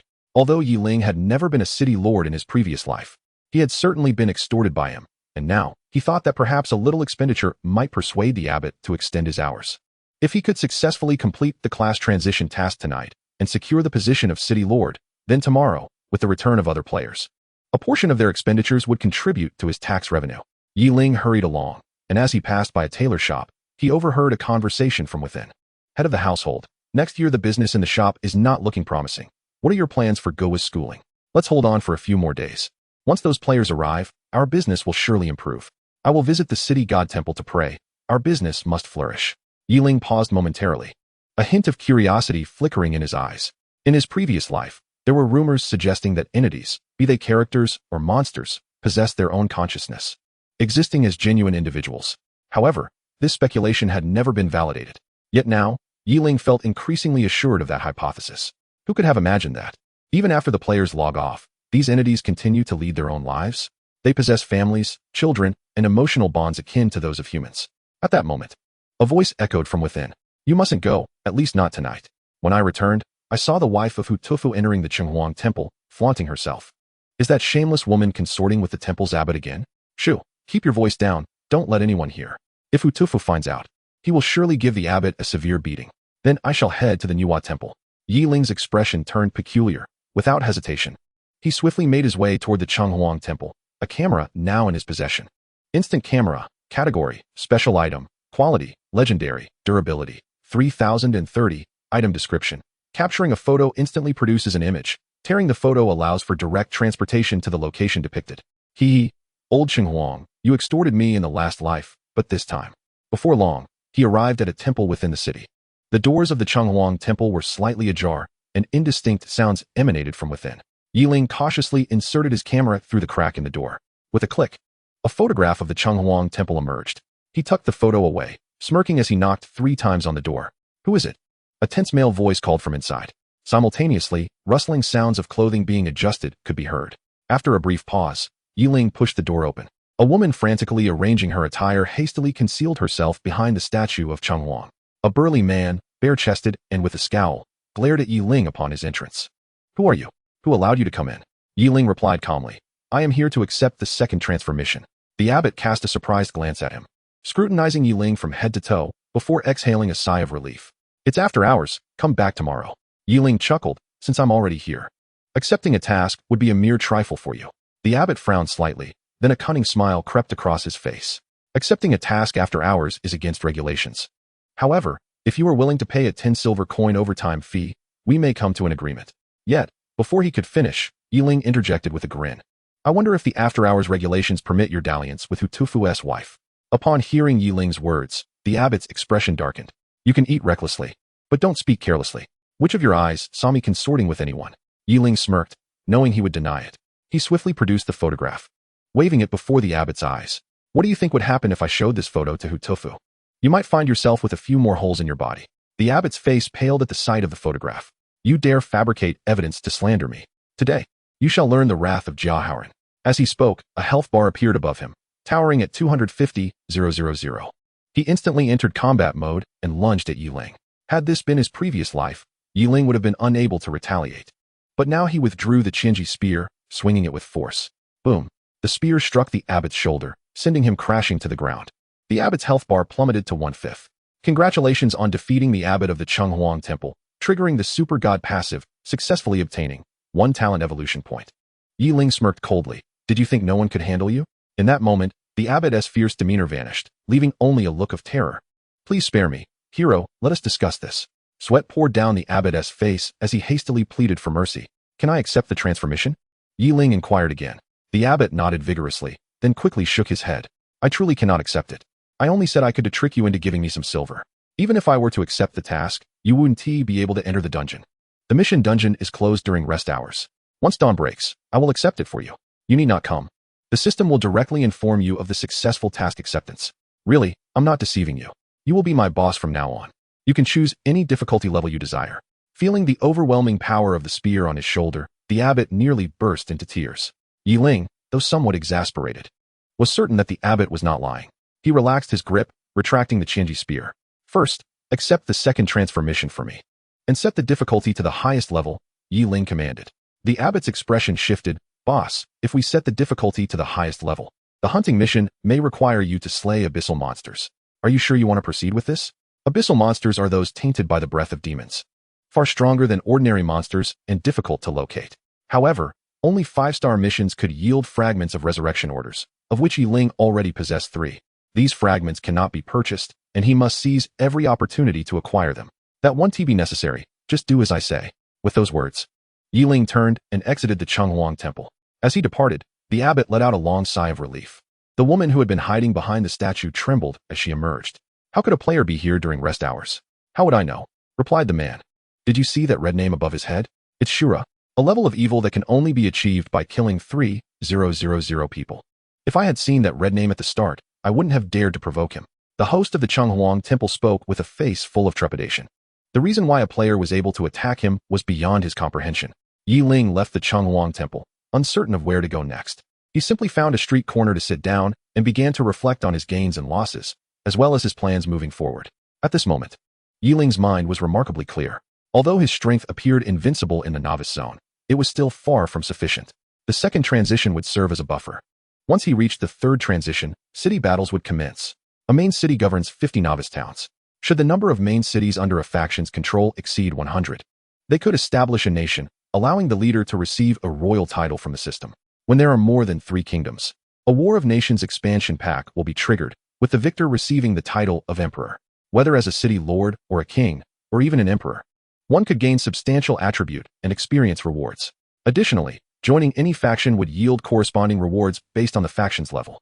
A 6th-transition powerhouse with the title of king, equipped with gear of the same quality, could effortlessly dominate 3 opponents of the same tier. This illustrates the terrifying enhancement provided by the royal title. In his previous life, Yi Ling initially did not join any faction, suffering numerous hidden losses in battles against skilled opponents. It was not until after reaching the 7th transition that he joined the Longwulong Shindian, becoming an honorary elder. In this life, Yi Ling aimed to cultivate his own faction. Even if he remained a nominal leader, he would ensure the highest authority was firmly in his grasp. Moreover, the human players were still unaware that the players in the Zhishan Rongyao game were not solely the humans of Blue Star. Rather, they encompassed all civilizations that worshipped these deities. Any human civilization targeted by the abyssal plane would gradually enter the realm of Zhishin Rongyao. Blue Star was neither the first nor the last. As levels increased and maps evolved, different civilizations would inevitably collide. Zhishin Rongyao required only the strongest from these civilizations. Only the most formidable individuals stood a chance of entering the divine realm and obtaining the power to save their civilization. The law of the jungle is an unchanging fundamental principle in this world. One can never be certain of their own strength. The only course of action is to continually grow stronger. This path is long, and Yi Ling's first step must be to become the lord of Tsinquan Ancient City, subsequently enhancing his combat prowess. At the third transition, he aims to establish the first kingdom with overwhelming force. The most crucial aspect is to be the first city lord. In Yi Ling's memory, the first city lord of Blue Star in his past life received a special talent. This talent could disregard skill quality, provided one possessed a sufficient number of skill points. A fully leveled basic skill, Dragon Rises, could be upgraded to an intermediate skill. With enough skill points, one could continuously elevate their abilities, making it possible to enhance a level 1 fireball spell to a forbidden spell, now endowed with a transcendent talent. Acquiring the skill upgrading talent would create a truly perfect synergy. With his thoughts turning, Yi Ling began to assess the day's acquisitions. After expanding his backpack, he now possessed 90 storage slots. Although it was not full, only a few spaces remained. Gazing at his overflowing backpack, he felt a slight dizziness.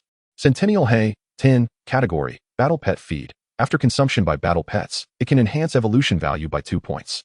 Devil's Grassy Core, food for rodent-type battle pets or mounts. Consumption increases evolution value by 5 points.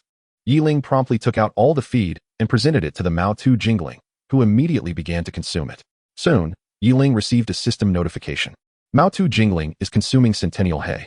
During the feeding period, please do not stray more than 20 meters from Mao Tu Jingling. Yi Ling turned his attention to the other items. God-level talent Awakening Stone. Category, Special Item. Quality, Sacred. Item Analysis. Upon use, guarantees the awakening of a God-level talent. Would you like to use the God-level Awakening Stone? Without hesitation, Yi Ling made his choice. Congratulations, you have successfully awakened the God-level talent, Infinite Fusion. Chapter 60 Infinite Fusion. Infinite Fusion, Quality, God-level, Talent Analysis. All things can be fused. Talents of the same quality can merge into higher quality talents. Skills of the same level can fuse into higher quality skills, and equipment of the same quality can combine into superior quality equipment, etc. Warm reminder. When using Infinite Fusion, a target direction can be set. However, each fusion requires a certain fee. Upon reading the description of this talent, Yi Ling could not help but smile broadly. Who else could compare? Could it be any more exhilarating? This talent seemed tailor-made for him. In terms of practicality, it was hardly inferior to the talent for upgrading skills. With so many talents at his disposal, he could now merge all these lower-level talents into higher-level ones. Yi Ling swiftly opened the talent list, and indeed, a fusion option appeared beneath each talent. Additionally, there was a one-click automatic fusion option at the bottom of the talent list. Yi Ling selected the talent Wind God's Favor extracted from Qini Fei. Wind God's Favor. Quality. Level. Talent Summary. Permanently increases wind magic skill damage by 200, doubles magic skill casting speed, and permanently has magic skill cooldown time. 5 talents of the same quality with elemental enhancements can be fused into a level talent. Upon successful fusion, the elemental magic skill damage permanently increases by 500. Detected insufficient quantity of talents of the same quality for fusion. You can evolve through talent evolution points.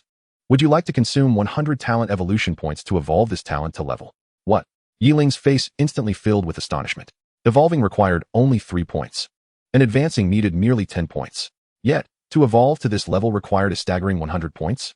This was utterly unreasonable. Yi Ling did not upgrade this talent, but instead activated all talents. A total of 275 lower-level talents appeared before his eyes. Levels 3, 32, 124, 71, and 45. By combining 5 lower-level talents to forge a higher-level one, he could precisely create 3 level 3 talents. He decided to fuse a level 3 talent for aggro collection first. Yi Ling issued the command, and a golden light shone forth. Congratulations, you have consumed 3 level 3 talents, 10 level 2 talents, and 10,000 copper coins to successfully fuse the level 3 talent. Disaster Physique. Disaster Physique. Level 3. Talent Analysis. Upon releasing the Disaster Physique, you can instantly draw the aggro of all monsters within a 500-meter radius towards yourself. The aggro range increased from 30 meters to 500 meters, which would suffice for the time being. Yi Ling was exceedingly pleased with this effect and issued another command. He decided to fuse a level 3 identification talent next. The golden light illuminated once more. Congratulations, you have consumed 22 level 3 talents, 15 level, 2 talents, and 10,000 copper coins to successfully fuse the level 3 talent, Identification Maniac. Identification Maniac, level 3, talent analysis. With this talent, when identifying unidentified items, the quality of the item will be guaranteed to be above perfect level 100. Ling's smile grew ever broader as he continued to issue commands. He then fused a level 3 exploration talent. Congratulations, you have consumed 109 level 3 talents, 71 level 2 talents, and 10,000 copper coins to successfully fuse the level 3 talent, Eye of Truth. Talent analysis. You will possess the ability to perceive all things, with a certain probability of uncovering hidden information. At this moment, Ling had only 11 talents remaining, yet all were above level 3. Full-time expert, level 3. King or loser, super divine hidden talent. Demon story, magical level. Infinite fusion, divine level. Heart of the divine craftsman, divine level. Counterattack in despair, favor of the wind god. Necromancer, beast language, eye of truth, identification maniac, and disaster physique. The necromancer could summon undead beings within a 50-meter radius for battle, while the beast language allowed communication with beast-type monsters. These talents were well known from his previous life. However, the demon story was a novel sight for Ling. The talents that reached above level 3 were already remarkable abilities. Demon story, quality, magical level, talent analysis. With this talent, you will gain a portion of the bloodline of the demon gods, thereby commanding the powerful monsters tainted by the aura of the demon gods. This talent can consume 10,000 talent evolution points to evolve into the demon god level. With this talent, could it be possible for me to enter the realm of the demon race? The demon race are formidable creatures residing in high-level maps, and their treasures are invaluable. A magical level talent should correspond to a divine level talent, and the evolution to demon god level indeed requires 10,000 evolution points. Suddenly, the 100 evolution points I obtained through evolution seemed quite reasonable. Ling glanced at his impressive tally of over 500 evolution points and resolutely began the evolution process. He chose to start with the full-time expert talent, which had been weakened to level 1. He wondered if this talent targeted by the system could be upgraded. The full-time expert talent has been locked and cannot be upgraded. Ling shrugged helplessly and skipped the full-time expert. Congratulations. You have consumed 110 talent evolution points to evolve the level 1 talent counterattack in despair into level 2. Talent analysis. When facing a lethal threat, activate the ability to barehandedly receive a lethal blow for 1 minute, while gaining a 200 boost to all attributes for 30 minutes. This passive talent can only be triggered once every hour. Congratulations, you have consumed 100 talent evolution points to evolve the level 1 talent Necromancer into level 2. Necromancer, quality, level 2 talent. Talent analysis. When summoning undead beings, their attributes are doubled, and when you take damage, the undead will absorb 90 of the damage. The highest level of beast language is level 1 and cannot be evolved. Congratulations. You have consumed 110 talent evolution points to evolve the level 1 talent Eye of Truth into level 2 talent, Fire Eye. Fire Eye. Quality, level 2 talent. Talent analysis. You will see through all illusions below the divine level and gain insight into all information of non-divine entities, including invisibility skills below divine level. Ling intended to continue evolving, but a system prompt suddenly appeared before him. The dungeon entrance has been opened, and it has detected that you possess the dungeon entry permit. Would you like to enter? Yes. No. Please make a selection within 10 minutes. Failure to do so will default to a forfeit, and the teleportation channel will close automatically. Simultaneously, a deep purple light portal materialized before Ling. Just then, another system prompt followed. The rabbit spirit has completed feeding. Evolution point gained, 25. Current evolution points, 45. Then let us explore this dungeon. Perhaps there will be splendid rewards. Ling contemplated and promptly made his choice, stepping into the light portal. His departure restored tranquility to Tinquan ancient town. Yet in the real world, it stirred a tempest of excitement. Chapter 61. Entering the dungeon, encountering the demon princess in the real world, Blue Star. Major social media platforms erupted as players were forcibly logged out. Wow, it's real. This game is exceedingly lifelike. Family, I am your beloved Juju. Currently in the novice area 9366. Profession, mage, level 13. Is there anyone who wants to level up with Juju? 10 spots available for a team member. I heard the great Ling is from our long country. Does anyone know the great Ling? Incredible. The great Ling is already level 30. That's just too strong. Ling, the great deity, my family possesses a mind. May I offer you my support? Do not jest, young lady. Ling holds the highest level in the entire server. Why would he require your patronage? Indeed, what an absurd notion. I have heard from the townsfolk that once one becomes the city lord, all transactions within the jurisdiction must pay taxes to the lord. Good heavens. How much wealth will that generate? At the southern gate of Nanjing University, a military off-road vehicle stood before Wang Tong, who was anxiously pacing in camouflage attire. Cease your fidgeting. It is making me dizzy. I never expected you would look so presentable in military garb. Sitting in the driver's seat was a middle-aged soldier, Zhao Yi, the captain of Long Shundian and the warrior who had led the support for Yi Ling in the gaming realm. Captain Zhao, do you think Yi Ling might truly not come? Where could this fellow have entered the game from? Is it possible for a person to simply vanish? Wang Tong furrowed his brow. The authorities had long visited Yi Ling's residence, but there was no one home. They even reviewed the community surveillance footage. Yi Ling indeed entered the neighborhood before the commencement of the Shenyu game. The staff had been waiting at his home 2 hours prior to his forced logout. However, when the logout time arrived, they did not witness Yi Ling's return. This left everyone at Long Shundian utterly perplexed. Just wait. Such a large individual cannot simply take flight. He may arrive shortly. We have shown the proper demeanor. If he still refuses to join us, it is likely due to some special circumstance, Zhao Yi remarked, his gaze filled with contemplation. Meanwhile, within the Heyuan Villa district opposite Nanjing University, Su Jinyu held her phone, anxiously gazing out the floor-to-ceiling window. She had stored Yi Ling's number in her phone long ago, but this was the first time she mustered the courage to dial it. However, the incessant beeping echoed from her phone, with no one answering. The hope in her eyes gradually faded, replaced by a profound sense of disappointment. Yi Ling is not answering my call. I detest you. I detest you. In the White Palace of Yingjiang, damn it, the first to reach level 30 is not even a warrior from our Baituing Empire. Mr. President, we have arranged for our operatives to infiltrate Long, Guozwu Shirwan, and located Yi Ling's residence. However, he is already under the protection of Long Shindian, leaving no opportunity for assassination. Do not act rashly. Long Shindian is formidable. We must expedite their leveling, aiming for a level 30 player to appear tomorrow. Yi Ling is not to be feared. Even if he becomes the city lord, the resources required to build a city are countless. At that point, we can initiate a migration bounty, compelling all players to vacate the 10010 novice area. No one will pay him taxes. Relying solely on Longgua's support will ultimately prove inadequate. By the way, I have heard of 2 talented Chinese nationals holding Eagle citizenship. Indeed, Mr. President. Their ancestors acquired green cards through Eagle Nation. One is named Lin Rue, and the other is Meng Wanqiu. I have made contact with them. What are their political stances? Lin Rue expressed an unwavering loyalty to the Eagle Nation, stating that only the air of the Eagle Nation is truly fragrant. Excellent. Provide him with robust support, enabling him to become the first city lord of Eagle Nation. Once the main city battle commences, the Eagle Nation will assist him in becoming the first king. Oh yes. Mr. President, you truly are a genius. In a mansion in Florida, Rue Gu Wuwu, I have been killed by Yi Ling twice without a chance to unleash my enchantment talent. It is infuriating, Wuwu. Meng Wanqiu's eyes were red, tears cascading like rain on a pear blossom. Wanqiu, all is under control. Yi Ling must feel immense guilt towards you now. I will reach level 30 tomorrow. And once I become the city lord, I will initiate contact with him. At that moment, I will orchestrate a crisis, arriving like Long Shindian at a critical juncture to rescue him. Then, I will create an opportunity for you to engage with him. When that time comes, your enchantment will surely succeed.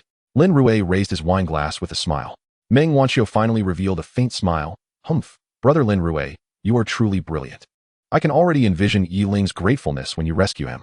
In the underground city, as Yi Ling appeared, he suddenly felt a ripping sensation from his back, as if something were breaking through his flesh.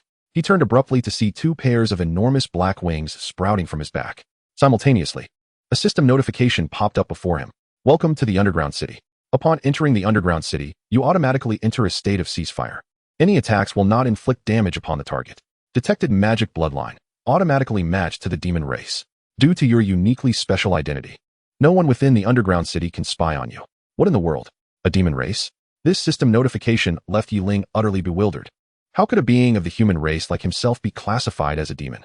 It must be due to that devil's tail talent, Yi Ling mused, realizing he had no choice but to assess his surroundings.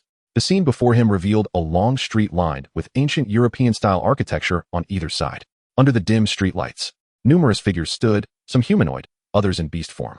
Yi Ling squinted his eyes, recognizing many of the beastly creatures as those he had vanquished in his past life.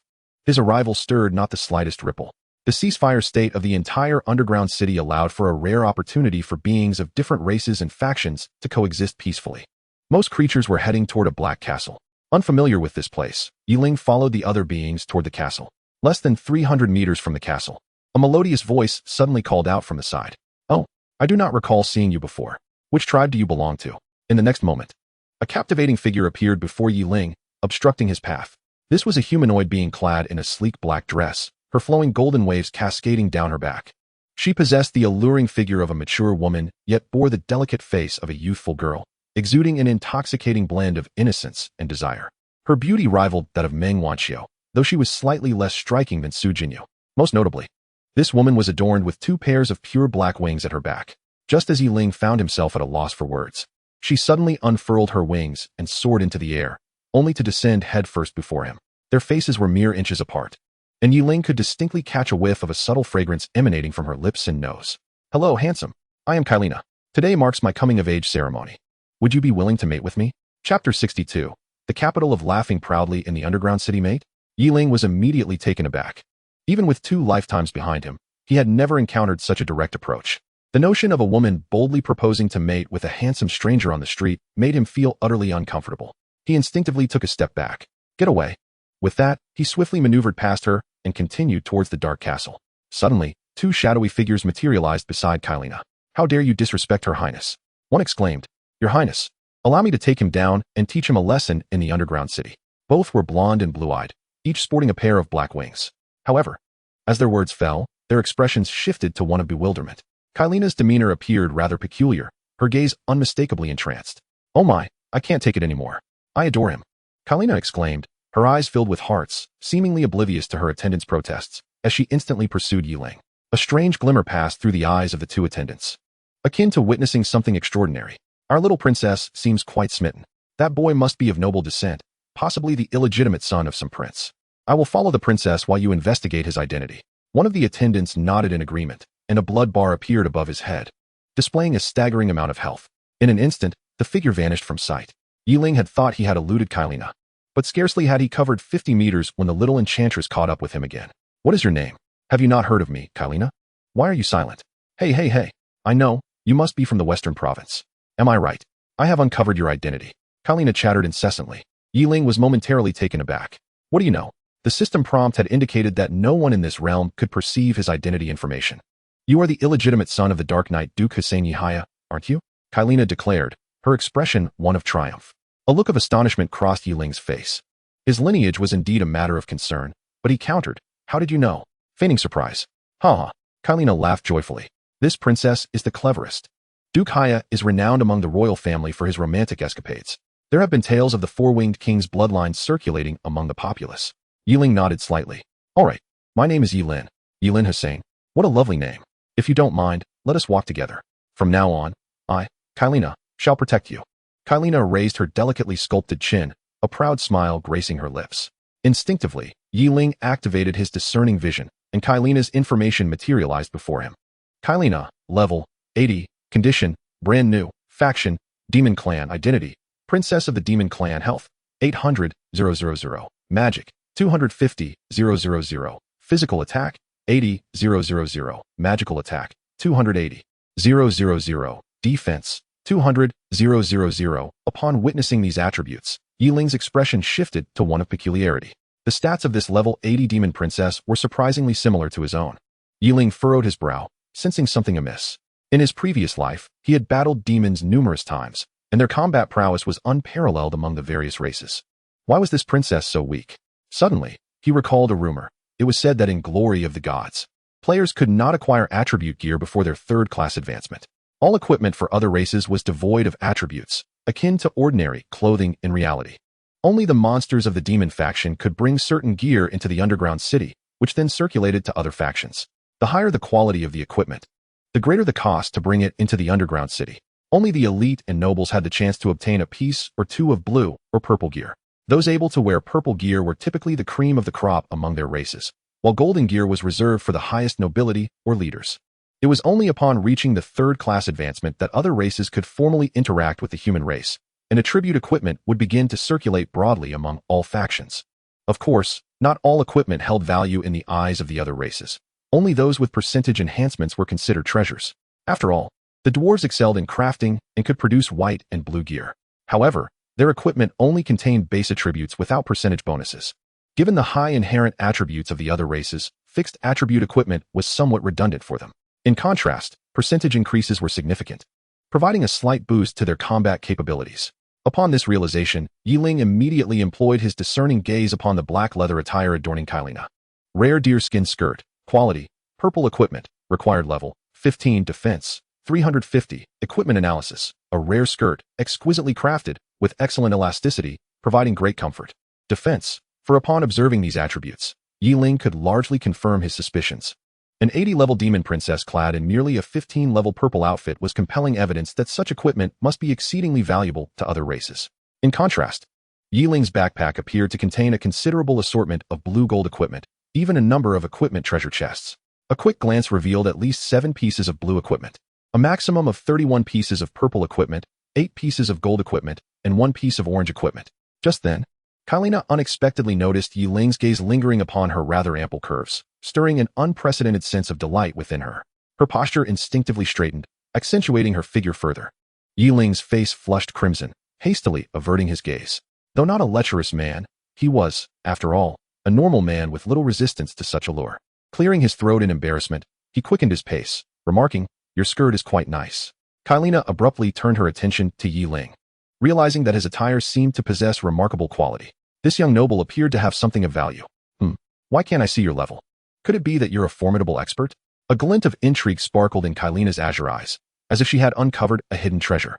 She swiftly caught up with Ling, inquiring, "Ling, is this your first visit to the underground city? Do you have any specific objectives this time? Are you here to accept quests or trade items?" "Quests? There are quests here?" Ling asked with curiosity. Kailina, brimming with pride, replied, "Of course. Various factions release bounty quests here. For instance, collecting materials from the human race or assassinating certain individuals.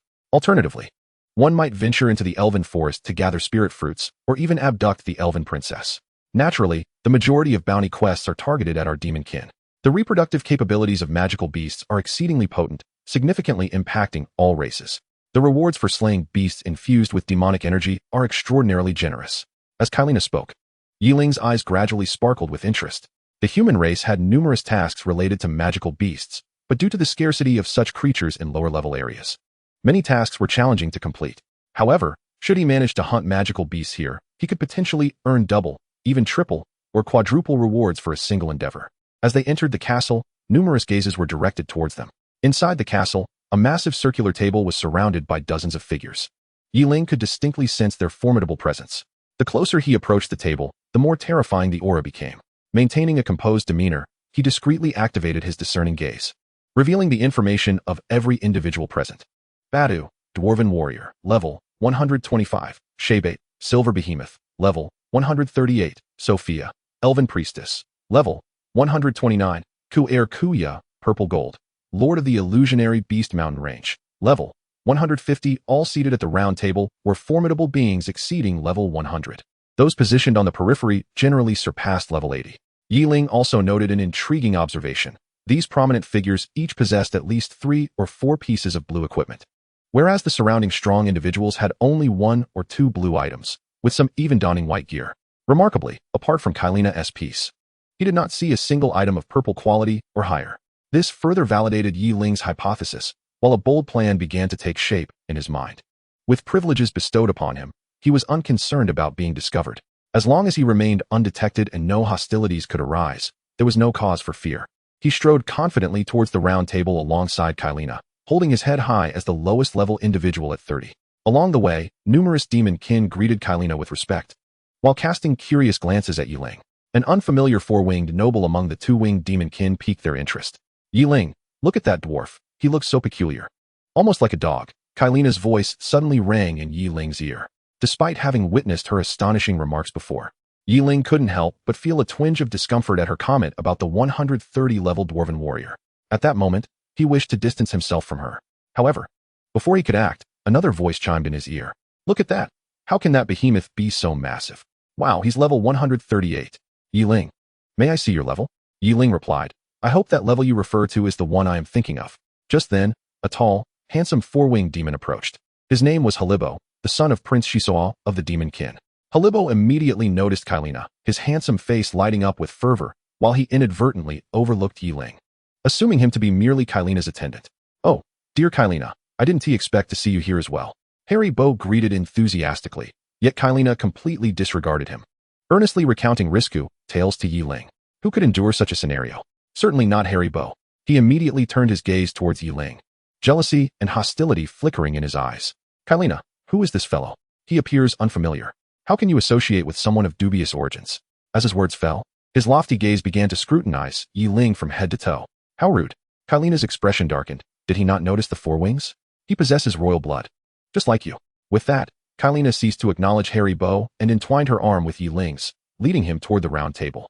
Soon, they settled into the 2 vacant seats closest to the table. The prominent figures around them wore solemn expressions, yet none spoke. It was evident that despite Kailina's lower rank, her status commanded respect. Meanwhile, Harry Bo's eyes glinted with malice from a distance. Moments later, a stunning elven woman descended the spiral staircase of the castle. The time has come. Today's gathering is hosted by my elven kin. The trade fair is officially underway. Everyone may present their items for exchange or express their desires. The elven lady announced, prompting all to sit up straight. Yi Ling discreetly activated his fiery eyes, his gaze sharpening. Wairisha, High Priestess of the Elven Clan. Level 216, astonishingly. She was a 7th tier high elf. In the realm of divine glory, only upon reaching the 7th tier does one qualify as a high-ranking professional. There is a saying within the realm, all beneath the 7th tier are but ants. This is fundamentally because those who ascend past the 7th tier can wield forbidden spells, under which all beings are equal. Noticing the tension among the crowd, High Priestess Wairisha nodded towards a young elven maiden. The maiden rose, suddenly producing a water blue scale that measured nearly a meter in size, appearing quite extraordinary. Allow me to take the lead. I possess a dragon scale and seek to exchange it for 5 blue quality items or 1 piece of gold quality equipment, the elven maiden proclaimed. Upon hearing this, murmurs erupted among the attendees. The dwarven clan's eyes gleamed with fervor. Dragon scales are exceptional, boasting high defensive qualities, and the dwarves could undoubtedly forge a piece of gold equipment from it. Though not a guarantee, its basic attributes should not be lacking. However, the elven clan's asking price was steep. Esteemed elven maiden, I can offer 3 blue items. You are aware that even the finest materials carry a risk of failure in forging, a dwarven warrior hesitantly stated. The elven maiden found herself in a quandary, glancing back at Wairisha for guidance. Wairisha, equally at a loss, surveyed the others. Yet, the dragon scale held no value for anyone else. Only the dwarves could utilize it. Just as she contemplated nodding in agreement, Yi Ling suddenly stood. I will offer you 6 blue items for that dragon scale. A wave of astonishment swept through the crowd. Who exactly was this individual? 6 items right off the bat. Was he out of his mind? It was implausible for anyone to flaunt blue items unless they regarded them as inconsequential. I cannot discern his level. Could he possibly be a figure of the 6th tier or higher? Amidst the uproar, Wairisha's gaze turned animated. My friend from the demon clan, are you truly willing to exchange 6 blue items for the dragon scale? May I inquire why you are willing to part with an additional item? Wairisha asked. Yi Ling donned an elegant smile, responding, Esteemed High Priestess, I hold a fondness for the Elven clan and wish to be their ally. The Elven and Demon clans are sworn enemies. Your statement raises skepticism, Wairisha replied with a smile. Very well, I require a segment of dragon bone. Since you have procured a dragon scale, acquiring a piece of dragon bone should pose no challenge, correct? Yi Ling stated plainly. This was the crucial material for elevating his Qianji Bian to the artifact level. Dragon bone. Wairisha mused. What compensation do you propose? The value of dragon bone is on par with that of dragon scale. Yi Ling smirked, raising his hand to toss 6 blue items before the elven maiden. In that moment, all eyes fixated on the 6 blue items, wide with astonishment. Each of the 6 items was above level 20, 4 of which had percentage bonuses. For the elven clan, this was undoubtedly a substantial gain. Gulp, this is astonishingly lavish. How can he so readily part with such fine equipment? He must be an influential recluse. The ages of the demon and elven clans do not appear on their faces. Discussions erupted around him. Just as whispers began to circulate, Yi Ling raised his hand once more, conjuring a staff shimmering with purple light. Level 30, rare elven staff. Would you exchange this for dragon bone? Yi Ling declared, plunging the entire castle into a profound silence as all eyes were riveted on the purple staff. Chapter 64, The Esteemed Presence of Yibu Si. A purple item? He produced another purple item? Who is he truly? Are all demons so affluent? Simultaneously, everyone cast their identification spells towards Yi Ling. Yet, they were met with a singular system notification. This target cannot be identified. How could this be? Unable to probe? Could his level surpass mine by such a margin? The 125-level dwarven warrior Badu felt a tempest of emotions. No way. Could he truly be a hidden great figure? My heavens. The 138-level silver buyman was equally astonished. The inability to gather information was another 8th-tier prince among the demon clan. Even the esteemed high priest of the elven race, Wei Ruisha, was struck with disbelief. Unbeknownst to many, Yi Ling's true identity began to crystallize in the minds of the powerful assembled. They had collectively classified him as an immensely formidable entity. Only Harry Bo, seated in the corner, clenched his fists tightly. Impossible. Absolutely impossible. The demon race could not possibly harbor such a figure. He must possess a high-level artifact that conceals his true nature. Ha ha ha. You may deceive others, but not me, Harry Bo. Surely, you possess only these meager items? 6 pieces of blue gear and 1 purple piece traded for 2 worthless items. I wonder how long you can maintain that smile. Harry Bo seethed internally. As if sensing his animosity and fury, Yi Ling suddenly cast a glance in his direction. That single gaze caused Harry Bo's body to tremble violently. Could it be that I have misjudged? Is he truly a powerful figure? The intensity of his gaze was even more terrifying than that of his father, who had reached the 8th transition. Harry Bo had heard from a sage of the demon race that such a disdainful gaze could only be possessed by those who had achieved the 8th transition or higher. No matter how hard he racked his brain, he could never fathom that Yi Ling had reached the pinnacle of the 9th transition in his previous life, touching the very barrier of divinity. Esteemed sir, may I inquire your name? The high priest of the elven race asked respectfully. Hussein Yi Lin. Though I prefer to be called Yi Bu-Si, Yi Ling replied calmly. High priest, are you satisfied with my offerings? Hussein? Indeed, a member of the royal family. The absence of prior encounters does not negate their existence. If he is of royal lineage, he must at least be a grand duke. No wonder the princess of the demon race gazes at him with such longing. Yi? Could he be of the lineage of Prince Yihaya? Everyone was struck with astonishment, immediately branding Yi Ling with the label of a royal relative of the demon race. Wei Ruisha snapped back to attention, respectfully addressing Yi Ling. I am quite pleased with your offerings, but we currently do not possess any dragon bones. If you are willing, I shall return tomorrow evening at this hour with the dragon bones for a trade. Yi Ling nonchalantly pushed the gear towards the young elven girl. Very well. Take the gear for now. I shall return for the dragon bones tomorrow. His words sparked surprise in the eyes of the 2 elven individuals. Are you not concerned that we might take the gear without providing the dragon bones? The elven girl inquired. Yi Ling smiled lightly. I have faith in the integrity of the elven race and in my own strength. His intent was to express his confidence in his ample financial resources. He had numerous pieces of equipment that could be exchanged for various treasures. Once he demonstrated his formidable wealth, it was unlikely that these other races would forsake him over a single purple item. However, his words were interpreted quite differently by the powerful figures present. Goodness, listen to him. Who but a top-tier powerhouse could exude such confidence? Bai Ming clenched his fists. It was undeniable. This individual was not to be trifled with. He was indeed a ruthless character. The beast folk were filled with trepidation. I can't take it anymore. He is too handsome. I need to excuse myself. The elven princess blushed. Various thoughts swirled in their minds, and the gazes of the elven girl and Kailina towards Yi Ling became increasingly entranced. What girl does not harbor feelings of affection? Who could resist a powerful and handsome figure? Thank you for your trust. The elven race is eager to befriend you. Alicia said, giving a slight bow to Yi Ling. Very well. Let us continue with the trade. Should there be any valuable items, I am open to further exchanges. Yi Ling stated, lazily reclining against the back of his chair. The trading resumed, with various treasures being presented. Many of these items were exceedingly valuable materials among the player faction. While other players may have been oblivious to the future trends of materials, Yi Ling was well informed. For instance, the blazing fire, or a material frequently encountered in second transition 5-star difficulty quests, was extremely rare in his past life. Each piece was inflated to a price of 1 million copper coins. Within 3 days, the price of blue gear would plummet tenfold. 1 million copper coins could purchase dozens of blue items below level 20. Yet, Yi Ling acquired the blazing fire, or for a mere 2 pieces of level 15 blue gear. This transaction could hardly be described as mere profit. Luyan wood, an essential rare material for upgrading equipment to orange grade and beyond, was virtually unseen before the 3rd transition. Afterward, its price skyrocketed to 10 million copper coins. Yet Yi Ling easily obtained it with a low-level purple item. Numerous other rare materials followed suit. Yi Ling welcomed all offers. As time elapsed, Yi Ling's inventory of purple items was depleted, with the vast majority of rare materials finding their way into his backpack. These materials were crucial for future class transition tasks, equipment upgrades, and wealth accumulation. The distinguished figures from various races were astounded by Yi Ling's prowess in trading. Many sought to exchange their equipment, but were unable to produce rare materials. In their eager gazes, Yi Ling decided to halt the trading.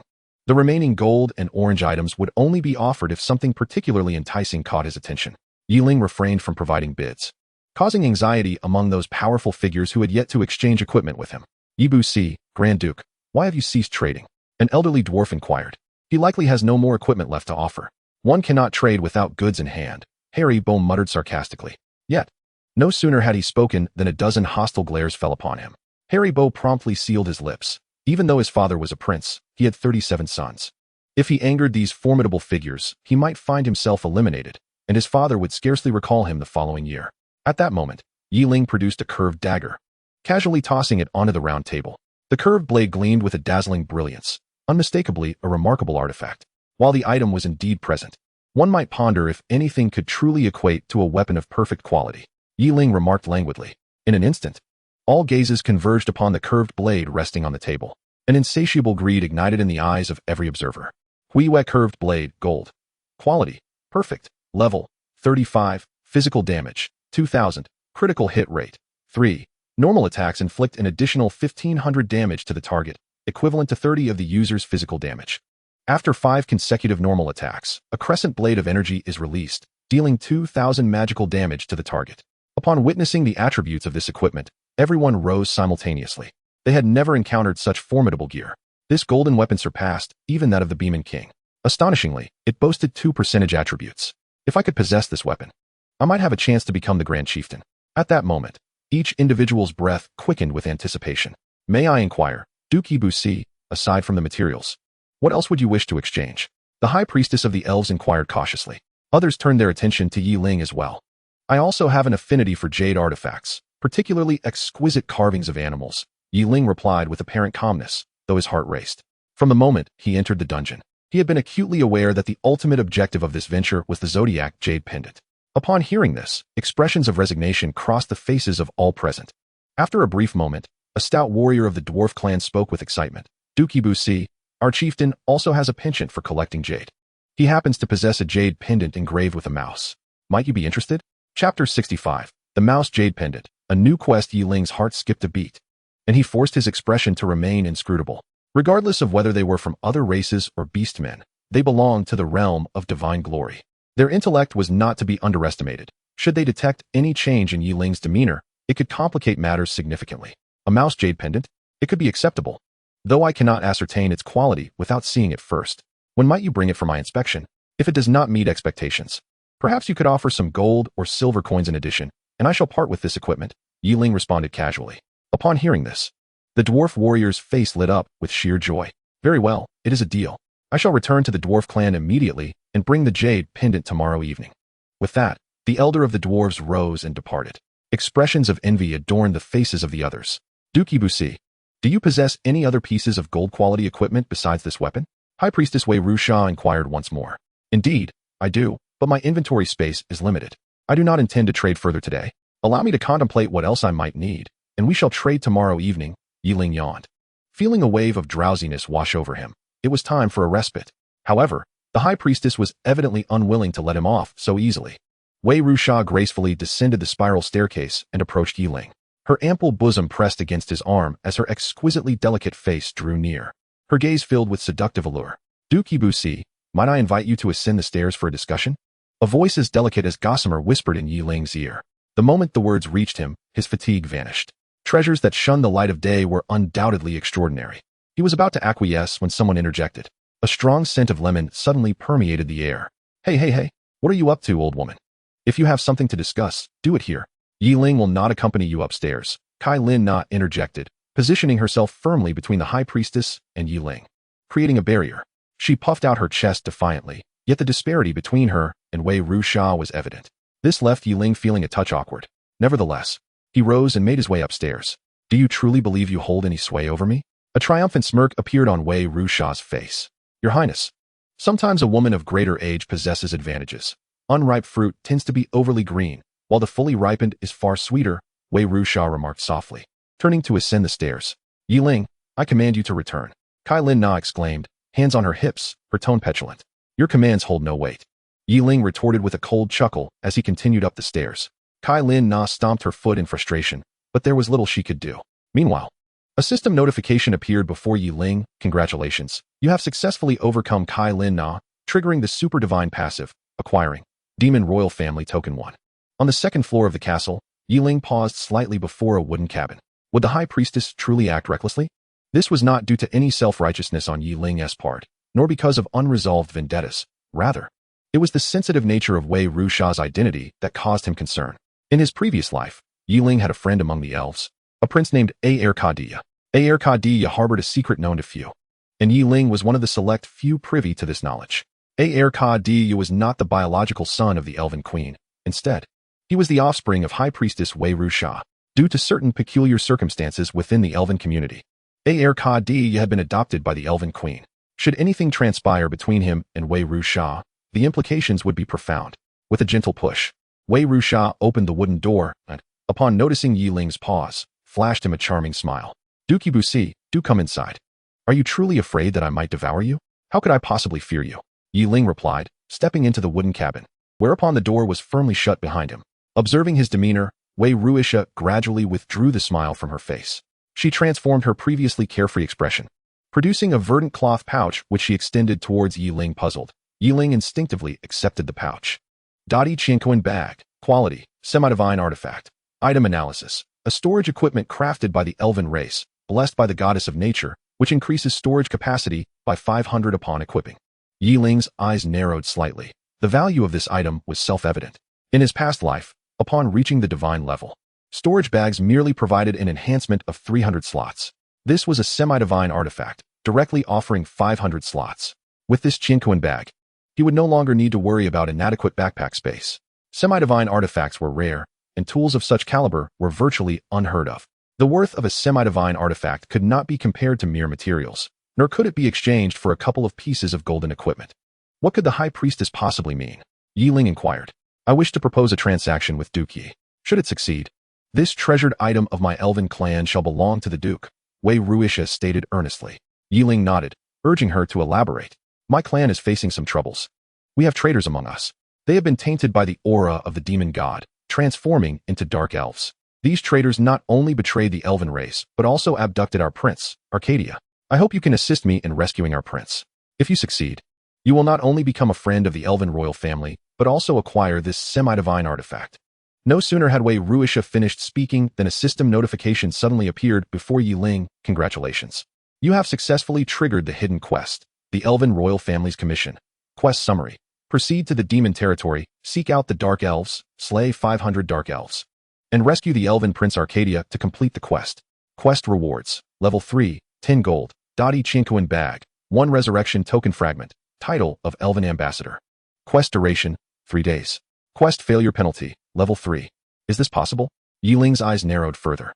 He had not anticipated triggering a second hidden quest, and the rewards of this quest were far more generous than he had imagined.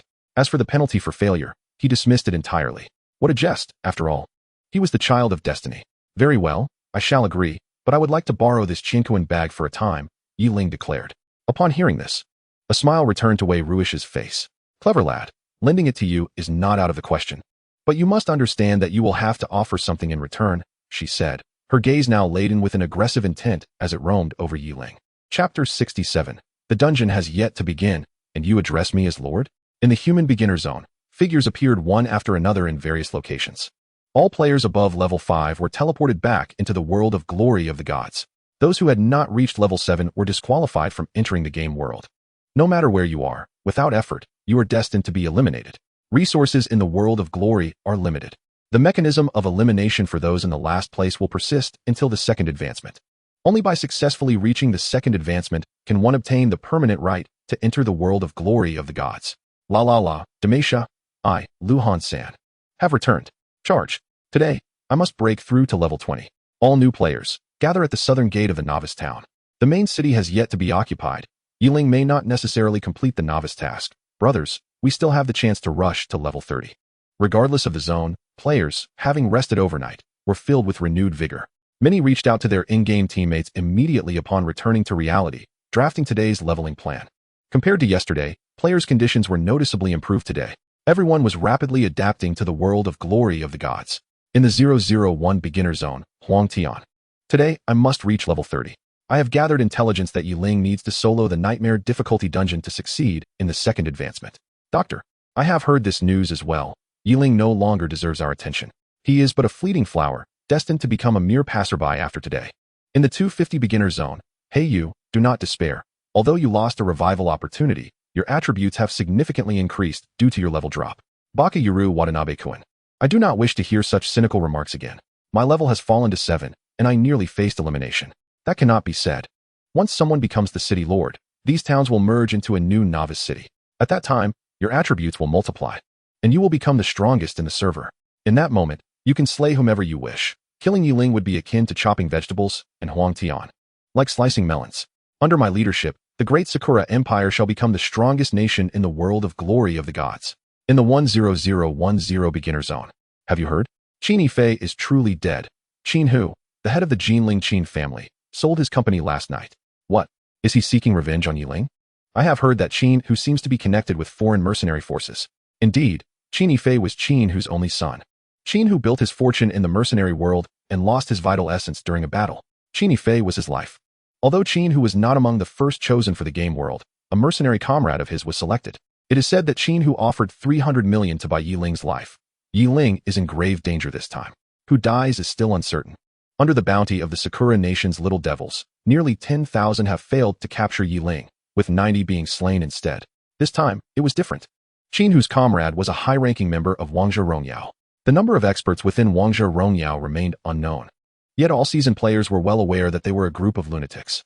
Listening to the discussions among several players, Xiao Zizhou's eyes flashed with a frigid glint as he turned and sprinted toward the teleportation array in the town. The teleportation array lit up continuously. Some departed while others arrived. Su Jinyu and Zhang Yixio had long been waiting there. After Xiao Zizhou joined them, they waited in silence for something. Moments later, two figures appeared. The foremost among them was Wang Tong, though this time he was accompanied by an elderly man. Xiao Zizhou looked at Wang Tong with a hint of confusion and asked, "Who is this?" Last night, Wang Tong ultimately did not wait for Ling. Following a resolution from the higher-ups of Long Shendian, an invitation was extended to Su Jinyu and the other two. That very night, they joined Zhang Shendian. From this day forth, Wang Tong would train alongside them. The system indicated that Ling was not in the novice town. He had likely entered the main city. In order to quickly catch up to his pace, I specifically invited an instructor from Long Shendian to assist us in leveling up. You may refer to him as Naihe Jiaoguan.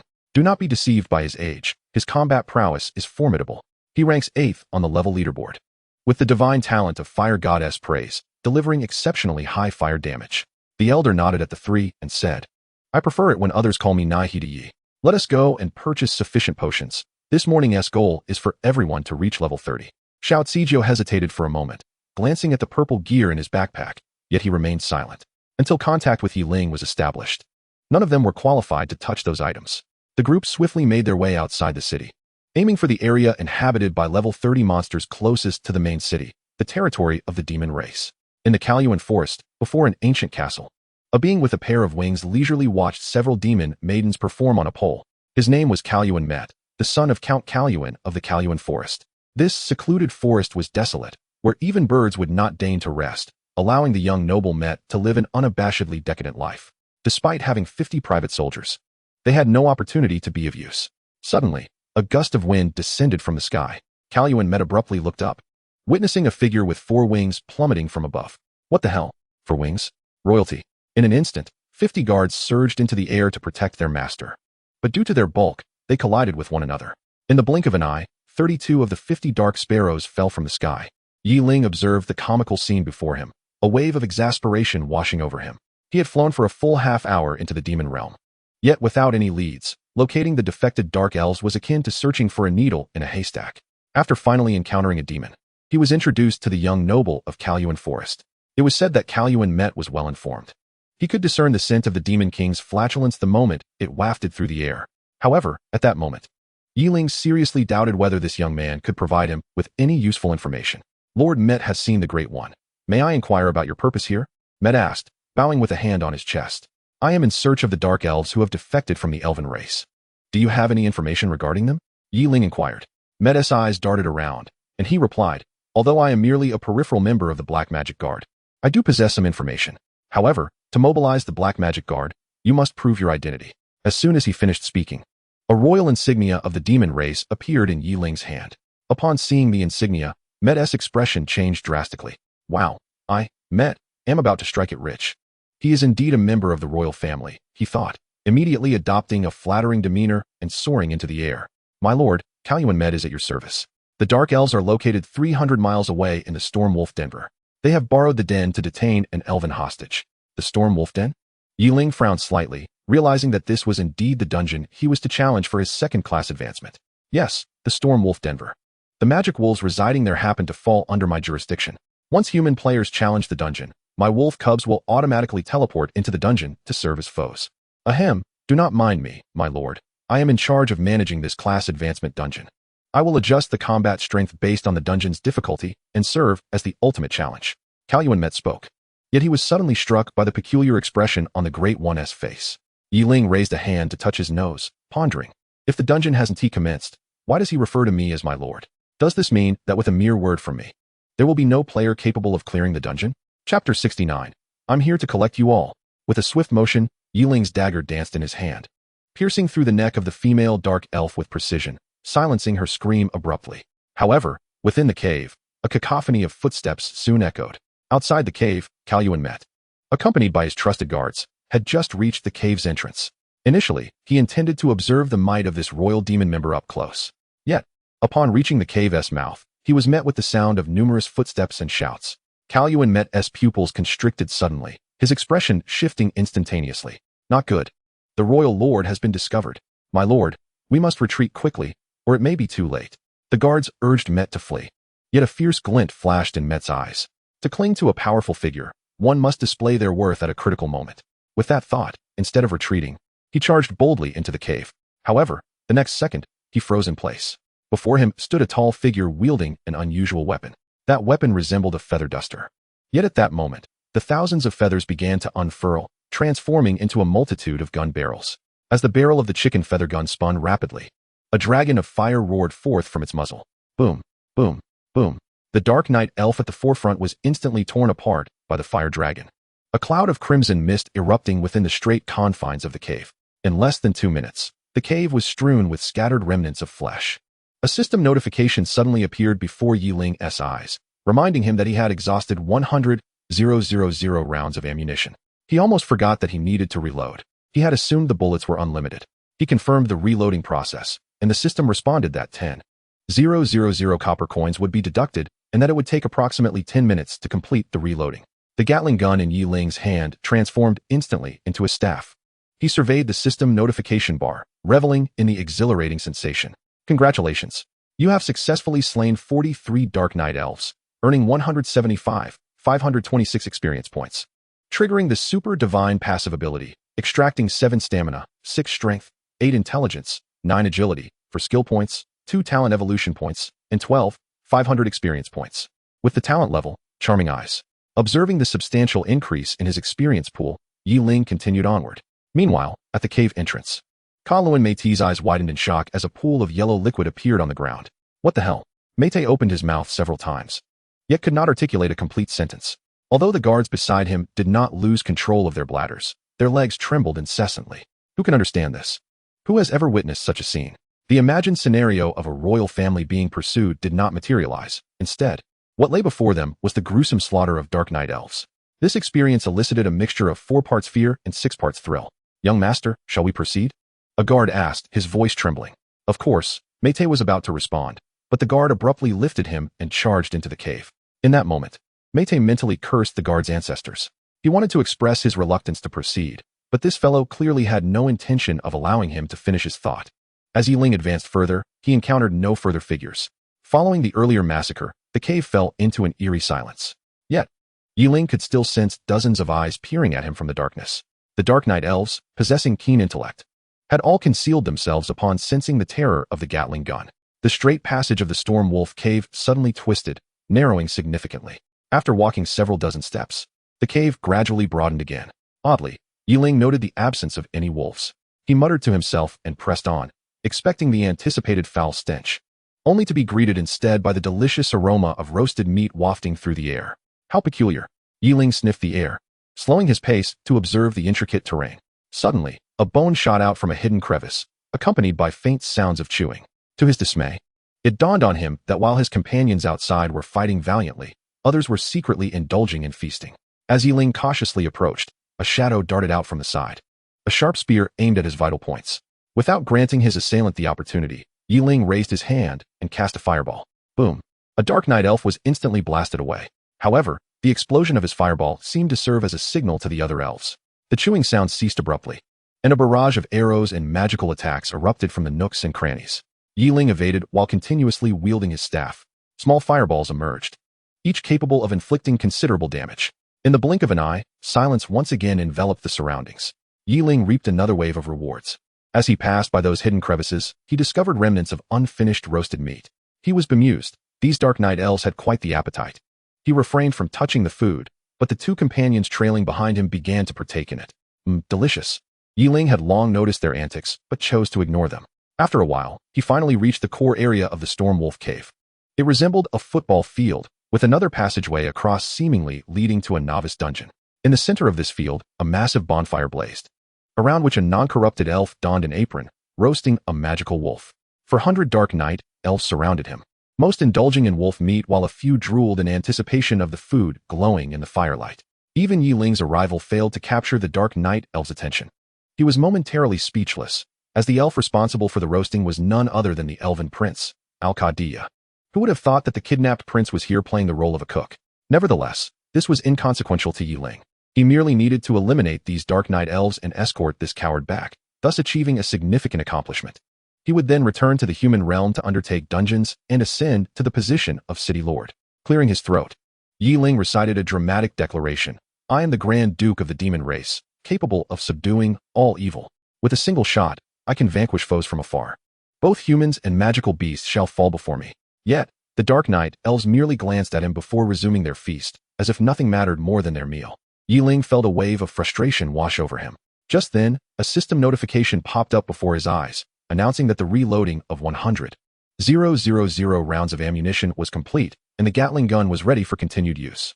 Ling took a few steps forward, launching a massive fireball directly into the midst of the Dark Knight elves. A thunderous explosion erupted as a massive fireball detonated, instantly claiming the lives of several Dark Knight elves. It was not until this moment that the Dark Knight elves awoke with a jolt. Their avarice morphed into malevolence, revealing their yellowed fangs, even as they continued to swallow the flesh in their mouths. Meanwhile, Ling's Qianji Bian transformed once more into a featherweight Gatling gun. Come and take it. Chapter 70. Grapes of fine wine in luminous cups, one for you and one for me. The Gatling roared like a fire dragon. And 2 minutes later, another 100,000 rounds had been expended. Yet this time, not all the Dark Knight elves were eradicated. Nearly 100 bloodied survivors stood there, terror etched upon their faces. Ling's expression remained unchanged, as if he had anticipated this outcome all along. In the realm of divine glory, to maintain a balance in combat professions, the gunsmith class possesses two unique settings. Typically, the magazine capacity of a gunsmith is capped at 3,000 rounds.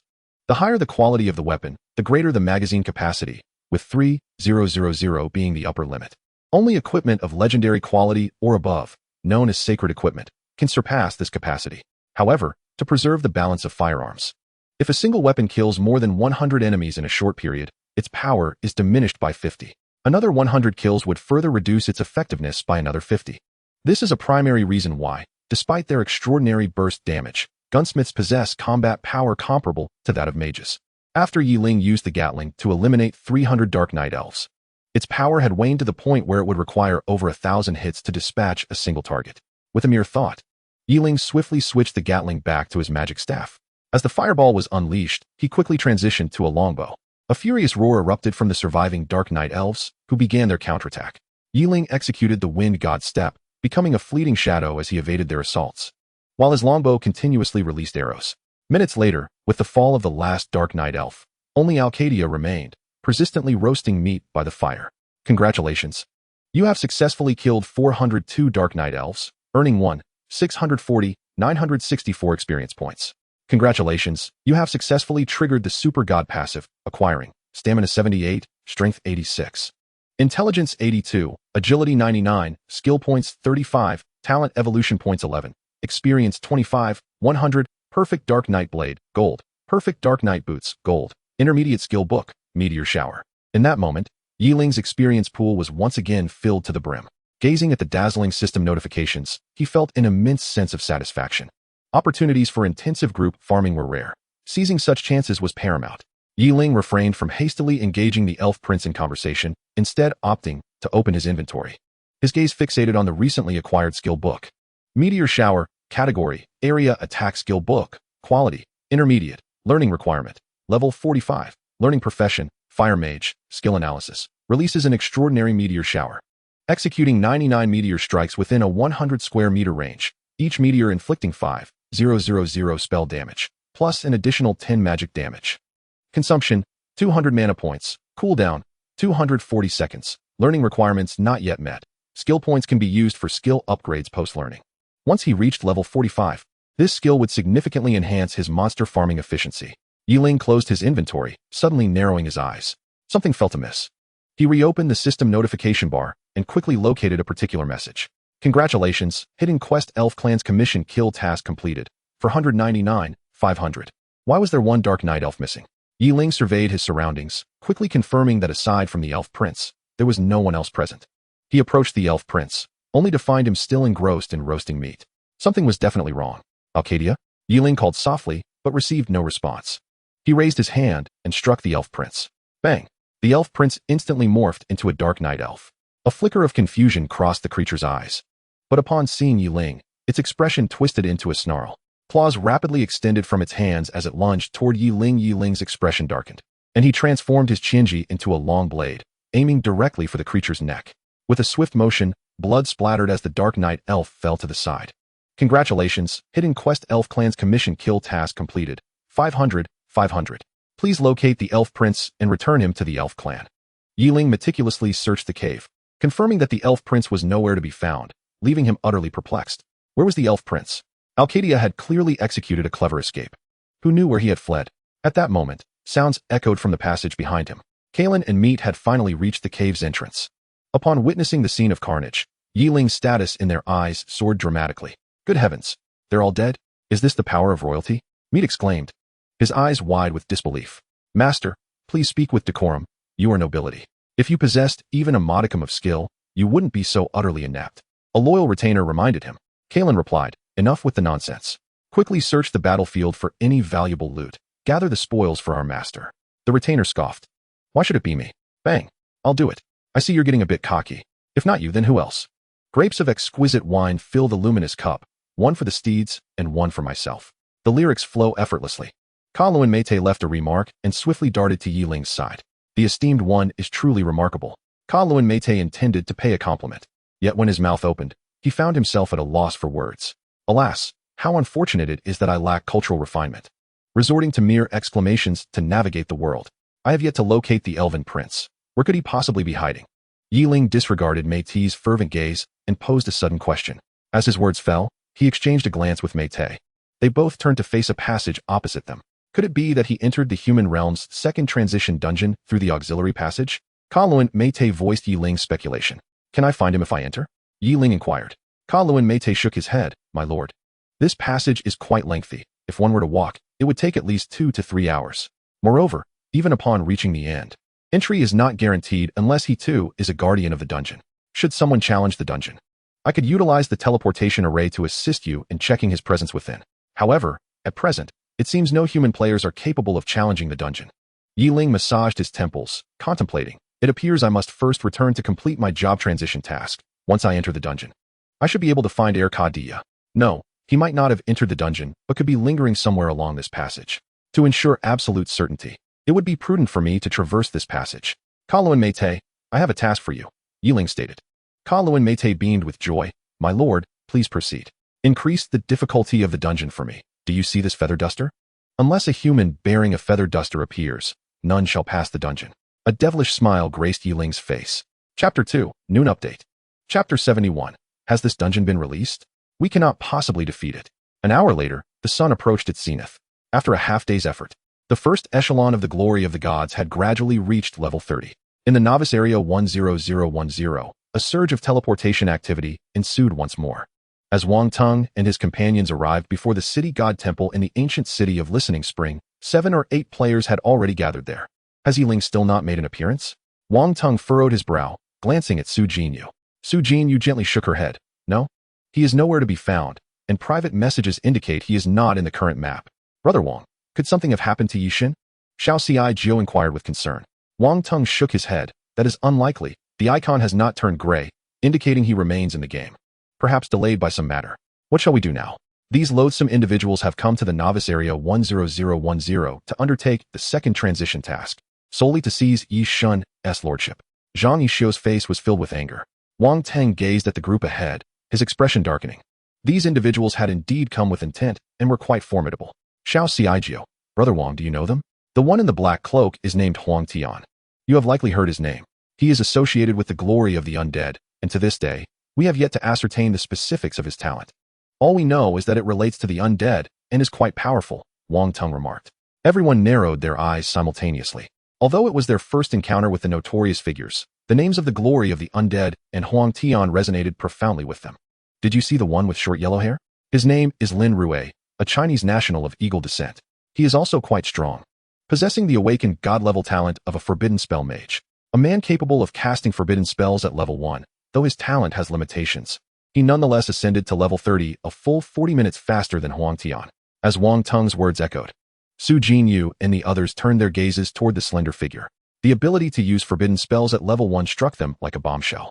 Upon seeing Lin Rue's equipment, they were further astonished. This individual donned an entire set of orange gear. Acquiring a full set of orange equipment merely a day after the server's opening is no trivial feat, and beside him stood a stunningly beautiful girl, eerily adorned in an entire set of orange gear as well. Could it be? What extraordinary luck must one possess to unearth 2 complete sets of orange gear in such a short span? This is likely the pinnacle of equipment within the world of glory. I thought Xiao Xiaijio's full set of purple gear was already impressive, Su Jinyu muttered softly. At that moment, as if sensing their gaze, the girl beside Lin Rue abruptly turned her attention toward them. The 2 exquisitely beautiful maidens' eyes met for the first time. A flicker of surprise crossed Meng Wanxiu's eyes. She had not anticipated encountering a girl equally as striking as herself in this location, and perhaps even more finely featured. However, upon noticing Su Jinyu's ensemble of blue gear, the surprise swiftly dissipated, replaced by a palpable disdain. Su Jinyu's brows knitted together, a surge of unnamed fury rising within her. Just then, Wang Teng's voice resounded once more. Do you see that burly European man? His name is Mo Gusang. Hailing from the Empire of the Setting Sun, he is a formidable opponent, an awakened individual with a god-level talent, and like me, he is a paladin, albeit a variant known as a sacred magic knight. His 4 attributes, health, physical damage, magical damage, and defense, are permanently amplified by 300, with mastery over both magic and martial arts. He boasts high health and robust defense, alongside exceptional physical and magical damage. He is truly a formidable presence. Aside from slightly lacking in speed, he possesses no discernible weaknesses. Once he transitions, he will be able to summon a mount, thus compensating for his speed deficit. The evaluation of Long Shun Dian indicates that Mo Gusang undoubtedly possesses the capability to tackle the nightmarish difficulty of the class advancement dungeon alone. Xiao Xiaijio and his companions felt a chill run down their spines merely by listening to it. Who is that person radiating golden light? He seems rather arrogant. Zhang Yixio suddenly pointed at a plump figure ahead and inquired. Wang Teng's expression grew peculiar as he stroked his chin and remarked, that fellow is Meng Da. I didn't expect him to join the fray as well. We should greet him later. This kid is also a specially appointed member of Long Shindian. He awakened a divine-level talent named Wu Fu Lai Kai. An extraordinary talent. It guarantees the drop of 1 gold coin for every 100 monsters slain. Do you comprehend the significance of gold coins? 1 silver coin equals 1,000 copper coins, and 1,000 silver coins equate to a single gold coin. Thus, by slaying 100 monsters, he can yield 100,000 copper coins. Hiss! As Wang Teng's voice fell, Su Jinyu and the others gasped in astonishment. This is quite overwhelming. He is undoubtedly the wealthiest among the gods. Brother Wang, what is his profession? Zhang Yixio asked curiously. A variant hidden profession of the priest, poison curse master, whose skills enhance allies while inflicting negative status on foes. Enough of this chatter. They are about to leave. We must quickly head to accept our tasks. The ever-silent instructor Nai, he interrupted their conversation, prompting them to rush into the Chengwang Temple. Soon, they had all accepted their tasks. Wang Teng's 5-star difficulty second-class advancement task, Su Jinyu's 4-star difficulty, Nahi Diye's 4-star difficulty, Xiao Xiaijio's 3-star difficulty, and Zhang Yixio's 2-star difficulty. The monsters differ. Let us first attempt to clear the dungeon, Wang Teng suggested. Agreed, let us set off now. The Storm Wolf Cavern lies to the north of the main city. Those great deities will surely opt for the nightmare difficulty, while the 5 of us will tackle either the hard or easy difficulty to seize control of the main city, Instructor Nahi declared. The 5 of them immediately charged towards the city gates. An hour later, it was midday. The number of players gathered outside the Storm Wolf Cavern dungeon steadily increased. Yet every face bore an expression of profound gloom. Each player is permitted to challenge the class advancement dungeon 3 times per day. Failing all 3 attempts means they must wait until the next day to try again. What no one anticipated was the exceedingly brutal difficulty of this class advancement dungeon. Huang Tian's face darkened ominously. Prior to entering the dungeon, countless individuals boasted about how quickly he would clear it, with some even speculating he could conquer the nightmare-level dungeon in no more than 10 minutes. After all, at level 30, he could summon 100 undead creatures to assist in battle. Although these undead possessed only 50% of his attributes, that still amounted to 50 of him simultaneously defeating monsters. Upon entering the dungeon, everything seemed under Huang Tian's control. The storm magic wolves were swiftly annihilated by his skeletal soldiers before they could even approach. However, when he encountered the demon noble, the adversary merely unleashed a single skill, obliterating him along with his 100 undead in an instant. Fortunately, death in the class advancement dungeon does not consume resurrection attempts, yet even so, Huang Tian felt utterly humiliated. At that moment, the dungeon's portal illuminated, and 2 figures emerged. It was Lin Rui and Meng Wanxiu, both equally disheveled. Failed to clear it again. Can't even pass with a forbidden spell? I told you not to challenge the nightmare difficulty, yet you insisted on showing off. It's all for naught. A murmur of discussion rippled through the crowd. With the assistance of Meng Wanxiu's talent, Lin Rui acquired a semi-divine artifact called the Cooling Divine Pearl, which allows him to refresh all his skills once a day. This means Lin Rui can now unleash forbidden spells twice daily. However, after using a forbidden spell to eliminate all the storm magic wolves, he too was swiftly dispatched by the demons. Look, Mo Gusang is about to begin his challenge, a voice in the crowd exclaimed. Having observed for some time, even someone as confident as Mo Gusang chose to take a step back. You all are simply stubborn. I, Mo Gusang, have resolved to conquer the lord of this listening spring ancient city. With that, he opted for the hard difficulty. Given his explosive attributes, he was certain he would not falter against this challenge. Under the expectant gazes of the crowd, Mo Gusang stepped into the portal.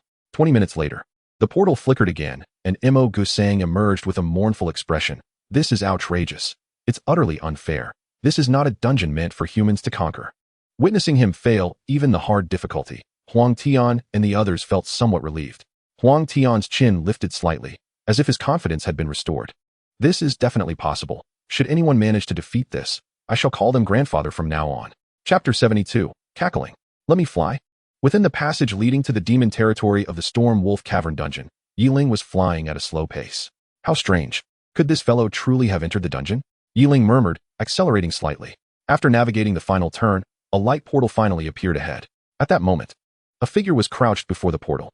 Upon recognizing this person, Ling's heart leapt with joy.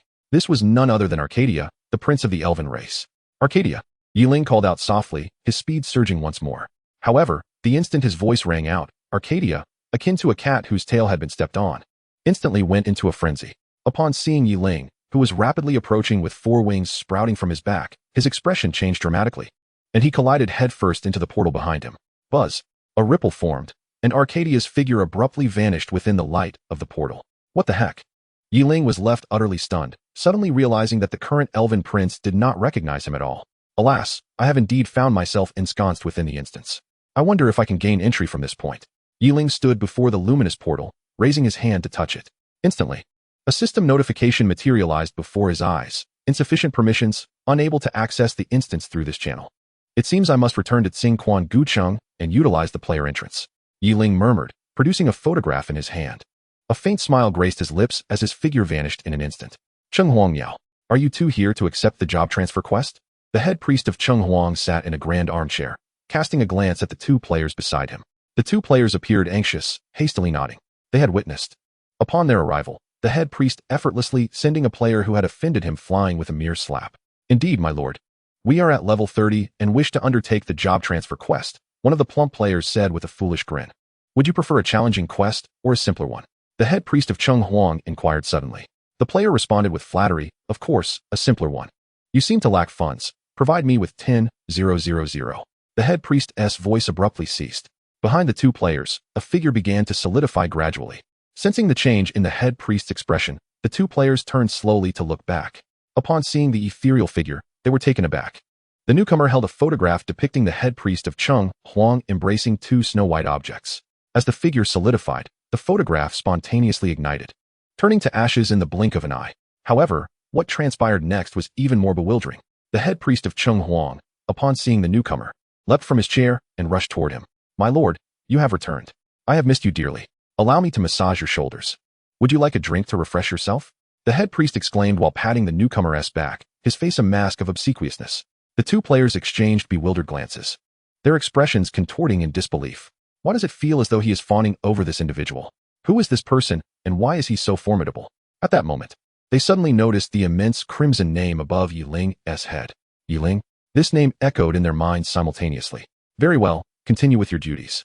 I shall venture into the instance, Ling declared, disregarding the two players as he turned and exited Cheng Huangmiao. The two players stared at his nonchalant departure, their minds ablaze with turmoil. Ling is the boss? How did he achieve this? Does this mean offending Ling equates to offending Zhao Gu? I saw on the public screen that there are issues with the instance. It seems impossible to conquer. Do you think Ling can prevail? If you had posed this question 2 minutes ago, I would have unequivocally said he could not. However, now that he commands a group of subordinates, what do you think? The moment Ling returned to the human realm, the wings on his back vanished. At that instant, he bore no distinction from an ordinary player. He summoned the Mao Tu Jing Ling and immediately dashed toward the instance entrance outside the city. At the entrance of the Storm Wolf Cave instance, all eyes were riveted upon the task monument. The team that had just entered was poised to become the first to clear the instance today. Not due to the prowess of the team, but rather because they had opted for the least challenging normal difficulty. Rue Gu, had we known, we too would have chosen normal difficulty. If we could defeat the city lord and subsequently transfer it to Ling, we would surely earn his trust. Meng Wanqiu whispered to Lin Rue, a flicker of resentment glinting in her eyes. In truth, this was merely an excuse. What she could not bear was that among that team was a girl who was even more beautiful than she. She could tolerate her own defeat, but she could not abide the success of the girl clad in mere blue gear. Lin Rue, seemingly perceptive of her thoughts, smiled and said, Wanqiu, do not fret. That girl cannot possibly compare to you. The rest of that team, aside from Wang Teng, are utterly worthless. Do you know why no one dares to challenge normal difficulty? He chuckled. If they cannot even clear normal difficulty, they will be ridiculed by all. Just wait and see. I have a hunch that even in a simple instance, they will not succeed. Should they fail, they will become the greatest joke of all. Dragon God Temple? The Dragon Kingdom has fallen. Midaing Jiang is the true chosen nation. Lin Rue was oblivious to the relationship between Su Jinyu, her companions, and Ling. He was already plotting how to humiliate Wang Teng and his group. No sooner had he spoken than a white light illuminated the portal, and 5 figures emerged in succession. As expected, even at normal difficulty, Wang Teng and his companions had failed to clear the instance. Congratulations to you all for becoming the first city lords, Lin Rue said with a smile directed at Wang Teng. Upon hearing this, the faces of Wang Teng and his companions darkened instantly. What? Are the Dragon God Temple members incapable of clearing even normal difficulty? Are you not the elite of the Dragon Kingdom? Lin Rue inquired, feigning astonishment as he gazed at Wang Teng. Ha ha ha, with a few worthless players in tow, they were naturally held back. If you were to kick that useless woman from the team, perhaps you would have succeeded in an instant, Meng Wanqiu remarked smugly, casting a sideways glance at Su Jinyu. Su Jinyu was not one to tolerate such insolence. As soon as Meng Wanqiu's words fell, she unleashed the gunner's charge skill, Fireline Charge. Her figure instantly traversed several meters, arriving directly before Meng Wanqiu, and she struck out with a palm aimed at Meng Wanqiu's face. However, a hint of disdain flashed in Meng Wanqiu's eyes. The vast disparity in their equipment rendered their attributes worlds apart. Lin Rue and Meng Wanqiu simultaneously confronted Su Jinyu. Su Jinyu's pupils constricted suddenly. Her hand was seized by Meng Wanqiu, while Lin Rue's palm was already poised before her face. Just then, a shadow rushed in. How dare you lay a hand on Ling's friend? Jia, long tai tu. Fly for me. Amidst the astonished gazes of the crowd, Lin Rue and Meng Wanqiu ascended into the air simultaneously. Chapter 73, The Slaying of Lin Rue, Invitations and Life or Death Bets. 2 colossal blood loss values floated above their heads. Clad in violet armor, they astonishingly survived a single strike without being instantly obliterated. Ling, it's all a misunderstanding. Allow me to explain, Meng Wanqiu exclaimed, her face already paling in midair. However, before she could finish her plea, Ling's frigid voice interrupted her. I refuse to listen. Nonsense. The long spear loomed larger in their eyes with alarming speed. Bang, bang. With a sweeping blow, the health bars above Meng Wanqiu and Lin Rue were simultaneously depleted. Blood gushed from their mouths as their bodies were violently hurled away. As their corpses fell to the ground, despair and resentment filled their eyes. Beside their lifeless forms, 2 luminous orbs floated quietly in the air, an orange glow and a white glow. Within the orange light lay a piece of female violet armor, while the white glow revealed a mysterious white orb. Some seasoned high-level players, upon sighting the orb, felt their breath quicken. To date, many had confirmed the equipment system of the game Zhu Shenrong Yao through various means. All equipment is classified into 7 qualities: common, white, exquisite, blue, rare, purple, perfect, gold, epic, orange, legendary, red, and divine, platinum. Divine equipment, or artifacts, is a return to purity in white. White equipment lacks luster, while artifacts shimmer with a golden glow atop the white. A faint golden light indicates a semi-artifact. A brilliant golden radiance signifies a true artifact. At this moment, a delicate golden glow illuminated the orb, confirming it as a semi-artifact level item. Even considering that the game had just launched 2 days prior, the allure of a semi-artifact for players remained lethal. Yet, at this moment, none dared to advance and seize it, for Yiling's overwhelming power surpassed their expectations. A madman. This individual was undeniably a complete lunatic. They had all committed acts of violence within the game world, and some even bore the weight of lives lost in the real world. Yet, none could match Yiling's nonchalance. When he declared death, it felt as though he were extinguishing not 2 lives, but merely swatting away 2 grasshoppers. The impact Yiling had on them was profound. Moreover, there was an even more critical reason. At the instant greed flickered in their eyes, Yiling's spear transformed into a bizarre contraption. 1,000 barrels slowly rotated, instantly dispelling the wicked thoughts in their hearts. Huang Tian's avarice gradually morphed into trepidation. Had he summoned 100 undead creatures, he would not have feared Yiling. However, witnessing Yiling's explosive damage alongside the peculiar weapon in his hands, he promptly opted for restraint. Not far away, Mo Gusang squinted slightly. He resembled a solitary wolf from Siberia, fixated intently on Yiling. His hands tightened around the hilt of his sword. The pressure Yiling exerted upon him was several times greater than that felt by Huang Tian. Only Su Jinyu gazed adoringly at Yiling's profile, her small eyes gleaming with an almost insatiable desire to devour him then and there. In that moment, the dungeon plaza fell into a profound silence until Yiling collected all items, and the corpses of Meng Wanqiu and Lin Rui transformed into white light and vanished. Out of sight, out of mind, a collective sigh of relief escaped the onlookers. Congratulations, you have successfully slain player Lin Rui, triggering the super divine level talent passive. Successfully extracting, skill point 1. Congratulations, you have successfully slain player Meng Wanqiu, triggering the super divine level talent passive, successfully extracting, Rose Ring, epic. Congratulations, you have acquired Rose Light Armor, epic. Congratulations, you have acquired the Cooldown Pearl, semi-artifact. Cooldown Pearl, classification, inlay item, quality, semi-artifact, item analysis. Carrying this item allows for the active clearance of all skills once per day. This item can be inlaid onto equipment, and upon successful inlay, the item's properties will be bestowed upon the equipment, reducing the cooldown time to 12 hours. Upon evolving to divine level, the item's functionality will be enhanced. Once inlaid onto equipment, it enables the clearance of all skills every half day. A slight smile graced Yiling's lips. He was no stranger to the Cooldown Pearl. In his previous life, he had personally assisted Lin Rui in evolving the Cooldown Pearl to divine level. It was he who painstakingly embedded the Cooldown Pearl into Lin Rui's equipment. After evolving into an artifact, the Cooldown Pearl could clear all skills not only once every 2 hours, but also allow for the release of any skill without consumption.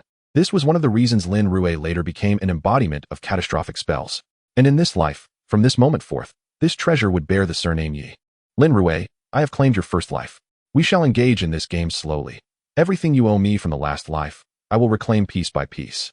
Yiling pondered, his gaze sweeping across the others. Huang Tian and his companions immediately straightened their postures, diverting their gazes elsewhere. Xiao Zijiu and Zhang Yixio flushed with embarrassment, desiring to approach Yiling, but suddenly feeling unworthy in such a gathering of prominent figures. Just then, Yiling approached the 2 of them. You 2 are impressive. Both have reached level 30, Yiling remarked with a smile. His words moved them deeply. At that moment, Wang Tung approached with a broad smile. He placed a hand on Yiling's shoulder and, with a hint of reproach, said, Kid, it's all you. Where did you run off to last night? You truly stood me up. Do you have any idea how long I waited for you and the captain of the Dragon God Temple? I'm sorry. I really couldn't make it. Let us talk later. I see a friend, Yiling replied apologetically, and with that, he made his way toward a figure standing in the corner. Yiling approached us with an air of calmness, devoid of any murderous intent. Could it be that this esteemed individual has taken a fancy to me? I have always believed in my exceptional talent, akin to that of a dragon. Amidst the eager gazes of several players, Yiling stopped in front of a slightly plump fellow. Mengda looked at Yiling in astonishment, certain that he was not acquainted with this prominent figure. Why was Yiling smiling at him so warmly? Did the esteemed one perhaps harbor peculiar preferences? Yi, I assure you, my orientation is perfectly normal, Mengda blurted out, retreating with his hands over his backside. He was not one to engage in theft of affection. Being inherently shy, he could hardly muster the courage to approach a beautiful woman directly. Upon hearing his words, Yiling's expression darkened. Enough of this nonsense. I wish to invite you to become the Vice Lord of Ting Quan Ancient City. Are you interested? Yi Ling inquired. Me? The Vice Lord? Mengda's eyes widened in disbelief, his heart racing. He was overwhelmed by this unexpected honor. Are you jesting, esteemed one? What merit do I possess to be your Vice Lord? Mengda asked in astonishment. Yi Ling's lips curled into a mischievous smile. I dreamed that we would be good brothers in the future. Do you believe me? Inviting a good brother to be the Vice Lord is only natural. He could not disclose that the future development of the main city, the kingdom, the empire, and even his own progress would heavily rely on this cash cow. By the heavens, if your words held any merit, it would not be entirely devoid of reason. However, as Yi Ling had extended his invitation, Mengda was about to agree when a sarcastic voice interrupted from the side. Mengda, let us not even discuss whether he values your talent. He could never conquer the job change dungeon. Everyone turned their gaze towards the source of the voice and beheld Huang Tian emerging slowly, flanked by dozens of golden glowing skeletal warriors. The glory of the dead had long set its sights on Mengda, regarding him as a strategic asset, one that must not fall into the hands of others. Yi Ling scrutinized Huang Tian, noting the faint red glow emanating from the bracer on his right arm, a smirk appearing on his face. Semi-artifacts are rare treasures, and legendary red equipment is exceedingly scarce. With his god-tier forging talent, Yi Ling could easily refine the attributes of these red pieces into the glory set. Would you care to wager with me? Yi Ling proposed. Huang Tian's face twisted into a sinister grin. What shall we wager? I shall wager this semi-artifact bead against your legendary bracer. If I succeed in soloing the nightmare-level dungeon, the bracer will belong to me. If I fail, the semi-artifact bead will be yours, Yi Ling stated nonchalantly. Upon hearing this, Huang Tian suppressed his urge to burst into laughter. It seemed as though Yi Ling was offering him a treasure for free. Since you are so oblivious to danger, Huang Tian replied, a hint of provocation in his eyes. Yi Ling, you are indeed formidable, but do you dare to play a bigger game? What do you propose? Yi Ling asked, a smile creeping across his face. Huang Tian's expression grew increasingly sinister. In addition to our previous wager, let's add one more condition. What condition? Yi Ling inquired. Huang Tian chuckled coldly. Let us wager a life. As these words left his lips, the expressions of everyone present shifted dramatically. Yi Ling, do not engage in this wager. There is something amiss with this dungeon, Su Jinyu implored anxiously. Brother Yi, Su Jinyu speaks truth. There is undoubtedly a problem with this dungeon, Zhang Yixio added, concerned for Yi Ling. All of Yi Ling's friends began to fret for him. What young person does not possess a surge of ambition? Moreover, Yi Ling had encountered nothing but success thus far, making him particularly susceptible to overconfidence. Overhearing their concerns, the surrounding players began to murmur among themselves. Yi Ling is far ahead. Perhaps he will indeed conquer the dungeon. Go, Yi Desheng. Stop dreaming. So many prominent figures have failed. Wang Teng's team couldn't even clear the ordinary level. To solo a nightmare dungeon is sheer folly. Indeed, I dare say. As long as Yi Ling dares to wager, Huang Tian will surely prevail. As these remarks echoed, Huang Tian's expression grew increasingly smug. What say you? Yi Ling, are you not the one who is so impressive? The first to reach level 10, the first to secure a first kill, the first to reach level 30. Yet now you cannot even conquer a dungeon? The wager was your own suggestion. Do not let me look down upon you. As he finished speaking, a sudden commotion arose from outside the dungeon square. Everyone turned to look. A troop of soldiers clad in black armor marched in from outside. Anyone who had entered the main city would recognize the guards stationed at the city gates. Yet these soldiers were distinctly different from the city guards. Their armor gleamed coldly, adorned with a fierce wolf head totem, marching in perfect unison, exuding an unmistakable aura of menace. Upon sighting this regiment, the players exchanged puzzled glances. Aren't they the city guards of Ting Quan Ancient City? What are they doing here? They are not the city guards. They belong to the Su Lang Wei, stationed in the inner city. I once accepted a minor task to deliver supplies to the Su Lang Wei. The leader of the group is called Junbu Gui. At level 180, I have heard that there are only 12 Su Lang Wei in each main city, yet they are worth 1,000 city guards. However, it is strange. I heard the city guards mention that the Su Lang Wei typically do not engage with players. The Su Lang Wei has two primary responsibilities. First, to eliminate enemy players. Anyone with unclear ties to foreign entities will find themselves on their kill list. Second, to eradicate anomalies. Any foreign entities infiltrating the human race or irregularities within the dungeon's data will be dealt with. As the soldiers entered the square amidst a chorus of gasps, the foremost officer addressed the gathered players. I have heard that you have failed in your dungeon challenges. You could not even conquer the ordinary level. His face bore a scar resembling a centipede, stretching from his left forehead to his right jaw. The players exchanged glances, momentarily taken aback by this scene. They felt an uncanny sensation, as if he were a living being.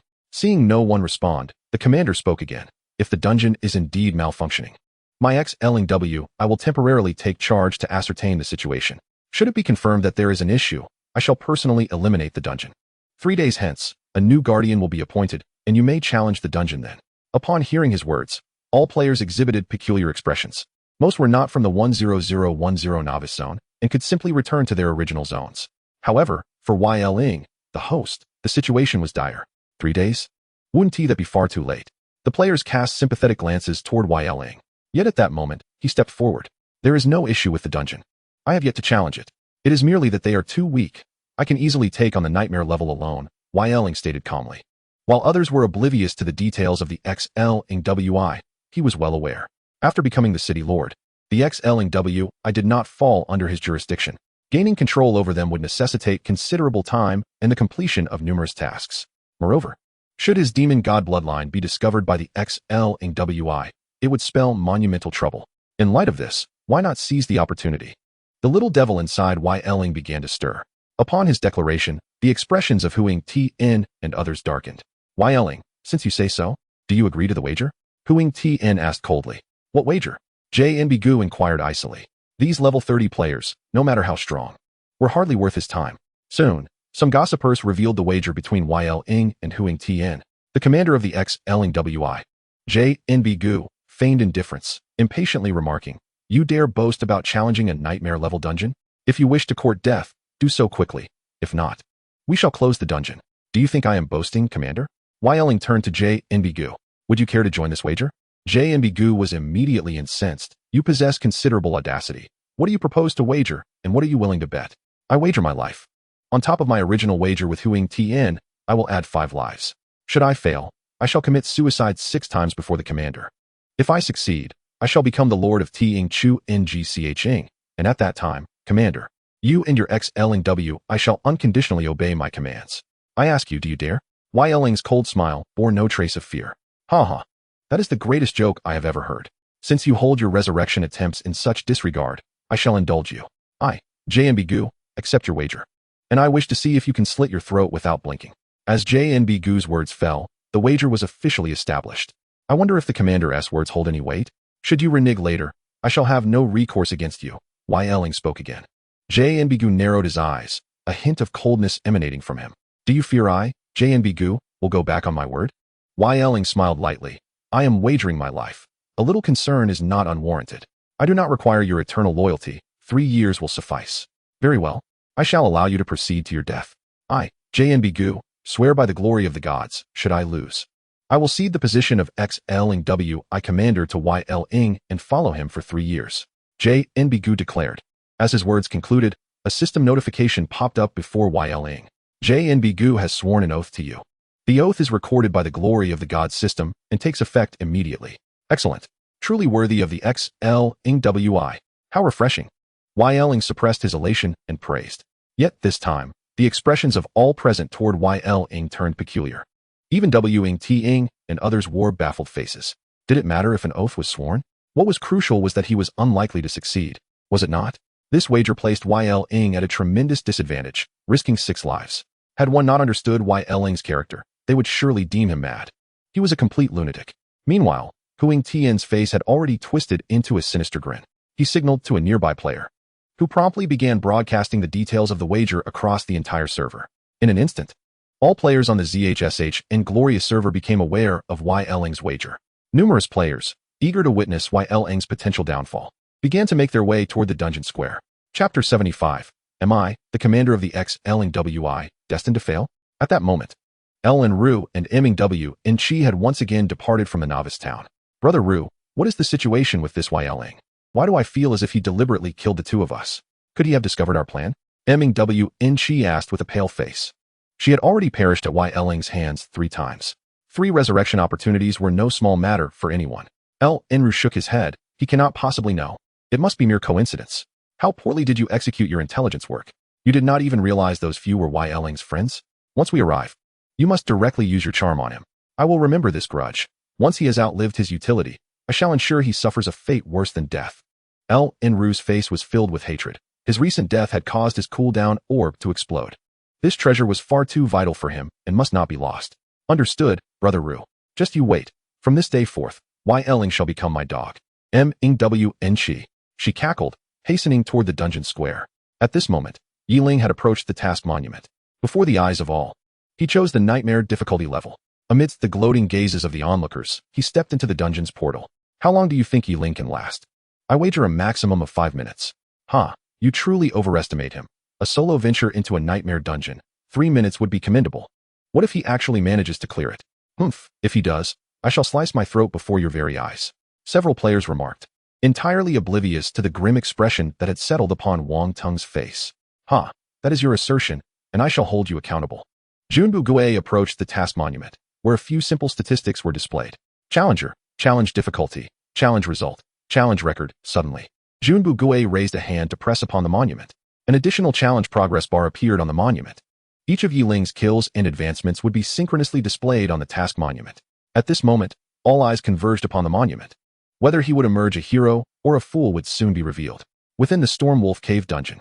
Adventurer, welcome to the Nightmare Difficulty Second Transition Dungeon, Stormwolf Cave. Task hint, eliminate 30 Storm Magic Wolves and endure for 10 seconds under the ultimate attack of Count Kalen to achieve a 1-star completion. For every additional 50 Storm Magic Wolves slain, the endurance time under attack increases by 10 seconds. Task completion rating starts at 1 star. Eliminate all Storm Magic Wolves and successfully defeat the final boss for a 5-star completion. As the system notification faded from Ling's view, his surroundings began to brighten anew. A dim underground world instantly materialized before him. The foul stench in the air made Ling's brow furrow slightly. Now, this is more like it. This is the scent a dungeon should possess. The aroma of roasted meat wafting through the cavern was utterly out of place. Ling, familiar with the terrain, charged forward. As a first-time newcomer to the second transition dungeon, he retained some recollection of its layout. The first 20 meters constituted a safe zone. Stepping beyond it would immediately plunge him into the territory of the Storm Magic Wolves. Indeed, as he burst out of the safe zone, 3 pairs of green, glimmering eyes lit up in the darkness ahead. In the next instant, 3 massive, pitch-black wolves, each exceeding 3 meters in height, emerged from the shadows, charging towards Ling. Fire Eyes, Golden Sight. Storm Magic Wolf, Elite. Level, 50. Race, Beasts, Health, 90,000. Physical Damage, 125,000. Defense, 63, 500. Agility, 100,000. Critical Rate, 60. Evaluation, Nightmare Level Dungeon Monster, extremely high damage, incredibly fast. Aim for critical strikes to enhance kill efficiency. As in his previous life, normal difficulty featured level 30 monsters, hard difficulty level 40, while nightmare difficulty was reserved for level 50 creatures. Ling withdrew his gaze, transforming the 1,000 changes into a staff. A fireball took shape, tracing a graceful parabola as it fell before the 3 colossal wolves. Boom! With a thunderous roar, the 3 storm magic wolves collapsed instantly. There was no need for critical strikes. Under Ling's overwhelming damage, they could not withstand even a single hit. Congratulations! You have successfully slain 50 Storm Magic Wolves 3, triggering the Super God passive, successfully extracting, Agility 3. Task progress. 3. Ling continued to push forward, the number of magic wolves ahead increasing.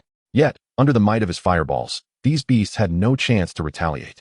Congratulations! You have successfully slain 50 Storm Magic Wolves 5, triggering the Super God passive, successfully extracting, Strength 5.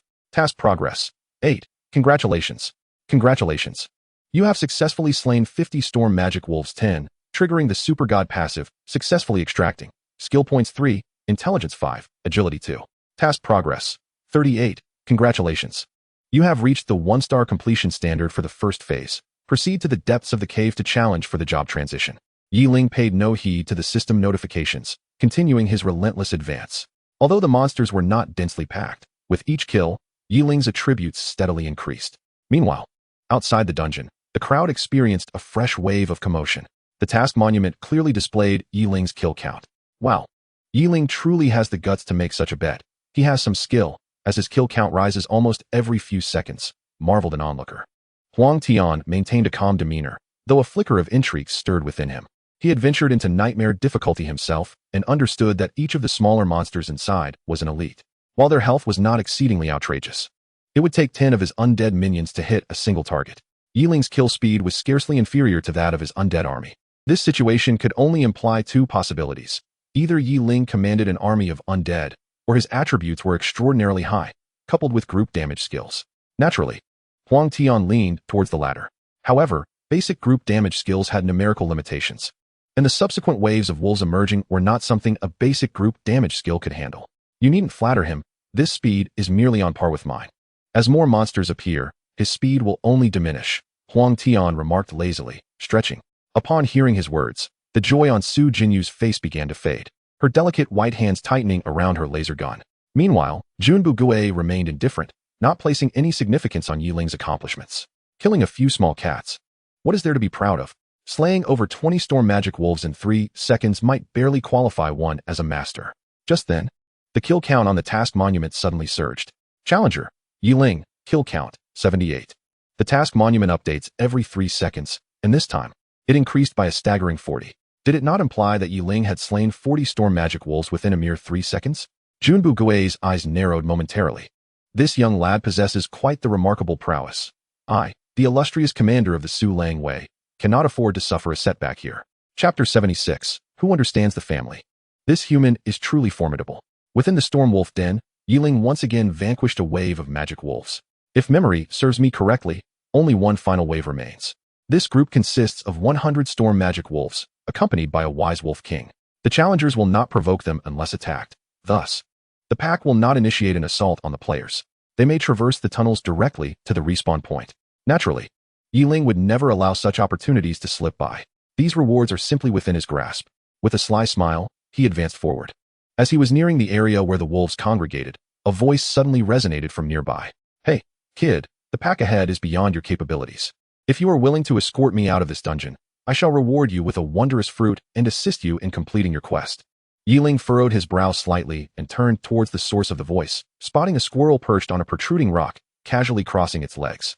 In its tiny paws, it held a vibrant green cherry. Can you speak human language? Yi Ling inquired, his gaze fixating on the cherry, a glimmer of intrigue flickering in his eyes. The squirrel replied, indeed. Squirrels should not be present here. Did you sneak in? Yi Ling questioned again. The squirrel nodded affirmatively, yes. Yi Ling chuckled and asked, is that fruit beneficial for me? Absolutely. The squirrel declared with an air of arrogance. Suddenly, Yi Ling's smile morphed into a somewhat menacing expression. He recognized the cherry-like fruit. It was the bewitching fruit cultivated by the elven royalty. Any being consuming it would transform into the designated form of the elven royalty, and prior to any attack, there would be lost, acting solely upon the commands of the elven lineage. This squirrel was undoubtedly a transformation of the elven prince, clearly intending to employ the same trick, morphing into a creature of this realm, and then substituting itself to escape into the human world. Alas, it appears you have crossed paths with Yi Lao. Yi Ling's smile sparked a sense of foreboding within the small squirrel, its tail bristling in alarm. What do you intend to do? I am quite formidable, you know? If you dare approach, I shall rip your mouth apart. The squirrel threatened, taking a step back. However, before it could finish its words, Yi Ling appeared before it in an instant. With a swift motion of his left hand, he grasped the fur at the back of the squirrel's neck and lifted it up. The little squirrel gazed up at Yi Ling with terror. I am not a monster. I am. Please put me down. If I get angry, it will be quite frightening. Yi Ling retorted, oh really? Show me how frightening you are. A smile played on his lips as his right hand rose, delivering a barrage of slaps. The squirrel was left stunned by the sudden onslaught. Congratulations. You have successfully defeated the transformed squirrel of Arcadia, triggering a passive talent and obtaining Elven Royal Token X1. Upon seeing the system notification before him, Yi Ling's smile grew increasingly sinister. The squirrel then transformed with a thud into a kangaroo. You dare to attack the great. Yi Ling swiftly dodged and unleashed another round of strikes, not granting the Arcadian creature a moment to speak. Congratulations. You have successfully obtained Strength 1. The kangaroo wept. Bam. This time, it morphed into a rhinoceros. Yet, Yi Ling had no intention of sparing it. Slap, slap, slap. Congratulations. You have successfully obtained Elven Royal Blood Fruit X1. After acquiring 3 rewards in succession, Yi Ling finally ceased his assault. However, the rhinoceros now bore swollen cheeks and was cowering against the stone wall, trembling in fear. By the heavens, who among my kin can comprehend this? This human is simply terrifying. In the eyes of the rhinoceros, Yi Ling had transformed into a fearsome beast of human form. You audacious creature, reveal your true form. Yi Ling commanded lightly. Bang! The rhinoceros instantly transformed into a strikingly handsome young boy. No, no, no. This should be termed a Shota. His tousled light golden curls resembled a bird's nest, and his round, rosy cheeks were swollen like a peach, while his amber eyes shimmered with tears. Quite the playful little one, are you? Planning to take on my form to frolic among the human race? Yi Ling chuckled. The elven prince, having had his ulterior motives exposed, shuddered involuntarily. I harbor no ill intentions. I am merely evading the pursuit of malevolent beings. Here, have this roasted wolf leg. Just please don't strike me any longer, Arcadia stammered, fear evident in its voice as it offered Yi Ling a roasted wolf leg. Yi Ling accepted the leg, remarking on its delightful aroma. Although he knew Arcadia would likely not tamper with the meat, his past experiences had made the reborn Yi Ling excessively cautious. His pupils gleamed with a golden light, and the information about the roasted wolf leg appeared before him. Roasted wolf leg, quality, rare food, item analysis. A wolf leg roasted with the elven royalty's royal jelly grants 10 to all attributes upon consumption. A glimmer of surprise flashed in Yi Ling's eyes. He had not anticipated this roasted wolf leg to possess such remarkable properties. Raising his hand, he devoured the leg with great enthusiasm, and it was soon entirely consumed. Congratulations. You have successfully utilized the roasted wolf leg, gaining 10 to all attributes. Is there more? Yi Ling inquired with a smile. The elven prince immediately shook his head. No more. The wolf legs of the same quality only provide attribute boosts upon first consumption. Only the meat of the wolf king retains effectiveness. As he spoke, he instinctively recoiled further back. Yi Ling's avaricious gaze instilled a sense of dread within him. Fear not, Arcadia, he reassured. I shall escort you back to the elven clan. But for now, you must remain obediently by my side. Do not create any disturbances, and shortly, I shall prepare a roasted leg of the wolf king for you to savor. As he spoke, Yi Ling resumed his advance. Upon hearing his words, Arcadia abruptly lifted his head to gaze at him. In that moment, the fear that once filled his eyes had dissipated, replaced by an expression of unrestrained joy. Are you the one sent by my mother to rescue me? Arcadia blurted out. Yet, Yi Ling did not turn back. He continued onward. Irked by the few minutes this impudent boy had already cost him. The sooner he completed the quest, the sooner he could ascend to the position of lord. The sooner he became the lord, the sooner he would reap substantial tax revenues. With a swift invocation of the wind goddess step, he surged towards a magical wolf. He raised his hand and delivered a resounding slap to the creature's face, sending it crashing to the ground. The magical wolf let out a lamenting howl upon being struck. And in an instant, the entire pack's ire was fixated upon Yi Ling. At that moment, Yi Ling swiftly retreated over 10 meters, while his staff emitted a resounding amplification. The staff's tip resembled a blooming peony. 1,000 feathers transformed once more into 1,000 barrels. The formidable feather gatling made its grand return. The young ones at home were feeling a bit unwell, so I shall do my utmost to write. If time is scarce, I will ensure at least one chapter daily. By the 5th of May, I will return to 2 updates, and if time permits, I will maintain 2 updates. Chapter 77. What the hell? Does this human wish to consume me? The fire dragon roared, flesh and blood scattered. In less than 30 seconds, the entire pack lay slain amidst pools of blood. Arcadia was utterly astonished by the scene unfolding before him. With a gulp, he discreetly swallowed. In that moment, he suddenly felt that Yi Ling had indeed been quite gentle with him earlier. Outside the quest instance, the task monument indicated that Yi Ling's kill count had remained unchanged for at least 3 minutes. Many had been astonished by Yi Ling's ability to slay 40 creatures in merely 3 seconds. Even Huang Tian felt a tinge of concern. Yet now, that worry had vanished from his face. Ha, what did I say? He thinks he can challenge the nightmare difficulty? Su Jinyu's expression was laden with anxiety. Should Yi Ling falter, it would not merely signify the loss of an item. Yi Ling will certainly be fine. It's just a heightened difficulty, and the kill count will soon fluctuate again. However, Su Jinyu's words elicited gentle shakes of heads from onlookers. Your expectations are too lofty. After all, this is nightmare difficulty. Indeed, do not forget, even at his strongest, he is but level 30, several bystanders chimed in. The leader of the Su Wolf Guard, Jun Bugue, exhibited a flicker of regret in his eyes. What a pity. I had hoped this lad might bring me some surprises. Every era has its favored children. If he could truly conquer the nightmare instance alone, it would suggest he might be the fated child of this age. Following a fated child is not an unworthy pursuit. Yet alas, it remains merely my fantasy. Hearing Jun Bugue's remarks, the majority of onlookers nodded in agreement, their blind trust in him unwavering. A look of disdain crossed Huang Tian's eyes. He surely had arrived at the final wave of wolves. He must lack the confidence to face the pack, especially with a wolf king among them. At least I managed to eliminate all the storm magic wolves. He likely lacks even the courage to engage the magical wolves. However, as soon as he spoke, the numbers on the task monument shifted once more. Changed. The kill count has adjusted. An exclamation arose, and all eyes turned toward the monument. Challenger, Yi Ling, kill count, 178. Boom. At that moment, it was as if a thunderclap resounded in everyone's ears. What the hell? 100 increase? He dispatched that last pack in 3 minutes? My goodness, is he even human? How did he accomplish that? The Gatling, it must be his feather Gatling. The crowd erupted into another wave of astonishment, many recalling the appearance of Yi Ling's feather Gatling. I knew Yishin could do it. Ha ha ha. Yi Ling is the best. Xiao Cijio and Su Jinyu's faces radiated with joy. Humph. Huang Tian clenched his fists tightly, scoffing. You all seem unaware that the Wolf King is immune to hot weaponry. No matter how powerful the Gatling, it cannot stand against the Wolf King. Yet this time, others regarded him with a hint of pity. To dispatch 100 storm wolves in 3 minutes speaks volumes. Young man, I find myself somewhat intrigued. Can you truly succeed? Flames seemed to ignite in Jun Bugue's eyes. In his heart, Yi Ling's success or failure transcended mere wager. It symbolized the hope of the entire human race. As the leader of the Su Wolf Guard, he was privy to far more than most players comprehended. The human race was frail, in dire need of a true warrior who could instill hope. Within the instance, Yi Ling was beset by a plethora of notifications.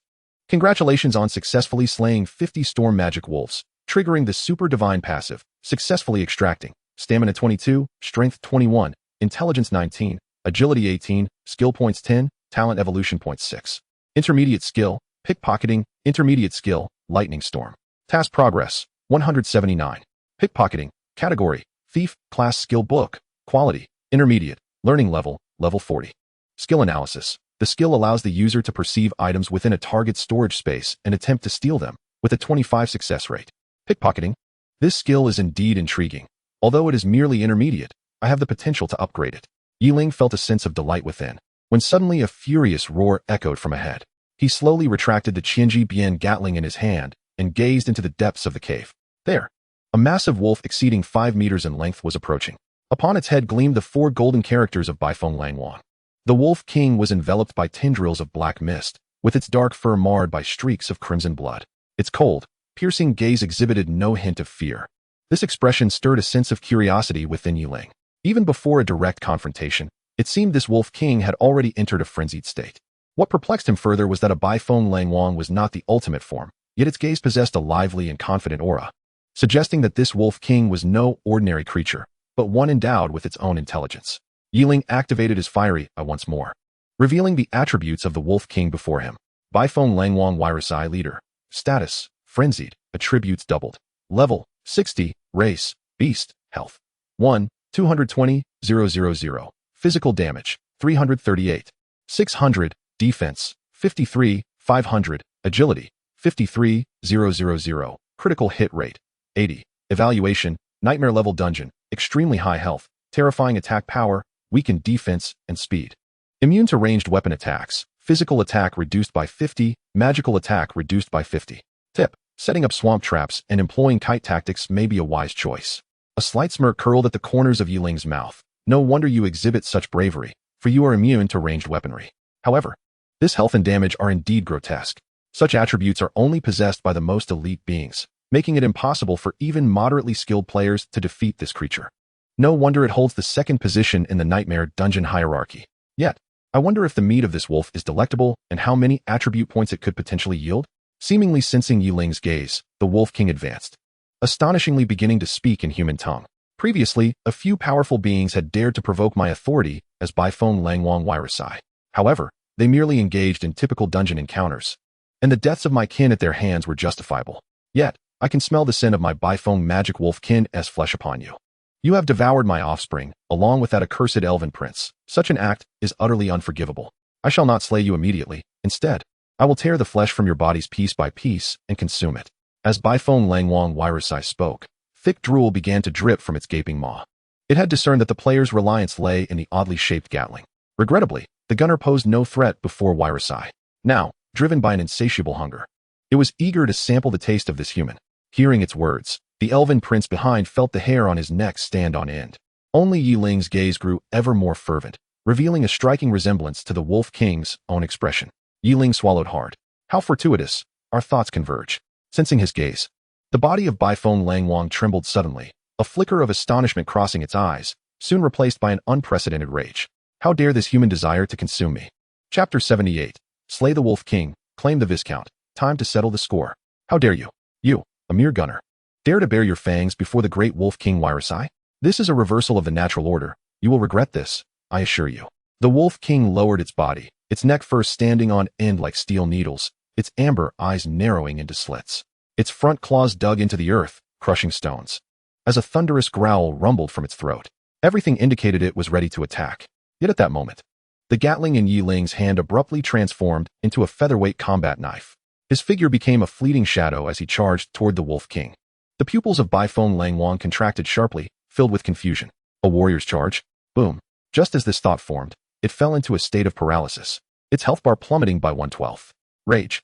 An unprecedented fury engulfed Baifeng Langwang Wirasai. You insolent child, the paralysis from my charge lasts only 2 seconds. Once I recover, it will be your demise. With no hesitation, Yi Ling struck down upon Wirasai's head with his knife. This blow successfully triggered a critical hit, doubling the damage inflicted. Even though it had halved Yi Ling's damage output, a staggering 200,000 points of health still vanished above Wirasai's head. Its health plummeted to 900,000. Wirasai's expression twisted into a snarl, visions of tearing Yi Ling apart flooding its mind. Yet at that moment, Yi Ling's combat knife morphed into a spear. An ominous premonition surged through Wirasai's heart. The instant the paralysis lifted, Yi Ling's face bore a devilish grin. The dragon ascends. Boom. Wirasai had no opportunity to retaliate. It soared into the air, trapped in a 3-second suspended state. The critical damage triggered once more. 224, 323. A sweeping strike. Boom. Again, a critical hit. 235, 320. A hint of panic finally flickered in Wirasai's eyes. Its health dwindled to just over 500,000. Even so, a glimmer of hope remained within its heart. The suspension time had already passed 2 seconds. Yi Ling's spear emerged like a dragon, piercing directly into Wei Ruixi's wolfish eyes, delivering a critical blow of 219. 540 damage. With an enraged roar, Wei Ruixi bellowed, I refuse to believe you can still control me. At that moment, the spear in Yi Ling's hand transformed back into a feathered staff. Wei Ruixi was utterly stunned, once again witnessing the crooked smile of the Dragon King on Yi Ling's face. Ice sealing technique. As Wei Ruixi plummeted from the air, it was instantly encased in ice. At this moment, its health dwindled to a mere 200,000. Fear and despair were the only emotions left in Wei Ruixi's eyes. Ice explosion. With Yi Ling's final light shout, the ice enveloping Wei Ruixi erupted explosively. Boom.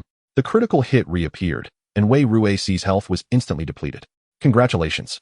You have successfully slain the 60th Wolf King Wei Ruixi, Commander, triggering the Super God passive and successfully extracting the ultimate talent, Beast Blood Boiling. Beast Blood Boiling. Talent quality. Talent explanation. 3 opportunities each day to sacrifice 2 of your own attributes, doubling the other 2 attributes. The Beast Blood Boiling state lasts for 5 minutes each time. Yi Ling glanced at this talent, his smile growing ever more radiant. He quickly approached, transforming his staff into a dagger and swiftly severing the 5 legs of the Wolf King. Kadia, roast them all for me. I am off to meet the ultimate. Yi Ling declared as he ventured deeper into the cave. Behind him, Alcadia was suddenly jolted awake. Boss, inside there is a demon Lord Viscount. In this dungeon, his strength far surpasses that of the Wolf King. However, Yi Ling did not look back, continuing on his path. Alcaidia's heart raced with urgency. This was it. He could never defeat Karenmite. That fellow was indeed a Viscount of the demon race. With this thought, the young prince could no longer afford to roast wolf legs. He dashed after Yi Ling, for this was his only hope of returning to the elven race. Soon, the two reached the end of the passage. Karenmite, adorned with wings, slowly opened his eyes. In this moment, he bore no semblance of the tame demeanor he once had among the demon race. The stone wall at the tunnels end oozed a ghostly green slime. 12 pitch-black chains hung from the ceiling, anchoring a 3-meter-high throne at the center. The creature upon the throne gradually unfurled its form. Alcaidia's throat tightened with fear. The creature's pair of black wings spread slowly. Its face was partially concealed by a shattered gilded mask.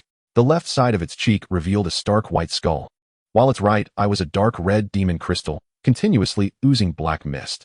The right side retained half a human face, yet its skin was rotting like decayed flesh, exposing the pulsating nerve tissues beneath.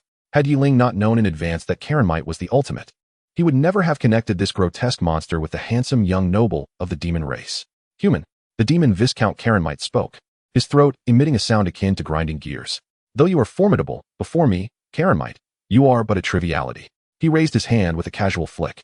The ground suddenly cracked with spiderweb-like fissures, and countless bony claws burst forth, racing towards Yi Ling's ankles. Alcaidia's pupils constricted, about to shout in alarm, when he saw Yi Ling stretch lazily. In the next instant, black flames erupted around him. For spiny, black wings exploded from his back. Each wing's edge shimmered with dark golden runes, and the gust from the flapping wings caused stones in the cave to rain down. The aura of the bloodline of the demon god was incomparably purer than that of the demon Viscount before him. Karamite's demon crystal right eye suddenly erupted with blinding red light. The roar in his throat ceased abruptly, and his entire body trembled. At that moment, Ling produced the Qianjibian.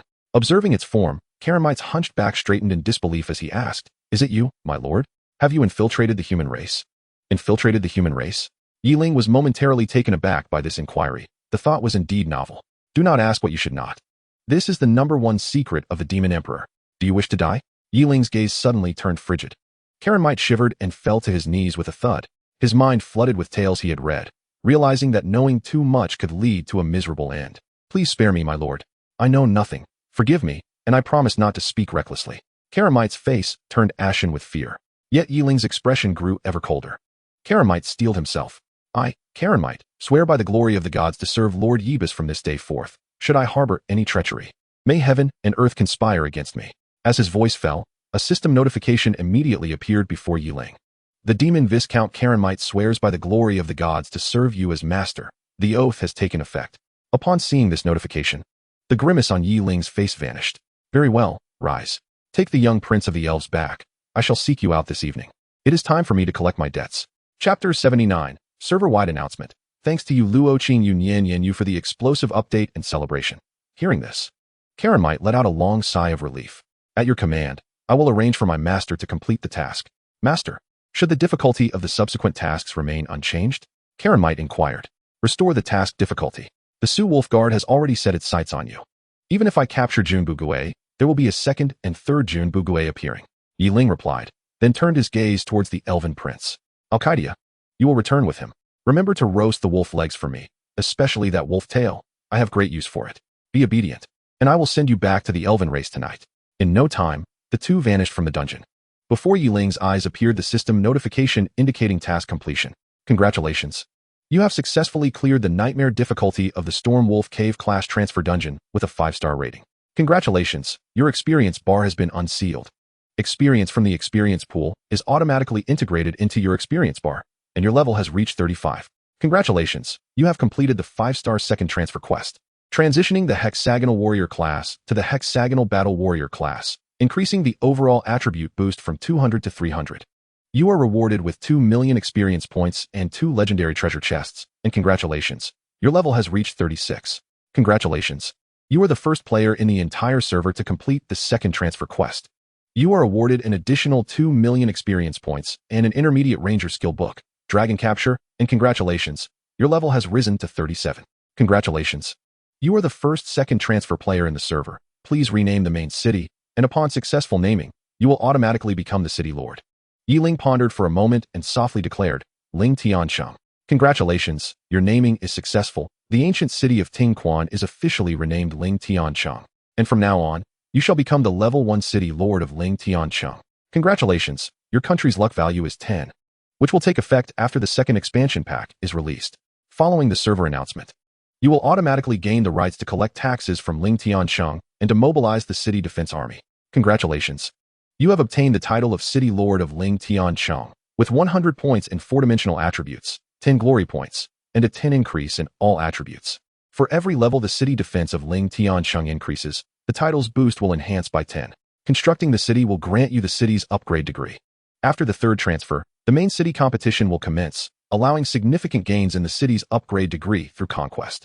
Once the main city reaches level 10 and conquers 100 main cities, a kingdom can be established, with the King's title providing an initial attribute boost of 100 and a cap of 1,000. Congratulations, you are the first city lord.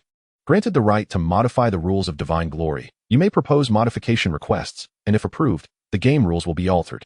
A gentle reminder, as you have not defeated the opponent but have claimed lordship, this special circumstance will not trigger the synchronization of the task monument.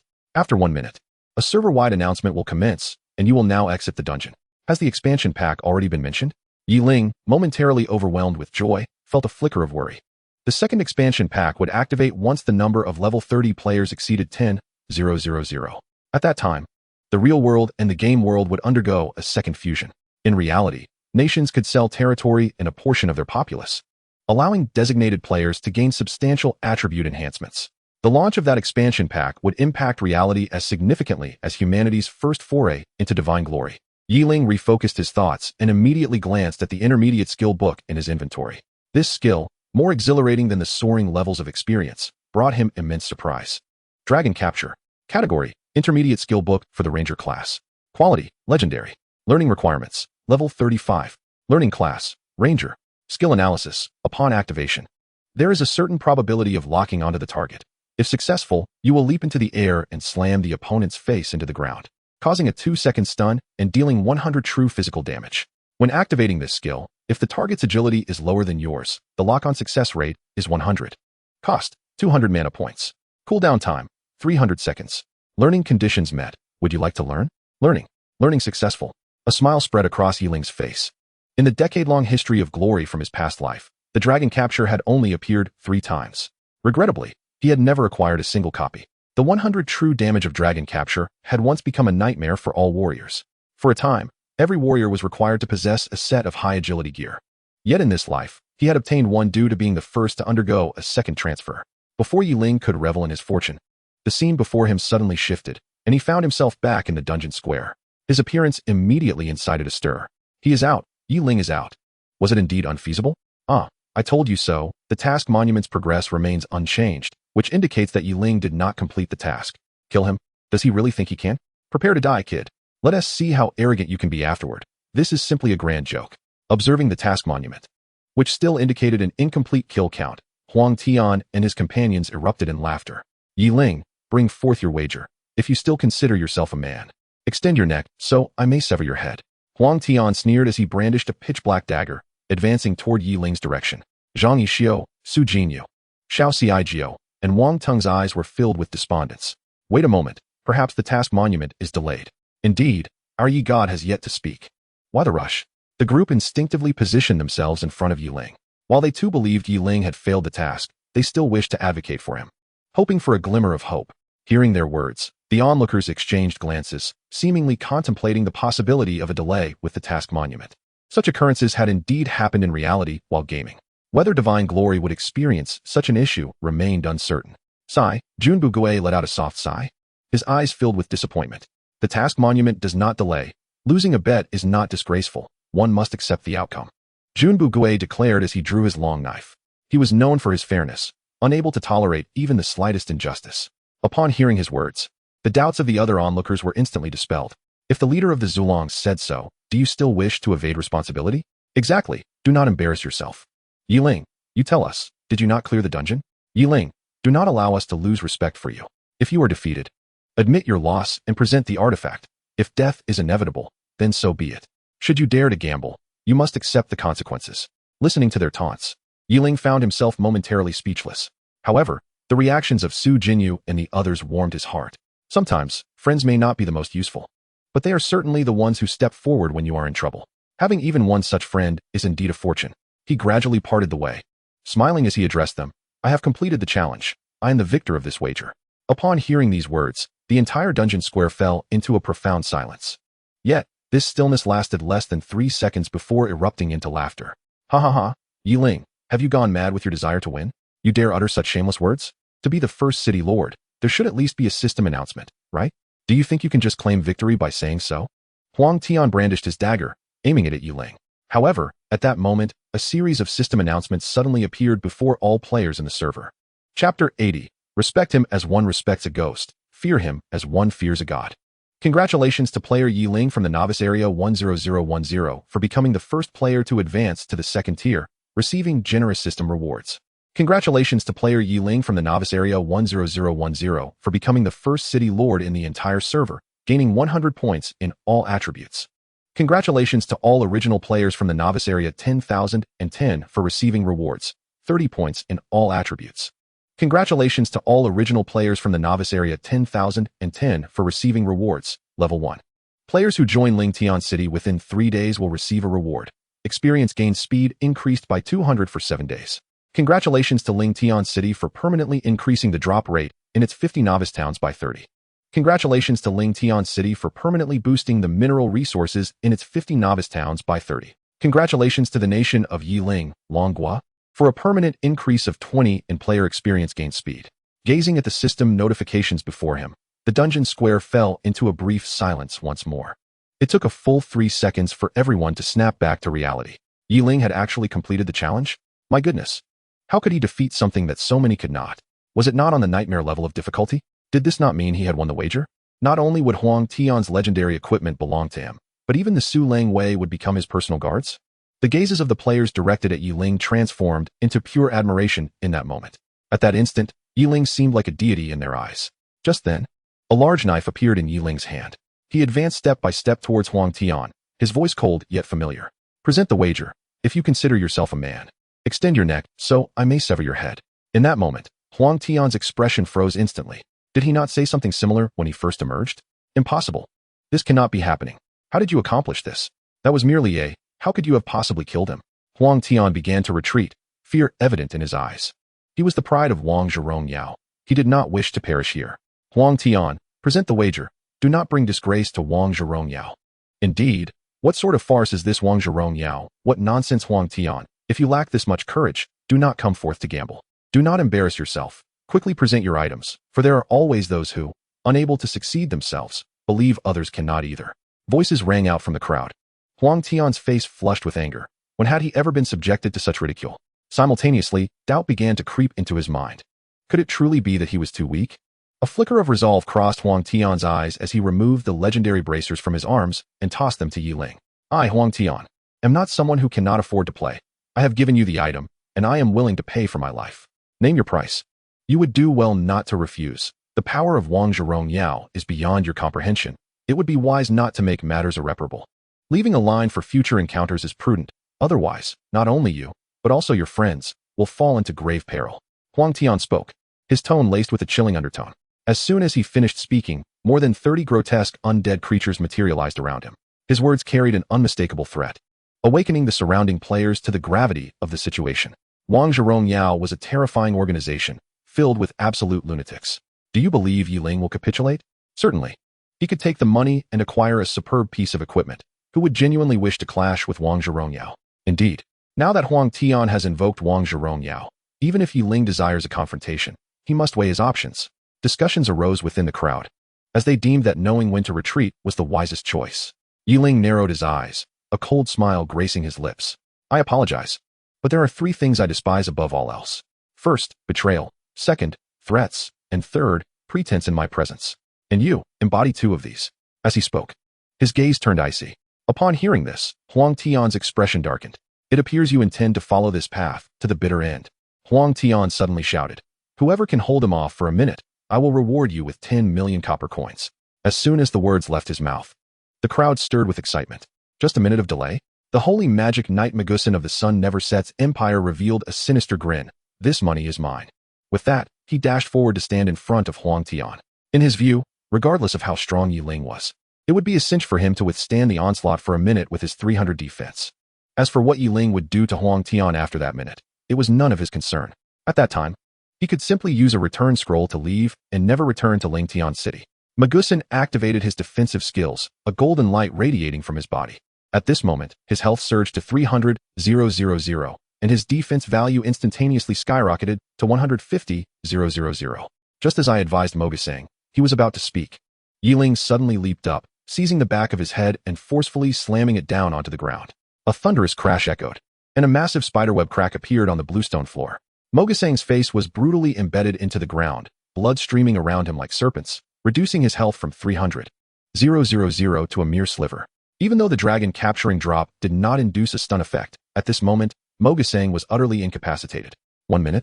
From the moment he stood up to being brought down, it took no more than 3 seconds. Witnessing this violent scene, all the surrounding players were struck as if by lightning. Everyone held their breath, too afraid to make a sound. Yi Ling glanced at the reward notification before him. Defeating Mogasang had granted him only 1 point in strength attribute. Was there anyone still seeking to profit? Time was running out. If they did not emerge soon, opportunities would be lost. Yi Ling's voice rose slowly, sending a shiver down everyone's spine. Not only did no one advance, but they all retreated in unison. Huang Tian's expression shifted dramatically as he quickly began to chant a spell. Undead creatures appeared around him. Yi Ling gradually stood up, once more directing his gaze at Huang Tian. Unfortunately for you, no one is here to assist you. Thus, I shall send you on your way. As Yi Ling spoke, a colossal terror claw bear materialized out of thin air, charging directly into the midst of the undead. Its claws, extending 1.5 meters, swept through, instantly annihilating a swarm of skeleton warriors. Huang Tian was utterly unprepared for the terrifying power Yi Ling wielded. Yet, he did not display much panic. With a flourish of his staff, several skeletal bats appeared beside him. One of the bats seized Huang Tian's shoulder, lifting him into the air. In the realm of God's glory, flying skills were exceedingly rare. Players could not fly unless they reached at least the 4th tier. Huang Tian, aided by the undead creatures, soared into the sky, inciting envy among the players below. Ha ha ha! Yi Ling, you have guts, but alas, today is not the day you will kill me. The day we meet again will be my triumph, Huang Tian. His eyes were filled with murderous intent, but before he could finish his sentence, his pupils suddenly constricted. A streak of light shot up from below. Before he could comprehend it, a long spear pierced through his chest. The spear's owner was none other than Yi Ling. At this moment, Yi Ling floated in the air without relying on any external assistance.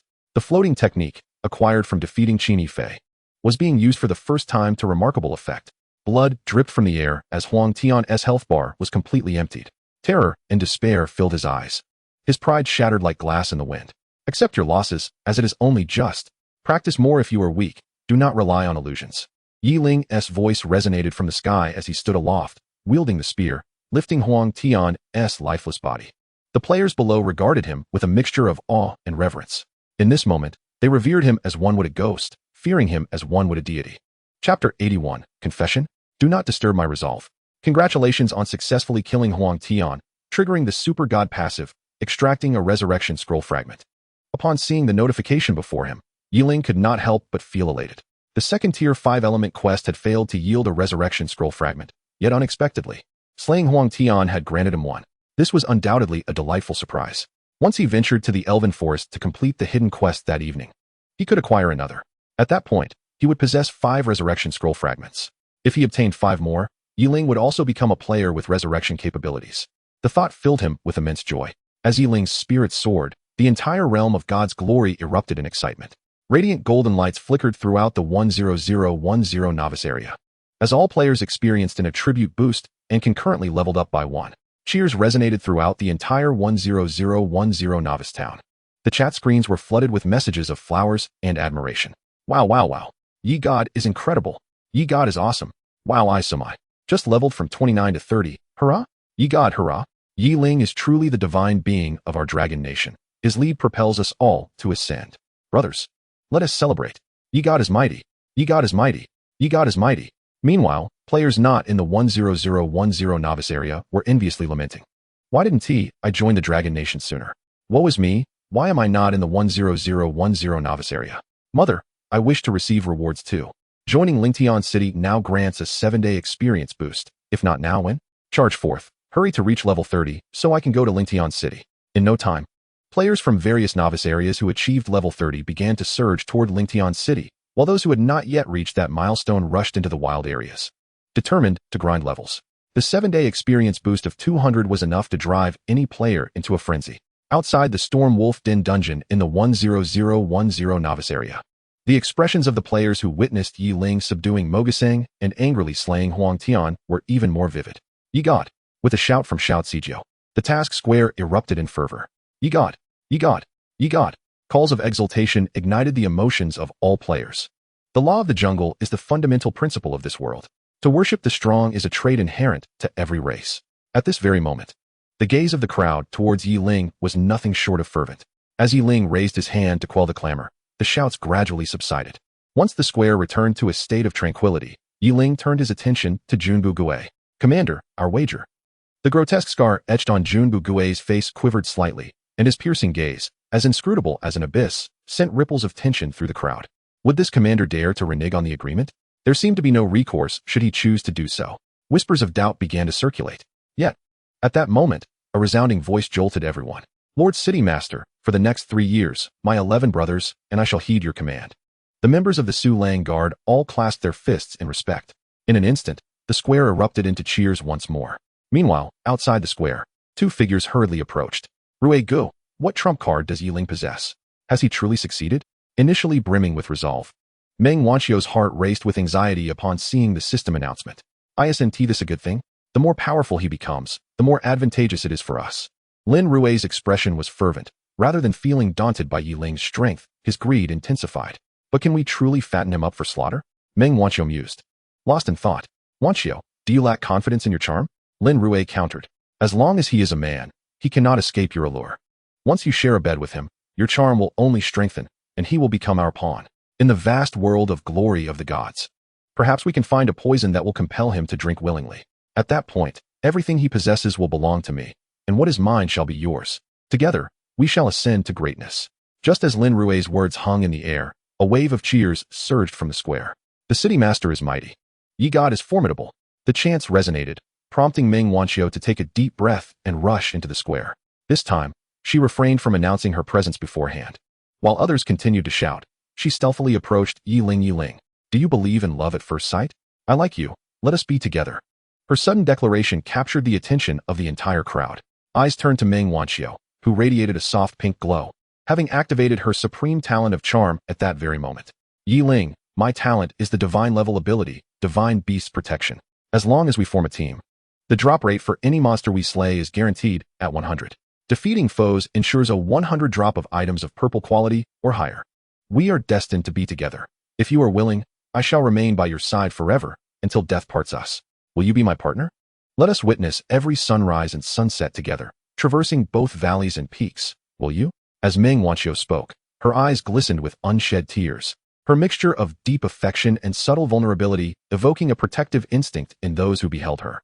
The square fell into a profound silence, eyes darting between her and Yi Ling, as the sound of countless swallowed breaths filled the air. What is happening? A sudden confession? A divine-level talent like divine beast protection? This girl must be a hidden powerhouse. A 100 drop rate? Her talent perfectly complements Yi God's terrifying output. Why isn't she confessing to me? With her beauty and exceptional talent, she is the epitome of success. If Yi God agrees, one Ling Tian City monopolize all resources in the game? The crowd erupted into a chorus of chants, urging them to unite. They are a match made in heaven. Do not hesitate. Ye God.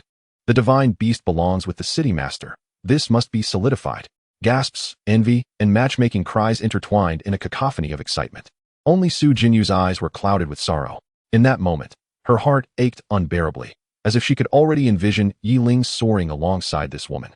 Though she possessed a supreme talent, it paled in comparison to Meng Wanqiu's prowess. I am but a passerby in the spring breeze. While you embrace the autumn waters and the starry river, she murmured, turning away from the task square.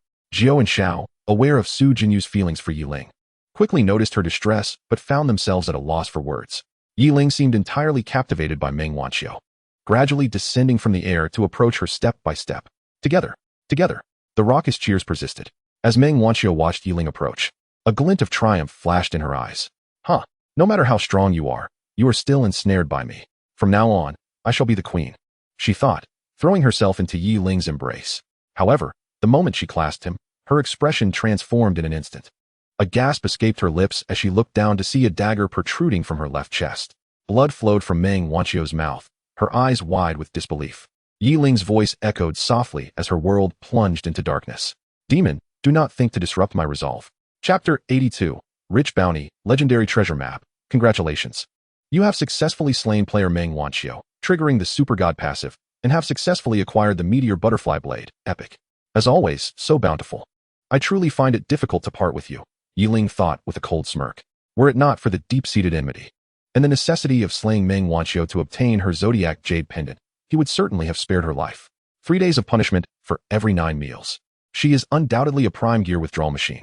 His cold gaze swept across the square. In that moment, the task square once again fell into an eerie silence. No one anticipated that Yi Ling would strike again. A chill surged from beneath everyone's feet, racing towards the heavens. To them, Yi Ling was excessively bloodthirsty. A young lady confessed her deep affection for him, and instead of simply rejecting her, he took her life in his embrace. The awe in the eyes of the crowd gradually faded, replaced solely by fear. This was the kind of dread that normal individuals feel when confronted by a madman. Many had originally contemplated lingering by Yi Ling's side, but at this moment, they hastily abandoned that thought. As the saying goes, accompanying a ruler is akin to accompanying a tiger, especially when that ruler is a tyrant. Cherishing life and keeping a distance from Yi Ling became the silent mantra within each person's heart. Even Jun Bugue furrowed his brow tightly. City Lord. He opened his mouth, but swallowed his words back down. Meng Wanqiu transformed into a beam of white light, vanishing from Yi Ling's embrace. Yi Ling, however, strode towards the edge of the square, where another figure stood, utterly petrified. Lin Rui's complexion turned ashen, and his body began to tremble uncontrollably. As Yi Ling approached, The tremors became increasingly uncontainable. He struggled to control his legs, yearning to retreat, but before such a brutal Ling, his legs betrayed him entirely. A forbidden spellcaster unable to unleash their magic was akin to a paper tiger without claws. The moment Ling's gaze collided with his, Lin Rui's terror peaked. His throat bobbed slightly as he hurriedly averted his eyes from Ling, desperately attempting to negotiate for his survival. Ling, what do you intend to do? Is there some misunderstanding between us? I bear no malice. I am not familiar with Meng Wanxiu. Ling cast a glance at the system notification that appeared. A smirk curling at the corner of his lips. Hand over your equipment, and I shall permit your departure. Really? Lin Rui suddenly felt a surge of joy. Vowing to himself that after this, he would never set foot in Area 10010 again. Once he leveled up, he would become a calamity of forbidden spells. Avenging today as humiliation. 1, 2. Ling did not respond. Instead, he began counting while raising the dagger in his hand. Lin Rui's expression changed dramatically, and in a flurry, he stripped off all his orange gear and cast it onto the ground. Bare of armor, his attributes were inferior to those of a level 15 blue gear player. See, can I leave now? Lin Rui asked anxiously. Ling nodded slightly. Lin Rui felt as though he had been granted a reprieve and turned to flee into the distance. However, at that moment, the featherweight dagger in Ling's hand transformed into a longbow. In that instant, his gaze sharpened like that of a hawk. Fixated on Lin Rui's retreating figure, the bowstring drew taut, aimed directly at Lin Rui's back. With a quiver, the bowstring trembled. 9 arrows sliced through the air with a fierce wind. With a series of thuds, blood erupted 100 meters away, and Lin Rui's lifeless body collapsed to the ground. Congratulations, you have successfully slain player Lin Rui, triggering the Super God passive, successfully extracting Mysterious Treasure Map, Undiscovered, X1. Ling did not bother to inspect the items he had acquired. His eyes remained cold as ice. I apologize, but I merely stated that you could leave. Not that you could live. As he spoke, he raised his hand to collect all the orange gear. Witnessing this scene, the crowd's terror deepened. Now, you may proceed to tackle the dungeons. The previous issues with the dungeons have indeed been resolved. However, consider this carefully. Whichever main city you complete your second class change and will be recognized by the honor system as your home. Once you enter my Ling Tian City, you are of Ling Tian City in life and a ghost of Ling Tian City in death. Should there be any betrayal, I shall hunt you down to the ends of the earth. Jun Bugue, follow me. Shout Sijio, the 5 of you. Come to the city lord's residence after completing your class change. Mingda, the choice is yours. With these words, Ling leaped into the sky, soaring towards Ling Tian City. Jun Bugue, accompanied by 10 Su Lang guards, turned and ran towards Ling Tian City. At that moment, everyone gazed at Ling's retreating figure, their expressions growing increasingly complex. At the very heart of Ling Tian City stood a magnificent 3-story building, the city lord's residence. Outside, a contingent of city defense troops stood tall at either side of the entrance. As Ling descended from the sky, the guards immediately knelt down on one knee. There was no need for proof. At the moment Ling became the city lord of Ling Tian, all had received notification from the honor system. Welcome back to the city lord's residence. Welcome back to the city lord's residence. Ling raised his hand slightly. Lord Jun of Su Lang has arrived. Let him enter directly to see me. With that, Ling strode into the city lord's residence. The moment he stepped inside, a system notification popped up once again. Welcome back to the city lord's residence for the first time. While resting here, you will gain 2,000 experience points per second. Ling was not surprised. Although he had never been a city lord in his previous life, he had heard of the experience benefits associated with the city lord's residence. He swiftly opened his backpack to organize the spoils he had recently acquired. The ordinary golden gear failed to pique Ling's interest in the slightest. His gaze settled on the orange gear and rare items. Rose light armor. Quality, epic. Class requirement. Female player. Level requirement. 30, health, 6,000, defense, 5,000, mana, 5,000, regenerates 5 health per second after sustaining a non-lethal injury. Lasting for 10 seconds. This armor is quite good. I shall give it to Su Jinyu.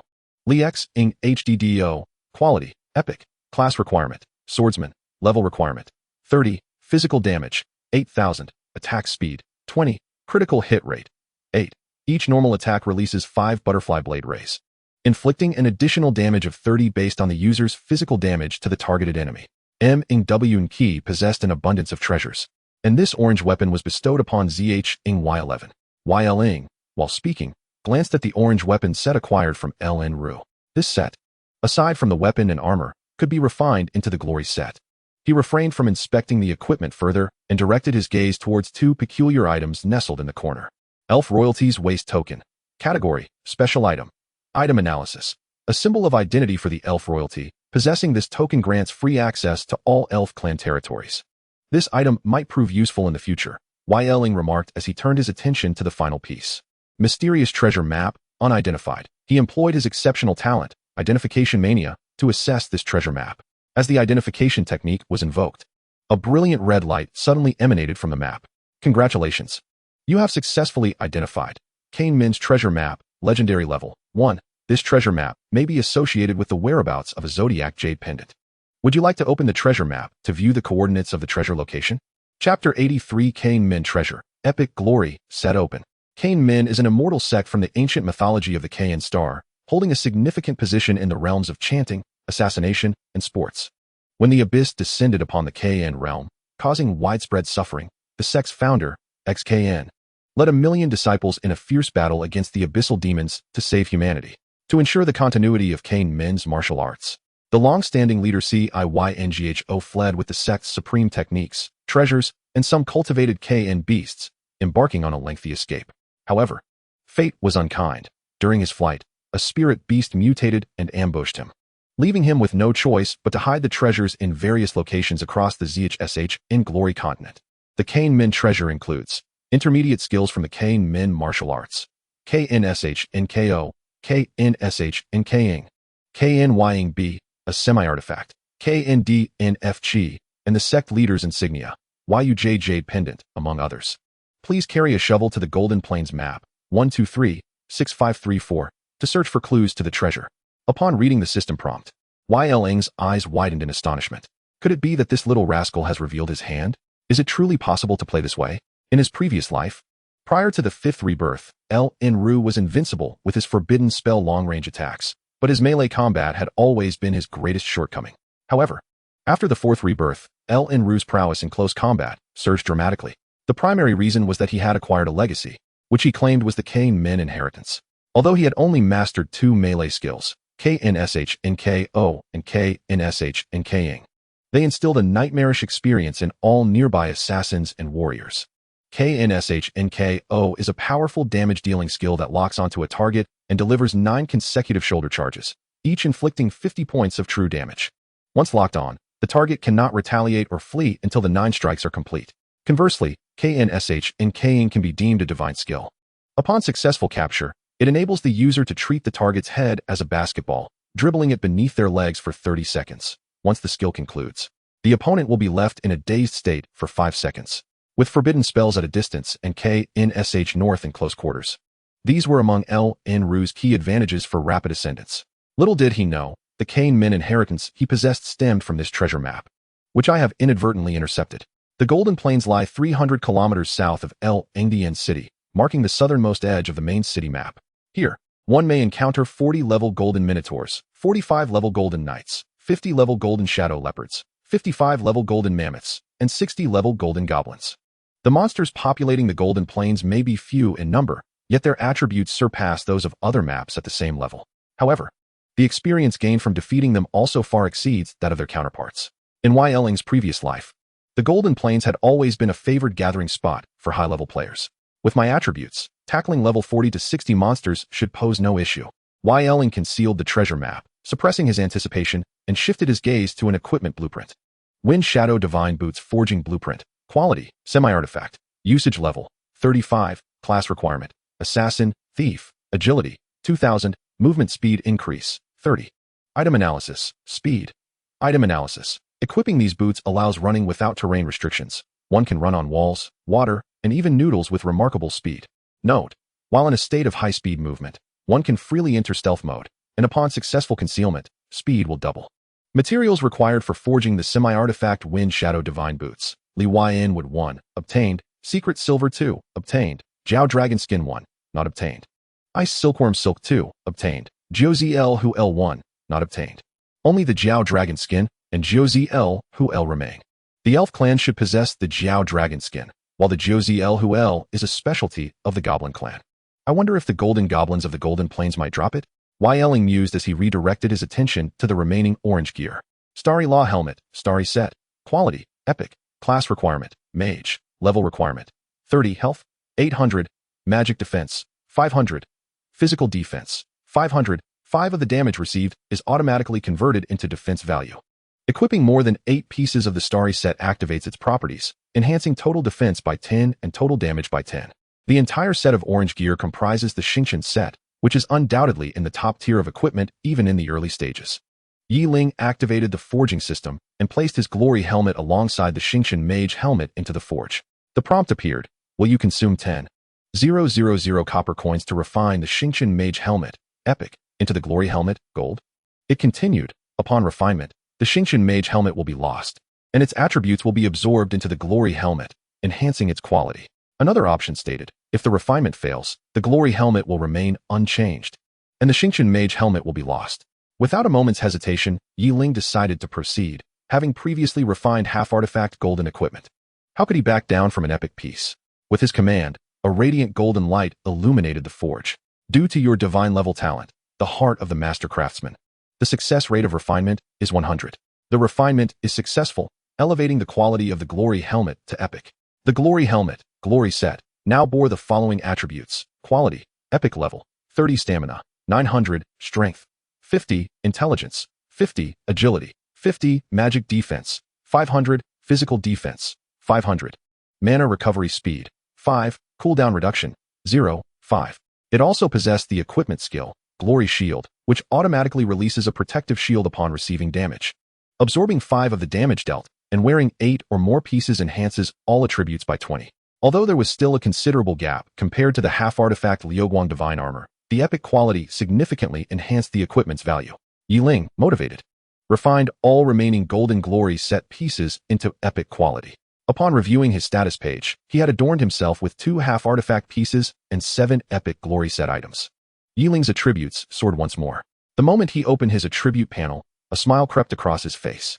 Now, all he needed was to head to the Forging Guild to obtain the Energy Gem and acquire the Dragon Bone, allowing him to upgrade the Qianji Bian to divine level.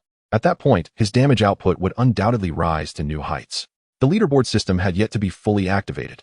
Once the number of players at level 30 reached the designated count, the comprehensive leaderboard would unveil. At that moment, Ling's attributes would be exposed, inevitably causing a stir across the server.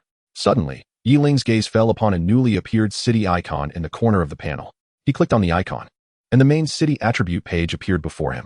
Main city, Ling Tian Chung level, 1 defense level, 1 military level, 1 number of novice towns in the region, 50 main city population capacity, 1,000 main city resource index, 1,000, 300, increase 30, player attribute increase in the region, non-player experience increase in the region, 200, 6 days, 23 hours, 26 minutes, player drop rate increase in the region, 30, permanent, Ling Tian Chung tax rate, 15, default adjustable, to upgrade the main city for the first time. No materials are required. Will you spend 1,000,000 copper coins to upgrade the main city? Chapter 84, Main Quest. Search for the easy thief. Ling hesitated slightly, but ultimately chose to proceed. Congratulations, you have successfully consumed 1,000,000 copper coins, upgrading the main city to level 2. The capacity of Ling Tian Chung increased to accommodate 1,000 people. With basic resources set to 100 and player attributes enhanced by 10, along with a permanent experience increase of 10 and a permanent drop rate increase of 10. The effects were remarkably significant, yet Ling felt a pang of regret. After defeating numerous monsters, he had only accumulated 1,200,000 copper coins, and this expenditure had effectively returned him to square one. He glanced at his financial account. Copper coins, 232, 500 silver coins, 990 gold coins, 0, I am quite impoverished. I must rely on Mengda, this money tree, from now on. Just as Ling withdrew his gaze, a question suddenly arose in his mind. Was it not said that the first player to complete the second transfer quest and become the city lord could receive a skill-enhancing talent? Why had he not received this reward? As these thoughts crossed his mind, a voice suddenly echoed from outside. Lord City Master, the commander of the Shuluan Guard, Jun Bugue, has arrived. Ling's eyes brightened. Perhaps Jun Bugue knew how to obtain this talent. As Jun Bugue entered the inner hall with the Shuluan Guard, Ling immediately inquired. I have a matter I wish to consult Commander Jun about. Jun Bugue promptly clasped his fists and replied, Please speak, Lord City Master. I have heard that the first player to become a city lord can awaken a special talent. Is this true? Ling asked directly. Jun Bugue's eyes flickered with surprise, but he nodded, stating, This talent reward was issued by the glory of the gods system on the way here. The glory system indicates that once the number of players at level 30 reaches 50, the main quest will be activated. The first player to become a city lord, upon completing the first main quest, will receive an additional opportunity to awaken a talent. Players can awaken a level talent upon reaching 10 glory points and a divine talent upon reaching 20 glory points.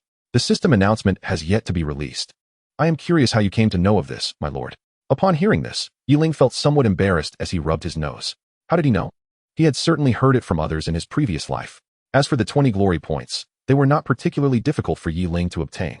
He already possessed 16 points. For others, acquiring glory points was akin to conquering a nightmarish dungeon. However, Ling only needed to complete the Master Craftsman's Redemption quest to gain glory points. The final 4 points were not an insurmountable challenge. I accepted a hidden quest that mentioned this matter. Ling quickly fabricated a story. Yet the confusion in Jun Bugui's eyes did not dissipate. He had never heard of any quest that could provide foreknowledge of the glory system's deployments. Let us not dwell on this matter any longer. Might your Zuling Wi accompany me to hunt monsters? Ling inquired, envisioning the pleasure it would bring if these level 200 companions could assist him in his endeavors. Yet, he held little hope, for in his previous life, he had never heard of such assistance being offered to players. As anticipated, Jun Bugui chuckled and shook his head, saying, "My lord, our efforts in slaying monsters will not grant you additional experience." Ling shrugged his shoulders and replied, "Very well, then what can you offer me? In addition to our primary duties, once the city battle commences, I can assist you in confronting rival cities. Our 12 members are more than capable of sweeping away any main city's 3,000 guards. Moreover, within this main city, there are many who, relying on their own abilities, refuse to adhere to the rules. Groups such as the Alchemist Guild and the Blacksmith Guild hold themselves in high regard, believing their essential crafting skills elevate them above others. Should they show you any disrespect, I can step in to handle them," Jun Bugui declared, exuding confidence in his worth. Upon hearing this, Ling felt a surge of delight. Normally, when a siege on the main city begins, the city lord could only mobilize the guard troops aside from the players. The addition of this team of Zuling Wi was indeed a significant advantage. At that moment, a system announcement suddenly appeared before Ling. The number of level 30 players across the server has reached 50, and the main storyline quest mode is officially activated. To accept the main storyline quest, players need only follow the narrative to receive generous rewards such as experience, currency, and equipment. The first main storyline quest can be automatically accepted upon meeting the level requirement. You have successfully accepted the main storyline quest. Achievement. Quest analysis. You can freely choose to unlock a profession through the achievement mode. By joining the corresponding guild, you will become a core member and complete this achievement quest. The higher your rank when submitting the quest, the more substantial your rewards will be. Basic quest rewards: 1 million experience, 1 rare equipment chest, 100 silver coins. Special note: as you are the first city lord on the server, upon completion of the quest, you will receive an additional ability to draw extraordinary talents. Achieving 10 glory points grants a level auxiliary talent, while 20 glory points grants a divine auxiliary talent. Click to transition, automatically entering achievement mode. Ling's eyes narrowed with anticipation. Finally, the moment had arrived. He raised his hand and clicked on the transition option, revealing a plethora of choices before him. 8 combat professions and 8 auxiliary professions were all listed. However, Ling's gaze was drawn to the Blacksmith Guild. He had little time to dedicate to this task, especially since he needed to go to the Blacksmith Guild to complete the Artisan's Redemption quest. Thus, he aimed to kill 2 birds with 1 stone, leveraging his identity as the Artisan's heir to secure a core member title. Resolutely, Ling clicked on the Blacksmith Guild. Congratulations. You have successfully confirmed the goal of main storyline quest 1. Please proceed to the Blacksmith Guild to become a core member. Friendly reminder: as you are the city lord, to ensure fairness, your identity will be concealed during the main storyline quest. After completing the quest, please submit it manually. Rewards will be calculated based on your status within the Blacksmith Guild. Gazing at the notification, Ling remained unfazed. Surely, as a disciple of the artisan and a possessor of the divine talent, could he not complete the quest without his city lord status? What a ridiculous notion. Surely, those few would take some time to finish the dungeon. Xiao Gizi, accompany me to the Blacksmith Guild, he instructed Jun Bugui, turning to leave. Upon hearing the nickname, Jun Bugui felt 3 black lines appear on his forehead. Chapter 85. His talent allows him to see the future in the novice area at 9527, Rue Go. Did he steal all your equipment? Meng Wanqiu's delicate face still bore traces of fear. Lin Rue appeared grim, unperturbed by the loss of his equipment. However, Ling's unusual behavior stirred an unsettling feeling within him. How could he possibly be immune to your charming talent? Did you not sense the hatred in his gaze? Lin Rue turned to Meng Wanqiu. I believe Ling harbors a tremendous secret, Meng Wanqiu asserted with conviction. Lin Rui's eyes narrowed slightly. As the owner of the Chunlong Jade Pendant, he surmised that Yi Ling must possess a second talent, likely of divine caliber. If his secret stemmed from this second talent, then he had deduced the truth. What are you thinking? Meng Wanqiu's eyes sparkled with anticipation. Lin Rui's expression turned serious. His second talent allows him to see the future. He must have foreseen our betrayal. Thus, he prepared in advance, acquiring some means unknown to us that grants him immunity to charms. As Lin Rui spoke, Meng Wanqiu's eyes widened in disbelief. The ability to see the future? She could hardly fathom the existence of such a terrifying talent. Yet, only this talent could explain the events unfolding before them. Just then, Lin Rui continued, consider the information I have gathered. Yi Ling, upon the server's opening yesterday, precisely exterminated all players in the novice village. Furthermore, the incident at Loa Gorge was no mere coincidence. He undoubtedly made extensive preparations to orchestrate such a monumental event. The flooding of thousands of deer and the slaughter of nearly 10,000 players were not random occurrences. It is precisely because he can see the future that he was able to execute all of this so flawlessly. There must be a future where such actions occur. Enabling him to achieve this remarkable feat Rui Gu. This talent is terrifying. It is utterly unsolvable. It is evident that Yi Ling possesses a vengeful disposition. Now that he is aware of our intentions to harm him, he will undoubtedly continue to pursue our demise. What course of action should we take? Are we to simply await our end at his hands? Meng Wanqiu was thoroughly distressed, casting anxious glances at Lin Rui. However, a sinister smile crept upon Lin Rui's face as he reassured her, fear not, there is a solution. In the face of absolute power, all efforts are in vain. From this moment forth, we shall evade him. The instant I am capable of casting forbidden spells at will, I will ascend as the sovereign of the entire realm of glory. Regardless of his strength, he shall only meet his end at my hands. Brother Rui, should we not disclose Yi Ling's ability to the public? If he can foresee the future, he must possess knowledge of many situations unknown to us. We cannot allow him to hold such an advantage alone. Let us apply pressure from all directions, revealing crucial information. Should he refuse to disclose, he will stand as an adversary to the entire player community. A glimmer of cunning danced in Meng Wanqiu's eyes. Lin Rui pondered briefly before shaking his head. It is not yet the right time. We must keep a vigilant eye on Yi Ling, gather more evidence, and once we ascertain that his ability is indeed foresight, we will promptly announce it to the world. Brother Rui, you are undoubtedly the wisest man in existence, Meng Wanqiu exclaimed as she embraced Lin Rui. The two exchanged a knowing smile, as if they could already envision Yi Ling's despair amidst the forbidden spells and his eventual submission to global scrutiny. In the 001 Novice Zone, Huang Tian also fled from the 10010 Novice Zone immediately upon resurrection. Yi Ling, just you wait. You may revel in your arrogance for a few days longer, but when the city battle commences, I shall personally lead the army of the undead to your gates. At that moment, you will comprehend the true meaning of the undead calamity. Huang Tian's expression was grim as he hastily made his way towards the 001 Novice Zone S-Class transfer instance.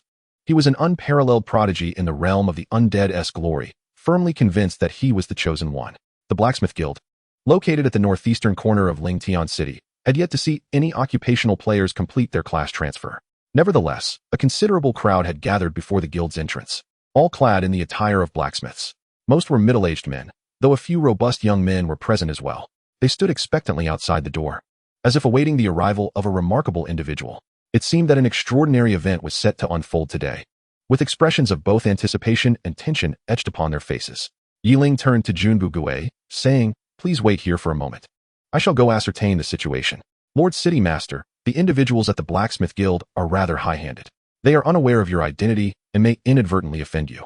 After all, prior to completing the main quest, your status as City Master remains concealed, and even your red name has disappeared. Junbu Gue expressed concern. Yi Ling gently shook his head. They appear quite amiable. I doubt any such awkwardness will arise. Just wait, and if a situation does occur as you fear, you may intervene. With that, he confidently approached the Blacksmith Guild's entrance. As he drew near, a cacophony of discussions reached his ears. Have you heard? Our city master of Lingtian is quite the formidable figure. He has slain nearly 10,000 players in the Luo River Canyon. Certainly a figure of notoriety. Goodness, how terrifying. Does he possess multiple heads and arms? If it weren't for today's matters, I would have at least made an acquaintance at the city master's residence. Didn't they just announce that the main quest has begun? Our Blacksmith Guild is included. And who knows, our city master might choose our guild. Do you truly believe such a slayer would visit us? Surely you jest. My daughter, Hunyo, is already 16 and has a penchant for muscular men. I wonder if she might have a chance to wed into the city master's household. Stop dreaming. Your Hunyo weighs over 500 pounds, her backside larger than a grinding stone. Do you truly think she could grace the city master's bed? What does size matter? I assure you, she can bear children. Hunyo, come here. Do you disdain the city master for being a player? Father, of course not. You are the guild leader, and he is the city master. We are well matched. Hearing this exchange, Ling felt his face flush with embarrassment. When he caught sight of a towering woman, nearly 190 centimeters tall and blushing, he instinctively felt a surge of trepidation. Yet, retreat was not an option. Even in the face of a formidable woman, he would not waver. Excuse me, everyone. May I inquire about the process for joining the blacksmith guild? Ling mustered the courage to ask politely. However, his courtesy was met with disdainful glances. The group, upon noticing his slender frame and handsome visage, regarded him with contempt. With those spindly arms and legs, you aspire to be a blacksmith? Ha ha ha, little fellow, you've come to the wrong place. You should head to the mage guild. That's where someone like you belongs. Two burly men dismissed him with a glance. The woman named Hunyo also wore a scornful expression. Just leave. You probably cannot even lift a hammer. 3 dark lines appeared on Ling's forehead. Is this how you speak to others? Who do you think you're looking down upon? As if sensing Ling's rising ire, the imposing woman shot him another look. What? Are you infatuated with me? I'll have you know, I intend to marry the city master, and you are but a toad dreaming of eating swan meat. Disabuse yourself of such thoughts. Chapter 86. Are you seeking favor? I wonder if you can extract honor points from yourself? Listening to her brazen remarks, Ling felt his face grow numb. At that moment, a few blacksmiths nearby shifted the topic of conversation. Who do you think has the best chance of success today? Needless to say, it is definitely Li Tai. He is an 8-star Grandmaster. Has Grandmaster Li Tai not arrived yet? He wouldn't dare skip today, would he? Of course not. If he succeeds today, he will secure the position of Vice President of the Blacksmith Guild. He will undoubtedly be here. This time, as long as Master Li Tai emerges victorious, the blueprint for the extraordinary artifact will rightfully belong to the Forging Guild of Lingtian City. The anticipation is palpable. Although the blueprint is merely conceptual, it transcends the standards of the entire human forging realm. Indeed, this design originates from the divine realm, and should we secure it, diligent research could undoubtedly propel humanity's forging techniques forward significantly. Suddenly, a wave of concern washes over me. The competitors in this grand tournament are all experts, and one cannot help but wonder if Master Li Tai will prevail. Is there even a question? There is absolutely no doubt. Master Li Tai boasts an impressive success rate of 80 in all 3 forging categories. He is a bona fide 8-star master, and only 3 individuals in the realm of divine glory have achieved such a feat before the age of 40. That's right, Master Li Tai is a disciple of Holdorf, one of the 3 great crafting deities of humanity. Victory is undoubtedly destined for Lingtian City. Listening to their conversation, Ling's expression gradually transformed into one of intrigue. After all, the Li Tai they mentioned is precisely the target of his journey. The unfaithful man who married the daughter of the crafting deity Tang Sanhao. All Ling needs to do is deliver a sound thrashing to this individual, retrieve the energy crystal, and the crafting deity's redemption task will be fulfilled. At that point, glory points are sure to be credited. Contemplating this, Ling edged closer. Ahem, everyone, does participating in this competition allow one to become the vice president? I wonder if I am eligible to partake in this contest? Ling directed his inquiry towards the father of the large girl. From the man's words, Ling deduced that he was indeed the president of the Forging Guild. As he had surmised, this man was named Oyen, the president of the Forging Guild of Lingtian City. With a look of disdain, Oyen cast a glance at Ling and said, "Stay out of the way. This is not a place for you." Upon hearing this, Jun Bugue, who had been hiding not far away, darkened in countenance. He immediately approached the Forging Guild with his entourage. Their arrival instantly garnered the attention of the forgers, who initially assumed they were merely players and intended to ignore them. Combat professions often look down upon crafting professions, and forgers, being the elite among crafting professions, also regard these combat professions with disdain. However, they suddenly noticed the armor worn by Jun Bugue, and, upon closer inspection, recognized him as the Commander Jun, who holds the power of life and death. Their expressions shifted dramatically. "Commander Jun, what brings you to our Forging Guild today?" Oyen exclaimed, hastily approaching Jun Bugue. Just as Oyen finished his sentence, he realized that Jun Bugue's eyes were filled with murderous intent, causing his legs to tremble uncontrollably. "President Oyen, the person behind you deserves my respect," Jun Bugue stated solemnly. At this, everyone turned to look, while Ling wore an expression of resignation. Indeed, where there are people, disputes arise, and where there are disputes, there is a world of intrigue. Ultimately, it seems that he must rely on Jun Bugue's influence to avoid unnecessary troubles. The atmosphere in the room became somewhat awkward. "Commander Jun, please do not be angry. We were unaware. Had we known that this young brother was acquainted with you, not even 100 of us would dare to slight him," Oyen said with a wry smile. "Humph, I doubt you possess such courage. Listen well. Whatever this young brother desires, you must comply. Should you dare to act contrary, it would be prudent to first consider the sharpness of my blade, Jun Bugue declared, unsheathing his sword with a metallic clang. The glint of the blade caused the forgers to change color in an instant. And no, we wouldn't dare. This young brother just expressed a desire to participate in the tournament. I will arrange that immediately, Oyen hurriedly replied with a forced smile. Humph. Now that's more like it. Young master, I shall take my leave. Call upon me if anything arises. With that, he turned and departed with his entourage. As the Su Lang guards left, the forgers collectively exhaled a sigh of relief. Father, participating in this advanced forging competition requires glory points. Does he possess any? The large girl, Hunyo, suddenly reminded. At this, Oyan's expression fell as he recalled the regulation. They had very few glory points, and for this competition, they had only managed to gather a total of 20 points to trade with Li Tai. To enter the advanced forging competition, a minimum of 10 glory points is required, and they were unable to muster that amount. At that moment, Yi Ling spoke up, just arrange for me to participate. I have glory points. All eyes turned to him in astonishment, clearly surprised that this unfamiliar youth could amass enough glory points. However, in the next moment, they all relaxed. Since Yi Ling could gather his own glory points, the situation had become much simpler. Just then, the sound of wheels rolling over the cobblestone surface echoed from afar. Everyone turned to see a luxurious carriage slowly approaching the guild.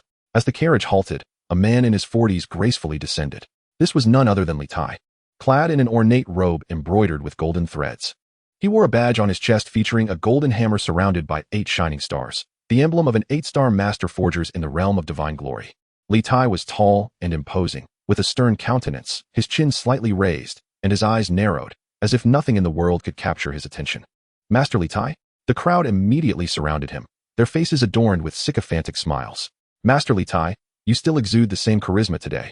This battle will undoubtedly be an easy victory. Indeed, with Master Li Tai here, that extraordinary artifact blueprint is surely destined to be ours in Ling Tian City. The crowd clamored in unison with their flattery. Li Tai gave a slight nod, his gaze casually sweeping over the gathering, ultimately landing on Yi Ling. He furrowed his brow and inquired with an unfriendly tone, who is this brat? How did he manage to get in? President Yin quickly leaned towards Li Tai, whispering a few words in his ear. Upon hearing this, Li Tai's disdain grew even more pronounced as he scoffed. So he's just a backdoor entry. You think you can participate in the Gao Duan competition? It's merely a bid for attention. I doubt you even know how to forge iron. You should refrain from embarrassing yourself here. While others might fear Jun Bugue, Li Tai felt no trepidation. Ever since he became the apprentice of the master craftsman, Hua heir de Fu, and married his daughter, he had not feared anyone. His brother-in-law was also the commander of the Su Lang Wei. Even Jun Bugue had to show him some respect. After speaking, Li Tai disregarded Yi Ling entirely. However, Yi Ling merely smiled. Look at this arrogant demeanor. Isn't it just begging for a slap? Such a face should not be allowed to soar unchecked. The corners of Yi Ling's mouth curled upwards as he pondered whether he could extract honor points from Li Tai. As he contemplated, the Qian Jichong suddenly appeared in his hand. Chapter 87. Daddy, Yi Ling is too crazy. I want to marry her. Yi Ling leaped forward, as if a specter, positioning himself directly in front of Li Tai. You are Li Tai? He coldly remarked, simultaneously stripping off his gear with a single keystroke, revealing a large spear in his hands. Upon seeing the spear, Li Tai's pupils constricted, yet he spoke with a feigned bravado. What do you intend to do? If you dare harm me, even Jun Bugue cannot protect you. However, all he received in response was the flash of a spear. Bang! Li Tai felt a sudden, excruciating pain in his lower body, and he was launched into the air. Congratulations, you have defeated the blacksmith Li Tai, triggering the super god passive, successfully extracting honor points. What? I can actually extract honor points? Yi Ling's eyes lit up. This was indeed his first extraction of honor points. Suddenly, he realized something. It wasn't that he couldn't extract them, but rather that his previous opponents simply did not possess them. Monsters certainly lacked honor points. While players could acquire them, the conditions to trigger such were excessively stringent. However, it was different now, regardless of whether they belonged to a crafting or combat profession. They should possess some honor points to varying degrees. As the 3 seconds of levitation concluded, Li Tai plummeted to the ground, clutching his lower body and curling up in a ball. At that moment, his face was contorted with rage, and his eyes were filled with a murderous intent directed at Yi Ling. I will kill you. Do you know who my brother-in-law is? Suddenly, a pale white light enveloped him, and Li Tai was horrified to discover his injuries healing rapidly. Apologies, Master Li. I acted impulsively. Please get up, Yi Ling said with excitement. It was then that Li Tai realized Yi Ling had healed him. Rising from the ground, he felt the urge to lash out but hesitated. As a crafting profession, he was certainly no match for Yi Ling. Although he was baffled as to why Yi Ling would use healing magic, He surmised that it must be due to his brother-in-law's influence. He was not afraid of seasoned veterans wielding weapons. Instead, he feared the reckless youth wielding a mere knife. The boldness of the younger generation, unafraid and acting without regard for consequences, left him genuinely apprehensive that Ling might inflict serious harm upon him. At that moment, he could only temporarily set aside his anger and later have his brother-in-law teach Ling a lesson. Given your commendable attitude, I shall let you off this time. Li Tai feigned a benevolent demeanor. However, before his words could fully escape his lips, a gust of wind surged forth, and Ling's spear struck again. Bang! Li Tai soared into the air once more. That was impulsive. I assure you this time, there will be no recklessness, Ling's voice echoed. The surrounding blacksmiths were utterly astonished by the scene unfolding before them. While they were accustomed to forging, they had never witnessed such a display of combat. Furthermore, Ling's spear transformed into a staff, alternating between healing and assault. They wished to intervene, but as they approached, a mere glance from Ling quelled their advances. What? Do you wish to take flight as well? Ling queried coldly. Swish. Those who approached retreated even faster. No, I merely wish to observe, one stammered. Oh, the weather is quite pleasant today, isn't it? I was drawn in by the spectacle of levitation. It appears deceptively simple, yet is quite complex. The few in the front immediately began to defend themselves earnestly. Congratulations, you have successfully intimidated Yin and 13 others, triggering the super god passive, extracting, strength attribute 3. Silver coins 2, skill points 1, design blueprint for novelty leather pants 1, butcher whose slaughter knife 1. Ling gazed at the notifications before him, momentarily taken aback, and resumed his assault on Li Tai. Meanwhile, the blacksmiths across from him sighed in relief. This individual was truly terrifying. It was better for him to clash with Li Tai than to turn his wrath upon them. This was indeed a madman. And each of them silently lamented their own cowardice. Are you brave enough to engage? But they dared not. Better to perish than to betray a friend. This applies across all trades. Li Tai's cries of agony filled the air, even causing Junbu Gue, lurking around the corner, to twitch involuntarily. This was utterly deranged. One was a blacksmith, while the other treated him as if he were iron itself. Moreover, to heal while attacking, such audacious maneuvers could only be executed by the esteemed city lord. At this moment, only one individual gazed at Ling's violent aesthetic, completely enraptured. The hefty, robust girl gazed longingly at Yin and exclaimed, Daddy, that brother is so handsome, I want to marry him. Ling, don't come any closer. Ling instinctively sidestepped, turning his back to the girl, continuing his ferocious assault on Li Tai. Let you be arrogant. Let you betray. Let you accept bribes. Let you throw matches. Moments later, congratulations, you have defeated Li Tai, triggering the super god passive, successfully extracting, skill points 1. Congratulations on defeating Li Tai, triggering the super god passive, successfully extracting 1 silver coin. You have consecutively defeated the target Li Tai 3 times within a short period. You cannot trigger the talent passive again for 30 minutes. Congratulations on successfully completing the first phase of the hidden quest, the redemption of the artisan god. Retrieve the energy gem to receive your quest reward. Ling gazed at the notification before ceasing his actions. Meanwhile, Li Tai looked at Ling as if he were a demon. Please, I beg you, do not strike me again. I admit my fault. I am willing to compensate. Li Tai sobbed, finally feeling the absence of further attacks. Compensate me? Ling's voice rang out. Li Tai's heart leaped with joy as he scrambled to his feet and nodded vigorously. Compensation? Name your price, and I shall pay. Though he feigned compliance, he secretly vowed to repay Ling 1,000-fold when the opportunity arose. For the first compensation, I demand 10,000 silver coins, Ling remarked with a cold smile. 10,000 silver coins? Li Tai's expression changed drastically. Although he had earned a fair amount over the years, 10,000 silver coins was undeniably a substantial sum. I will pay. He hesitated momentarily before conceding, and a wooden chest filled with silver coins appeared at his feet. For the second compensation, I require an energy gem. And thirdly, I demand that you return to the novice town and apologize to your master, Ling continued. The moment he finished speaking, Li Tai's eyes widened in shock. The other blacksmiths also exchanged odd glances upon hearing the mention of the energy gem. Energy gem? How do you know I possess an energy gem? Are you that old geezer? However, before he could finish, a resounding slap struck his face, causing his left cheek to swell instantly. Will you pay or not? Ling's gaze grew increasingly frigid. Li Tai shivered as he covered his face. It's not that I refuse. I genuinely cannot provide it. Ling transformed his staff into a dagger, pressing it against Li Tai's neck. You are correct. I am the closed-door disciple of the artisan god Tang Sanhao, and I have come to seek you. Hand over the energy gem, or I shall take your life.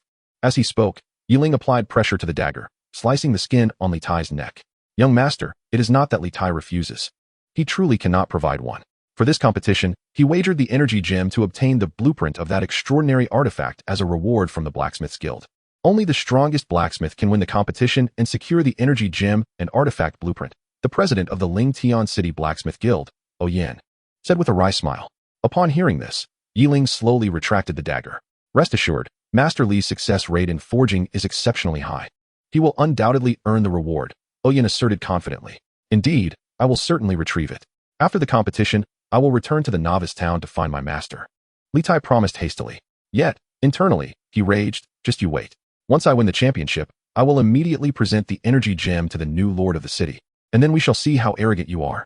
At that moment, the sound of hooves and wheels echoed once more. A caravan appeared at the street corner and soon arrived at the Blacksmith Guild.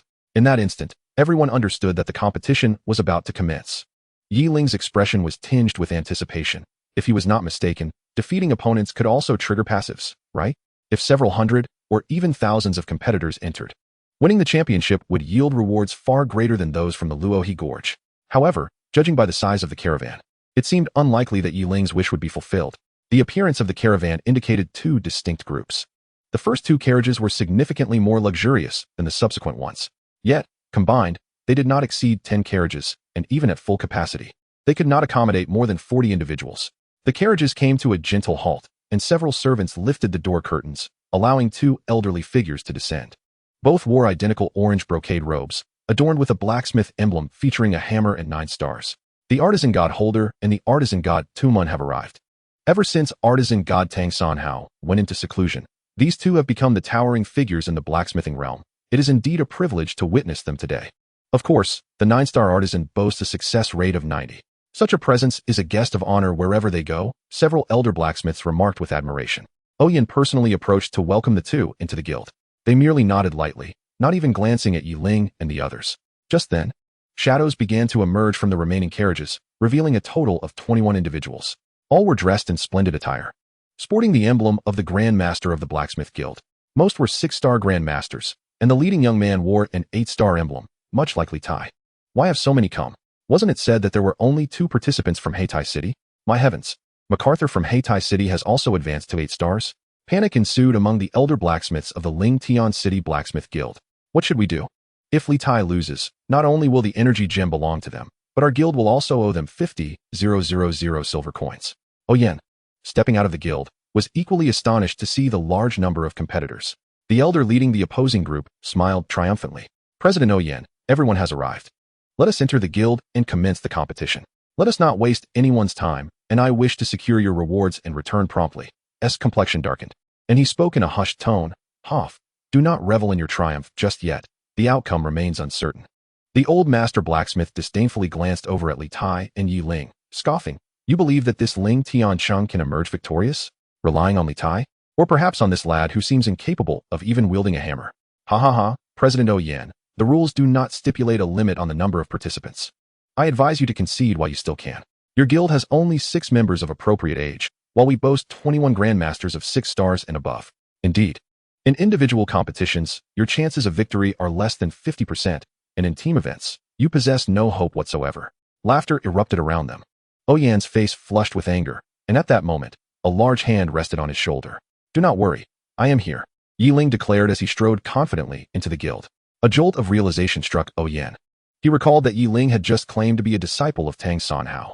Did this not imply that they possessed 2 inheritors of the master blacksmiths?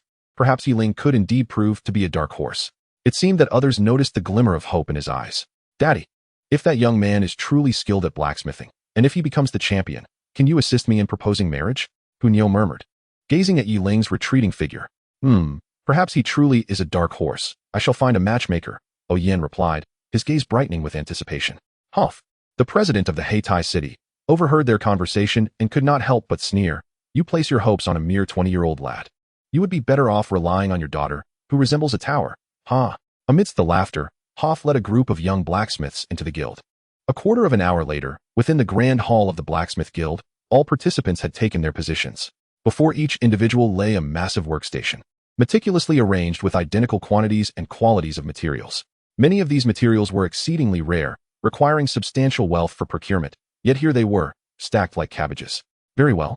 The high-level blacksmithing competition is about to commence. Allow me to introduce today's 4 judges. The 2 master blacksmiths require no further introduction. The remaining judges are myself, Awaken, and Hoff, the president of the Hatai City Blacksmith Guild.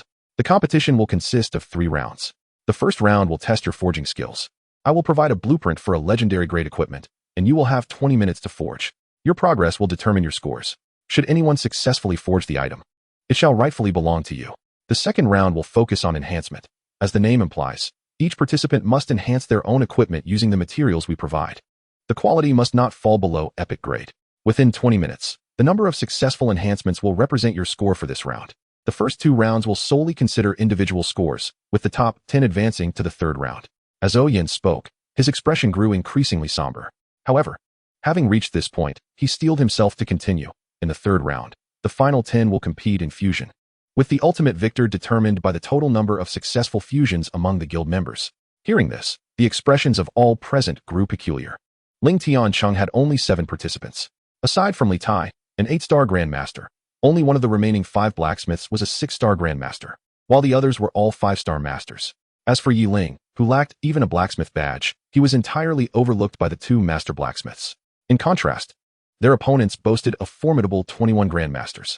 The disparity in strength was glaringly evident. Ling was positioned in the far corner, although the master blacksmiths could not see him. Many participants noticed his presence. Who is that lad? He appears quite decent. Could it be that due to the dearth of participants from Ling Tiancheng, they brought him in to make up the numbers? You are mistaken. I heard their people say that this lad secured his spot through backdoor means. Oh, so he is merely a beneficiary of favoritism. No wonder he lacks a badge. He is probably just an apprentice. Ha ha, what a farce.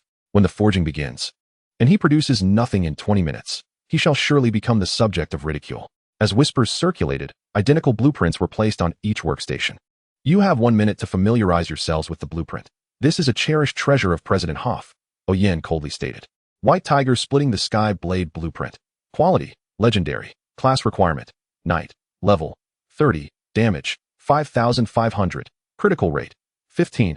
Armor penetration rate, 20. When mounted, there is a chance to deal double true damage upon charging at the target. Materials required for forging: 5-star iron, 2,000 shadows wood, 3 crimson cloud metal, 2 tiger bones, 1 lion badger oil. Upon viewing the attributes of the blueprint, all participating blacksmiths collectively gasped. What a remarkable legendary grade blueprint. The materials are sufficient for 3 failures. Should one perform exceptionally, it may be possible to forge this magnificent blade and achieve great fortune. Do not indulge in delusions. Even Make and Li Tai may struggle to succeed. I have heard that President Hoff requires at least 30 minutes to forge successfully. He has no intention of allowing us to succeed.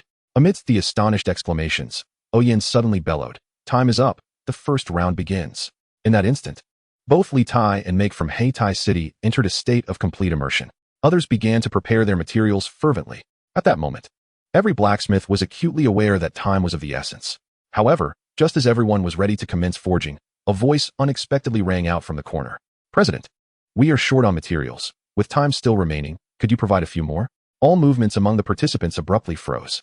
They turned to gaze into the corner and beheld a young man, devoid of a badge, before whom lay 3 shimmering orange blades. In that moment, an eerie silence enveloped the examination hall. "We have only just commenced, yet you have already completed your task? How about offering some complimentary tokens to procure 2 buns for the wilderness? The modest remuneration barely suffices for sustenance, alas." Chapter 90. Does this even allow others to participate?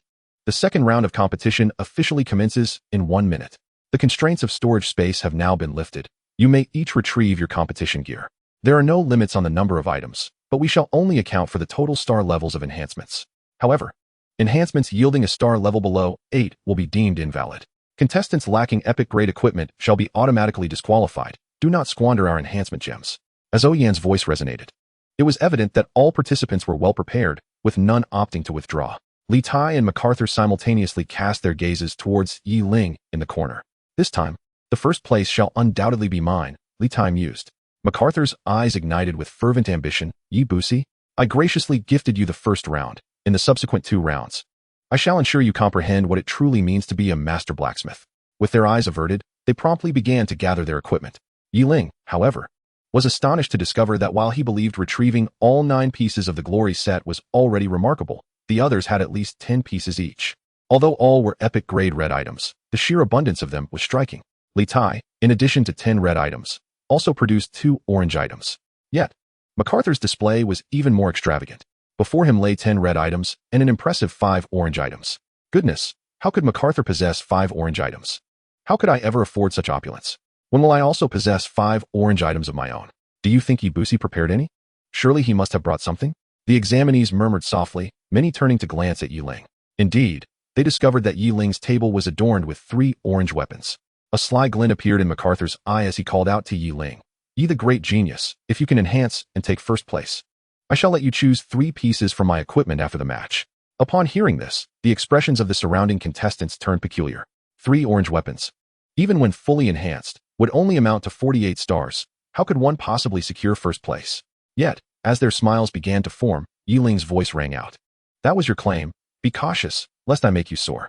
Who would refuse 3 enhanced orange items offered for free? Ling declared, raising his hand to stow away 2 of the orange weapons, proceeding to retrieve the glory set. 1 orange item. 3 orange items. When the 7th orange item emerged before the crowd, all eyes widened in astonishment. My goodness, must he be so extravagant? I initially thought MacArthur's 5 orange items were already excessive, yet Ibusi surpasses all expectations. 7 pieces, surely he has no more, right? Gasps of disbelief echoed. While Litai's expression soured at the sight of Ling's 7 orange items, MacArthur's face darkened, resembling one whose spouse had been taken by Ling. Adding the 3 previously forged items, did that not mean Ling possessed a total of 10 orange items? It is merely 10 orange items. Just 5 more than I have. How audacious. MacArthur grumbled, yet at that moment, another piece of equipment appeared in Ling's hand. It was a white armor. The sight of this white armor elicited a chorus of laughter from the examination hall. Ha ha, brother, have you made a mistake? Why have you brought a white item? Litai inquired sarcastically. 10 orange items are already impressive. There is no need to supplement with a white item. MacArthur sneered in agreement. However, just as their words fell, they stood frozen in disbelief. The white item radiated a faint golden light. At that instant, the crowd collectively inhaled sharply. Golden light. A pale golden glow. This is a semi-artifact. My heavens, he possesses a semi-artifact? Just as the gasps of astonishment arose, Ling produced yet another item. While it resembled a feather duster, it too shimmered with a subtle golden light. Everyone exchanged bewildered glances. Am I dreaming? Another semi-artifact? Indeed, I have witnessed 2 semi-artifacts. This is my first encounter with a semi-artifact. Why am I not the one who possesses it? What of the semi-artifact? Have you not learned? The success rate for enhancing a semi-artifact is half that of other equipment. If he uses a semi-artifact for enhancement, I am quite eager to see how many stars he can successfully enhance. Should he fail to enhance even 1 star, then I shall concede to you. MacArthur scoffed, interrupting the envious murmurs of others. At that moment, Oyan's voice resounded. Time's up. The second round of assessment officially begins. With his declaration, all participants, save for Ling, immediately surged into action. Litai and MacArthur, stationed beside one another, seemed to be engaged in a fierce competition from the outset. It must be said that Litai, inheriting the skills of 2 master craftsmen, displayed remarkable proficiency in enhancing. He adeptly commenced his enhancements, successfully executing 8 consecutive enhancements on an orange bracer. Litai hesitated momentarily before attempting a 9th enhancement. In his craft, he pursued perfection. After years of effort, he had achieved a 90 success rate for enhancements below level 8, yet to progress from an 8-star master blacksmith to a 9-star. He needed to attain a 90 success rate for 12-star enhancements. He sought to seize this opportunity to embark on a challenge that transcended his own limits. Meanwhile, was his forte, and a newly ascended 8-star grandmaster might not even attain a 100 success rate at that level. He possessed unwavering confidence that he would triumph over in this second round. Resolute in his decision, immediately commenced the enhancement of his gear. Success followed success, 9 stars, 10 stars, 11 stars, and finally, 12 stars. To his astonishment, he achieved his goal on his very first attempt. However, upon witnessing his remarkable achievements, a sly grin crept across his face. Unbeknownst to, who was wholly absorbed in his endeavors, he suppressed his excitement and began enhancing a second piece of equipment, achieving yet another flawless 12 stars. The thrill surged within as he managed to enhance a total of 8 pieces to 12 stars. Yet, as he attempted to enhance the 9th piece to 9 stars, Lady Luck ultimately deserted him. The notification read, enhancement failed, enhancement materials lost, original star level retained. Was left dumbfounded, shaking his head as he attempted again. However, after a series of 9 attempts, not a single one met with success. At that moment, he had exhausted 114 enhancement gems, felt as though he had become a wilted eggplant. He reluctantly picked up the 10th piece of equipment, only to face failure again at the 9th star. After making 4 more attempts, all of which ended in failure, his heart ached with frustration, his eyes filled with resentment. Yet there was nothing he could do. With no other choice, he continued to enhance a new piece of equipment. After enhancing the 11th and 12th pieces to 8 stars, he faced failure once more. When he had depleted all remaining gems, the last piece barely reached 10 stars. Consequently, S enhancement score settled at a definitive 140 points. In truth, this was a commendable achievement, but when he glanced at, his face darkened with disappointment. Seemed to have anticipated its character. He had prepared 15 pieces of equipment, of which 14 had been enhanced to 8 stars, with only the last one achieving 5 stars. This impressive feat granted him a score of 147 points. Upon witnessing this scene, was momentarily stunned. Reveling in his triumph, taunted, "You lost this round. I wonder how you will turn the tables in the final team match. That belongs to me, and so do your energy gems. Ha ha ha." As whispered, felt as if he had been struck in the chest by a mighty hammer. His head tilted, and he unexpectedly collapsed to the ground. Several staff members rushed forward, yet they were unable to rouse him from his stupor. They had no choice but to carry him out of the examination hall, whereupon all of his achievements became void. Witnessing this, S' smugness became even more pronounced. However, at that moment, a sudden gasp arose from behind him. A sense of foreboding washed over him. Turned sharply to find before him the golden light emanating from his presence. In his hand, the platinum feather duster shone with a staggering 16 stars. Their gazes shifted slowly to the operation platform, revealing that the other 8 pieces also boasted 16 stars. Yet, in the adjacent tray, 6 gems lay quietly in wait. 9 pieces of 16-star equipment totaled 144 points, suggesting that its enhancement success rate was an astonishing 100. Was this not a disheartening prospect for others? In Chapter 94, the foundation of the was established. After departed, turned to the others. "I do not wish to hear empty words. Swear an oath. Pledge to the glory of the gods that you will never betray me." "I swear to the glory of the gods that I will never betray. Should I violate this oath, may the heavens and earth punish me." "I swear to the glory of the gods that I will never betray. Should I violate this oath, may the heavens and earth punish me." "I." Soon, all but had sworn their oaths. For, possessing boundless wealth, there was no need to affiliate with any faction or pledge loyalty to anyone. His presence in was solely due to his curiosity about the power dynamics within the realm of the glory of the gods, to compel him to swear allegiance. A compelling reason was required. "What do I stand to gain by remaining here?" inquired. A subtle smile graced his lips. "You shall join me in becoming a legend. Your name, along with those of your companions, will be inscribed in the annals of the glory of the gods.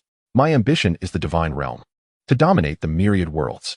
The prospect of becoming a legend ignited a spark in his eyes. "I'm in. I swear to the glory of the gods." Nodded in satisfaction, feeling a sense of relief now that the oaths bound them.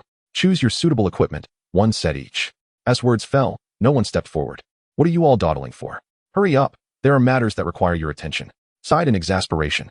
Only then did they approach to select their gear. Minutes later, everyone had upgraded to top-tier equipment. Although many pieces were not part of a set, they were now at the forefront of the entire realm of the glory of the gods. At that moment, the 4 of them began to anticipate the next phase.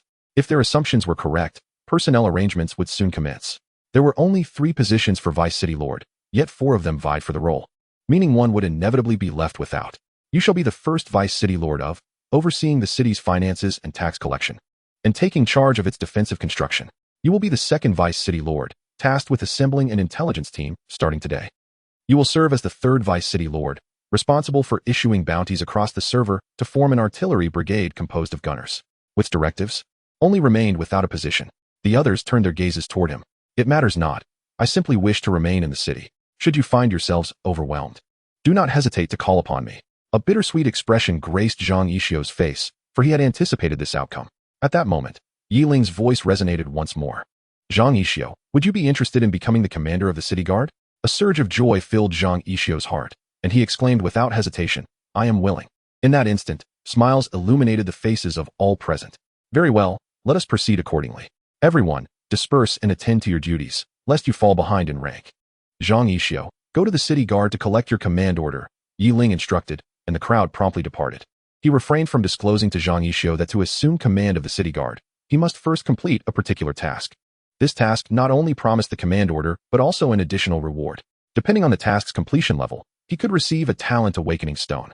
This stone could range from a minimum of level 1 to a maximum of level 10. The level he would achieve depended solely on his performance. As everyone left, the Lord's manor fell into a sudden silence. Yi Ling immediately opened the talent list and accessed the newly acquired divine talent. Skill evolution, divine. Quality, divine. Talent analysis. When upgrading skill levels, quality restrictions can be ignored, allowing for continuous enhancement. The description was straightforward yet impactful. Ling proceeded to examine the skill list. Indeed, the initial skills that were previously limited by quality restrictions could now be upgraded further. The control skills were temporarily sufficient. Once I complete the task, I can learn Meteor Fire Rain. Upgrading Fireball seems somewhat wasteful. If Ice Binding can evolve into a crowd control skill while inflicting substantial magical damage, it appears quite promising. Ling's gaze fell upon Ice Binding. Would you like to consume 277 skill points to upgrade the basic quality Ice Binding to level 10? The quality will then upgrade to the intermediate quality limit. Upgrade. Upgrade successful. Ice Binding evolves into level 10 area attack skill, Frozen World. Skill analysis. Upon using this skill, all targets within a 100-meter radius will be frozen for 5 seconds, inflicting 25,000 points of magical damage. The caster's actual magical damage is 50. Skill cooldown time, 6 hours. Skill cost, 20,000 mana. The area crowd control effect is maximized, yet the damage appears rather unimpressive. Is it possible to elevate it to the forbidden spell level? Ling pondered, clicking to upgrade once more. Would you like to consume 195 skill points to upgrade the intermediate quality Frozen World to level 20? The quality will then upgrade to the advanced quality limit. Charge ahead. Upgrade successful. Ice Binding evolves into level 20 area attack skill, Frozen Grave. Skill analysis. Upon using this skill, all targets within a 10,000-meter radius will be frozen for 10 seconds, inflicting 100,000 points of magical damage. The caster's actual magical damage is 100. Skill cooldown time, 10 hours. Skill cost, 100,000 mana. Insufficient skill points to continue upgrading. Once sufficient skill points are acquired, further upgrades will enhance the quality to advanced. Ling glanced at his remaining 135 skill points and scratched his head. This fellow levels up delightfully yet consumes points at an alarming rate. The transition from 2nd to 4th tier involves learning intermediate skills, while the 5th to 7th tiers encompass advanced skills, with forbidden spells only accessible beyond the 7th tier. Presently, I have only just transitioned to the 2nd tier and already possess an advanced spell typically reserved for 6th tier magi. Ling inhaled deeply, envisioning the scene of clearing out monsters in a 10,000-meter expanse with a single skill. The skill is indeed formidable. However, the 10-hour cooldown is exceedingly daunting. The mana cost of 100,000 is far beyond the means of an ordinary player. Fortunately, Ling has the cooldown Divine Pearl embedded in his Qianquan transformation. Now, he possesses the opportunity to actively reset all skills once daily. Moreover, he is aware that once the cooldown Divine Pearl reaches divine quality, not only will the cooldown duration significantly reduce, but the mana costs will also diminish considerably. Ling began organizing the blueprints and treasure chests within his storage space. Once he had arranged everything, he noted that it was now 7 o'clock in the evening. Ling departed the Lord's Manor and soared towards the wilderness. He casually sought out a monster area and commenced solo grinding. Time swiftly passed, and before long, it was time to log off. A stream of private messages flooded Ling's screen. Su Jinyu extended another invitation, while Xiao Cizio and others wished to gather offline with him. To this, Ling could only helplessly decline. As the countdown concluded, the entire world fell into a sudden stillness. Ling, observing the players vanishing from the wilderness, remained in a trance for several seconds before turning and stepping through a luminous portal. In his eyes, there was no despondency, but rather a flicker of fervor. Zisher Yupe. I am coming. Chapter 95. The Tears of the Elven Royal Family. Complex in composition in the familiar dimly lit streets, Ling's figure gradually emerged. Behind him, the sensation of tearing once more enveloped him. As expected, 2 pairs of ebony wings had sprouted. However, this time, only a simple system prompt appeared before him. Welcome to the underground city. Yet Ling's gaze transcended the prompt, resting upon the shadowy long street ahead. Initially, he had surmised that arriving early would mean a lack of people on the long street. However, what unfolded before his eyes was a bustling crowd. The number of individuals in the underground city today seemed to surpass that of yesterday by a considerable margin. Moreover, these people appeared to be in a hurry, as if fearing that they might miss something if they arrived late. He did not linger intentionally and proceeded directly toward the black castle at the end of the long street. The imposing figure of the beast, the armored dwarves, and even several 4-winged demons flitted through the crowd. Horus, you've arrived as well. The news has spread, and anyone with a modicum of strength would not miss this grand event. Are these individuals truly here for Duke Yabusi? Not quite, as whispers have circulated that a mysterious guest will make an appearance in the underground city today. The equipment he brings is said to surpass even that of Duke Yabusi from yesterday. Is that for real? Duke Yabusi unveiled golden quality gear just yesterday. Can someone truly present an orange weapon? The source of the rumor is purportedly Duke Halibo of the Demon Clan, who has contacted an 8-star human blacksmith. The very one arriving today. Goodness, my anticipation is mounting. A chorus of discussions echoed in Yi Ling's ears, causing him to furrow his brow. Other humans were arriving, and notably a blacksmith. If they discovered his identity as a demon, it would undoubtedly result in considerable trouble. Ironically, he was attending the blacksmith conference under the name Yabusi. Yi Ling frowned slightly. Despite the alterations to his appearance due to the bloodline of the demon god after entering the underground city, he still bore a striking resemblance to his true self. If someone who had seen him before were to arrive, it was highly probable he would be recognized. The mask of Awaken could only last 5 minutes, and the disguise mask had been given to Zhang Yixio. As Yi Ling pondered his options, a figure suddenly entered his line of sight. It was a slender silhouette, cloaked in a silver-gray cape, beneath which she wore a light green skirt. Her hood framed her wavy, golden hair, which danced lightly with her movements, and a pair of pointed ears playfully peeked out from her locks. This young lady was none other than the elven maiden who had occupied the front row of the castle's round table the previous day. Yi Ling did not even know her name. He hastily approached, grasping her arm and pulling her into the shadows by the street. Just as she was about to exclaim, he quickly covered her mouth. "Do not scream. It is I," Yi Ling whispered. The elven maiden's bright green eyes widened in shock, gazing at Yi Ling. Her fair cheeks flushed a deep crimson. Gently releasing her mouth, Yi Ling suddenly recalled a familiar scent emanating from her. However, now was not the time for such thoughts. He promptly inquired, "Forgive me, beautiful elven maiden, but I require your assistance. Do you possess a mask?" The elven maiden hesitated, shaking her head vigorously before nodding. "I do not have a mask, but I do have a method if you wish to remain unrecognized." The elven maiden's heart raced, and she struggled to meet Yi Ling's gaze. A green light flickered in her hand, revealing an emerald vial. "What is this?" Yi Ling asked. "It is the tears of my elven royal lineage," she replied softly. A glimmer of surprise crossed Yi Ling's eyes. He had not anticipated that she possessed such a treasure. Tears of the elven royal lineage. Quality: epic. Item analysis: upon consumption, the drinker receives the blessing of the elven goddess. Any injuries sustained within 30 minutes will heal instantly, restoring full vitality. Additionally, it awakens the unique talent, Thousand Faces, granting the user 100 points of favor with that royal lineage. Yi Ling had heard of this. It was said that every elven royal, after their coming of age, would cry daily for a month, ultimately leaving behind a single tear as their most treasured possession. Only after identifying someone they cherished would they bestow this tear upon them. Although the talent was only of the first tier, it was exceptionally unique. When activated, the user's appearance would not change, yet the designated target would perceive their appearance differently. Possessing a tear from the elven lineage equated to having a second life. In the face of danger, this tear could ensure a near-immortal state for 30 minutes.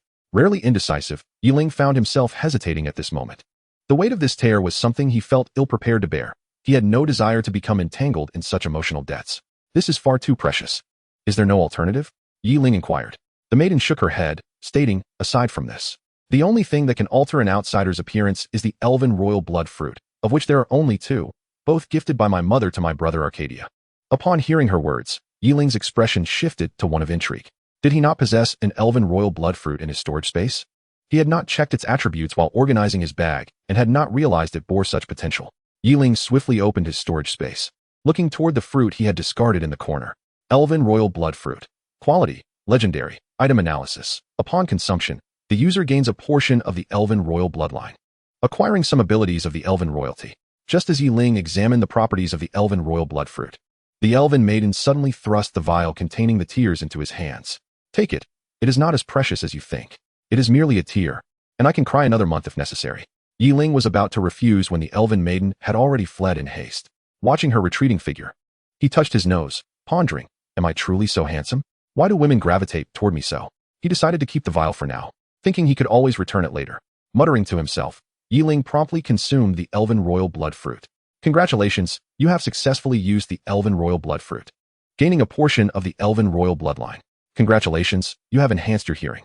Congratulations, you have enhanced your sense of smell. Congratulations, you have enhanced your vision. Congratulations, you have received elemental enhancement.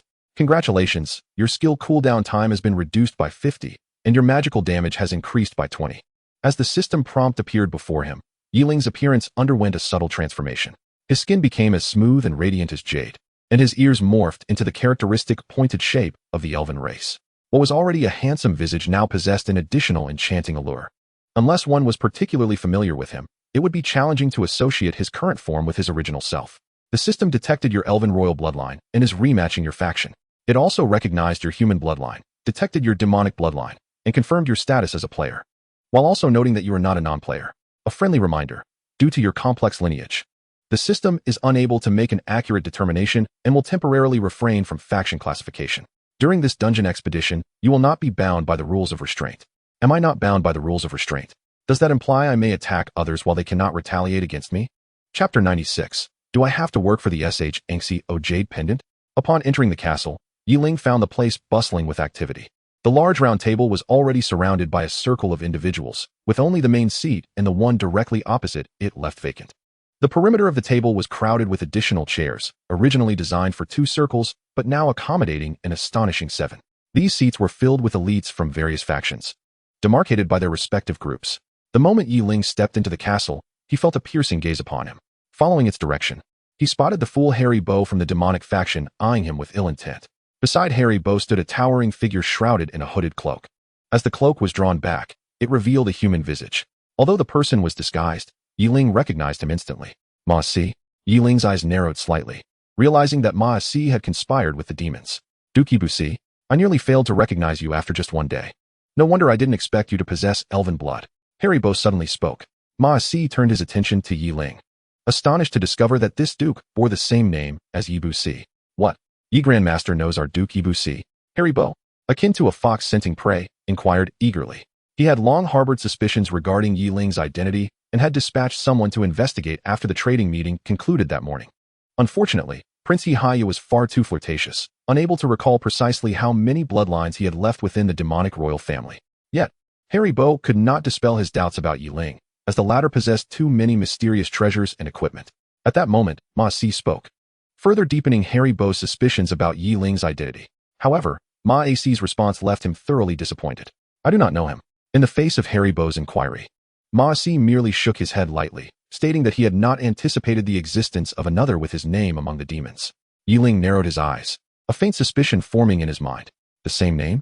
Ma Si also used an alias, that of Yibu Si. Is he from the Human Craftsmen's Guild? Ha ha ha. In that instant, Ling felt as though he heard the echoes of blame.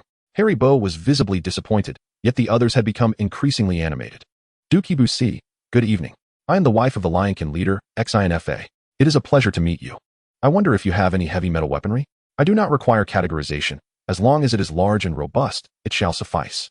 Duke Yibu Si, I am Shiji, and I prefer to be addressed as Lady Shiji. I wonder if you have any women's golden quality corsets, preferably in the supersized version of 8? Do you two have no shame? The trading meeting has yet to begin, and you are already here bothering the Duke? Ling lightly nodded in acknowledgement to the dignitaries greeting him and proceeded directly toward the main seat, where 2 figures were already waving at him. To his left stood the alluring elven high priestess Wei Ruisha, and to his right was the willful little demon princess Kylie Na. Yibu Si, come sit beside me, Kylie Na called out. Come sit beside me, little demoness. Have you just come of age and already wish to compete for my man? Wei Ruisha teased with a mischievous smile. Upon seeing these two, Ling felt a wave of exasperation. With one of you on either side. Wouldn't I just be caught in the middle? As soon as Ling took his seat, a stout dwarf descended the spiral staircase. Ha ha ha. It is an honor for Duke Yibu Si to attend the trading meeting presided over by me, Mugu Xian. Well then, I believe everyone is eager to begin. So let us commence the trading meeting. With the elder dwarf's voice echoing, everyone's gaze turned expectant. Ling gently nodded and first looked towards Wei Ruisha at his side. High Priestess, is my dragon bone ready? Wei Ruisha smiled faintly, and a green light suddenly glowed in her hand. In the next moment, a piece of translucent bone was revealed. Dragon bone, a bone from the dragon race, a material for crafting high-tier equipment. Ling reached out and accepted the dragon bone. With it, his Qianji Bian could truly become a divine artifact. Duke Yibu Si, I wonder how you have fared with the task I entrusted to you? Wei Ruisha suddenly asked in a hushed tone. Ling nodded slightly, stating that he had located the elven prince and would personally escort him back to the elven race after the trading meeting concluded. Upon hearing this, Wei Ruisha was overjoyed. If it were not for the ravenous look in Kylie Na's eyes across from her, the high priestess might have leaped to embrace Ling in an ecstatic kiss. Wonderful. Once we arrive at the elven race, I will ensure to express my gratitude to Duke Yi. Wei Ruisha suppressed her excitement and said. Ling nodded lightly and turned to address the elder dwarf. Elder Mugu Xian, I wonder if you have brought the jade pendant today? At this moment, Ling felt a twinge of anxiety. Duke Yi Bus, our clan leader has taken quite a liking to that mouse jade pendant and is somewhat reluctant to part with it, Elder Mugzin of the dwarves suddenly remarked. Producing a jade pendant from his hand, Ling's pupils constricted slightly. Indeed, the pendant was one of the Zodiac jade pieces. However, his heart sank at that moment. Suddenly, Mugzin shifted his tone. Nevertheless, the clan leader insisted that I bring the pendant, but he repeatedly cautioned me that one piece of golden equipment would certainly be insufficient. Upon hearing this, Yiling's heart finally settled back into place. This old fox was evidently attempting to raise the stakes. While Yiling was not short on equipment, he despised the feeling of being manipulated. Elder Mugzin, kindly show me the item first. If it does not meet my liking, then I shall decline, Yiling remarked nonchalantly. As soon as he uttered those words, a flicker of panic flashed in Mugzin's eyes. The clan members had not mentioned any demands and were particularly pleased to learn that the jade pendant could be exchanged for a piece of golden equipment. The sudden price increase was entirely Mugzin's idea. Should he manage to secure more equipment, it would all belong to him. Witnessing this, Harry Bow's expression darkened as he turned to Micah C and said, Master Yi, today all eyes are on you. If you can make Dookie Bus lose face, I will intercede with the Demon Emperor on your behalf to pardon your transgressions. Micah C nodded slightly, a sinister smile gracing his lips. When it came to cunning, these foreign races were indeed no match for humanity. He could see at a glance that Dookie Bus was clearly invested in the jade pendant. He was merely playing a game of feigned indifference, yet such trivial tactics had left the dwarven strongman visibly flustered, which was truly amusing. Micah C rose and declared, Elder Mugzin, since Dookie is not interested, I shall take this jade pendant. With a clang, a gleaming golden battle knife was tossed onto the table by Micah C. The expressions of the surrounding foreign races suddenly became peculiar. Mugzin, ever the cunning one, smiled slyly. Sir, I had a prior agreement with Dookie. This may not be appropriate. As soon as his words fell, Micah C raised his hand again. With a thud, a long knife engraved with a tiger was thrown onto the round table. What if I add another piece of orange equipment? Micah C inquired with a grin. Yiling's eyes narrowed slightly, the corners of his mouth curving upward. Originally intending for a fair trade, was he now being coerced into a one-sided deal? Chapter 97. How do you intend to teach me? Will you do it on your knees? Upon seeing the orange equipment, the foreign strongmen seated at the round table stood up simultaneously. Orange equipment? Is that really orange equipment? My heavens, I cannot believe I am witnessing an orange piece. The white tiger's fiery skyblade, such a formidable orange weapon? Gasps of astonishment filled the air, and Elder Mugzin's face flushed with excitement. Very well. This pendant belongs to this gentleman. Under the allure of the orange weapon, Yiling had already been sidelined. Mugzin swiftly descended the stairs and hastily shoved the mouse jade pendant into Micah C's hands. Grasping the pendant, Micah C could not suppress a smirk of satisfaction. His earlier defeat in the blacksmithing competition had left him humiliated. The demon royalty was plotting a conspiracy, and Micah C was entangled in it. As long as he could acquire the blueprint for the super artifact and present it to the demon emperor, he would enjoy a lifetime of unparalleled wealth and glory. He could finally shed his identity as a mere blacksmith. Everything had been going according to his plan. He had not regarded Li Tai as a threat. Yet, a sudden emergence of Yiling had unraveled all his schemes. Failing to obtain the super artifact blueprint would lead him to an inescapable doom. Although Harry Bow promised that if he could make that so-called Dookie lose face, he would plead for him. Micah C understood that even if Harry Bow were a prince, he could not save him. From the beginning, Micah C had not expected to return alive. He was filled with hatred for Yiling, for his teacher Two Men, for the demon royalty, for everyone. If that old man had only given him the blueprint for the super artifact, there would have been no need for all this trouble. If the demon royalty had not drawn him into their conspiracy, if they had not lavished him with gold coins, he would not have become involved. Now, all he desired was revenge. Revenge against Yiling, against humanity, against the entire demon royalty. This was his first time leaving humanity behind. He claimed to be Yi-Bus. He intended to frame Yiling for collusion with the demons, and if possible, he wished to incite a full-scale war between humanity and the demons. Micah C gestured toward Yiling, deliberately flaunting the jade pendant in his hand. Business has its own rules. Would you like me to teach you, Duke? Micah C's eyes sparkled with provocation. There was a rule of non-violence in this underground city, and he had no reason to fear. At that moment, three voices rang out almost simultaneously. Mugzin, is it not rather ungracious of you to act this way? Mugzin, you promised to trade with Master Yi. How can you suddenly give it to someone else? Mugzin, if you continue like this, who will ever trade with your dwarves again? Hearing the three voices, Mugzin slowly shifted his gaze away from the white tiger's fiery skyblade.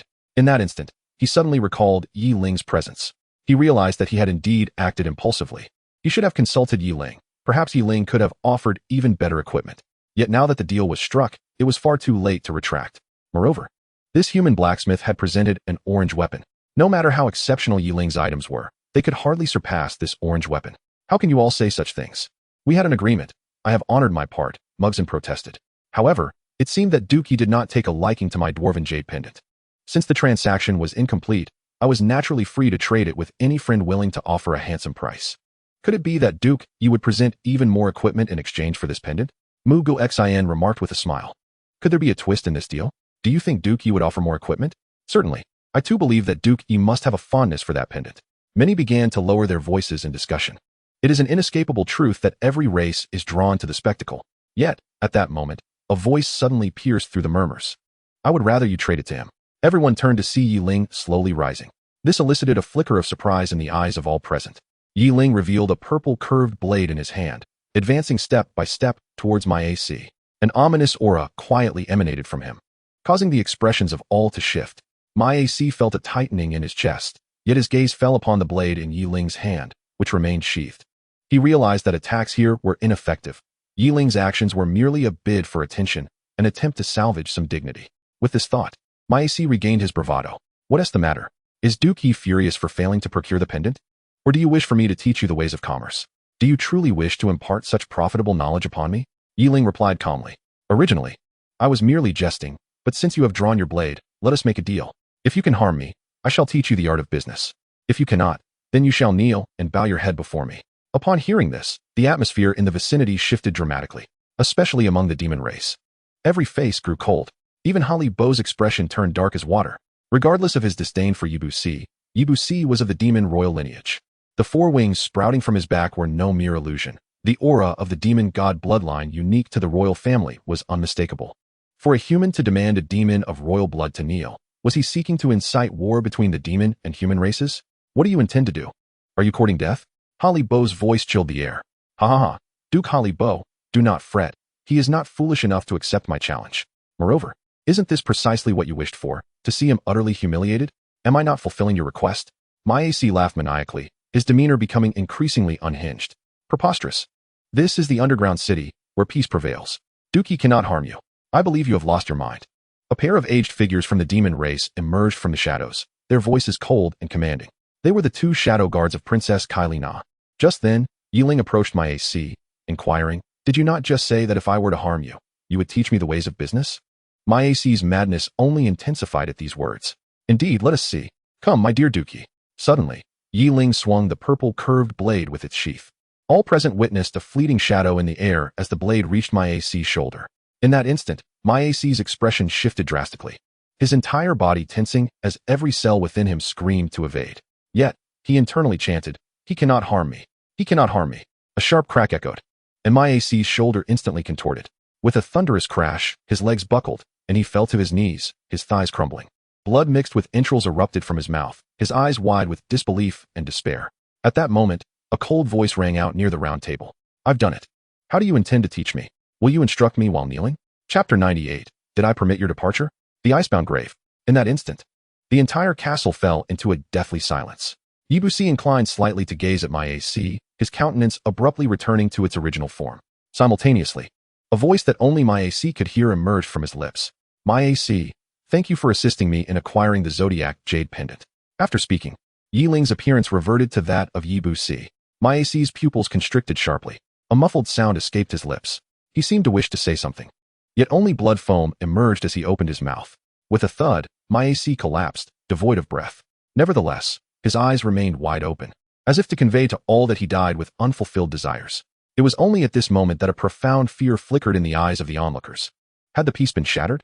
A startled exclamation arose from an unknown source. Many began to breathe rapidly.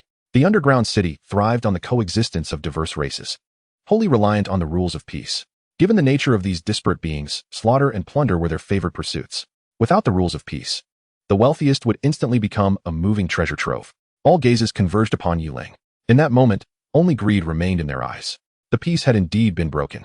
Dookie, you must possess numerous fine pieces of equipment, do you not? Previously, the lion race had sought to curry favor with Yi Ling by purchasing golden breastplates. Now grinned wickedly as they spoke. Upon uttering these words, it was as if a signal flare had ignited in the night sky. Many began to stir restlessly. Dookie, I will not make it difficult for you. Simply produce the equipment from your storage space. The elder of the dwarven race, Mugu Xin, also sneered. There must be many valuable items on him, Mugu Xin. As the wolf king of Inu, is it too much for me to claim a share? Another figure emerged, accompanied by 5 or 6 fierce giant wolves. The 2 waves of beast men, along with the warriors of the dwarf clan. had completely blocked Yiling's path.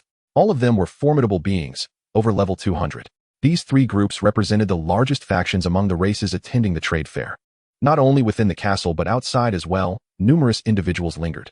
Only the elves and the demons had yet to reveal themselves. In terms of intelligence, it was evident that the elves and the demons surpassed them by a considerable margin. Mugu Xin, do you dare to lay a hand on my royal kin of the demon race? Are you seeking war with us? Madam Xin Fa, Inu. Are your lion and wolf clans planning a rebellion?